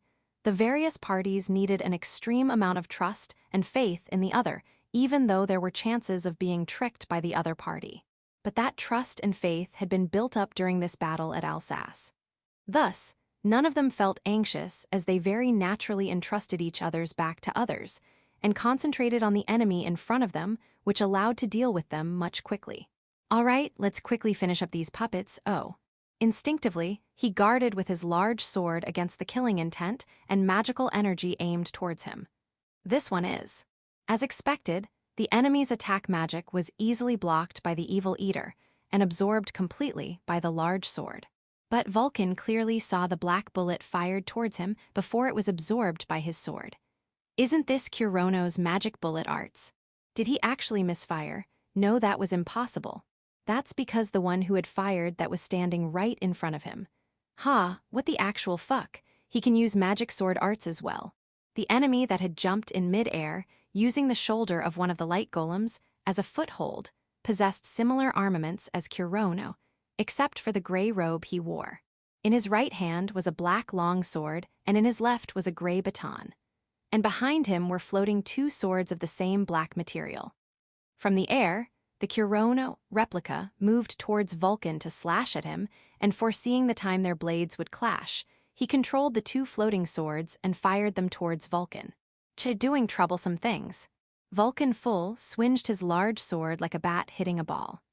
The Evil Eater had a bigger reach, and the blade attacked the opponent blade and repelled him away through sheer power. After that, Vulcan magnificently dodged the two flying swords by using the wind enveloping him due to the DP of Wolfigand. The two swords that missed at targets began to return back to its user, but one of them was struck by Vulcan's large sword as he swung it back and was smashed to little pieces. The bastard withdrew. The gray-robed magician had already disappeared from in front of him. He had simply jumped back even further when he was flung away and once again mixed among the puppets like an assassin. A distance had been created for now, but Vulcan did not drop his guard and continued to survey the surroundings with his large sword still in his hands. Oi, there are quite a lot of these Kurono replicas hidden among them. As he looked, he saw many other adventurers come under attack like him from the gray-robed men. He had been able to repel him with his ability, but it didn't go that well for others. They could control 3 swords at the same time. There were very few who knew how to deal with such attacks. Even a rank 3 would end up getting slightly injured. It was that troublesome of an attack. Everyone be careful. There are guys that can use the same techniques as Kurono mixed up within them. Roger. Damn, who the hell are these troublesome bastards? Do they have some connection with Kurono? As Vulcan raised his large sword while complaining like that, he had no way of knowing that beyond the barbed wires, Kurono was currently fighting against that person that had a connection with him. Chapter 133, Element, Master vs. 100 Numbers 1. Magic Bullet Arts. Let's make the first move. Heavy Knights had blacked it with their armor and shields, but a magician's robe wouldn't be able to do the same. Black bullets appeared around me and turned towards the experimental bodies. Reacting to my actions. Ew. Lily also deployed her oracle field and entered an attack stance. I swung my baton to fire a storm of bullets without any gap towards the 4 experimental bodies that were protecting the man. And above them, a magic circle of light that possessed incredible destructive power also appeared. It was impossible to dodge. In the first place, if they wanted to protect that man, they couldn't let even a single attack magic to pass through them. Mani Antishar Ulzalim Uljudrin Alsada Aldakinet Aldafi. I had expected them to take defensive measures obviously, but I didn't expect them to know how to chant as well. Are they even more skilled than me, or has the experiment simply moved further? Black Wall. The chants of the 2 men on the sides were completed, and a defensive shield was deployed around them. A black wall, similar to Death Wall Defan, appeared in a wide range. But these shields were not made of dark magical energy, but black magic. They look the same, but the quality is different. At least a materialized black magical energy shield would be much more effective in blocking my bullet arts. But why is it that every other experiment except me was so good at making defensive shields? Do I just lack the talent at it? Well, leaving that aside for now, the shields that appeared were 2 in number. One in front to block my bullets and one above to block Lily's attack. From here, it looked like they had been suddenly covered by a black rectangle. Full burst. Ready. The moment their defensive magics activated, our attacks were shot out. More than 1,000 bullets were shot out, and a pillar of light came down like lightning to envelop the black shields with a flash of black and white. A shockwave and sounds of explosion resounded. With the sound of shattering glass, the black shields broke. So they nullified each other out. The shields had been broken through, but not even a single bullet or a beam of light could reach them. No, I guess it was a good thing that our attacks were able to at least break their shields. Automatic fencing, auto-killer. Just when the black shields were destroyed, the 2 women began to attack with the swords in their hands and the ones floating behind them. But still, automatic fencing sounds so nostalgic. It wasn't magic sword arts back then during the maneuvering experiments, and it had the exact same effect as my own attack. That is, swords came attacking on their own. Excluding the swords in their hand, there were 3 times 2 equals 6 total swords. They're aiming for Lily. Rather my sturdy body. They must have decided that it would be easy to defeat Lily, who had a childlike body, or maybe they found the pillar of light to be dangerous. In any case, what I have to do hasn't changed. Don't you dare even think of touching Lily in front of me, you fuckers. Magic sword arts. I faced the blackened swords flying like arrows with my own 10 swords. I sent 2 swords towards one of theirs. I can easily bring them down. The swords used by the enemies are a total of 6, meaning one of their swords will definitely pass through. Or yeah, putting my vigor behind it, I used my favorite partner, the cursed hatchet, to bring the last one down. Both were blackened blades, but my Hararetsu's performance was overwhelmingly better. The edge of the hatchet that was shining with a black aura completely pulverized the blackened blade that was flying towards Lily. Lily stepped back a little. And, connecting through telepathy, we smoothly entered our roles as vanguard and rearguard. Even if I was a newbie adventurer, I had been constantly doing quests along with Lily for the past 3 months. We could easily use such simple, coordinated movements. I moved in between the 2 women who were aiming for Lily. Without any change in their expression, they came rushing directly towards us. Slash. Both of them released the martial art slash at the same timing. I'm surprised that they even know martial art skills. They didn't teach me anything like that, but you're not the only ones who can use martial arts. Kuronagi. I was superior in both, the ability of my weapon and the power of my martial art. It was easy to counterattack against both of them with the same one attack. In fact, I had enough power to force them back. With a loud sound of metal clashing, 3 swords intersected as they released sparks. As expected, the 2 women were outmatched by my Kuronagi and were blown back 2 steps. They didn't really broke their stance, but that was enough to provide an opening to attack. Yeah. With a cute sound that came from behind me, 2 balls of light rushed towards them. The balls of light that possess tracking ability easily passed through me and rushed towards those 2. It had the perfect timing that did not allow even time to use defensive magic. Black bullet rifle. But the balls of light were blocked by the black bullets that were rapid-fired from the front. It was a protective fire made by those 2 men behind them. It seems that side can perform pretty good coordinated movements. Black buckshot. I stepped forward to attack further, but the 2 women quickly stepped to create a distance between us, and fired buckshot towards me to stop me. Black shield. I stopped right there and deployed my defense. Though buckshot has a wide range, it lacks power. It could only barely put some cracks in my shield, but still, just how much more are they going to imitate my moves before they are satisfied? At least try to name it something else other than buckshot. Do you even know what it means? So we're back to how it was. Leaving that aside, the 2 women who had attacked Lily had now retreated back towards the 2 men. The swords held by those 2 had now cracks due to my Kuronagi. It seems that the effect of losing the enchant of black magic on receiving a huge shock attack was also the same as me. In fact, theirs seems to be even weaker. Were they being stingy while pouring the black magic inside the sword? While I was thinking that, the 2 women threw away that sword and brought out new ones and blackened them for use. I see, so they have countless replacements. At the same time, I also realized that those black swords were not made completely of black magic, but were actually brought out through dimension magic. To be able to bring out materials directly in their hands. It seems that their dimension magic is one step above my own shadow gate. I seem to be superior in direct attacking strength and magical energy quantity, but in everything else they seem to have better skill. I need to stay on guard. Kurono. What happened, Lily? As her voice resounded inside my head, I still kept on paying attention towards those four as well. Well, it seems they are also connected with telepathy. These four are. Yes. So they are able to move even when they cannot see. I see. So that was the trick behind their coordinated attacks and perfect timing. I don't know whether that's due to their black magic, or due to the ring in their hand, or maybe they have communication device embedded inside their heads. But in any case, this really is a troublesome ability. Even a normally weak monster can overpower a higher-ranked adventurer by attacking in groups. To be able to communicate within thoughts is an extremely amazing advantage for group battles. Can you jam it? So if they lose it, it'll also become a huge minus for them. If they were experimented later than me, then not much time should have passed since they were created. If they lose their telepathy, they won't be able to use a high coordination team play like now. Ooh, sorry Kurono, I can't do it now. It'll take too much time. How long?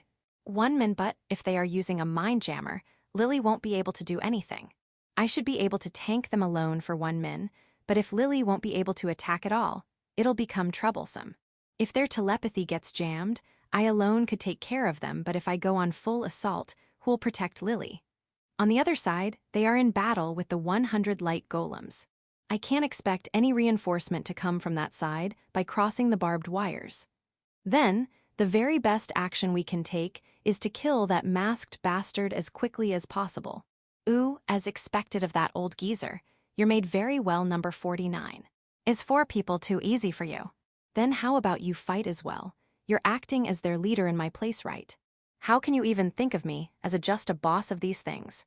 A human chosen by God will only treat a foreigner that is even lower than a slave as just an item to use as much as he can. Just as how God won't take actions for humans, why would a human like me act against foreigners like you? As he snapped his fingers, 4 more appeared from the forest on the sides. Their equipment and armaments were exactly the same, but the blackened swords behind them were only 2. They must be weaker than the previous ones. But suddenly the number of opponents doubling is not a very good. Considering that all 8 of them are connected with telepathy, their teamwork would be a deadly threat. Well, I doubt an uncivilized imbecile foreigner could understand what I was saying. While hearing the man's unpleasant laugh, I decided, I really need to kill this man first and foremost. Chapter 134 Element Master vs. 100 Numbers 2. There were 4 standing in front of me and Lily. 2 on each side, and behind us was the black barbed wires. We had been completely surrounded by 8 people. The problem is how to break through this encirclement. Well, I can't think of anything but using brute force in such a situation.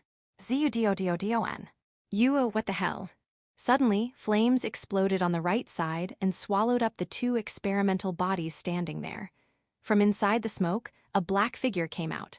I'm also a member of the party. I'll be troubled if you don't make fight as well. Fiona, you came at the perfect time. While holding a red wand, Fiona came towards us with her usual expression. It seems that the opponent has some sort of connection with Kurono-san, but that doesn't change the fact that we have to defeat them, right? Yeah, after dealing with these guys, I'll explain it to you later. I understand. Due to Fiona's surprise attack, the 2 on the right side had already been dealt with. The experimental bodies remaining are 6. I think we can do this now. Lily, Fiona, I leave these guys to you. I'll take care of destroying their leader. Leave it us Kurono. Roger that. I'm the most suitable to break through with brute force. Lily in her child form and Fiona, who is not at max magical energy, these 2 should have enough power to deal with the remaining 6 experiments. If I can quickly take care of that disgusting bastard, their chain of command will definitely crumble. After that, we could take down the remaining experimental bodies, or even running away wouldn't be too difficult. Getting away from here is the priority after all. There might be a better plan to deal with the current situation, but I don't have the time to do that right now. Let's go. Both parties moved at the same time. Black bullet rifle. As the bullets were fired towards us from the left and front, the 2 women and 1 man from the side, once again, attacked with their swords as well. Black shield. I deployed the shield to block the bullets and lowered my body as I began sprinting. For the time being, my opponents are the 4 in front of me. I'll leave the 2 on the side to Lily and Fiona. Hylia. I kept on running forward while blocking the bullets with my shield. They can't stop me from moving with gunfire of such a low level. Even if I don't use my shield, their rifle that is much less harder than my magic bullet arts would be blocked by my Baphomet's embrace. But just as how the shock of the bullet is still received even when you're wearing a bulletproof vest, I would also feel the impact, which is something I really don't want to experience.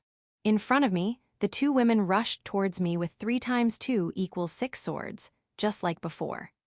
As I looked at their faces again, I felt disturbed as I remembered the faces of my classmates, but I quickly shook off my nostalgia, pity as well as sadness, and focused on the battle. Magic sword arts. Out of the 10 swords I brought out, I used 6 to block against their auto-killer. The rest 4 were thrown towards the 2 men behind the girls who were providing covering support fire. While controlling the magic swords, and with my shield still deployed, I dashed with full speed by putting power and magical energy in my feet. The shield had begun to crack from the continuous gunfire, but its hardness is still there. I'll just use it to ram into them like this. It is not as strong as the tower shields used by the heavy knights, but it's enough to stop those girls. Slash. Daira. The shield was destroyed under the simultaneous attack from the 2 girls' blackened swords, but I brilliantly pushed the 2 girls aside with my shield tackle. One of them was able to maintain her balance by taking a few steps back, but the other one fell down and gave a clear opening. Kuronagi. Without any mercy, I released my martial art towards the fallen girl. The black horizontal slash blew away her left arm holding the sword. I had aimed to spit her whole body, but it seems she was able to react at the last moment and evaded. Black smoke. Rather than continuing my attack, I decided to use smokescreen. In the first place, my target was the enemy boss. Rather than staying here to finish them off, it's more necessary to ignore them and move forward. Also, even though her arm was cut off, I doubt they even have a sense of pain. They would simply keep on attacking while ignoring the injury. See ya, I'll be going on ahead. I once again ran further, as the 2 girls were captured inside the smoke. Something like a buckshot was also fired from behind me, but I ignored it and kept running. I'll leave these 2 to Fiona and Lily. My next opponents were the 2 men.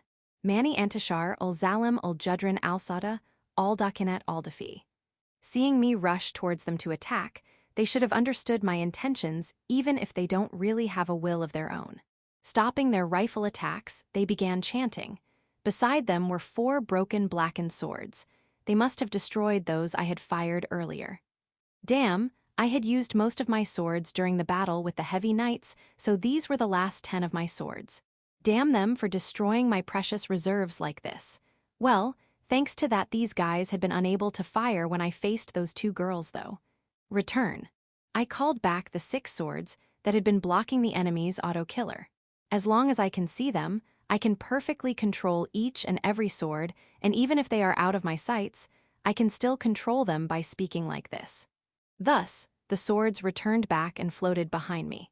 A black wall. As my swords returned, in front of me the jet black wall had been deployed. It was a defensive magic that was able to match my and Lily's combined attack and nullify it. I'm a bit lacking in power for destroying them alone. But it doesn't matter if I have come till here. The height of the black wall was around 4 m on both sides. Normally, one would advance after breaking it or taking a detour. But don't underestimate my physical capabilities. Kicking the ground hard enough to make it sink in a little, I jumped towards the black wall. I, who had already jumped at about 3 m, kicked the surface of the wall again and rose even further. As I reached the max height of the jump, I was already above the wall. I stepped on it lightly once again and crossed over the wall just like that. Pierce through. I sent the 6 swords towards the 2 men on the ground, and I pointed my baton towards that X-masked bastard that was standing in the middle of the highway. Ooh, not bad, number 49. Don't call me by that name. My eyes met with his in midair. As usual, I can't sense any killing intent from him, as he released an unpleasant atmosphere. My name is. Instantly, countless black bullets appeared. Its aim was obvious, the mad bastard from that research facility. Kurono. I released a black storm, filled with the intent to kill. Chapter 135, Fairy and Which One?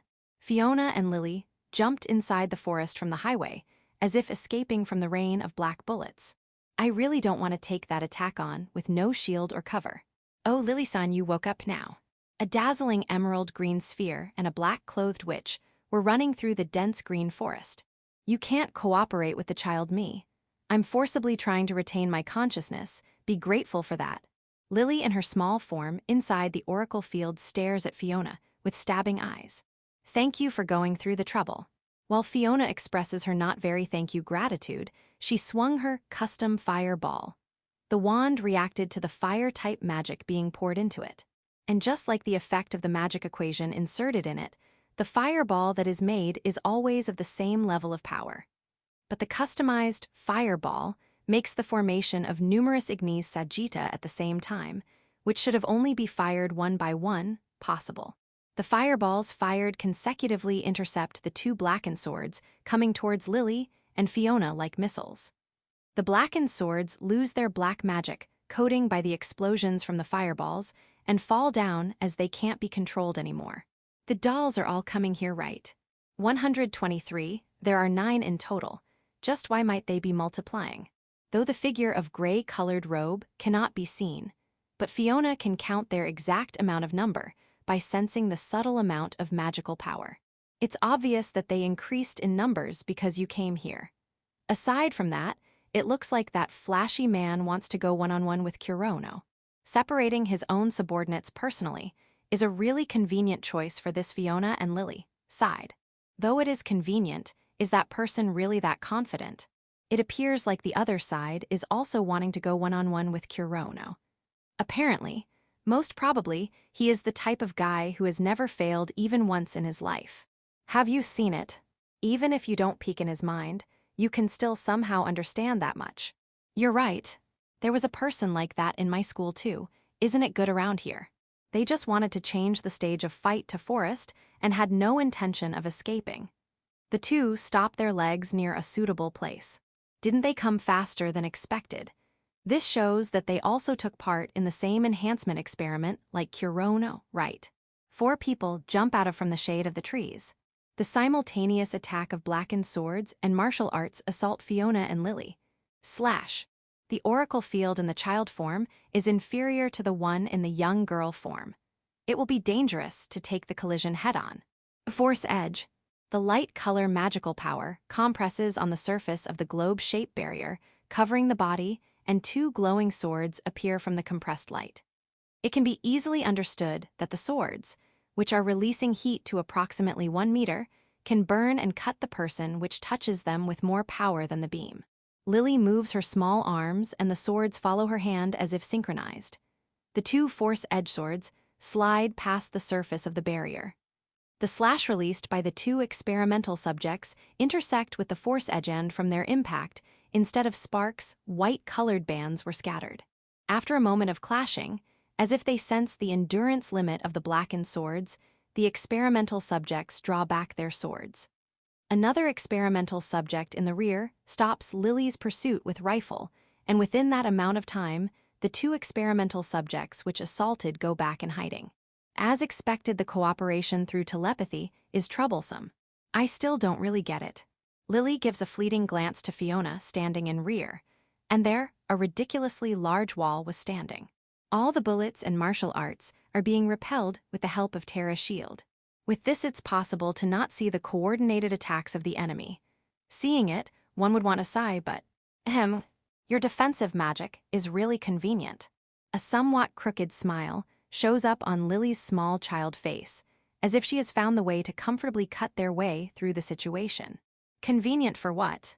I'll use my divine protection. Don't let any enemy come near me. You can do it, right? Leave it to me. Fiona changed her actions, as if she understood the intention of Lily. She takes out her favorite staff, Ain's broomwitch, was stored inside the dimension in her hat, and Main Sakrit Hajar Kabir Jidar Lihime. starts chanting. At the same time, Lily fires large amount of light bullets to the places where it seemed like the enemy might be lurking, so that there won't a chance for them to counterattack. Thulatha hark Daira Alshulat Limain Tawakwif Kabira. The black bullets counterattack from the gaps between the light bullets, but it couldn't interrupt the chanting of Fiona, as the chant was completed without a single chanting error. Terra Armor Shield. Igni's Armor Shield. To be able to make a dual shields by yourself, you're pretty good, aren't you? The moment Lily sends a wide grin to Fiona, the two shields cover her whole body. The thing that first appeared was a rock cliff. The Terra Arma Shield didn't appear as a normal rock wall, but it appeared as a 10 meters tall rock tower with Lily as the center. Immediately following, the whole rock tower got covered with magma like flames. The thunderously burning flames, by its sweltering heat, can stop enemies' advance and burn the attacks to crisp. The dual shield can generally only be deployed by more than 2 magicians' help. The shields made from Fiona's astounding power will protect Lily till the time its magic runs out. And so, till the time Lily-san awakens, I'll be everyone's opponent. Fiona standing in the rear of the blazing defensive tower, with Ain's broom in her left hand, and Custom Fire Bal in her right. In front of her are 5 men and women with black hair, black dull eyes, and are wearing Gary-colored robe. She couldn't make out the position of the other 4, but she has a rough idea that they are waiting for a gap in her stance while hiding in her sides or rear. The 9 people Lily calls as dolls really don't have any emotion and don't have even a speck of fear. They can shoot swords and control the shooting, they have enhanced body. Furthermore, their telepathic communication through which it is possible for a perfect, no mistakes coordinated attack. Please try to come out very fast, Lily-san. But even after accurately knowing the ability of enemy, Fiona says as such with her as usual sleepy face and in a calm and composed voice. If you don't come out fast, I'll defeat them all alone. Chapter 136, Experimental Subject and Researcher. This was sometime after number 49 had completed many maneuvering experiments. Do you not like number 49? Cyprus was suddenly asked such words by the head of 3rd Laboratory and the commander of Holy Soldier Project, Bishop Judas. No, something like that. He was wearing the white mask which covered his whole face, the filter mask, so his expressions couldn't be seen. However, Judas continued speaking as if he was convinced of something after seeing through Cyprus's heart. There are rare cases for people to retain their consciousness. Number 49 has already lost more than 50% of his consciousness. It's only a matter of time before that also is completely gone. I'm not saying that. He will keep his consciousness till the last moment his ego vanishes and will not go mad till that time. You don't like that, right? Cyprus replies with silence. He looks below to see the figure of number 49 going back to his isolation cell after defeating 3 golems. After fighting to the bitter with golems which boast of power that can crush human in one punch, number 49 had wounds all over his body.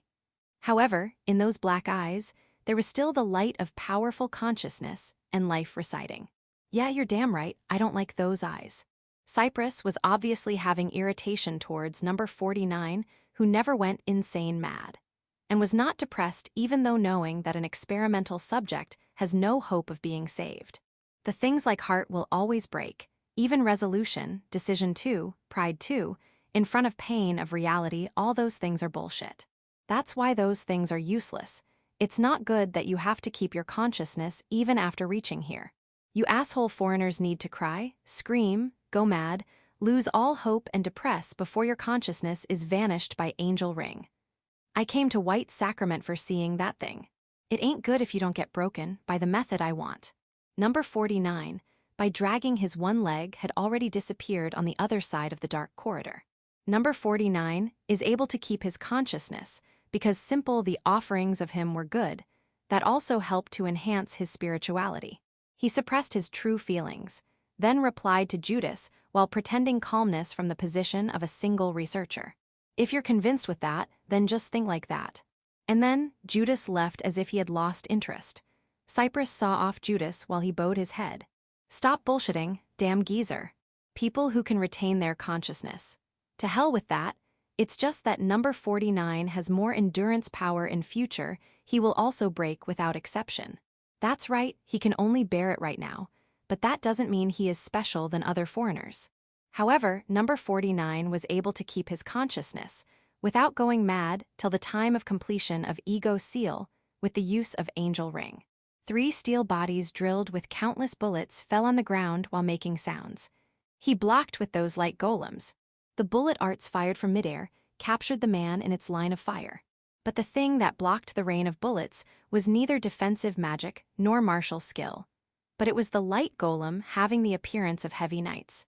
This guy is a summoner, huh? I'm not damn normal summoner. I, the Great Cypress, am a high summoner. Don't even think the pea shooter will work one me. The man called Cypress reveals a calm and composed smile. He summoned 3 light golems as a shield in an instant. From that ability, it doesn't seem like what he is saying is a bluff. Most probably, this guy has a powerful servant which will be enough to kill me. Hey, number 49, bastard, you thought you could kill me. I am not only thinking, but I will kill you. I prepare the hatchet in left hand and call back the 2 blackened swords, which I throwed to the 2 experimental subject behind me. The 2 in behind are still not dead. For that reason, I have still the sword arts behind my back as precautions. But still, the enemy, I, am standing in front of their leader, but there is no sign of offense or anything from the 2. Heh, is that so? Oi, you both can go to the place with Brat and Witch. The presence of the experimental subject is gone. Looks like they have gone towards Lily and Fiona, but just what is this guy thinking by reducing his allies? Is he trying to imply that he can defeat me by himself? If you can then capture them alive, after I will use them later on.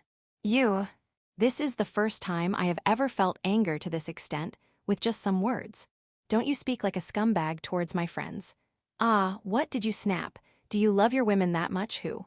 My reply is not words, but by sword. I fire 1 blackened sword aimed at the glabella of Cypress. Haha. The fired sword waves, and it is sent flying away by the unsheathed sword blade, which is glittering with silver glow. The man draws a longsword with some light reciting in it, and block the attack of the blackened sword. He ain't only a summoner, he is also able to use martial skills like knights. It's good number 49, this will be needed to break you. What are you talking about? I'm just talking to myself, don't worry about it. Sud abiad, iswad yabtili althuban almukatas alsahar tackle elasnin. Cypress starts chanting by raising the white wand on his left hand. Like always, I don't understand the meaning of those words, but going by the flow of chant, it looks like he really is a high summoner. Sword arts pierce through. I won't let a guy who uses magic to complete the chant. I fire all 6 blackened swords. 3 from the front, 1 each from both sides, and 1 is heading towards the crown of head. All of them are heading towards their targets while leaving a black line in air. Ha, too late. Cypress takes the posture of fencing, while holding the long sword in right hand. But the thing that comes from that is not a pierce, but high-speed consecutive slashes. The 6 blackened swords arrive at the same time, but the 3 swords in front get sent flying away with the sword fight. The 3 swords coming from above and left and right dodge the deflected swords with minimum movements as if they are seeing their surroundings. The 2 swords of left and right side come back to me, but he sword attacking Cypress from overhead stabs the ground due to him dodging it. Before I could call back it was bisected by a single strike of silver color and lost the black magic power.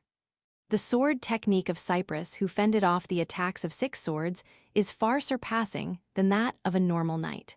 But that only is not the reason to why he was able to easily fend off the attack of sword arts. Is that made by mithril?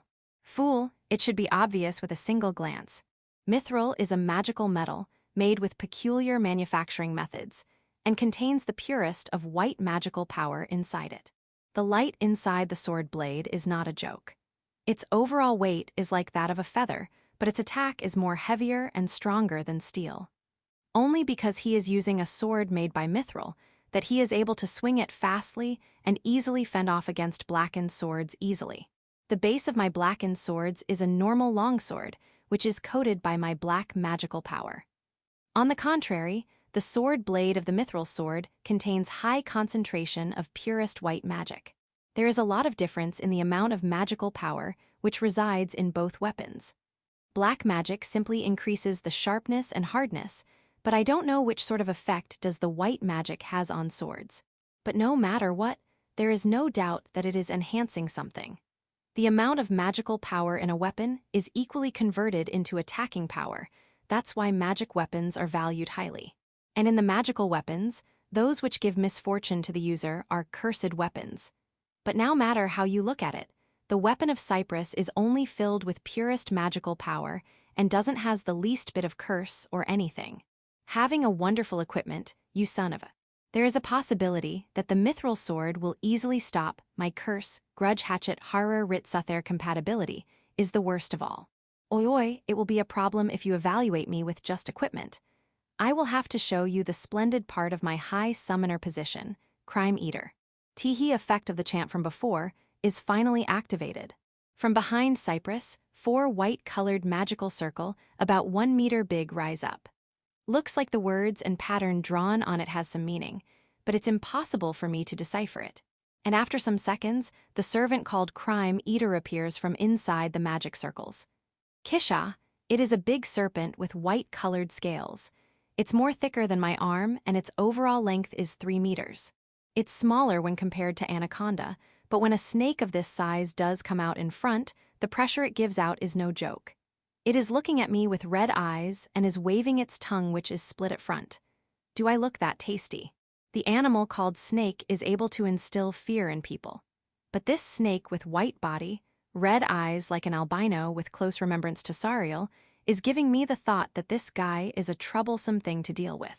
However, the strange thing is, the 4 crime eaterly wrapped around Cyprus with their tails slightly, but are still floating in air. If they are that big, they should have that much amount of weight, right? Still, Cyprus is standing in a calm and composed manner as if he is not feeling in weight.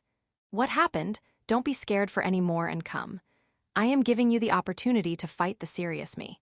I've got no intention of getting angered on his obvious provocations, but it will be me to attack first, as I don't have much time. I don't know the strength of servant called Crime Eater, so it will be dangerous for frontal attacks, for the time being. Bullet arts. I'll wait and see its strength with long-ranged attacks. The several hundred bullets that appear in an instant are fired with just one swing of the baton. There is no way to escape from this barrage unless he blocks like before and leaps out of the range of fire. Cyprus is still smiling and shows no signs of landing on ground, so he chose defense the moment I thought that all the bullet arts disappeared. What? They didn't waver or get repelled, but simply disappeared. Yeah, the several hundred bullets vanished in thin air before reaching Cyprus. Neither did he move nor the snakes too. What was it? What is happening? Complete magic nullification? Does that technique exist? Hey, come on fast, number 49. Sword arts. Instead of thinking, it's better to attack right now. I throw the 2 blackened swords and once again fire the bullet arts. Cyprus is still standing without any signs of moving, but this time the snakes moved. The 2 snakes move as if they are his new arms and sink their teeth in the 2 blackened swords coming at him. The sound of metal resounds, and at the same time the black magic covering the sword blade is nullified as if it evaporated. The snakes spit out the wreckage of the smashed swords with an attitude saying, "Don't make us eat this crap." By the time they are doing that, the barrage of bullets are once again vanished after reaching a certain distance near Cyprus. I see, I now understand it. I dropped the baton down and stopped the rapid fire of bullet arts. I understood that it'd be useless to use it any longer. The ability of those snakes is to drain black magical energy, right? As expected, even an idiot could understand that much. But just because you understand doesn't mean you can do anything about it. Do you understand that as well, number 49? I finally understood why this guy had been acting so confidently in front of me. Since he was a researcher as well, he should know that I can only use black magic only. Then, by draining black magical energy, if he could nullify black magic attacks, I would be nothing more than a slightly enhanced human. The fact that I was the one who went to attack him was a mistake from the very start, but I can't switch with Fiona or Lily now. Fuck, as expected of a researcher, he has all the things needed to subdue a rampaging experiment A. Since I ran away, you hurriedly prepared that to catch me, is it? That's right. The moment I found you, I didn't think I'll be able to capture you peacefully, but I still didn't actually expect to use these. Hiyahaha. How long is this bastard going to play around? But still, it'll be difficult to defeat him now that my black magic is sealed. Those snakes weren't just a shield against black magic, but could also normally attack and bite as well. They're dangerous even without the draining effect. In the worst case, they might be able to even use some white magic as well. On top of it, Cypress has a mithril sword as well and is skilled with it too. This is bad. I can't really find a way to win. What should I do? Chapter 137 Fairy and Witch 2. Inside the forest with a firing tower, a new flame arose. Ignis Cris Sagitta. The intermediate level offensive spell Ignis Cris, Sagittaffered by Fiona, is activated 3 times faster than normal due to shortening the spell, TN. Aka Short Spell. Short Spell is the high-class technique of shortening the normal needed chanting spell of any magic. As a matter of course, the shortened part will also have less power than the complete chant. If Ignis Cris Sagittis fired normally by Fiona, it would make a flaming whirlwind of 20 meters height, but with Short Spell, it is reduced to just a little over 10 meters. However, Fiona is suppressing about 40% of the reduction rate of Short Spell, which is the technique to reduce the power of a spell below 50%. The proof of it can be seen by seeing her magic. A shield. Though Fiona's spell power is 60% of her normal power, but the spell is of her specialized attribute, so the intermediate spell contains the power of high-level spell. This attack can even make the experimental subjects with enhanced bodies to be degraded in pitiable state.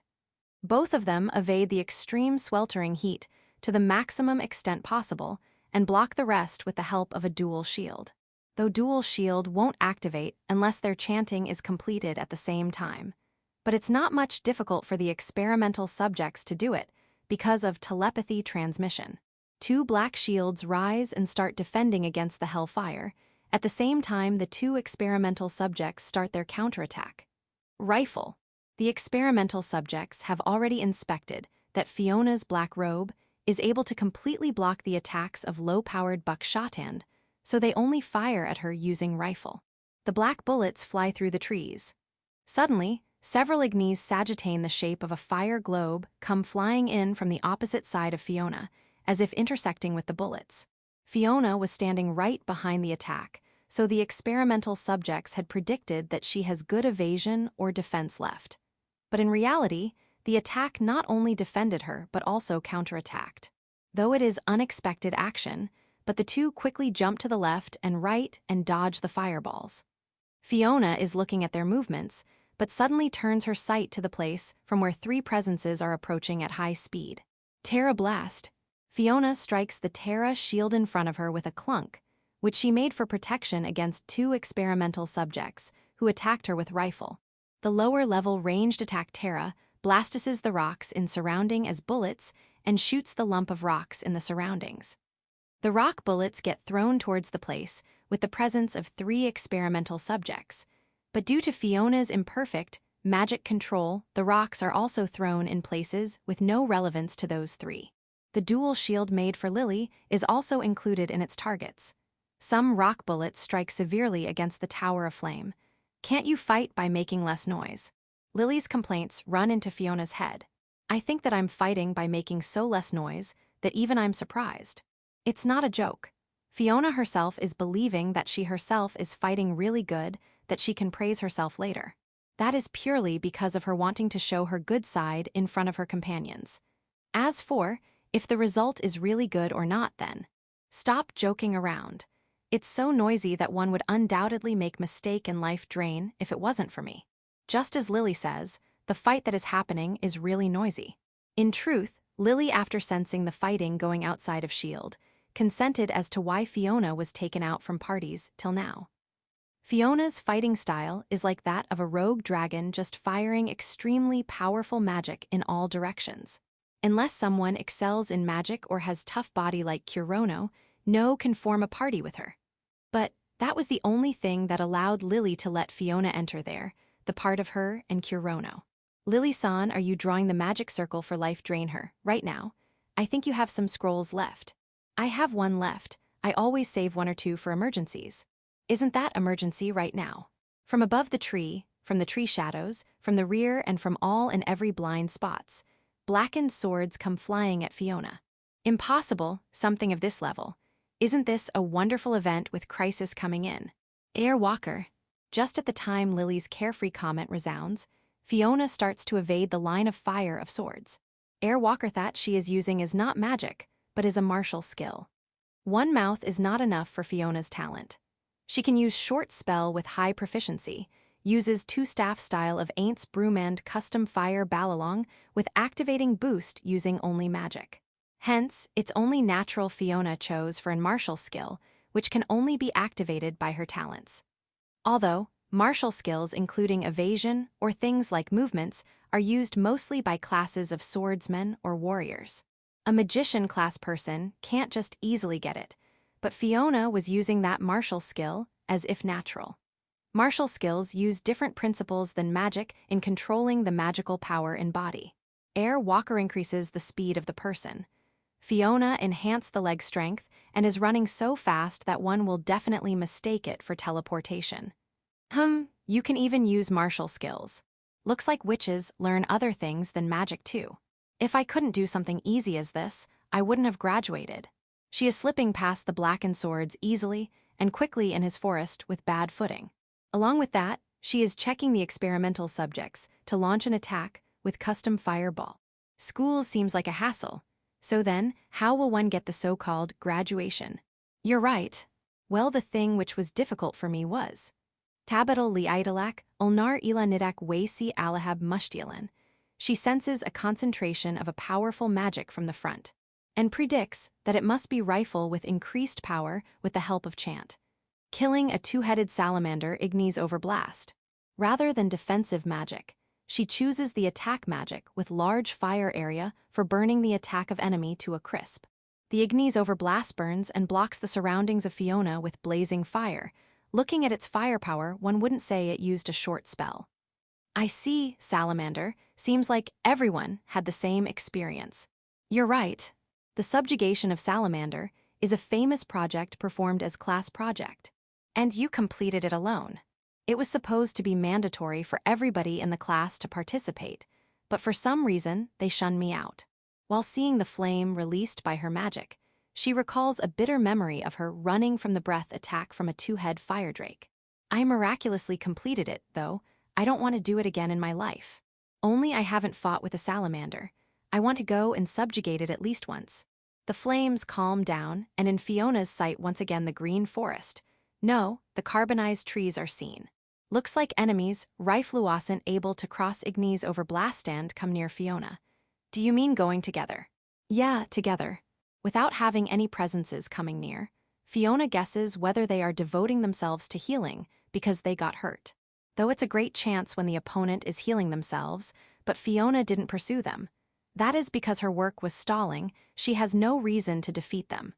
You're right, if we three are going together, then maybe I can come along. I thought you'd say that. Well then, let's end our conversation now. And Fiona now understood that she doesn't need to stall them anymore.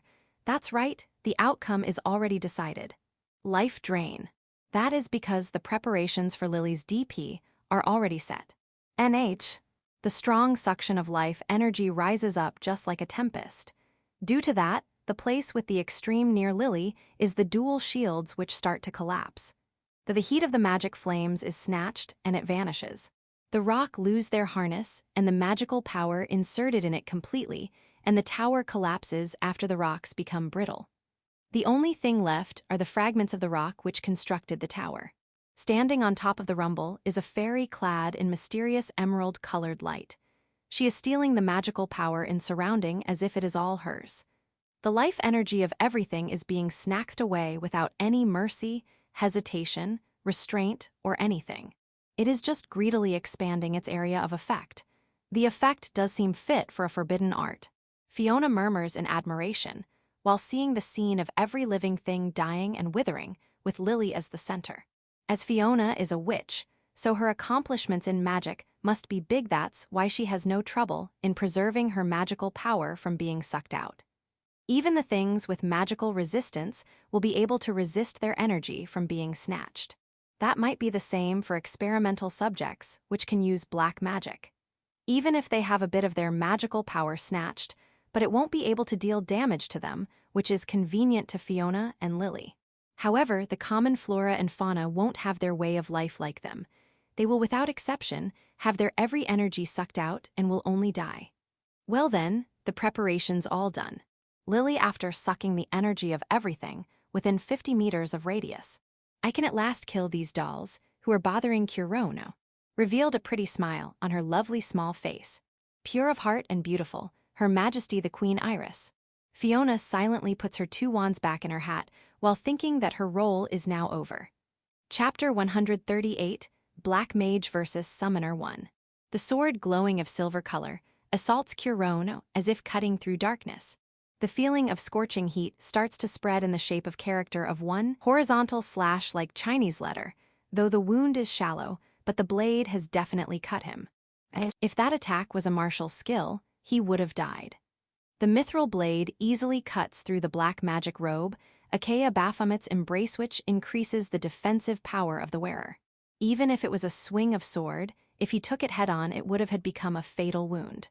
Kurono evaded with paper-thin difference and somehow runs away from Cypress's slashing attacks. Aura, what happened number 49? Weren't you gonna? 4 strong arms attack Kurono, who somehow was standing without breaking his stance even after getting a cut near his chest. Kill me. They were not arms, but 4 crime eater. The head of snake covered with hard white-colored scales, capable of stealing the black magic head towards Kurono at high speed. The impact of the heads easily surpasses the impact of that of a heavyweight boxer. He was able to repel 2 of them with his cursed grudge hatchet Haru Ritsu, but was unable to fend off other 2 which land a strike at him with their heads. Though Kurono's body weight was far surpassing than that of a normal adult male, his enhanced body and height were also a factor in it. But the headbutt of the white big serpents were able to send him back flying back. It hurts. To not show any unguarded moment, he stood back while taking a defense stance. You're still full of energy, so then why don't have another go with higher difficulty? So you were holding back, With the action of calling back the 2 crime eater the black magical power, inside the cure grudge hatchet Haru Ritsu was sucked out. Kurono once again returned the hatchet back to the blackened state by pouring his magical power inside. If you couldn't do that, it would be boring. From the time I came to Pandora here, I had been struck with boredom, but it's not good to not have fun when it's fun time. In good words to explain Cypress's dominance would be, he was playing with Kurono. If the crime eater tree not to headbutt, but bite or wrap him to seal his movements, then later Kurono would automatically become disabled after having black magical power sucked out. And it will be end for him if Cypress tried to stab him while his movement was restricted. Kurono, who had been defending, understood that much. On the other hand, Cypress knows his own and his servant's abilities completely. Furthermore, we, creators, know more about your body than you yourself. Cypress even knows the abilities of his enemy, Kurono. Number 49 escaped during the end of the first phase of Holy Soldier Project. And so that bastard can't use any black magic other than instinctively, nor can he learn other magics. Cypress understood the fact that Foreigner Switch become the experimental subjects are inhabitants of another world, and the fact that the worlds from where foreigners were called from have no relation to magic was already confirmed. Hence, it was an established theory that foreigners have 0 ability in learning magic by themselves other than the power given by them. After all, trans wordies always activated, and it translates the letters and spoken words. There is no way he can actually learn the real language. The fatal disadvantage in not being able to learn various magic, like model magic etc., was that the magic won't activate unless one knows the meaning of the spell and the words written it. Even if one tried to mimic the pronunciation of writing of the spell, the magic won't start ever. In the first place, it was even impossible for Kurono to mimic the pronunciation or writing of spell, because the language of the world was replaced with Japanese from the start it entered his ears. Bullet arts.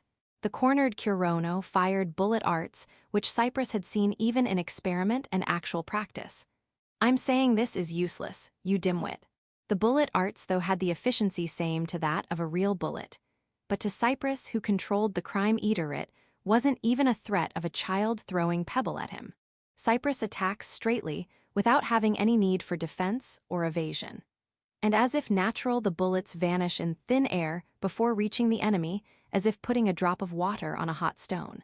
But Kurono surely saw that the bullets reached Cyprus more than before, because he poured twice the amount of magical power than before. Luck slash. Kuronagi. The trajectory of white and black intersected. The remains of magical power of both black and white magic scattered due to the blades exchanging blows. Kurono took a step back because of the difference in compatibility. Without a moment's delay, the four-big serpent assaulted Kurono with a terrifying straight headbutt punch. Ku, shield. He deployed defensive magic, but regrets the moment because it was a bad move. But it's truth that he had no other way of defending. Its result. Shaya, the forehead pierced through the shield as if it wasn't there, and Kurono takes 4 heavy strikes on his body. He took an impact very strong that it might have taken his consciousness. Then Kurono saw from the side of his vision that the place of snake which touched the shield deployed by him were sucking his black magic form him. Gahe Jeho, the once again blown away Kurono, somehow took defensive stance but was unable to stand right up immediately. And Cyprus, who didn't had any intention of ending the one-sided fight, waited for Kurono to stand back up. Don't lose confidence with just this much, number 49. You're the great masochist, who actually completed the human experiments while retaining sanity after all. This much won't mean any shit to you. Kurono stood back up while gripping the hatchet with his left hand pushed forward. In his eyes, the peculiar pair of black eyes, the fighting spirit still hadn't wavered, even after knowing the absolute affinity difference. That's right, those shitty conceited eyes. Right now I'm thanking God with my whole heart. After I get a chance to instill insanity and despair in you, in those unyielding spirited eyes of yours. Cyprus didn't know that he was laughing, but even if he knew, there is no reason for him to stop laughing. The real thing comes later. Beating the hell out of you and bringing you back is only opening performance, but I will have fun. Until you understand that no matter how you struggle, you won't be able to defeat me ever. Seeing Kurono poise the sword with both hands, Cyprus too poised the sword a second later. There is no introduction to martial skills in the first phase of experiments. The Kuronagi number 49 is using is the curse of that hatchet. He might be able to kill scum around here and there with the power and weapon ability, but HMPH, that technique ain't much to me who has learned martial skills and equipped with a mithril sword. While pushing back the sadism rising from the bottom of heart, Cyprus inspected the weapon that Kurono acquired after the escape. It must be good luck that he got a baton for black magic use, but that level of thing won't give much firepower. He knows that the strongest he has right now is only that hatchet. It's clear that you don't have any other weapon hidden. After all, we have the skill to see through you black magician's dimension. Or rather, you don't even have a sword with auto-killer function. HMPH, showing off against some damn crusaders. Good work, number 49. If Kurono had an artifact class weapon or an item, then counterattacking would have possible. However, there was no way he had anything like that. That was confirmed with 100% confidence after Cyprus inspected through the shadow gate off Kurono with dimension search. The only reliable thing at the end is your own power. But your black magic, physical ability 2, magical power amount 2, and the amount you would have grown after escape are already predicted by us. It's impossible for you to win. Cyprus had always been pursuing human experiments from the time Kurono was brought in this world and made in an experimental subject. Them, researchers, have the possession of all data about the status of Kurono, showing how much he had grown or his growth rate, and things like that which even Kurono himself doesn't know. If one looks at that magic, it was clear that there was no way to enlarge the magical quantity than what was provided to him. If the magical quantity and growth rate was seen as a magician, then number 49 had highest potential, but no matter how high it would be completely empty with just 2 crime eater. And considering the fact that he hadn't learnt any other magic, then in terms of magic Kurono's growth cannot be estimated more than what he had already learned before. Also, it was hard to think that there would have been rise in Kurono's physical ability, along with him learning martial skills.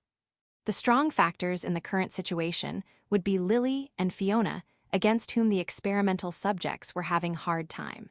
Cyprus was able to know the war situation due to periodic telepathic transmission. However, he judged that they would bestall both Fiona and Lily till the time he teased Kurono to his heart's content and captured Kurono. Everything was within his prediction, no irregularity in his plans. You're all idiots with no imaginative power. You are also the same number 49. You still think you can kill me, right? Kurono had wounds all over his body, due to the draining of black magic. Even if he closed his wounds with black magic, the magic will get drained and result would be blood loss. It was obvious that he had endurance, but it was obvious that it would also get exhausted if the fight would continue like this. However, yeah, of course, how can I let a shitty asshole scumbag? Kurono smiled. Cyprus showed him a deadly stare filled with irritation in his eyes. Keep on living in this world. Chapter 139, The Black Mage vs. Summoner 2. Yeah, how can I let a shitty asshole scumbag like you living in this world? Finally, I can finally see the chance of winning.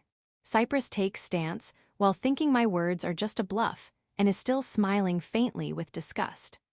I grasp the cursed grudge hatchet Haru Ritsu in my right hand tightly and commence the attack, having the resolve that I will only get one chance for it. Here I go. I run straight towards him. That guy is completely underestimating me, and so he definitely won't use long-ranged attacks. Most probably he doesn't have any other way to attack other than sword or snakes, but no matter what, that guy has no intention to thwart my approach and will wait until I recover my posture. He is giving me excessive service. Thanks to that, I am able to make a plan to surely kill him. Anchor hand. Normally, this black magic is used for moving up and down on cliffs and walls. I don't use it mostly even when it is needed. But this time, I pour the most of the black magical power in the black wire, and as if rivaling crime, Eater's anchor hand became of the same width and length as that of the snakes. I send the 4 log-like wire towards the 4 snakes who are licking their lips to seal their movements. Ha! Just when I think what you were about to do, you go for such a foolish method. Even if he has sensed my intention, he still sends his 4 snakes against my 4 anchor handas if they aren't a threat to him. When both of their distance is approximately 3 meters apart, the black and white intertwined and starts their struggle for supremacy.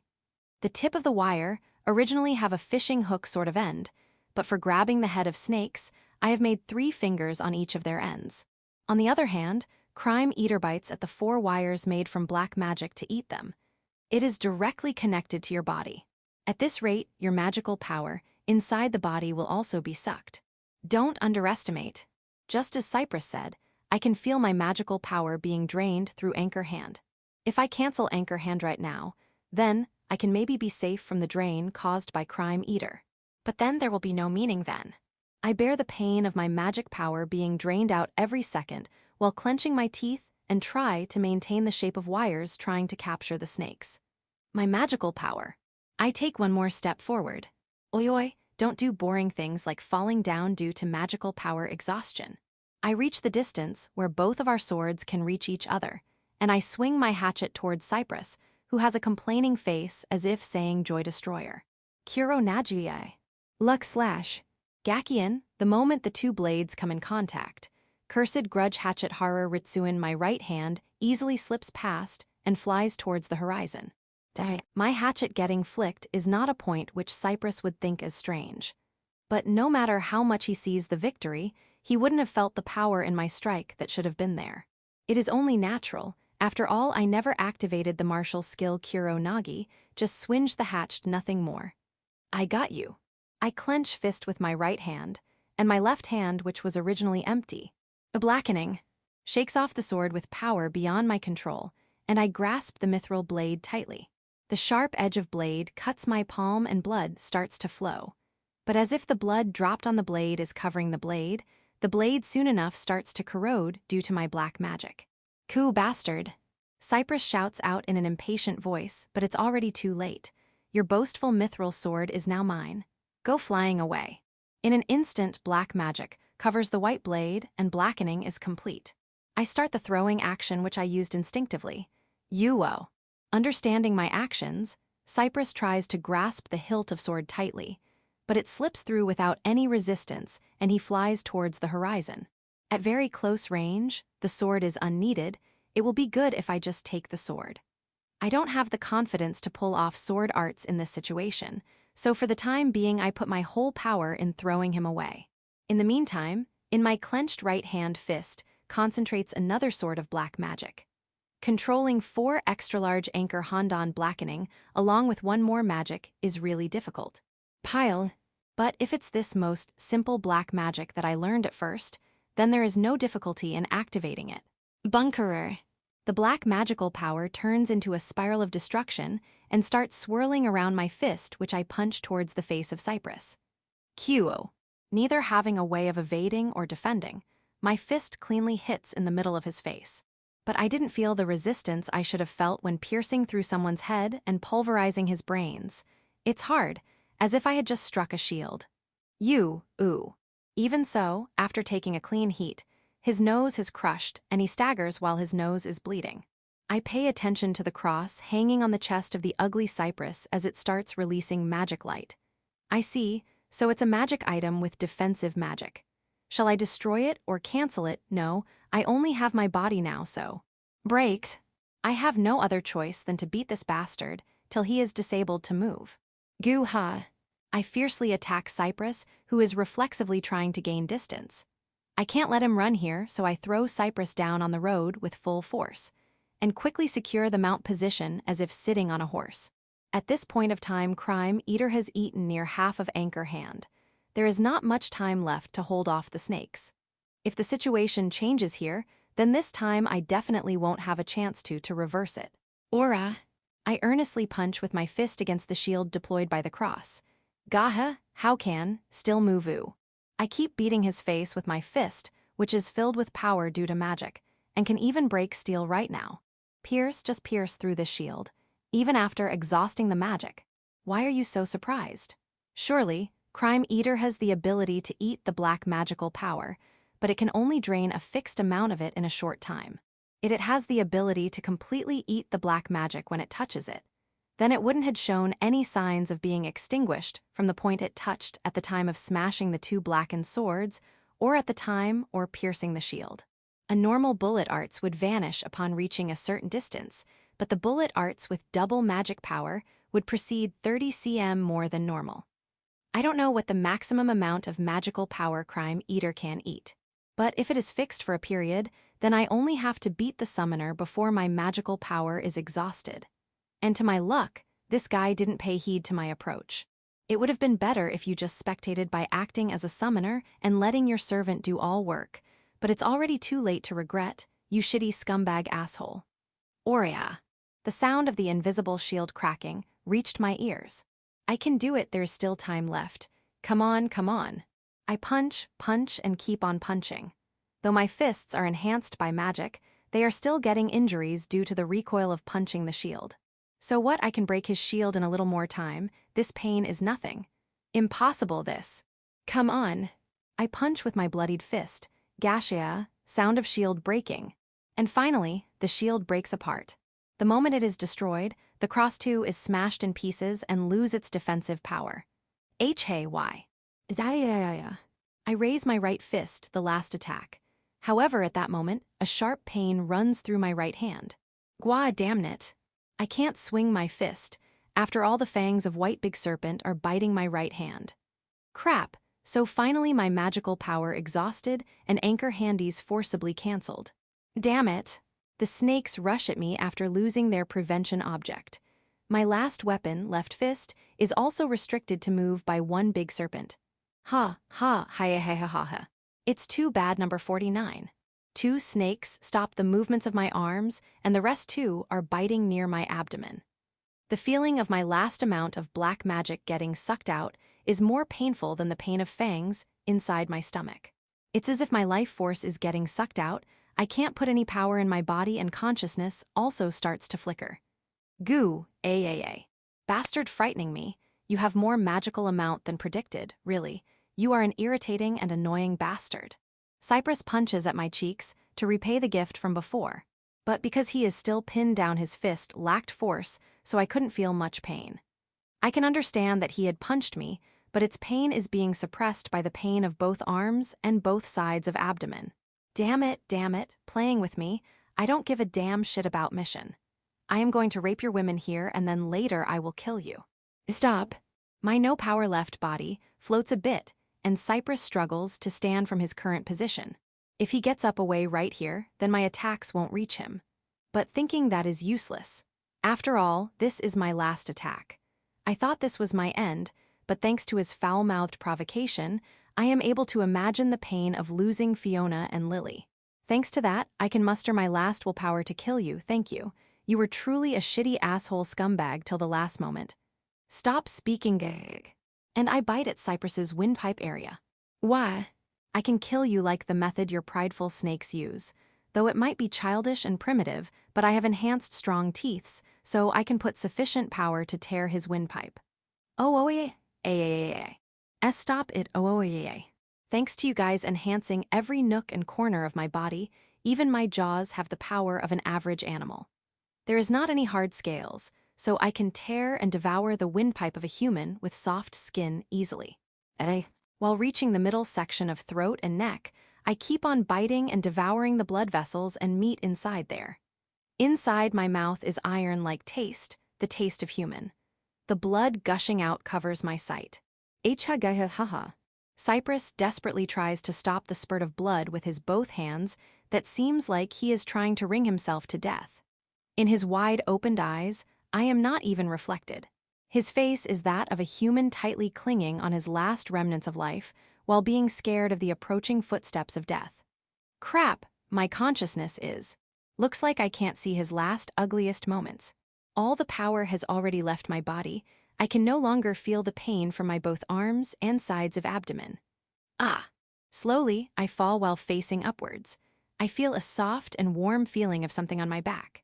Within my flickering consciousness and hazy vision came the smile of the goddess of victory. Lily, you've worked hard, leave the rest to me and sleep.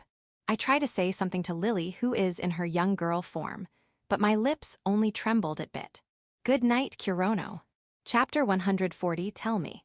Kurono fainted with a peaceful-looking expression, but his whole body had become crimson red from the large amounts of blood flowing from the wounds. The method of killing someone by biting off their windpipe made Kurono look like a mad serial killer, but Fu, you were too cool, Kurono. For Lily, the blood-stained Kurono looked more glamorous than a prince on a white horse. Oh, how lovely, superb, choo-choo. Using the fact that he was fainted, Lily gave kisses on his cheek. Lily-san, I think you should heal Kurono-san now, or we'll be too late, you know. Maybe she didn't think much of Lily's actions, or was maybe too amazed by it. Or maybe she was jealous. Fiona came to interrupt Lily with her usual unreadable expression. This situation where two men were lying in the middle of the road, like corpses, along with 4 corpses of snakes, wasn't exactly suitable for a romantic kiss scene. Cypress servants, the crime eaters, were lying dead, not because Cypress had fallen, but because Lily had simply shot them down. Although, neither Cypress nor Kurono knew just when Lily had done something like that. I guess that's true. As if she was used to it, Lily picked up Kurono's body easily. It's really unfortunate, but I'll have to leave Kurono's treatment to you. You still have the fairy's miracle drug remaining, right? I don't mind, but is that fine? It's fine, I need. In Lily's line of sight was Cypress trying to stop the blood flow from his neck as he fainted. He was on the verge of death, but he was still alive. Hear a lot of things from him. As he woke up, Cypress realized that he was still alive. Ha ha ha. He ended up laughing with delight on this miracle. That's right. I am not someone who would die here. Yes, there was no way he could die like that. After all, there has been nothing that hasn't gone as he wished till now in his whole life. Good looks and high physical abilities, having talent in both the sword and magic, and having rich parents, he was a born elite. He was different from others, a man truly loved by God. Someone like him wouldn't die so pitifully while fighting against an escaped experimental body. Oh, so you're finally awake, Mr. Scumbag. The moment he was called Scum by a voice as sweet as a little bird, Cypress once again brought his consciousness back to reality from his thoughts. He finally understood his situation then. Among the lush green tress, a gentle early summer wind caressed his cheek with the sound of rustling of the branches. Apparently he was sitting with his hands tied back and legs stretched forwards. and judging by the sunlight coming from between the gaps in the leaves, it was still daytime. There are a lot of things I want to know from you. It'd be nice if you answered them all honestly. In front of him stood a beauty with platinum blonde hair and emerald green eyes. You bitch. She was a beauty that would have normally made him fill with the desire to make her his own woman, but Cypress hadn't forgotten his current situation. Number 49's woman, that fairy who suddenly turned into a brat. For some reason, she was supposed to be in a childlike form, but maybe by using some kind of magic, she returned back to her original girl form. You shouldn't make such a loud noise, or have you forgotten the condition of your throat already? TCH.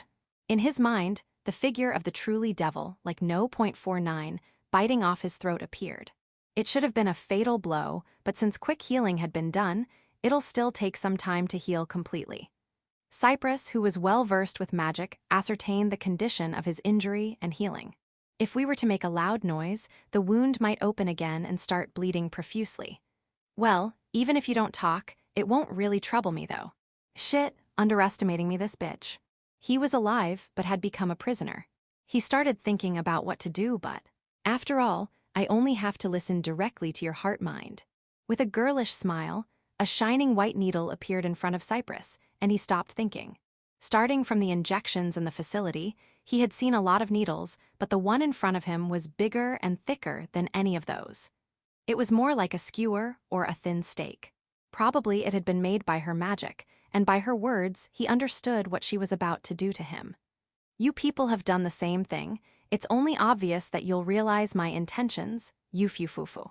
As she twisted the needle as if she was having fun, the girl raised her hand overhead. What appeared was the same structure that appeared from an angel ring that could directly interfere with one's thoughts. Now then, first, let's start with your name. Stop.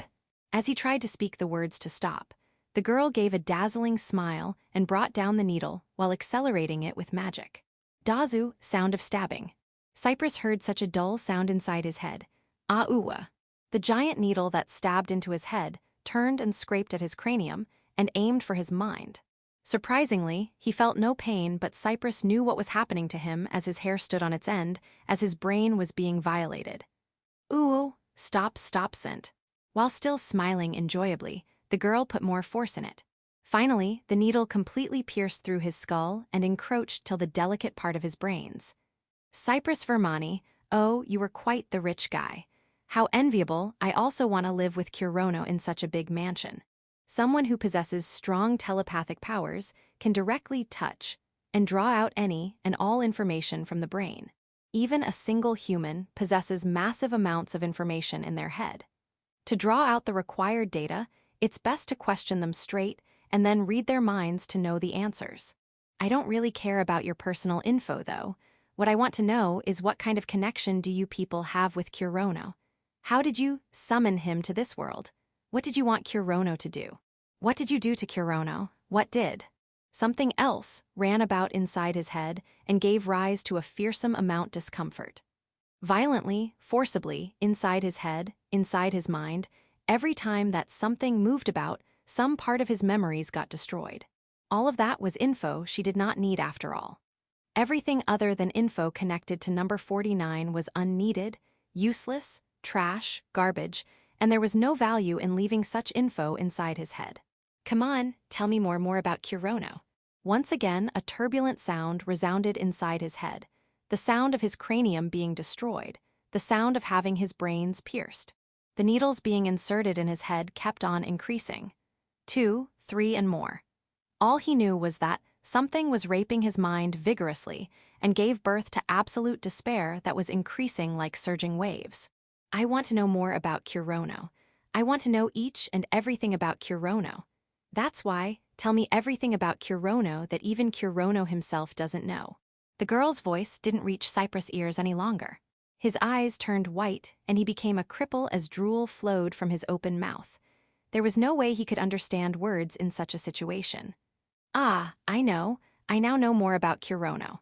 I can learn more about Kurono. Maybe she realized that he wasn't responding to words anymore, using her telepathy in its original form to communicate directly with one's mind. She sent direct messages to Cypress' brain. Doing such cruel things to Kurono, I really cannot forgive you. I'll completely and thoroughly make you suffer and then kill you." In his head, a cruel, genuine killing intent was carved. As a replacement for his destroyed memories, killing intent, hostility, disdain, abuse, scorn, all sorts negative emotions were crammed inside his head. Cypress finally understood that his own ego, his own personality was being destroyed right now. So this is what having your mind broken feels like. The only thing left to him was, "Oh God, save me," to pray to his God for salvation that would be never given to him. "Please save me, save." Ahahaha, that's it, keep on praying to your God to preserve your mind. After all, the true suffering and pain will start from here onwards. The despair you love so much, I'll make you fully taste it as well. K. Chapter 141, Unlock. I jumped up the moment my consciousness came back. I had almost tied my battle with Cypress, and I feel like I saw Lily's face in the end no. Before that, let's confirm the situation. In front of me was the highway leading to the faraway Galahad mountain ranges, and the black figure beside me was. "How did it go, Fiona?" "It's all fine. Everything's over." The witch gave the answer with her usual expressionless face. "Everything's over. That means for the time being, the danger should have receded. I feel relieved." How long was I asleep? Around 30 mins. Just now, the last of the light golems was defeated, and the enemy force has been annihilated. As I looked around, the remains of the light golems, who wore the just-for-show armor, were lying around all over the place. The adventurers who defeated that doll squad were quickly fixing their carriages rather than wasting time to enjoy their victory. Some were dealing with the barbed wire spread on the highway and were trying to deal with the problem. I should also go and help. We have been unexpectedly delayed already. We should quickly move away from here before the crusaders come attacking. Although I tried to get up, I couldn't muster strength inside my legs and had to use the tree on which I was leaning on to get my body up. Your wounds have been healed by the fairy's miracle drug, but it doesn't bring back your magical energy. It'd be wise to not move about too much. So it seems, shit, draining me like that bastard. I was feeling no pain, but my body was filled with lethargy and fatigue, and it was difficult just to move my body. Magical energy is an energy vital to sustaining life. If you lose too much of it, you'll get the same symptoms as losing excessive blood. It's really pathetic, but in such a condition, I can't help anyone and will only end up being a hindrance. I should just wait here and restore my energy. But I'm really lucky that my wounds have healed up, because my Baphomet's embrace is currently completely in tatters. It had been cut apart by the mithril sword, and the arm section bitten off by the crime eater, which made the sleeves only half now. If it had been damaged even a little more, it would have completely lost the demonic energy residing inside of it, and would not have been able to regenerate back to normal. Even if it was a magic item, if it was destroyed too far, nothing could be done anymore. While thinking that it would take some time for the robe to restore back to normal, I once again sat back near the foot of the tree and talked to Fiona. What happened to the experimental squad? Were they all killed? I and Lily-san took down 9 of them. Their ability equal to that of a rank 3 team, but after Lily-san's mind jammer activated, it became too easy. I guess they really were completely dependent on telepathy for coordination. Since they don't have any personalities, it's only normal that they couldn't adapt themselves after their communication was jammed. But still, you guys did well actually activating that. Or rather, wasn't Lily using her DP? Yes, I used defensive magics to give Lily-san enough time to activate her DP. She said that so easily, but isn't that pretty damn amazing? At least it's a tactic impossible for me, who can only use Black Shield. The majority of their squad was mixed up with the light golems and were fighting with the adventurers. Since Kurono-san took down their leader, they all retreated. I see, if they retreated then, well, there's neither any reason nor enough power to pursue them. It'd be better to just leave them alone. So how's our damages? There were no casualties. That's actually very unexpected. No, well, it's a really happy thing that no one died, but considering the enemy's abilities, I was prepared to face some casualties. Were the ones mixed up with the light golems that week?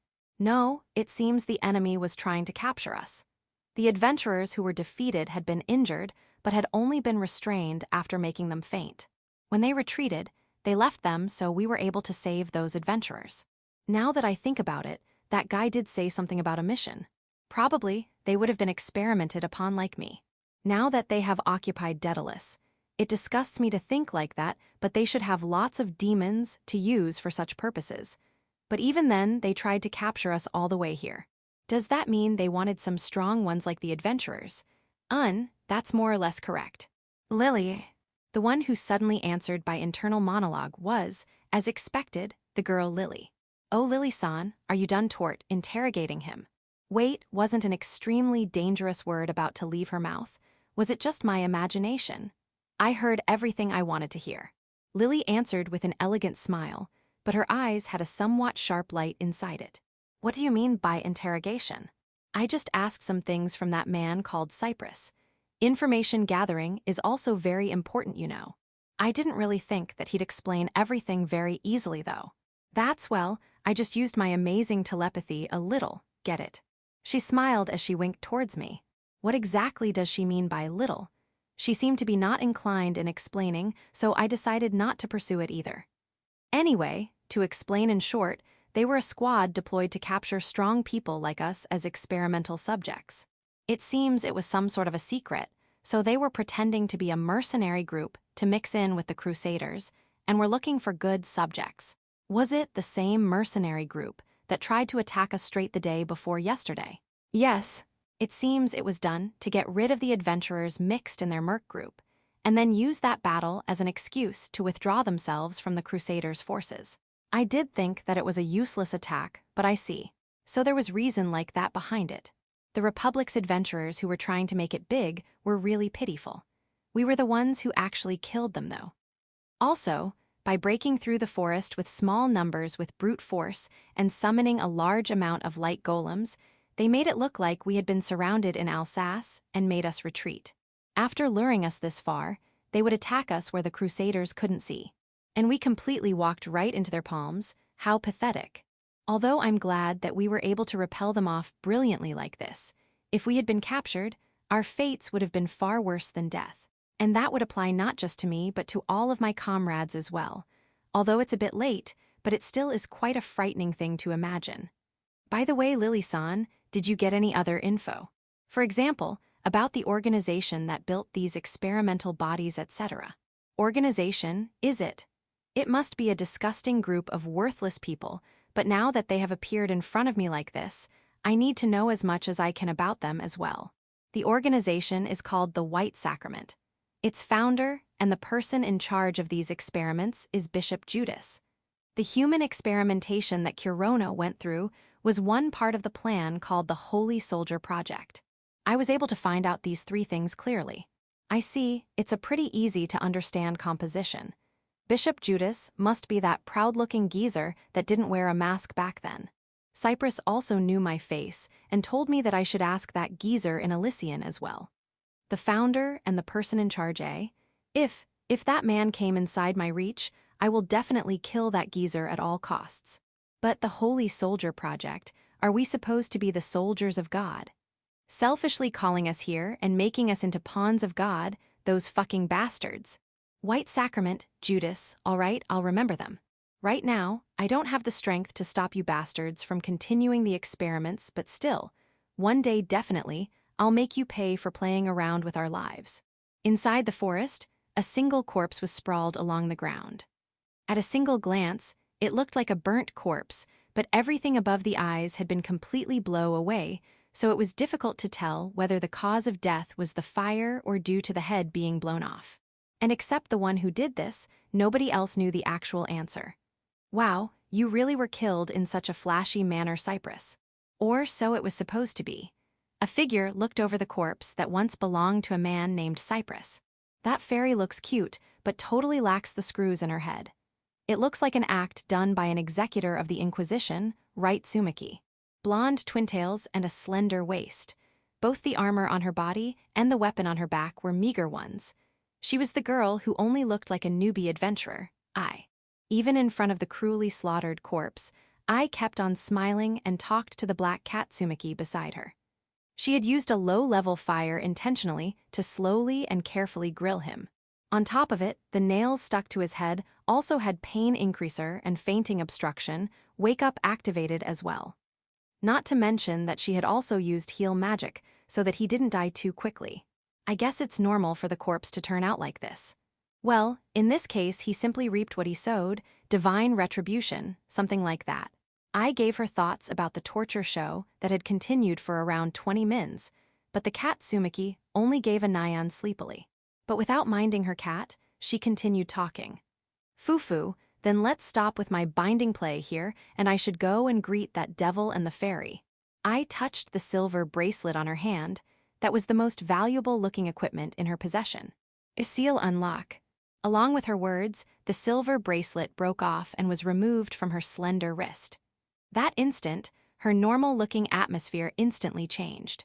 If a third party was here at this moment, he would have felt as if the air or the scenery had changed. She, who was suddenly releasing an immense amount of presence, finally showed a change that could be visibly seen. Sparkling, hazy silver aura rose from Ai's body. After removing the black barbed wire that had been probably created by the experimental bodies with black magic, and by the time everyone prepared to depart with the carriages, I had also become able to move around freely. We had wasted quite a lot of time here, but there were still no signs of the crusaders approaching us from the back.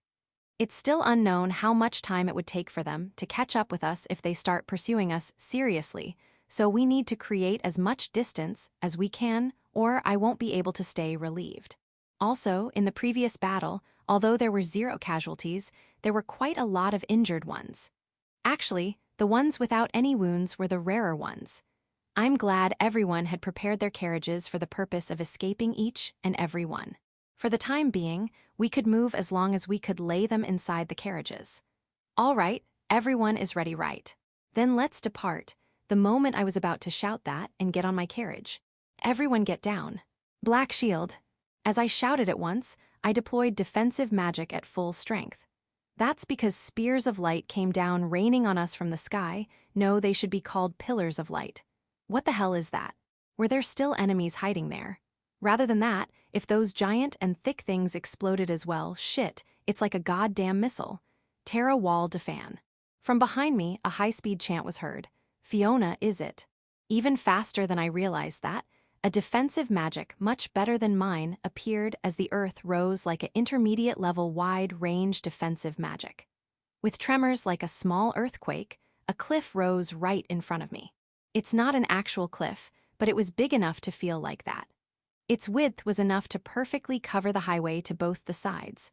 The moment that a much larger than normal Terra Wall Defan was completed, the pillars of light finally arrived.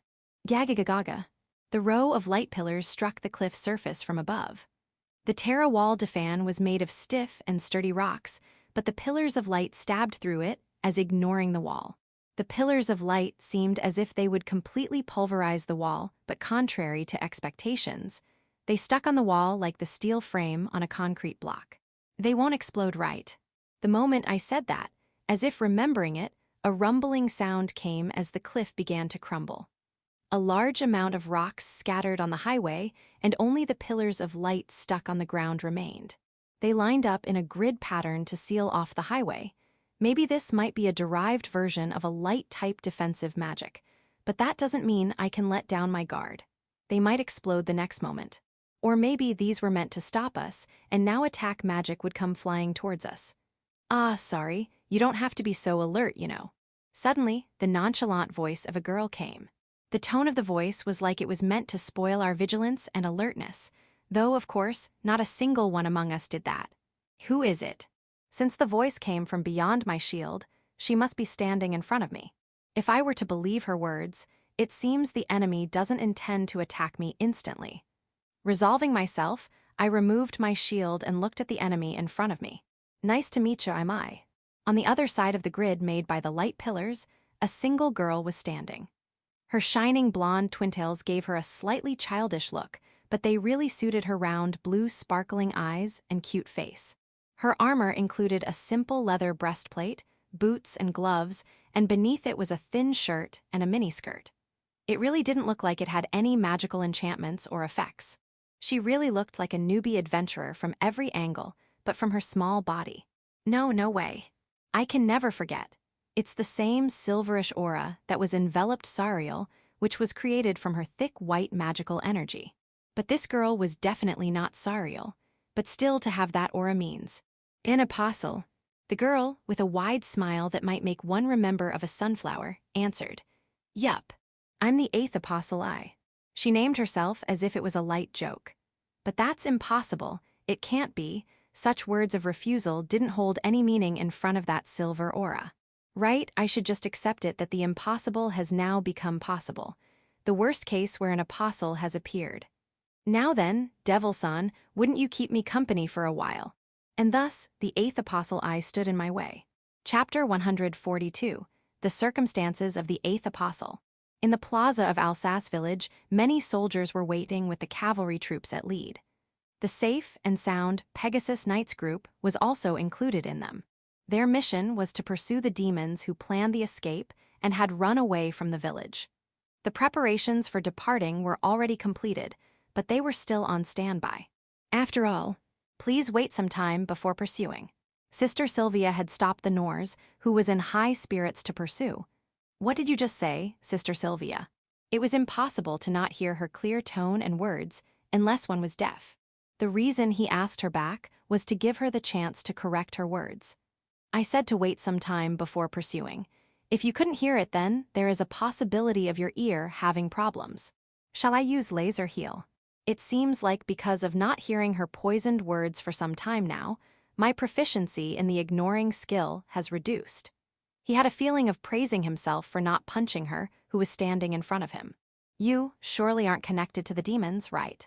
There won't be anything good in her other than her outward appearance if she is like those demons. It will need to dispose of this conceited adjutant, or rather I want it to happen. The bloodthirst in Nora's eyes was the real deal. However, Sylvia didn't show any sign of fear and continued her words with her usual cool attitude. Head priest Nors, it will be in you good interests if you hear this quietly. After all, this is an order. Order? Order you say? Impossible. Just who got the balls to give me some orders here, huh? He shouted in a loud voice that his subordinates would shudder up if they heard it. Sylvia takes out a single sealed letter with an expression that said she was fed up from him. Go ahead and read it. Nors took the sealed letter as if snatching, and was about to see inside, but stopped his movements after he saw the red sealing wax on the letter. This is the Holy Cross insignia. On the sealing wax of the church, which was leading the crusaders, there always was a mark of cross imprinted in it. The sealing wax on the sealed letter in Nor's hands had the mark of cross with a different design from normal ones. The people who could use the Holy Cross insignia as a sealing wax were only Pope or cardinals. In other words, there were only 4 people in this world who could use that seal. And to a cross believer getting a sealed letter with Holy Cross insignia as the sealing wax, it would be like getting a written order from heavens. Nors, who understood all that in an instant, completely vanished his anger and unsealed the letter with wavy hands. Are these the orders from His Highness, Cardinal Mercedes? Upon reading the content of the document, a streak of cold sweat poured from his face. I am possible, the 8th apostle you say. Have your head calmed down a bit now. It is not unusual for the armies of Republic being under the command of apostles temporarily. The contents of the document written by Cardinal Mercedes were the words of Sylvia when the time comes. Get under the command of 8th apostle and quietly follow the orders written in a roundabout manner, which was the characteristic of a high-ranking clergyman. That's not the problem, just who is the 8th apostle, don't tell. Nors looked at Sister with red hair standing in front of him. No, it's not me. Ha, I see, don't scare me like. My superior is the 8th apostle, though. What did you say? Nors yelled as if surprised while spitting out saliva. Sylvia instantly took a step back and escaped the range of fire. No way. Sister Sylvia, you are Cardinal Mercedes's. That is a delusion you made on your own accord. Sylvia wasn't foolish, as she knew what Nors had thought about her. My head is 8th apostle Isama. She is quite a wild person. That's why someone like me takes care of the miscellaneous matters. I seem to have heard this name somewhere. Other than being angry at Sylvia, calling the work of adjutant as miscellaneous matter, Nors was trying hard to find the person named I. It is only a temporary social position that she is an adventurer in the Cyprus mercenary group. The adventurer who came back alive alone from Ur's village is Isama.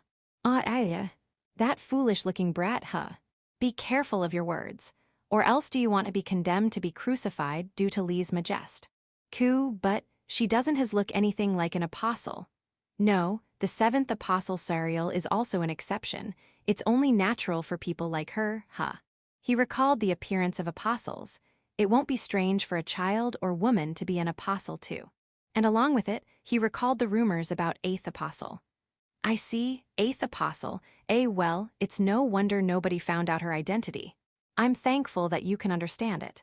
Nors, who had calmed down, asked a question to his adjutant, no, the direct subordinate of an apostle.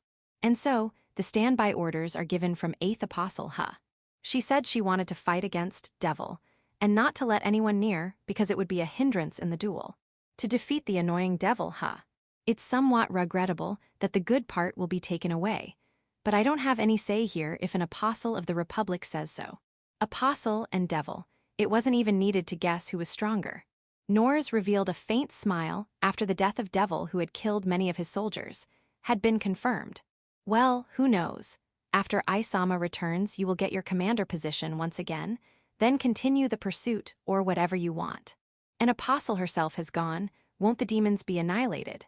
Nors knew that the apostles had the power to kill even the mob of demons under the command of devil, along with devil easily. Surely, Nors dealt heavy damages to them in the battle, but he had no confidence in winning against the apostles. She didn't have any interest in other demons, so maybe she will let them run. What?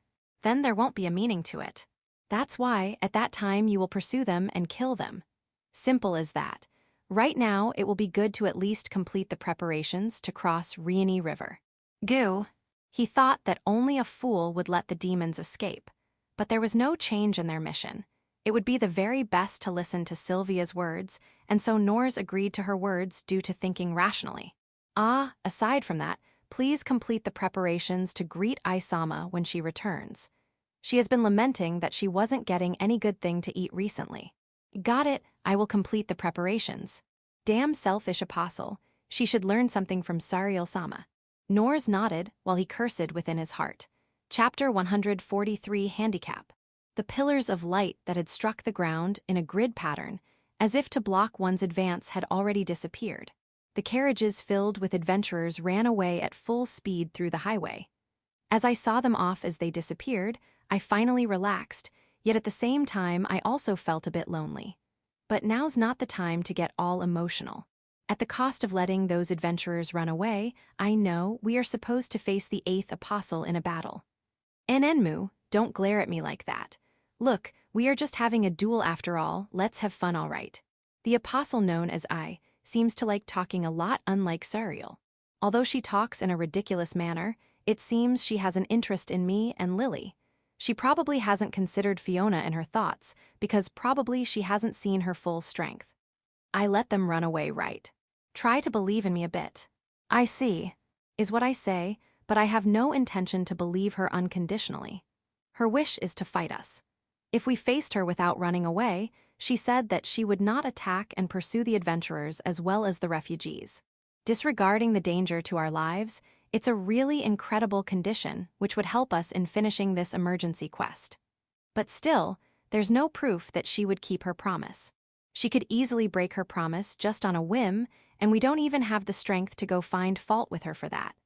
Yes, the moment the existence called an apostle appeared, there was no scope for negotiations at all. If we don't play along with her whims and wishes, we would be annihilated here anyway. Kurono will be fine if we are all together. The child Lily claimed that strongly as she pulled on my robe. Yes, it seems the opponent only wants to have a test of strength. There's chance that we won't be killed even if we fight her. Fiona gave her surprisingly slightly negative opinion. Yeah, well, we can't step away from it anyway. Might as well do as much as we can. The ones who will face the apostle are me, Lily, and Fiona, basically the members of Element Master. According to this adventurer wannabe apostle, if you're in a party, then you must fight together. Said something like that, and wished to face our party together. Of course, I had no reason to refuse her, not that I could have anyway. Rather than thinking that I ended up dragging Lily and Fiona with me as well, since we are in a party, our lives are already supposed to be one, I should have already resolved for this. That's why I will not do something like apologizing to those two. Say, Devil-san. A nonchalant came to us as if ignoring our tension completely. By devil, she must be talking to me. During the battle at Alsace, the crusaders did call me a devil or something, so I realized that I had been apparently given such a dishonorable nickname. What is it? Devil-san and the witch-san over there seem to be quite tired. Haven't you used up more than half of your magical energy? Maybe she had a skill that could discern the amount of magical energy possessed by someone else. She spoke that with much confidence. A handicap disadvantage for one's enemy is not something one should say out loud normally, but I guess things like that don't hold any meaning towards apostles. And what about it? That's troublesome for me, so. She rummaged through the pouch on her waist and, quickly restore yourselves completely, K. Saying that, she threw a small bottle towards us, which I reflexively caught with my hands. The 10 cm big container was filled with a water-like transparent liquid, but some light particles were shining inside that liquid. It's probably some kind of a potion, I think, but it's an elixir. Fiona gave me the answer from the side. Elixir? It has quite the exaggerated name, but is it amazing? It's the greatest potion in existence, at least on the Ark continent. Show it to Lily as well. It's apparently amazing, but how amazing is it exactly? At least it's not some kind of explosive, so I gave it to Lily. As Lily took the shining bottle and inspected it with a serious gaze, I asked, do you want us to drink this? Yup. I nodded with a smile. Well, I didn't think there would have been any other reason for giving us that. Okay. Oh, you don't doubt that it's a poison or something? There's no meaning to do something like that. Also, weren't you the one who asked us to believe in you? Phew, I see, yup, I really like honest and good kids like you. Well, that elixir is my treat to you, so drink it all. While looking at I, who was smiling happily, with a cool gaze, I turned to Fiona and Lily. Let's divide it in 3. The order of level of magical energy exhaustion was me, Fiona, Lily, but it wasn't like Lily wasn't tired at all. If we were going recover, we all need to do so. I think a single sip would have enough effect. It won't be much trouble to split this much in 3 parts. Then Lily can go fur. Here, Kurono. Interrupting my words, Lily handed back the potion back to me. Oh right, I should still first check for poison just in case. There's no proof that this liquid was actually an elixir. I can't have Lily drink something suspicious like that. Rethinking again, I came to the conclusion that this was also the job of the leader and opened the bottle and gulped the elixir. What incredible recovery power. Even though I had barely 10% of my magical energy remaining, I could feel my black magical energy steadily filling back like petrol being filled in the petrol tank. Compared to other potions and healing magics, my magical energy regenerated with an extreme speed, and even my fatigue was blown away. My wounds, magical energy, stamina, all recovered almost instantly. It really has an incredible recovery power. So it's the real thing, it seems. Yeah, well, even if this wasn't actually an elixir, it doesn't change the fact that its power is the real thing. Then next I began to give it to Fiona, who was the second most tired among us, but no, next will be Lily. Once again, I was interrupted by Lily. Somehow she's being unusually willful today. What made her suddenly attracted to this? Could it be that she's affected by the fact that this elixir had higher efficiency than her miracle drug? Only drink half of it, all right. Lily took the bottle with a happy smile. Holding the bottle firmly with her 2 hands, she licked the rim with her small mouth as if tasting it, and then after she was satisfied, finally gulped down the elixir. Pewha. After drinking exactly half of it. My turn. Lily, who seemed to have no interest in it any longer, gave it to Fiona. But her face looked somewhat satisfied, as if she had just completed some hard work. And this feeling, it really is an elixir. Fiona gave such an impression after drinking while I was unaware. It didn't really have a taste, but can you tell? The feeling on drinking it is somewhat different from normal water. It feels somewhat like sake, though it might be difficult for you to understand that since you haven't drunk this before. Well, now that she said it, I did feel it gently melt away like sensation when I put it inside my mouth. I did hear a same impression when my parents had drunk a high-class wine a long time ago. Does this elixir have alcohol content in it as well? Anyway, with this, we have fully recovered. Whether we'll be able to win against an apostle, or not even then, is different matter altogether, though. Don't say such things. We can win if we fight hard with all we've got, but it's really bitter that I can't really say that out loud. But I and Lily have experience of fighting against Sariel, and Fiona is originally from the Republic as well, so she should be well aware of an apostle's strength. None of us could easily say that we'll defeat the apostle, unfortunately.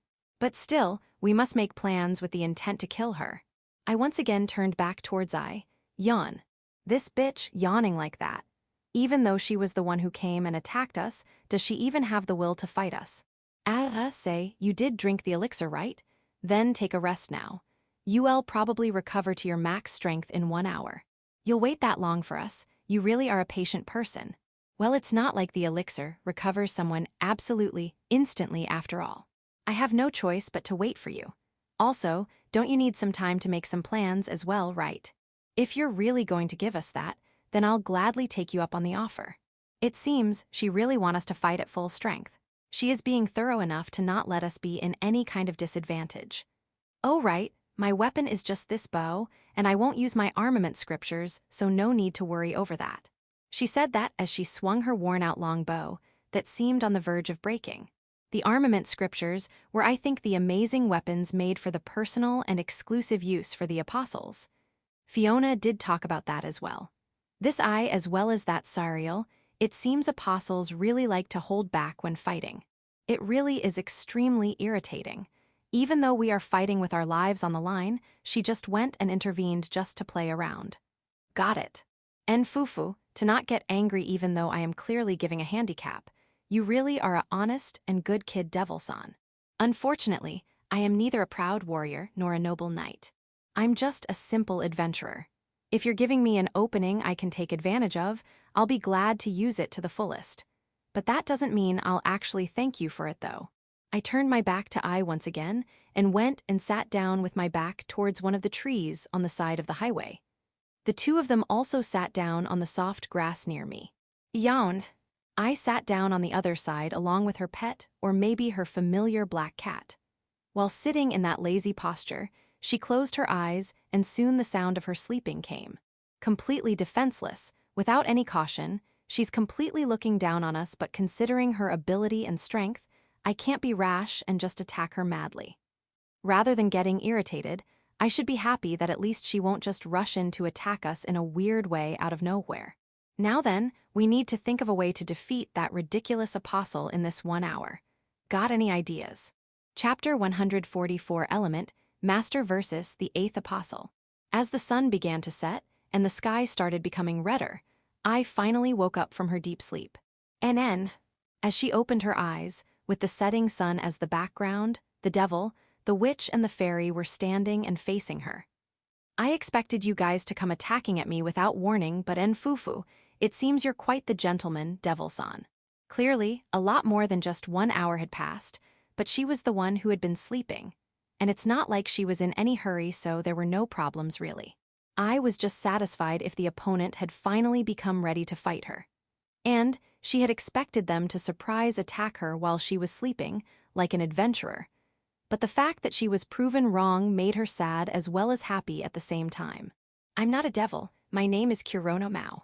I see, so you're not a devil but a demon king, ahahaha. First a devil, then a demon king. Kurono moved his eyebrow on Ai's loud laughter and glared sharply at her with his evil-looking face as if to not allow any action made by her to be left unnoticed. While we're at it, I'd be happy if the witch girl and the fairy who grew up suddenly could also name themselves. Kurono looked towards the two girls beside him, Fiona Solil, Lily, the witch Fiona who gave her name quite politely, and the fairy Lily, who was clearly releasing an immense amount of killing intent. Satisfied after hearing their names, I nodded and jumped up from her lying posture instantly. I named myself earlier as well, but once again, I'm the eighth apostle I. By the way, this is Tsumiki-chan, cute isn't it? She showed the black cat in her hands. Probably, the cat had no interest in the three standing in front of it as it just gave a small nyan. Is that a familiar servant of yours? Oh, don't worry, I'll be fighting alone. Now then, Tsumiki-chan, go and wait for your master like a good child, K. I'll show you your master's cool form. Tsumiki, who got away from her restraints, ran away quickly inside the forest and disappeared. Mao, I wanted you to cheer for me. Well, whatever. Then you guys come at me whenever you are ready. And thus, I faced the three of them with the highway in middle of them. There was no signal, but at that moment, the curtains on this fight were definitely opened. Let's go. The first one to move was Kurono. The moment he swung his baton, Ai's vision was obstructed by a black smoke as dark as the night itself. Soon the whole surroundings were covered with dense black smoke and nothing could be seen through. But of course, Ai didn't show any signs of faltering and without even trying to get out of that black smoke, took a stance with her long bow. I guess Luck's blast should be fine enough. As she pulled the worn-out bowstring that looked like it might break any moment, light particles began gathering and soon formed into an arrow of light. It seems she did not require an actual arrow to attack. Even with just her bow, she can easily use magic without any problems. Aya. The moment it was released from the bowstring, it burst to numerous beams and blocked the various black blades that were approaching from inside the black smoke. White magic and black magic clashed in mid-air and light and darkness scattered each other. Halberds? Oh, the ones used by those light golems. How shrewd. The enemy's attack that were the black blades. I saw its true form just before they were smashed to pieces. But compared to the halberds used by actual heavy knights, it was a weapon of a much lower grade. The fact that Kurono could remotely use weapons to attack after enchanting them with his black magic was already known by Ai, who was watching his battle with Cypress from the sidelines while eating the portable food. Thus, she had quickly seen through the halberd attacks. Now then, next is my turn to attack, is what she thought as she pulled her bowstring again, but oops. She quickly jumped away from the place she was standing. The very next instant, in the place where she was standing, a pillar of light fell down from the skies like a laser beam and created a giant explosion. She guessed that probably this was the extra magic of that fairy known as Lily. It's as strong as an advanced level magic, not to mention that its activation speed is pretty fast as well. That could be dangerous. As she jumped away to dodge the laser beam, she continued with her momentum to get out of the black smoke as well. By using Airwalker martial art reflexively, I moved few meters of distance instantly, but Kuronagi. The moment she came out of the black smoke, Kurono appeared while swinging his hatchet along with his martial art skill. Sui. She jumped and rolled forward to dodge the martial art Kuronagi that was approaching while tracing a black shine. She felt the hatchet with the ominous aura pass just above her head. The moment she thought that she had avoided it, a slight pain ran through Ai's back. She intuitively understood that she had been cut, and soon, after she also realized what had cut her. In Kurono's left hand was a silvery, shining long sword. As expected of a mithril blade, it was able to cut through even that aura easily. Cypress blade, you really are extremely shrewd. It was a sword with a simple design, but it was undoubtedly Cypress mithril sword. The reason he's using it just like that is probably because his affinity with white magic inside it is bad. No, rather than that, I was thinking about something else altogether. His movements are completely different from the time he was fighting against Cypress. He had a speed that could keep up with her, who was even using Airwalker. And the fact that he was able to attack with a speed with which he could hurt even her, both were things which could not be seen in his previous battle. But the moment I saw the witch holding her long staff, she got the answer to her question as well. I see, so you are under the effects of enhancement boost. Correct. The hatchet with the ominous black aura, and the long sword with the white divine aura. These two combo of black and white attacked Ai, who had nothing but a bow in her hands. With a power that was already much above humans, he now also had the help of Fiona's force boost. The sword attacks of such a Kurono were as sharp, fast, and heavy as a master swordsman. Physical attacks, magic attacks, and Apostle's unique silver aura held a resistance against both of these. But the swords swung by Kurono were cutting through it as if it really were nothing but mist. Realizing that her aura's defensive abilities were as good as nil now, I quickly began to take evasive actions under the consecutive storm-like attacks with the help of her dynamic vision, body movement, and intuition. I was completely on the defensive. A single cut ran through her soft cheek, and fresh blood flowed out from the wound. Ignoring the fact that her face, which is considered her life for a girl, had been injured, her face showed an expression of joy. Not bad, much better than what I was expecting. The moment she said that, I became aware of the slight presence that had approached her from behind. Even though you say that, you're still holding back, right? As she turned back, I saw a beautiful girl leaping towards her.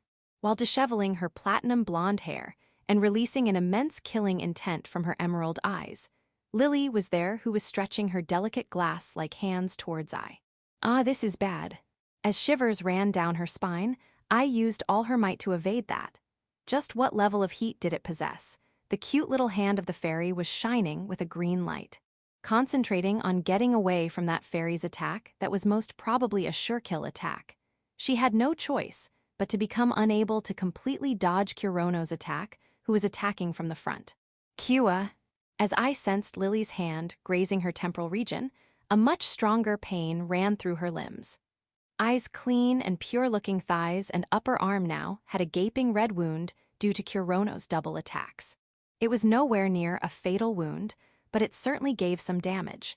As she felt the clear pain from damage that she had not felt in a long time, I guess I'll have to reevaluate them once again. She decided to acknowledge the strength of this party as one level above of what she had originally expected. Lux Cris Sagita. The moment she drew her bow in a matter of seconds, 2 arrows of light were knocked on the bow. What was released was the intermediate level light attack magic.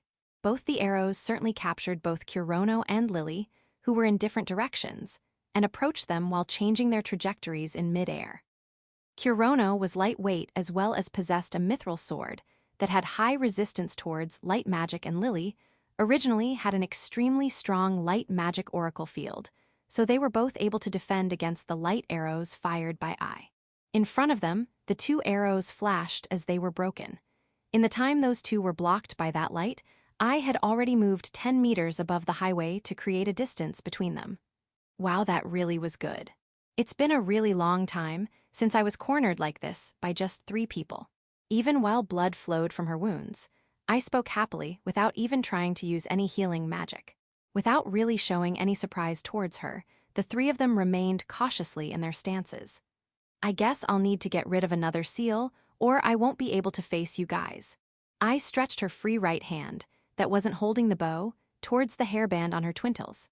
Her hair weren't held up by gum or strings, but was tied up with a silver ring. It was of the same material as the silver bracelet that she had been wearing just a while back.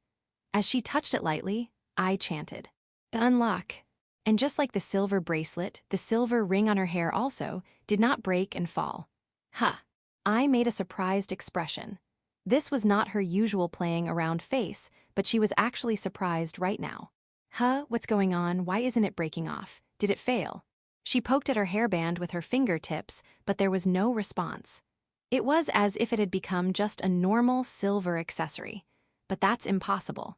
These items were seals meant to seal her infinite white magical energy provided by God.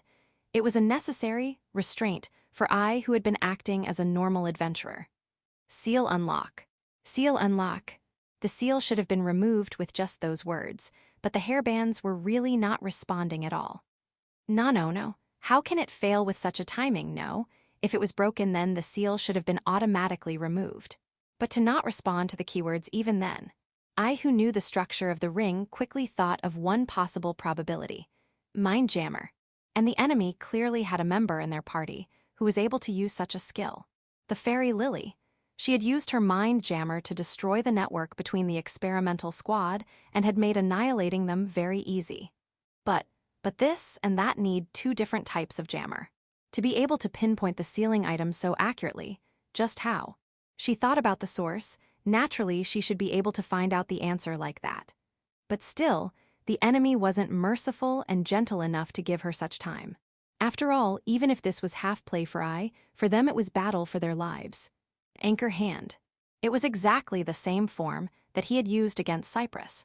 The 4 jet black big tentacles created by Kurono rushed towards I like surging waves. Yua.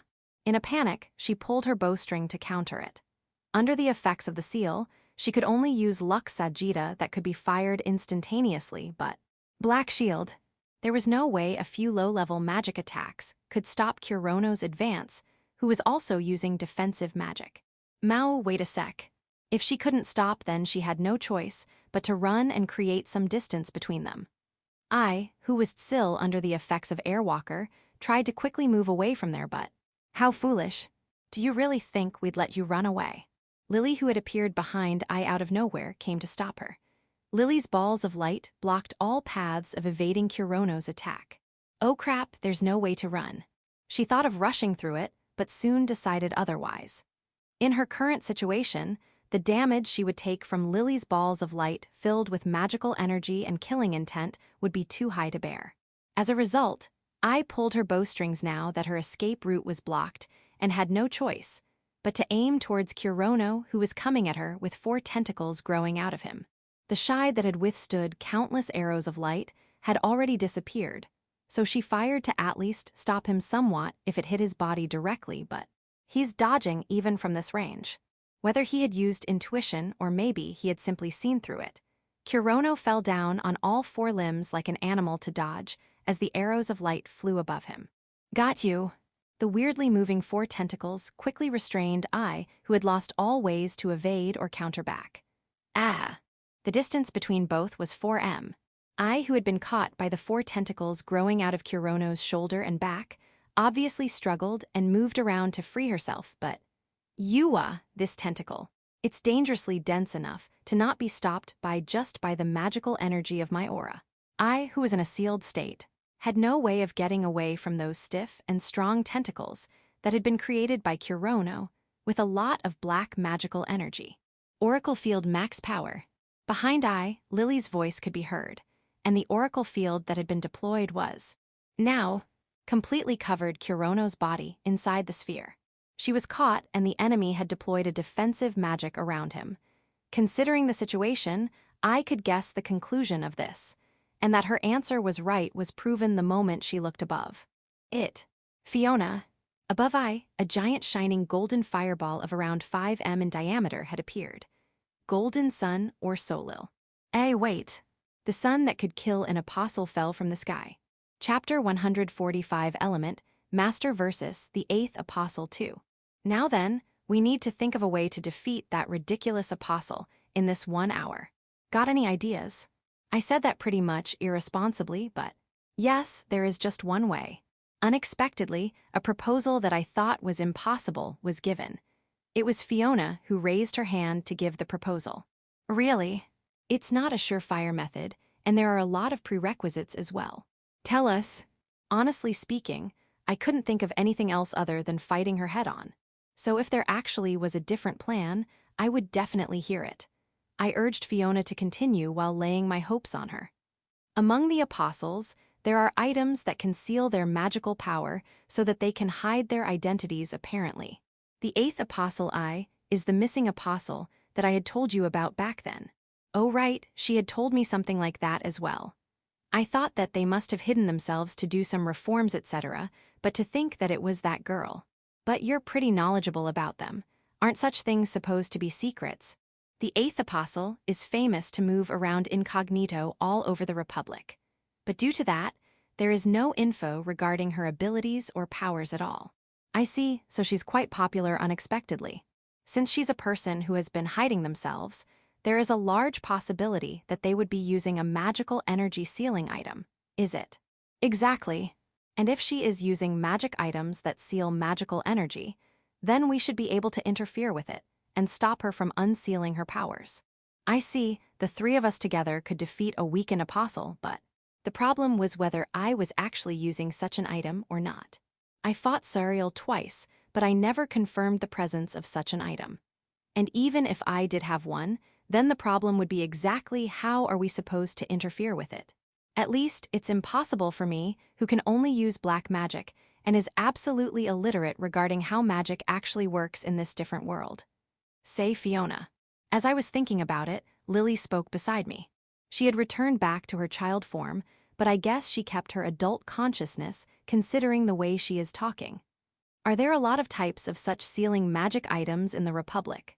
No, there are not much variations of such items that can continuously seal a person's magical energy.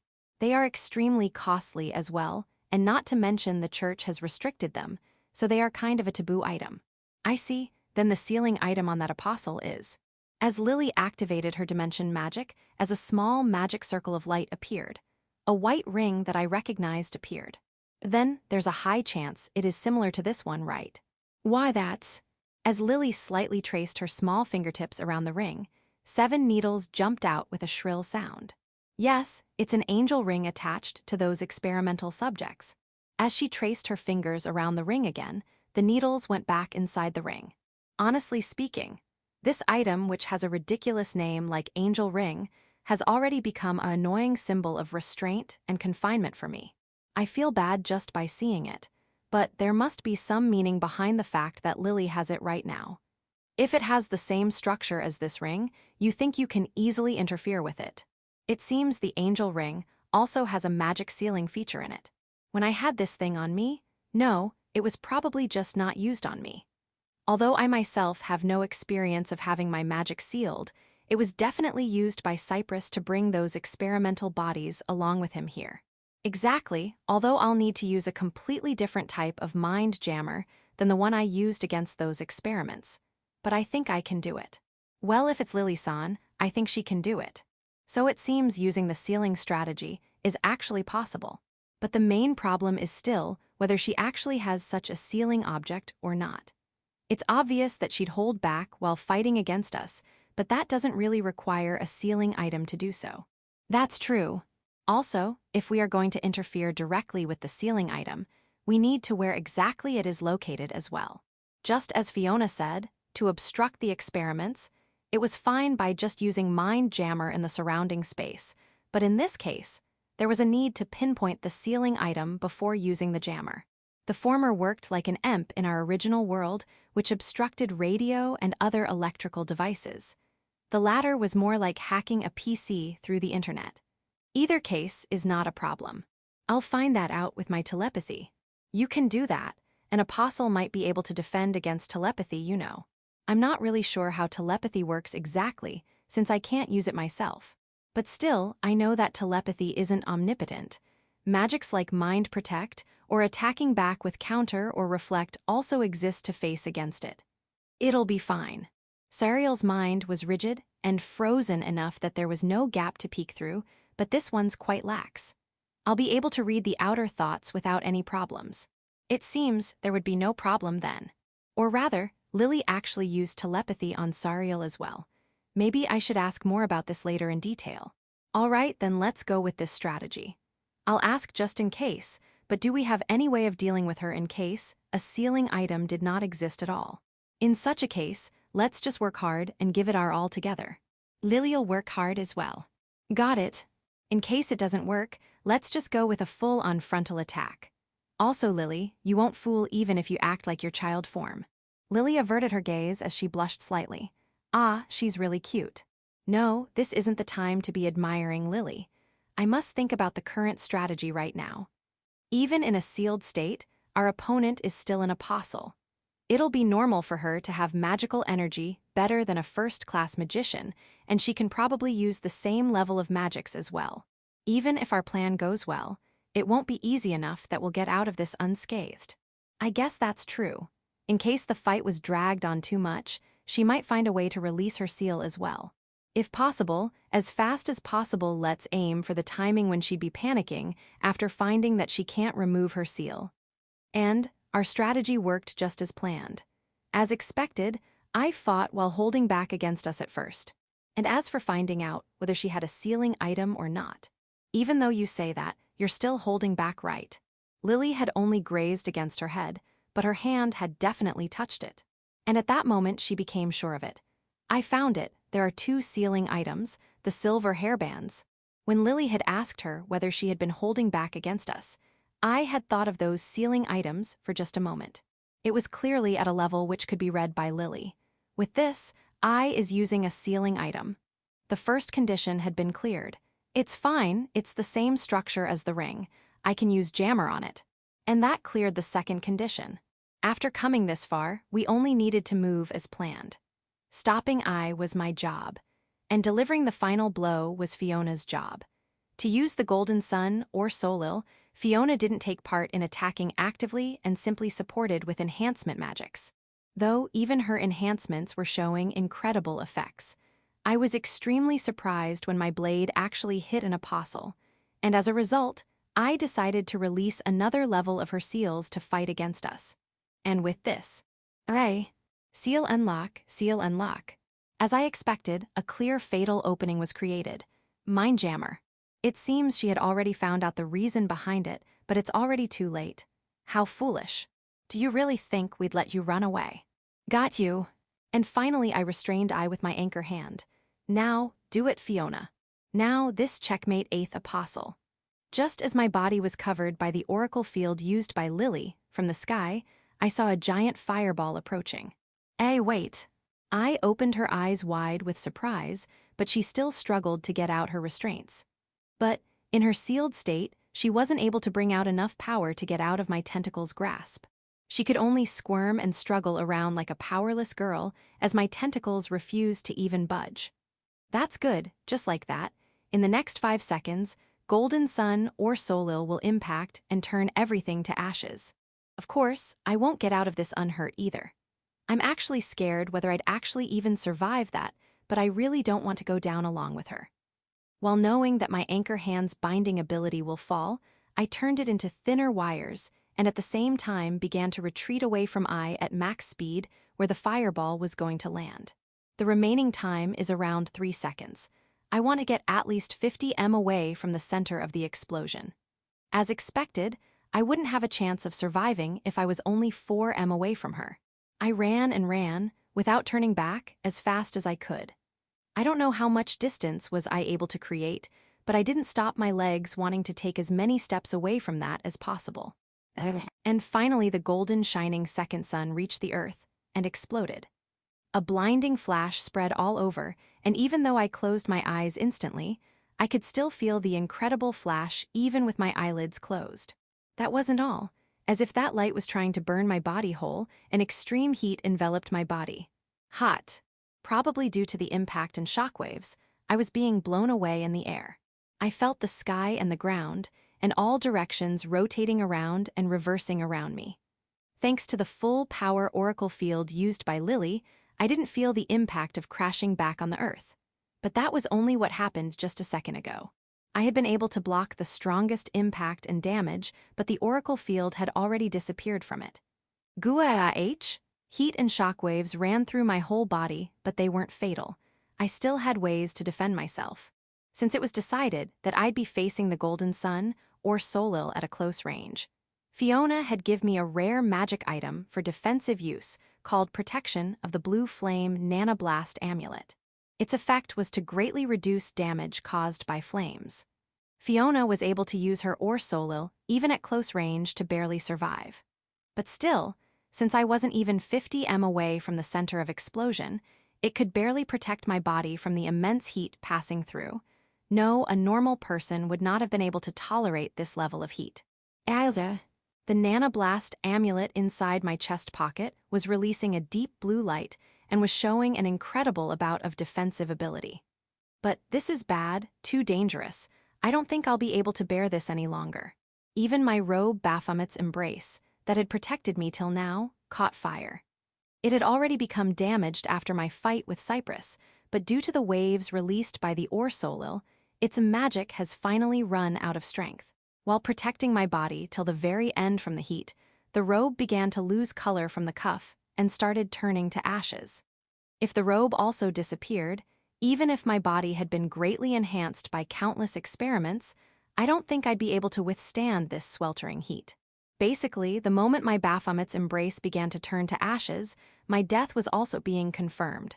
Shit, please hold out just a few more seconds, withstand it. While bearing through the immense heat attacking my whole body, I strongly prayed. And finally, the demon's embrace left me. Chapter 146 Element, Master versus the 8th Apostle 3. I'm alive. I didn't get any fatal wounds, nor did any of my limbs get blown off. No physical defects either. I can move my body somewhat. Inside the dense cloud of black smoke, I stood back up by putting power in my creaking body. Since the dust had yet to settle, my vision is still blocked, but I can ascertain at least my own looks. Fuck. My Baphomet's embrace has completely disappeared. Right now, I only have a black shirt with no enchantments whatsoever and my leather trousers. My outfit is no different from a normal villager right now. In this one attack, my black robe took more damage than it could handle and turned to ashes. Thanks for being with me till now.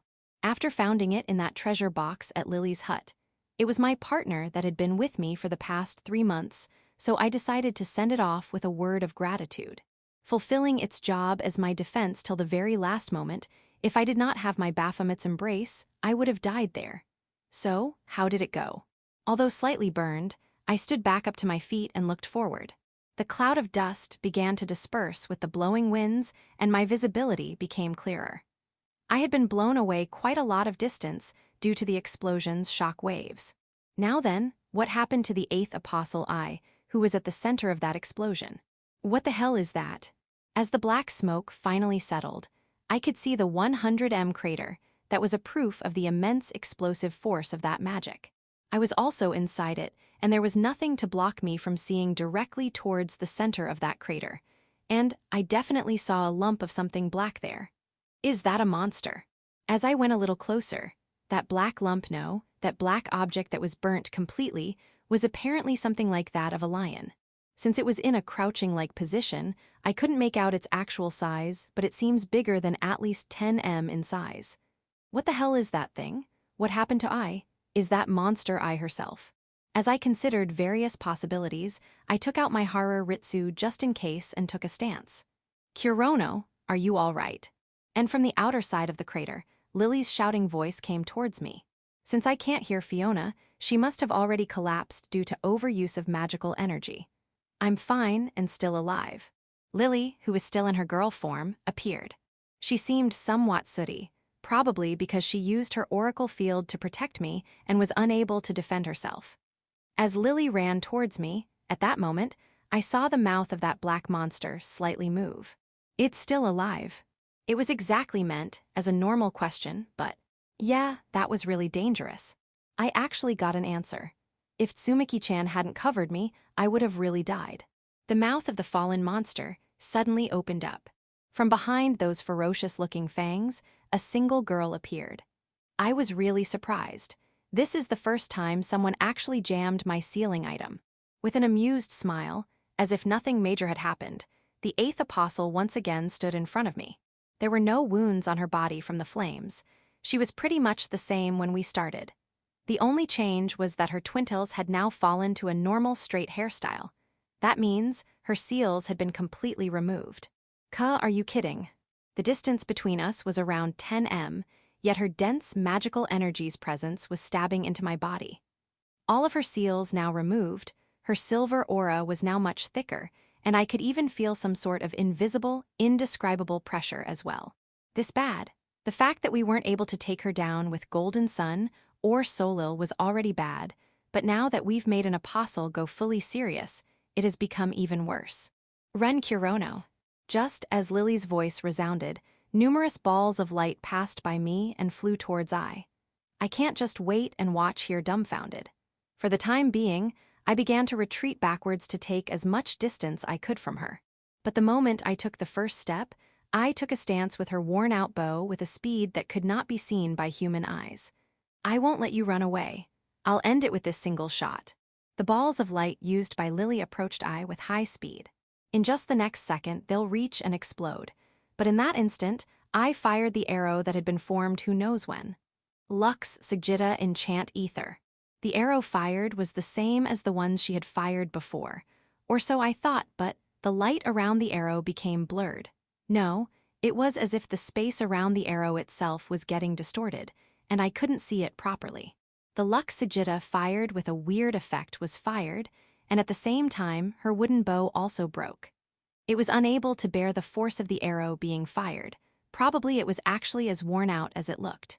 As I thought that, finally, the balls of light fired by Lily hit. While raising huge flashes and clouds of dust, I confirmed I standing in the same pose in which she had fired the arrow. Considering the strength of an apostle, I doubt she had taken much damage, but right now, rather than that, I'm more worried about that arrow she had fired. Her aim is Lily. The Lux Sagitta went around me and flew towards Lily, who was behind me. The arrow is blurry and I can't really see it properly, but its speed itself isn't very high. I can clearly track it with my eyes. Such a slow. Lily fired several balls of light to intercept the arrow fired towards her. A single arrow in itself was a very small target, but Lily's attacks that possessed high tracking ability could definitely hit an object that flying directly straight towards her. As balls of light hit the approaching object one by one, small flashes and explosions were created. But no way, even though it's just a low-level magic. Lux Sagitta, which was supposed to be just a low-level attack magic, was continuing on its path, without any deviation, even in the face of Lily's attacks. Dodge it, Lily, that attack is dangerous. I hadn't fired a normal Lux Sagitta. I certainly heard her enchant it with something called ether. The moment Lily began to take evasive maneuvers, as if realizing that, the light arrow began accelerating. Furthermore, it even made a sharp turn to correct its trajectory towards the direction where Lily flew.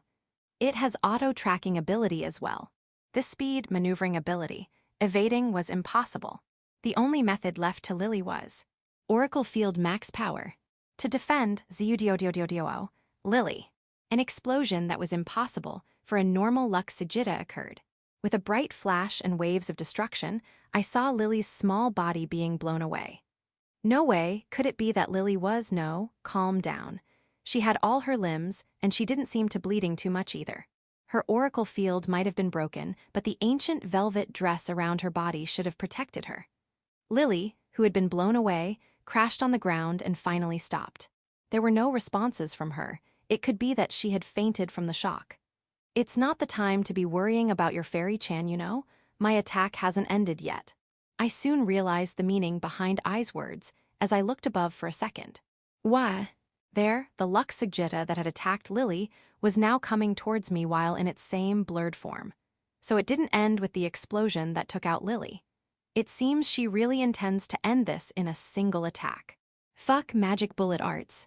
Holding the baton in my left hand, I fired a storm of magic bullets to intercept that light arrow. But as expected, there was no effect, and no matter how many bullets hit it, the arrow kept on flying towards me like a missile that had locked on to its target. While retreating with max speed, I kept on firing the magic bullets, but the distance kept on getting smaller.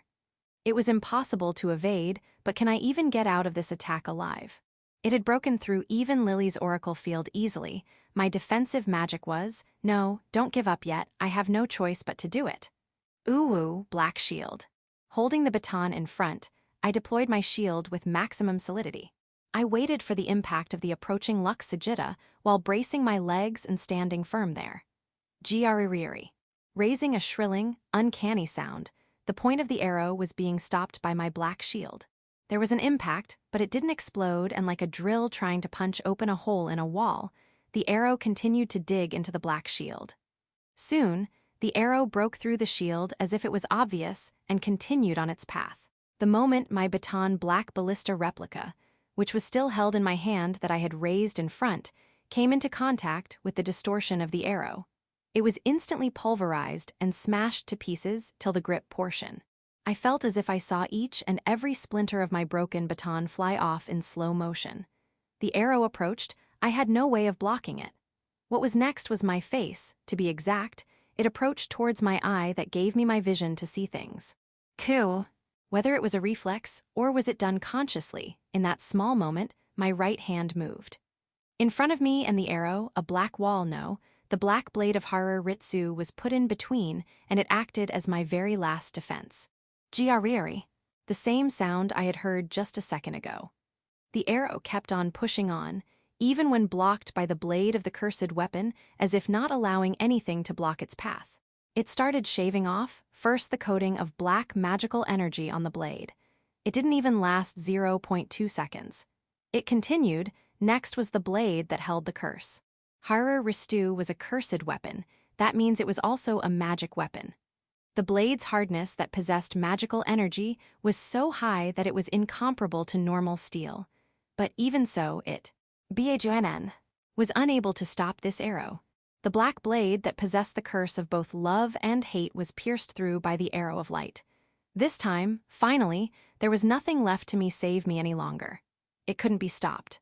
There was simply no way of stopping it. That's why I could only watch with this left eye of mine as the arrow approached it and pierced through it. Dozu. The light plunged into my left eye. It completely pierced through my eyeball. It hurts, I feel intense pain, but it's not something I can't tolerate. I haven't died yet. The arrow pierced straight into my left eye and stopped there. Since I can still sense things, it probably didn't reach and pierce through my brain, it seems. But obviously, I have lost half of my vision. With my right eye that was still functioning, I saw the arrow of light stabbing into my left eye. I threw away the remains of the black ballista replica in my hand and grabbed the arrow. The enchant that distorted the space around it had already disappeared. Also, even through its made of light, I can definitely grab it like a normal object, and there was no heat either. Rather than Lux Sigita, it was more closer to those stakes Sigita used by Sariel.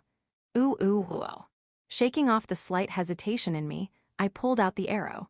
Inside my left eye, there was a sensation of something grinding and being torn, and a sensation of my eye socket becoming slightly expanding instantly. Neither of them were things I wanted to feel ever again. Ew. I pulled out the light arrow, along with the eyeball that it had pierced into. I didn't really feel like seeing my own eyeball stuck on the arrow, so I quickly threw it away.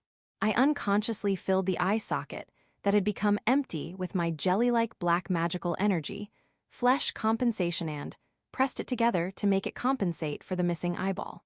That's just simple flesh, though. It was only meant to close the wound. Just like putting a glass ball inside there, it won't give me my sight back. But what I need to think about right now is not my lost left eye, but the enemy that's still standing in front of me, I. With just my right eye, I glared at I who had come right in front of me who knows when. Sorry, I became a bit too serious there. Sticking out her small tongue slightly, I gave a somewhat embarrassed expression, like a child whose prank had been found out by someone. At this distance, my Hararetsu should reach her, which hasn't broken yet, though it does have a hole from the arrow. But I can't move. My right hand that was holding the hatchet didn't move at all. I haven't gone mad. Even at such a distance, there is no timing, no opening to attack at all. Shit. Move, I don't mind even if I take her down with me. I'll attack. Lily has fainted, Fiona is out of magical energy. I am the only one who can still fight. Don't glare at me like that. This battle was Devil-san, no Kurono-kun and the others' victory. What are you planning? Nothing at all. My bow broke after all. Putting both of her hands in the front, she fluttered her palms. Her actions were really comical, like a child. I never said that we'll continue this battle till either one of us died. Kurono-kun and the others don't want to die for no reason either, right? Or rather, I was saved by Tsumiki-chan as well, so I technically lost for breaking the rules as well, or something like that. I could only blink my eyes and breathe right now. I was unable to even agree or even nod to her words. Phew, I really thought I'd die in today's battle. Tsumiki-chan also died. It was quite hard mode battle, but I had fun. As if thanking me, I clapped my shoulder. I reflexively shook her hand off. Maou, don't be so angry, but I'll forgive you, you three worked really hard after all, that's why.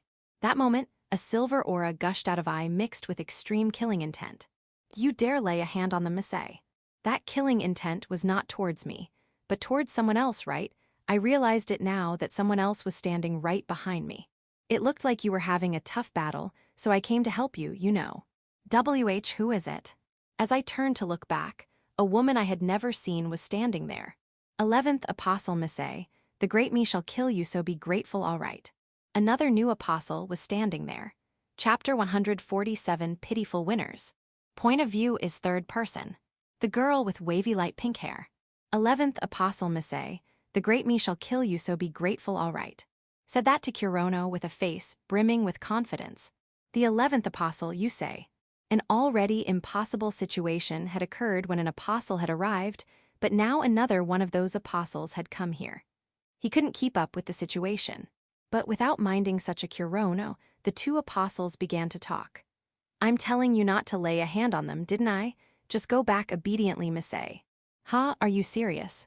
Why do I have to let some demons get away alive?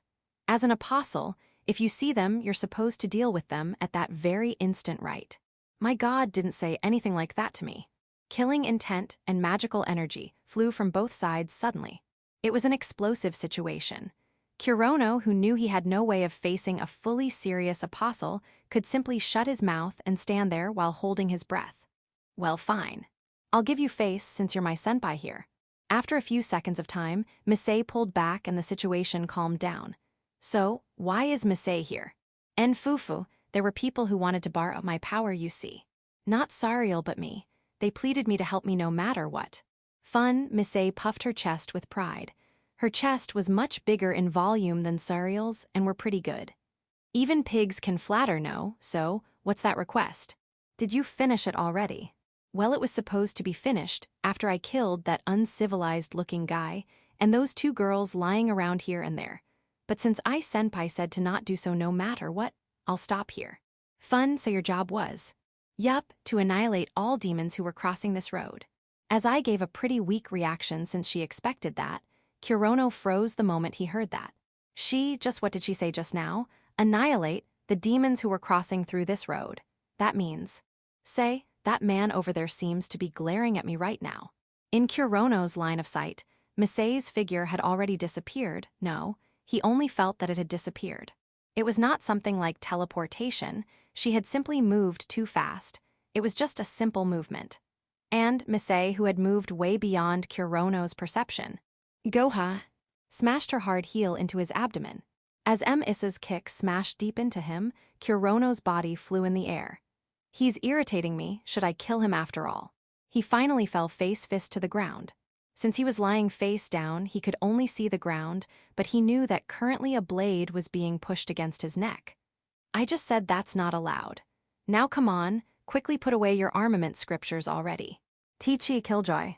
The sensation of the blade disappeared from his neck.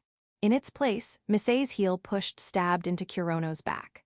Although he was simply being casually trampled upon, the attack from an apostle's power and a mithril heel was similar to having a hammer being smashed into him. Gaha, holding on to his consciousness that felt like it'd fly away beyond the horizons, Kurono held onto his awareness. Or rather, won't it be bad if you move around so freely here? Pandora is under Sariel-chan's control. They won't allow the intervention of another apostle, right? You really are talking, as this doesn't concern you at all. I'll be fine. That geezer Pope, that hero wannabe second apostle as well as God will completely forgive me, K. I am definitely not convinced with that. Yeah, I'll hear your complaints if I feel like it later, so let's return for now. Misei didn't try to hide her dissatisfied expression, but she complied with I's words. I guess that's true. If I am not allowed to kill these ones, then there's no reason to stay here any longer. As Misei snapped her fingers, a white magic circle appeared in an instant with just that. Kurono, who was still lying down, couldn't see that, but I knew what effect that magic circle possessed in a single glance. A griffin familiar servant. As eyes sparkled, in front of her a monster with the upper body of an eagle and lower body of a lion was summoned.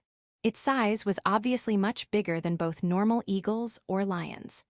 The 10m large griffin certainly gave off a monster-like ferocity, but its pure white feathers and fur also gave it a sublime divine-like presence as well. It was truly befitting for a mount of an apostle that had been granted the divine protection of their god.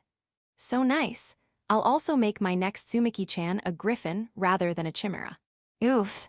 Right, it's nice, right, my griffin, wait, don't climb on it on your own. Misei.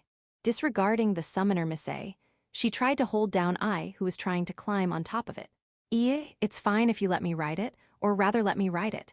It's fine even if it's just till Alsas village. Where the heck is this Alsas village? Fine. Senpai will sit behind me. Come on, let go of the reins already. The two girls squabbled over the luxurious stirrup of the griffin. They really seemed to be having fun, but what the fuck is this fucking mess with me? It had already become a disgusting memory for him. Wait, eighth apostle I. Putting his strength, Kurono raised his body. He shouted towards I, who seemed like she'd fly away any moment in this evening sky. What happened to the others? Weren't you going to let them run away? eye showed a quite surprised expression towards Kurono, who had stood up once again, but she quickly answered with an impish smile. Ahahaha, sorry, it seems, they ended up dying. Moth those refugee demons, as well as those adventurers, right? As I struck Misse's shoulder, she opened her mouth in an irritated fashion. 1 week ago some villager-like demons had come in hordes, so I did exterminate them all. Also, those ones who were going by those carriages were quite tenacious. I really got irritated, seriously. Well, that's how it is, so too bad even though you fought so hard. Work harder next time as well. It was a cruel truth pushed upon Kurono. He couldn't reject it as a joke. After all, he knew the strength of the apostles.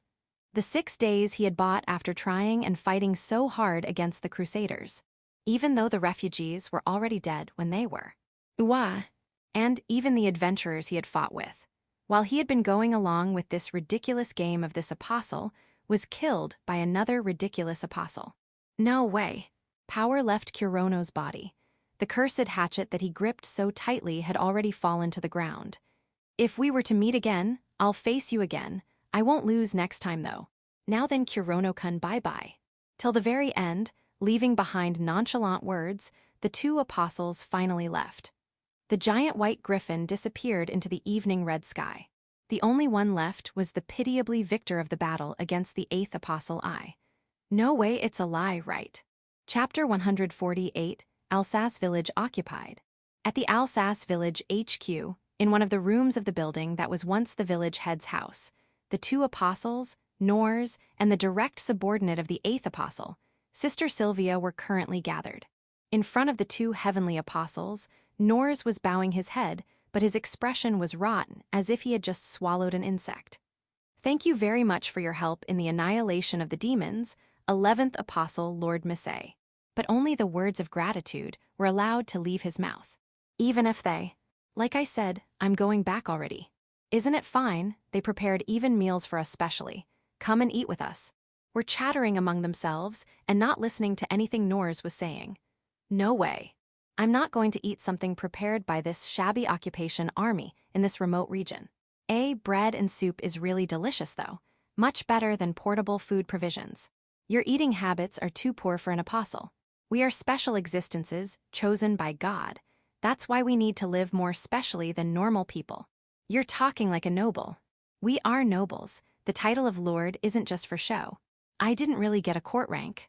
As their talks continued endlessly, Nors was left to wait in stiffened state. He glanced towards Sylvia, who was also waiting beside him, to check her appearance, but, with a gentle smile, she was listening attentively to the conversation between her master and Misse. It seems Sylvia had no intention to stop their useless conversation either. As a result, after almost 30 minutes had passed, their chatting finally ended as Misse left after refusing Ai's invitation to join her for the meal. Then, you mean to say that you intentionally let that devil run away alive? Finally, Nors was able to know the details of the situation. Yup, also the fairy Lily-chan and the witch Fiona-chan as well. I see. After the fateful incident at Urs. And finally, the devil Kurono, who had made victim of a lot of soldiers of their whole squad, was left alive. Was a fact to which Nors simply could not readily agree to, but he simply could not yell at an apostle. Nors, who had served in the army for a very long time, was perfectly aware not to be foolish enough to reject their superior's instructions. Enfufu, sorry Sylvia-chan, for leaving you alone for such a long time. No, it's fine, master, as long as you return like this. Even though Misse had finally left. Now I and Sylvia had started flirting around with each other, but even then, Nors had no authority to complain. Why 2 women were, it was stupid to even think about it. Looking at I, who was playing around with Sylvia with a manner of hands that would put even the most perverted of geezers to shame, he realized that she swung that way from the very start. I humble apologize, but can you please let me confirm some more of the details? Choosing the timing, just when those 2 ended their passionate actual lover-like kiss, he asked again. NN. There was still something left.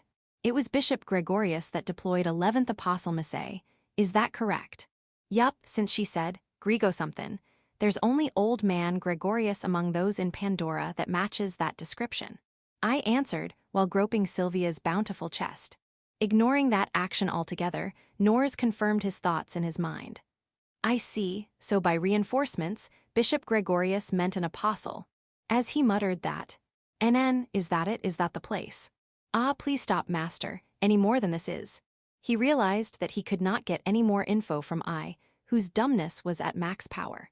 There were famous rumors in the streets of the Republic that the eighth apostle went around wandering all over the place, while defeating monsters and punishing corrupt merchants and government officials here and there. Of course, Nors was also aware of that. Even though she was never in Elysian, the fact that she knows about every high-ranking clergyman dispatched to Pandora means that many other subordinates like Sylvia have been dispatched at every place. Subordinates like Sylvia who wore a nun's habit over their voluptuous bodies. Seriously, it was outrageous. Well, Misei was the one who did it. Most of the demons who ran away must have been killed surely. With this, the Occupation Army's mission is also over, right? Yes. As Nors showed a somewhat dissatisfied expression, I gave a slight warning while licking Sylvia's white nape of the ankh. You're not allowed to chase after Kurono-kun, K. I understand.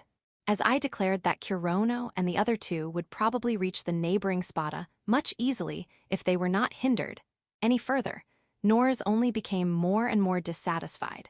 But since he could never speak angrily to her, and he had heard everything he wanted to, Nors decided to take his leave as fast as possible from here. Eighth Apostle Isama, thank you for your cooperation. Please leave the rest to us. And then, oh right, I need to return the commanding authority back as well. I'll leave tomorrow morning again, so after that old man, you'll be the in charge again. Very well. Indicating that there is nothing else to talk about, I stood up from her seat.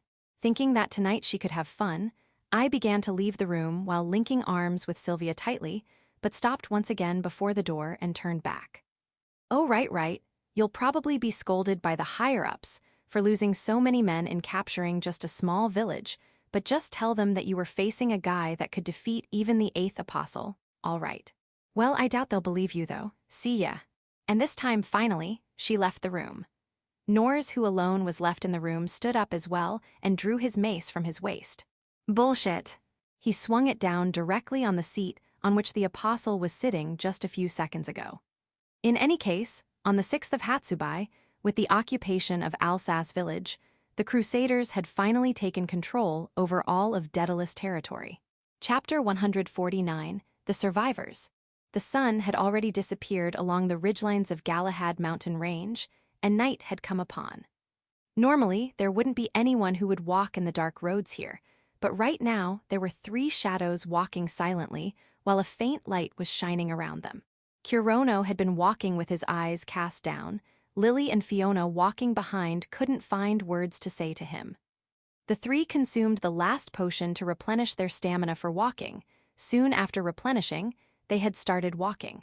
Their destination was the place where adventurers were attacked by 11th Apostle.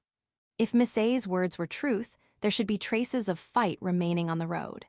It hadn't been more than half-day since the queue of carriages carrying adventurers ran away, leaving Kurono and others. It could be predicted the place of attack was not too far.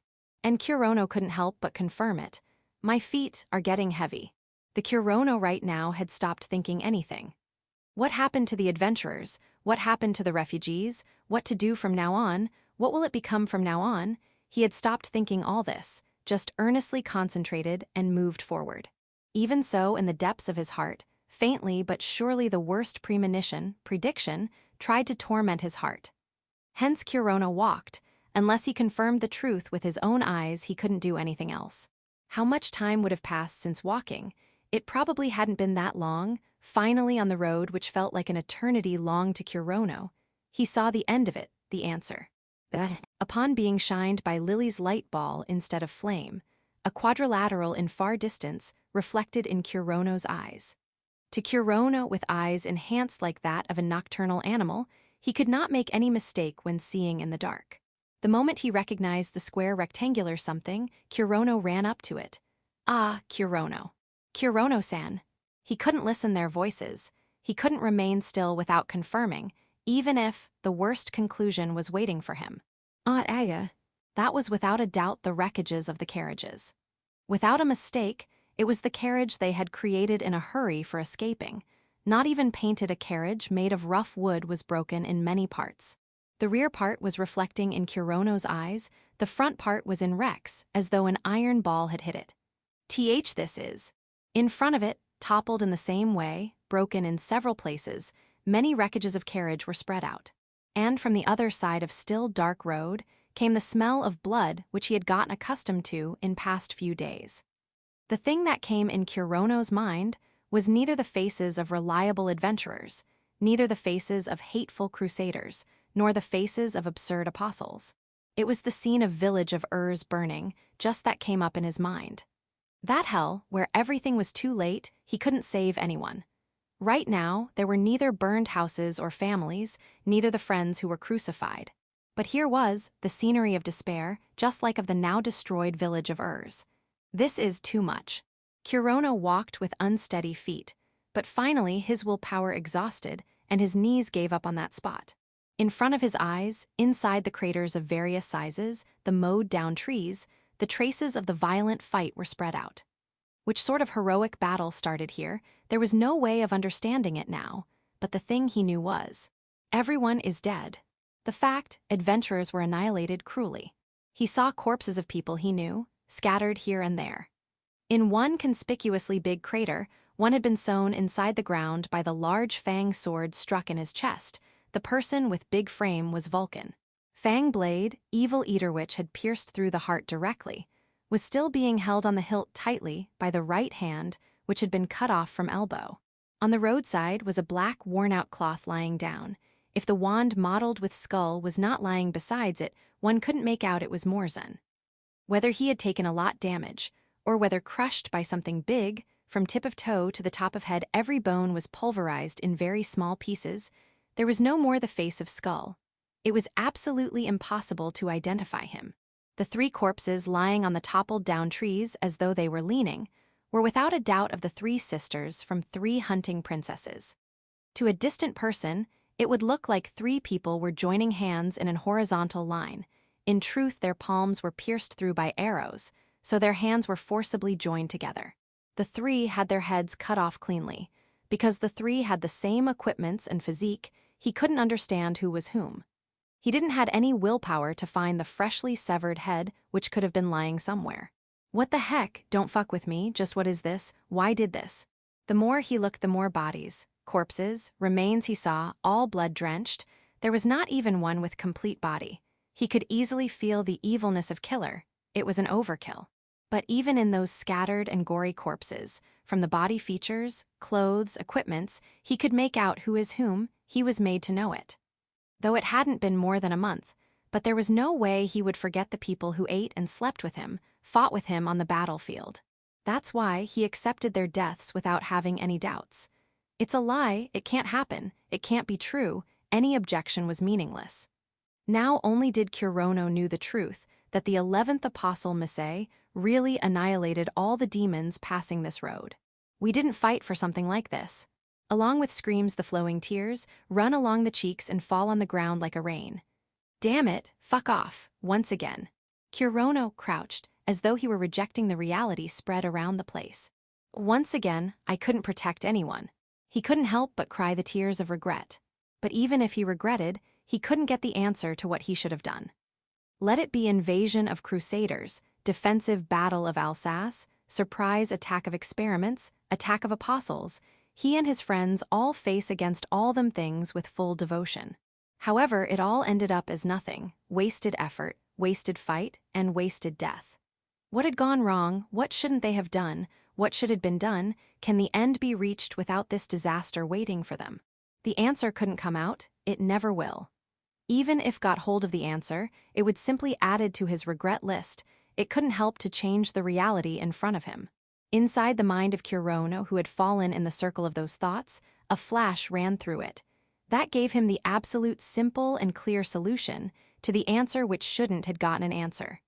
I was weak, huh? That answer was power. What if he had the power to kill many thousands, many millions of crusaders? What if he had power to kill apostles? If I was more strong, had more power, nobody needed to die. The moment he arrived at that answer, Kurono was tormented by the true regret. He couldn't forgive himself for bringing a situation which couldn't be reversed. He recognized it as a sin which couldn't be repented for in his life. No matter what sort of radical reason it was, to Kurono it was the only truth. I see, everyone died because of me. The thing occupying Kurono's heart was, I see, I now understand, all of it was my fault, I was wrong. Without a doubt despair. Kurono. At that moment, a light came near Kurono. The moment a rainbow-colored phosphorescence reflected in his right eye, a warm, soft, small thing jumped on Kurono's body. Kurono is not wrong. You tried hard, really hard. Harder than anyone else. Lily, clinging to Kurono's chest, having tears swelling up in the corner of her eyes, shouting positive words, was the small Lily. Kurono, you have protected me. I am alive, you have protected me, I am alive. That's why you're not wrong. Though they were clumsy words, but those words certainly insert a line of hope, inside Kurono's heart filled with despair. Lily, thank you. That light was not the miracle to change the reality in front of him. Kurono was very near to the kill himself by swinging the last weapon he had left, cursed grudge hatchet Haru Ritsu. However, within Lily's words was the power to stop the foot of Kurono, who was about to be engulfed in despair. A little bit calmness returned to him. I'm fine, that's why don't cry. Yeah, Lily won't cry. Kurono hugged Lily tightly, who had sank her head on Kurono's chest, which only had a thin shirt now. The small warmth he felt near his chest gave Kurono back his calmness and willpower to once again stand back up. Let's search for survivors. While holding Lily near his chest, Kurono stood back up. Leaving all the sorrow, grief, regret, repentance for a later date, he started to move for completing what he had to do. Oi, is there anyone alive? Facing the darkness spread out in the surrounding, he yelled out loud. Anyone, even if one person, if there was any person alive, they have to save them. It didn't even need thinking, the thing they had to do right now was to search for survivors and rescue them. Oi, anyone. Reply. It's useless, no one can be alive after fighting, and that thought forcibly swelled up inside the corner of his mind. If he just stood there, the negative feelings will only return back, but there was no time to stop, to be in despair, to be discouraged. Saying that Kurono desperately tried to cheer himself up. Kurono started walking to search for survivors, while holding Lily, who was still grumbling, I'm not crying.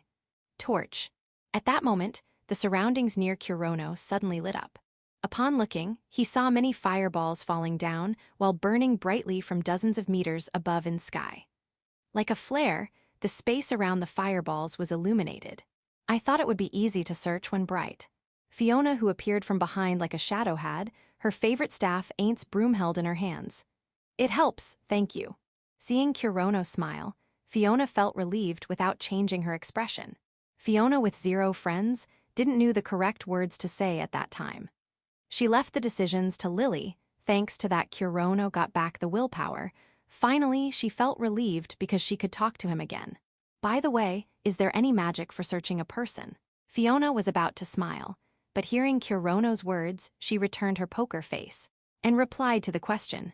The bloodlust or magical power can be searched within a certain range. No, even I can do that, or perhaps I should say, a person with serious wounds or is on the verge of dying can't emit a presence like that. Even the amazed gaze of Kurono was somewhat comfortable for Fiona. She once again realizes that she was quite unstable upon seeing the Kurono's previous state. I'm sorry, but I haven't learned any magic for searching feeble presences of magical power. I see, then what about a magic to increase the loudness of voice? I haven't learned that too. Can't be helped then, I can only search steadily now. Thank you for lighting the area. Thanks to that, a larger area of disaster could be seen, but Kurono was trying hard to not realize much. Ooh, if anyone is alive, reply please. And the moment he yelled out, cat and rattle, certainly, a sound resounded. Is anyone over there? As though it were replying Kurono's voice, this time even more clearer sound resounded. That came from the wreckage of carriage, turned upside down. The canopy had been completely destroyed by the weight of the carriage, but someone was within the small gap between the frame of carriage and ground, trying to come out from there. After finding out the source of voice, Kurono dropped Lily as though he were throwing her and ran up to the broken carriage. "Oi, are you there?" While shouting, he lifted up the broken carriage by putting his hands in the gap between it and ground. Kurono had superhuman strength due to remodeling enhancement, without even using support magic or enhancement martial skills, though he couldn't easily pick the whole wooden carriage, but he could incline it easily. "Are you all right?" He thought to call out to Fiona for taking out the person, but before he had a chance to do that, the person pinned under the carriage crawled out on its own strength. "Is it you, Oni-san?" The person who came out was the sniping alchemist, Simon. Instead of his favorite sniper rifle Yatagarasu, he held a dark red colored gem in his hands. "Simon. It's good you are fine." From the shape of Simon, though his clothes were very dirty, but his hands and legs only had some traces of bruises or scars, there was no fatal injury on him. Seeing there was no danger to life, Kurono felt relieved. It is not good.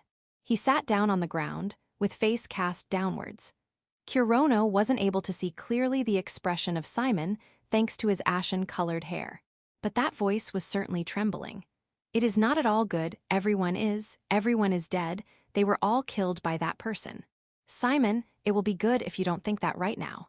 The moment he said such words while crouching, Simon raised his head up. In the same emerald eyes like lily, large drops of tears were swelling up. "Susu died while protecting me? I can't do that. I can't help but think that person always to me." As though it were a ruby, Simon hugged the red stone tightly. Kurono immediately understood the identity of the stone.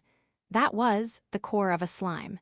It was the source of life of Susu, who was a rank 4 thief and was the spotter of Simon. "I couldn't do anything. I was so afraid of that person. I only got protected till the end, ooh woo woo." As if the barrier was broken, Simon started crying heavily. I'm sorry, I couldn't protect anyone." Kurono tightly held the slender body of Simon, just like how Lily did it for him some moments before. Why must someone like me be alive? Don't say any more. I'm really grateful that you are alive, really. But it's okay, right now be happy that you survived. I'm really happy that you are fine, Simon. From then, Simon kept on crying silently while being hugged by Kurono. Even Kurono, who was cheering up Simon, didn't had his heart completely healed. Even while holding the small body, the negative feeling were spreading inside his heart. Kurono. At that moment, the sharp voice of Lily stopped the jumbled thought process and returned him back to reality. What happened, Lily? Lily's appearance was still of a small child, but just from having his name called, Kurono understood her consciousness had changed to that of adult. He won't ask for what reason did she changed her consciousness. He didn't even need to think, because if she used Queen Beryl's power more than the time limit, then it meant the situation was bad that she couldn't help but regain her consciousness. Look at that. She was looking towards the Galahad mountain range in far distance, with grave eyes which couldn't be seen in her child form. Kurono released the body of Simon, stood beside Lily, and looked towards the same direction. There was cues of light torches spread here and there. There wasn't any other explanation other than someone lit the torches and was walking the road in night in a queue. Is it the pursuit squad of crusaders? But if they came, then it will be from behind, right? Lily's point was right. Kurono immediately understood that the crusaders can never come from the direction of Galahad mountain range. So is it the queue of refugees? No, that is going the other way. Lily-san. Before he knew it, Simon stood beside him after crying out to his heart's extent. What? Seeing Lily's sharp gaze, he was faltered a bit, but suddenly replied. Can you try using your light magic for seeing in far distance? That's right, we have confirmed what it is, by our own eyes. After completing the chant, a transparent lens formed in her hands, just like the one she had used when Scout Party was intercepted in Village of Urs. Simon and Kurono look through the lens simultaneously and start observing the group approaching from the other side of Dark Road. I can't see it clearly. Even through lens, maybe because of darkness, Simon couldn't see anything other than darkness and the light of torches carried by group. But in the right eye os Kurono, which worked in the dark, it was clearly reflected. They don't seem like either crusaders or villagers too. Through the lens, Kurono saw an armored figure of a knight straddling on a horse. It was completely different from the attire of crusaders. It was a different army. However, because there was no person with large build like that of beast person or golem, so everyone was of the size of human. But because it was made up of all humans, the possibility of the army being of crusaders cannot be rejected. Oni-san, can you see the crest on the flag? Crest? Oh yeah, it is, I can see it. Tell me what design does it has? Squinting his eyes, Kurono observed the two flags held up by the knights. He felt relieved seeing on both of them, cross was not drawn, and he realized that both flags had different crests drawn on them. On one flag, crown and sword are intersecting each other, on the other, a helmet, shield, and spear are drawn. Do you know it, Simon?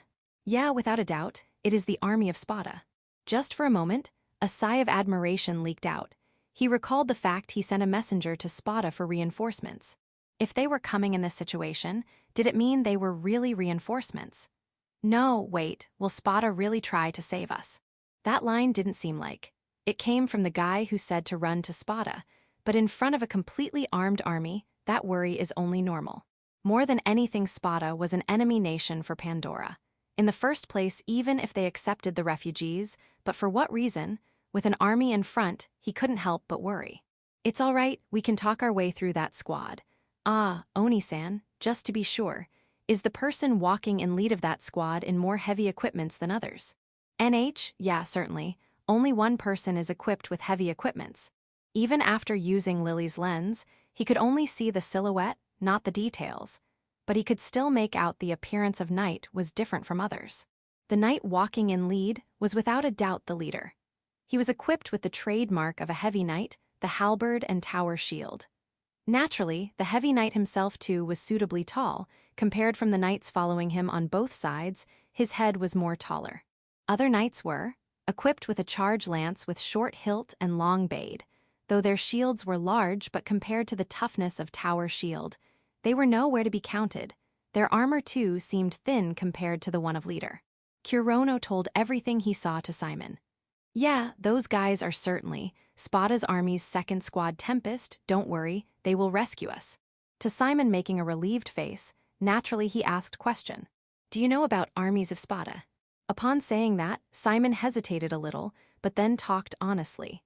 Yeah, the heavy knight leading Tempest's my elder sister. He did say, because of obligation, but hearing all this Kurono couldn't help but keep his mouth hanging open with amazement. It isn't like I was hiding, but there were some circumstances. I myself am not a soldier of Sparta. Anyhow, it will be fine. There were a lot of things to ask, but for the time being the help from Sparta came. I see, we will be saved. Kurono finally realized that long fight had reached its end. The long fight of Alsace came to an end, with only 4 survivors and utter defeat. Chapter 150, The Crawling White Shadow. The Media Ruins are located about 10 kilometers from capital city of Daedalus. It was a dungeon with a rank 4 difficulty level. Media Ruins, which was a large underground space, recently revealed a new area. But due to the invasion of crusaders, the activities of adventurers was stopped, and the area was still left untouched. For about 1 month from the fall of capital city of Daedalus, Adventurer Guild completely stopped their activities. And of course, because it was being ruled by crusaders who don't allow freedom to demons, it was right now too, no, the activities of adventurers of Daedalus has been prohibited for eternity. Hence, near Media Ruins, which used to have some adventurers roaming around it, right now not even a single adventurer was near it. But however, this place was crowded by many people, even more than the number of adventurers who used to work here. They all are humans, wearing a set of clothes with cross symbol on the white cloth. They are without a doubt crusaders. The majority of them were paying attention to the new area of Media Ruins, because there was something they were looking for. So this, I'm sorry, though I know this is wonderful altar, but ancient magic is out of my area of expertise. The moment Judas, the chief executive of White Sacrament, reached the altar's goal, he heard this ear-sore high-pitched rapid talking line. Having a stern facial expression with eyes furrowed as always, Judas turned back to the owner of noisy voice. Hello, welcome. I work as the commander of the army under direct supervision of Cardinal Mercedes. My name is Gregorius. Though I look like this, I am a bishop, Nufufu. We're both same bishop. Please don't restrain yourself when with me. Nice to meet you. The noisy man, without a doubt, was clad in a robe of bishop, with height of an average adult male, other than his really narrow eyes. There wasn't particularly any special feature in his appearance. Gregorius moved his hand forward, acting familiarly, asking for a handshake, while his eyes were abnormally narrow, with face like a devious fox in some fairy tale, revealed a somewhat suspicious smile. Gregorius the Prophetha, what business do you have, Mr. Bishop? It was almost like he would continue on ignoring, but Judas, without showing any hint of being offended, responded back to the handshake. No, the Prophet's such an embarrassing second name for me. Well, even though I am naming myself as such though, ahaha. The two bishops, after exchanging handshakes, stood side by side and exchanged words. I asked, what business do you have here? Well, I'm sorry for that, I'm quite a talker, and the talk gets derailed. Many people tell me that, hurry up and let's get to the main matter. Ugh. It seemed like Gregorius was not such a dumb person, who wouldn't understand the pressure from Judas's silence. There is not any deep meaning, just a normal introduction. I want to get along with everyone in Crusaders, and so I am giving my introductions to every one person here and there. You are quite conspicuous. Whoops, I mean that you're mysterious. I couldn't find your home or contact address, so here I am to give my introduction. Please take no offense. Then, you have already completed your goal, right? It was obvious he was saying him to return back quickly. But maybe he did understood it or didn't. Gregorius intensified his smile and started talking to him. Well, we have met after all. Why don't exchange information and present condition status? Though I look like this, I know a lot of things. I have got hold of information of various things happening in Daedalus. This seems like praising myself, yes. I don't have any interest in that. You too won't be interested in hearing things from an old man who is always secluded in research, right? Though having a high position of bishop, Judas was still immersed in his research. He is born researcher. Within the church, this matter is quite famous. It was also said, Judas reached till the position of bishop for making an experiment laboratory for his research. In other words, till the time he gets to do his own research without any disturbances, he won't desire anything else. Things like wealth or authority desired by other clergymen is of no use to him. The information gotten from Judas would only be technical status information of his research. One wouldn't get any information for gaining profits from it. Judas had gotten a lot of good evaluation from foreign and home country for creating the seventh apostle Sariel. However, even if he hid inside his place using his abilities, the position of bishop itself was troublesome. More than anything, the highest-ranking person pope has taken a liking to him. Due to that, most don't interfere with him and regarded him highly, even within church. Of course, such fame wouldn't leave Gregorius's ears, but he still tried to talk to Judas like a person forcibly inviting someone to a brothel. I certainly know you are interfering with our work, however. In the frivolous narrow eyes, a slight sharp light was reciting. Everyone is currently doing the demon hunting. It can stir up an animosity towards you because of your actions, right? Judas slowly turned his face towards Gregorius. The tall Judas looked upon Gregorius as if looking down on him. The trained and tanned body, like that of a warrior fighting on front lines, was abnormal for an old-aged researcher. But even under the immense pressure of a drawn-out sword, Gregorius didn't falter even a bit. It will be rude to ask you, why do you think so, right? You had predicted me actions, right? Well, in truth, that is right. I didn't have any other leads, so it took time to find you. Just why are you able to move so easily, secretly? Is this the so-called old man's wisdom, enfufufu? Judas secretly slipped his subordinates as clergymen or soldiers in the occupation squads for capturing experimental bodies for his research, and was moving in secret himself too, except Pope nobody else knew about it. So, how were the demons of Pandora? Did they satisfy your needs? We have captured enough for starting the first phase. The experiments will start just as planned. Judas replied honestly, now knowing there was no need to hide the matter. Holy soldier project was it? No, it really is more excellent than what I had imagined. If you get successful in mass-producing them, wouldn't all the soldier of crusaders be unemployed from later on? To the praise or mockery-filled sentence, Judas only replied with, the results are as planned. He didn't pay any attention to the bishop, who was either praising or abusing the research. Now that I think about it, there is a squad which was destroyed. I have somewhat information on it. It happened in the occupation squad under my supervision. The name was something like Cyprus Mercenary Group, I think. He recalled the face of the only young man, Cyprus, who didn't return from the mission of demon capturing, but Judas soon erased it into oblivion. He didn't have any use for a dead person. If a useful piece's part was broken, it only needs to be replaced by a new one. Simple as that. The demons captured by the squad under Cyprus were 0. The experimental subjects which came back alive were only half and the rest were annihilated. But taking the failures in account, just like he had said before, the demons for first phase had already been captured. Hence, he didn't have any interest in the sarcastic talking of Gregorius. On the contrary, he asked a question. Didn't you too move an apostle? It is not the work of an apostle to kill even less than 1 million demons. Well, even I thought that, but I just can't object the prediction. It was good till the time of sending, but when she returned, she was really angry and took more amount of money as the reward. My bonus went down the drain, just like that. Ha. While scratching his dull blonde hair, Gregorius talked about the tyranny of 11th Apostle Missay in a humorous way. They have gained even more DP than you. Just because you can access the divine will record, it doesn't mean you can easily control the apostles. Yeah, you're right. I'll keep that in mind. Judas sensed the presence of Gregorius getting sharp for an instant. It might be the unrest or vigilance of getting his prediction rightly. Whatever it may be, both parties didn't have any intention of accompanying each other. I would like you to not misunderstand. I don't have any intention of either interfering or opposing you and your work. Whenever you will try to do something new in our Daedalus, please just pass it through our ears. It will be convenient for you too. Though we have different intentions, but it doesn't change the fact we all are working for God. Having an harmonious collaborative relationship is what I know, even God might be desiring it. I'll remember it. Saying thank you, Gregorius respectfully bowed, but Judas was no more looking at him. His eyes were staring at the ancient altar in front of him. What sort of magic apparatus it was, just like Gregorius said, a non-expert in this area wouldn't ever understand. But Judas understood what it was, how to use, what it can do, all in one glance.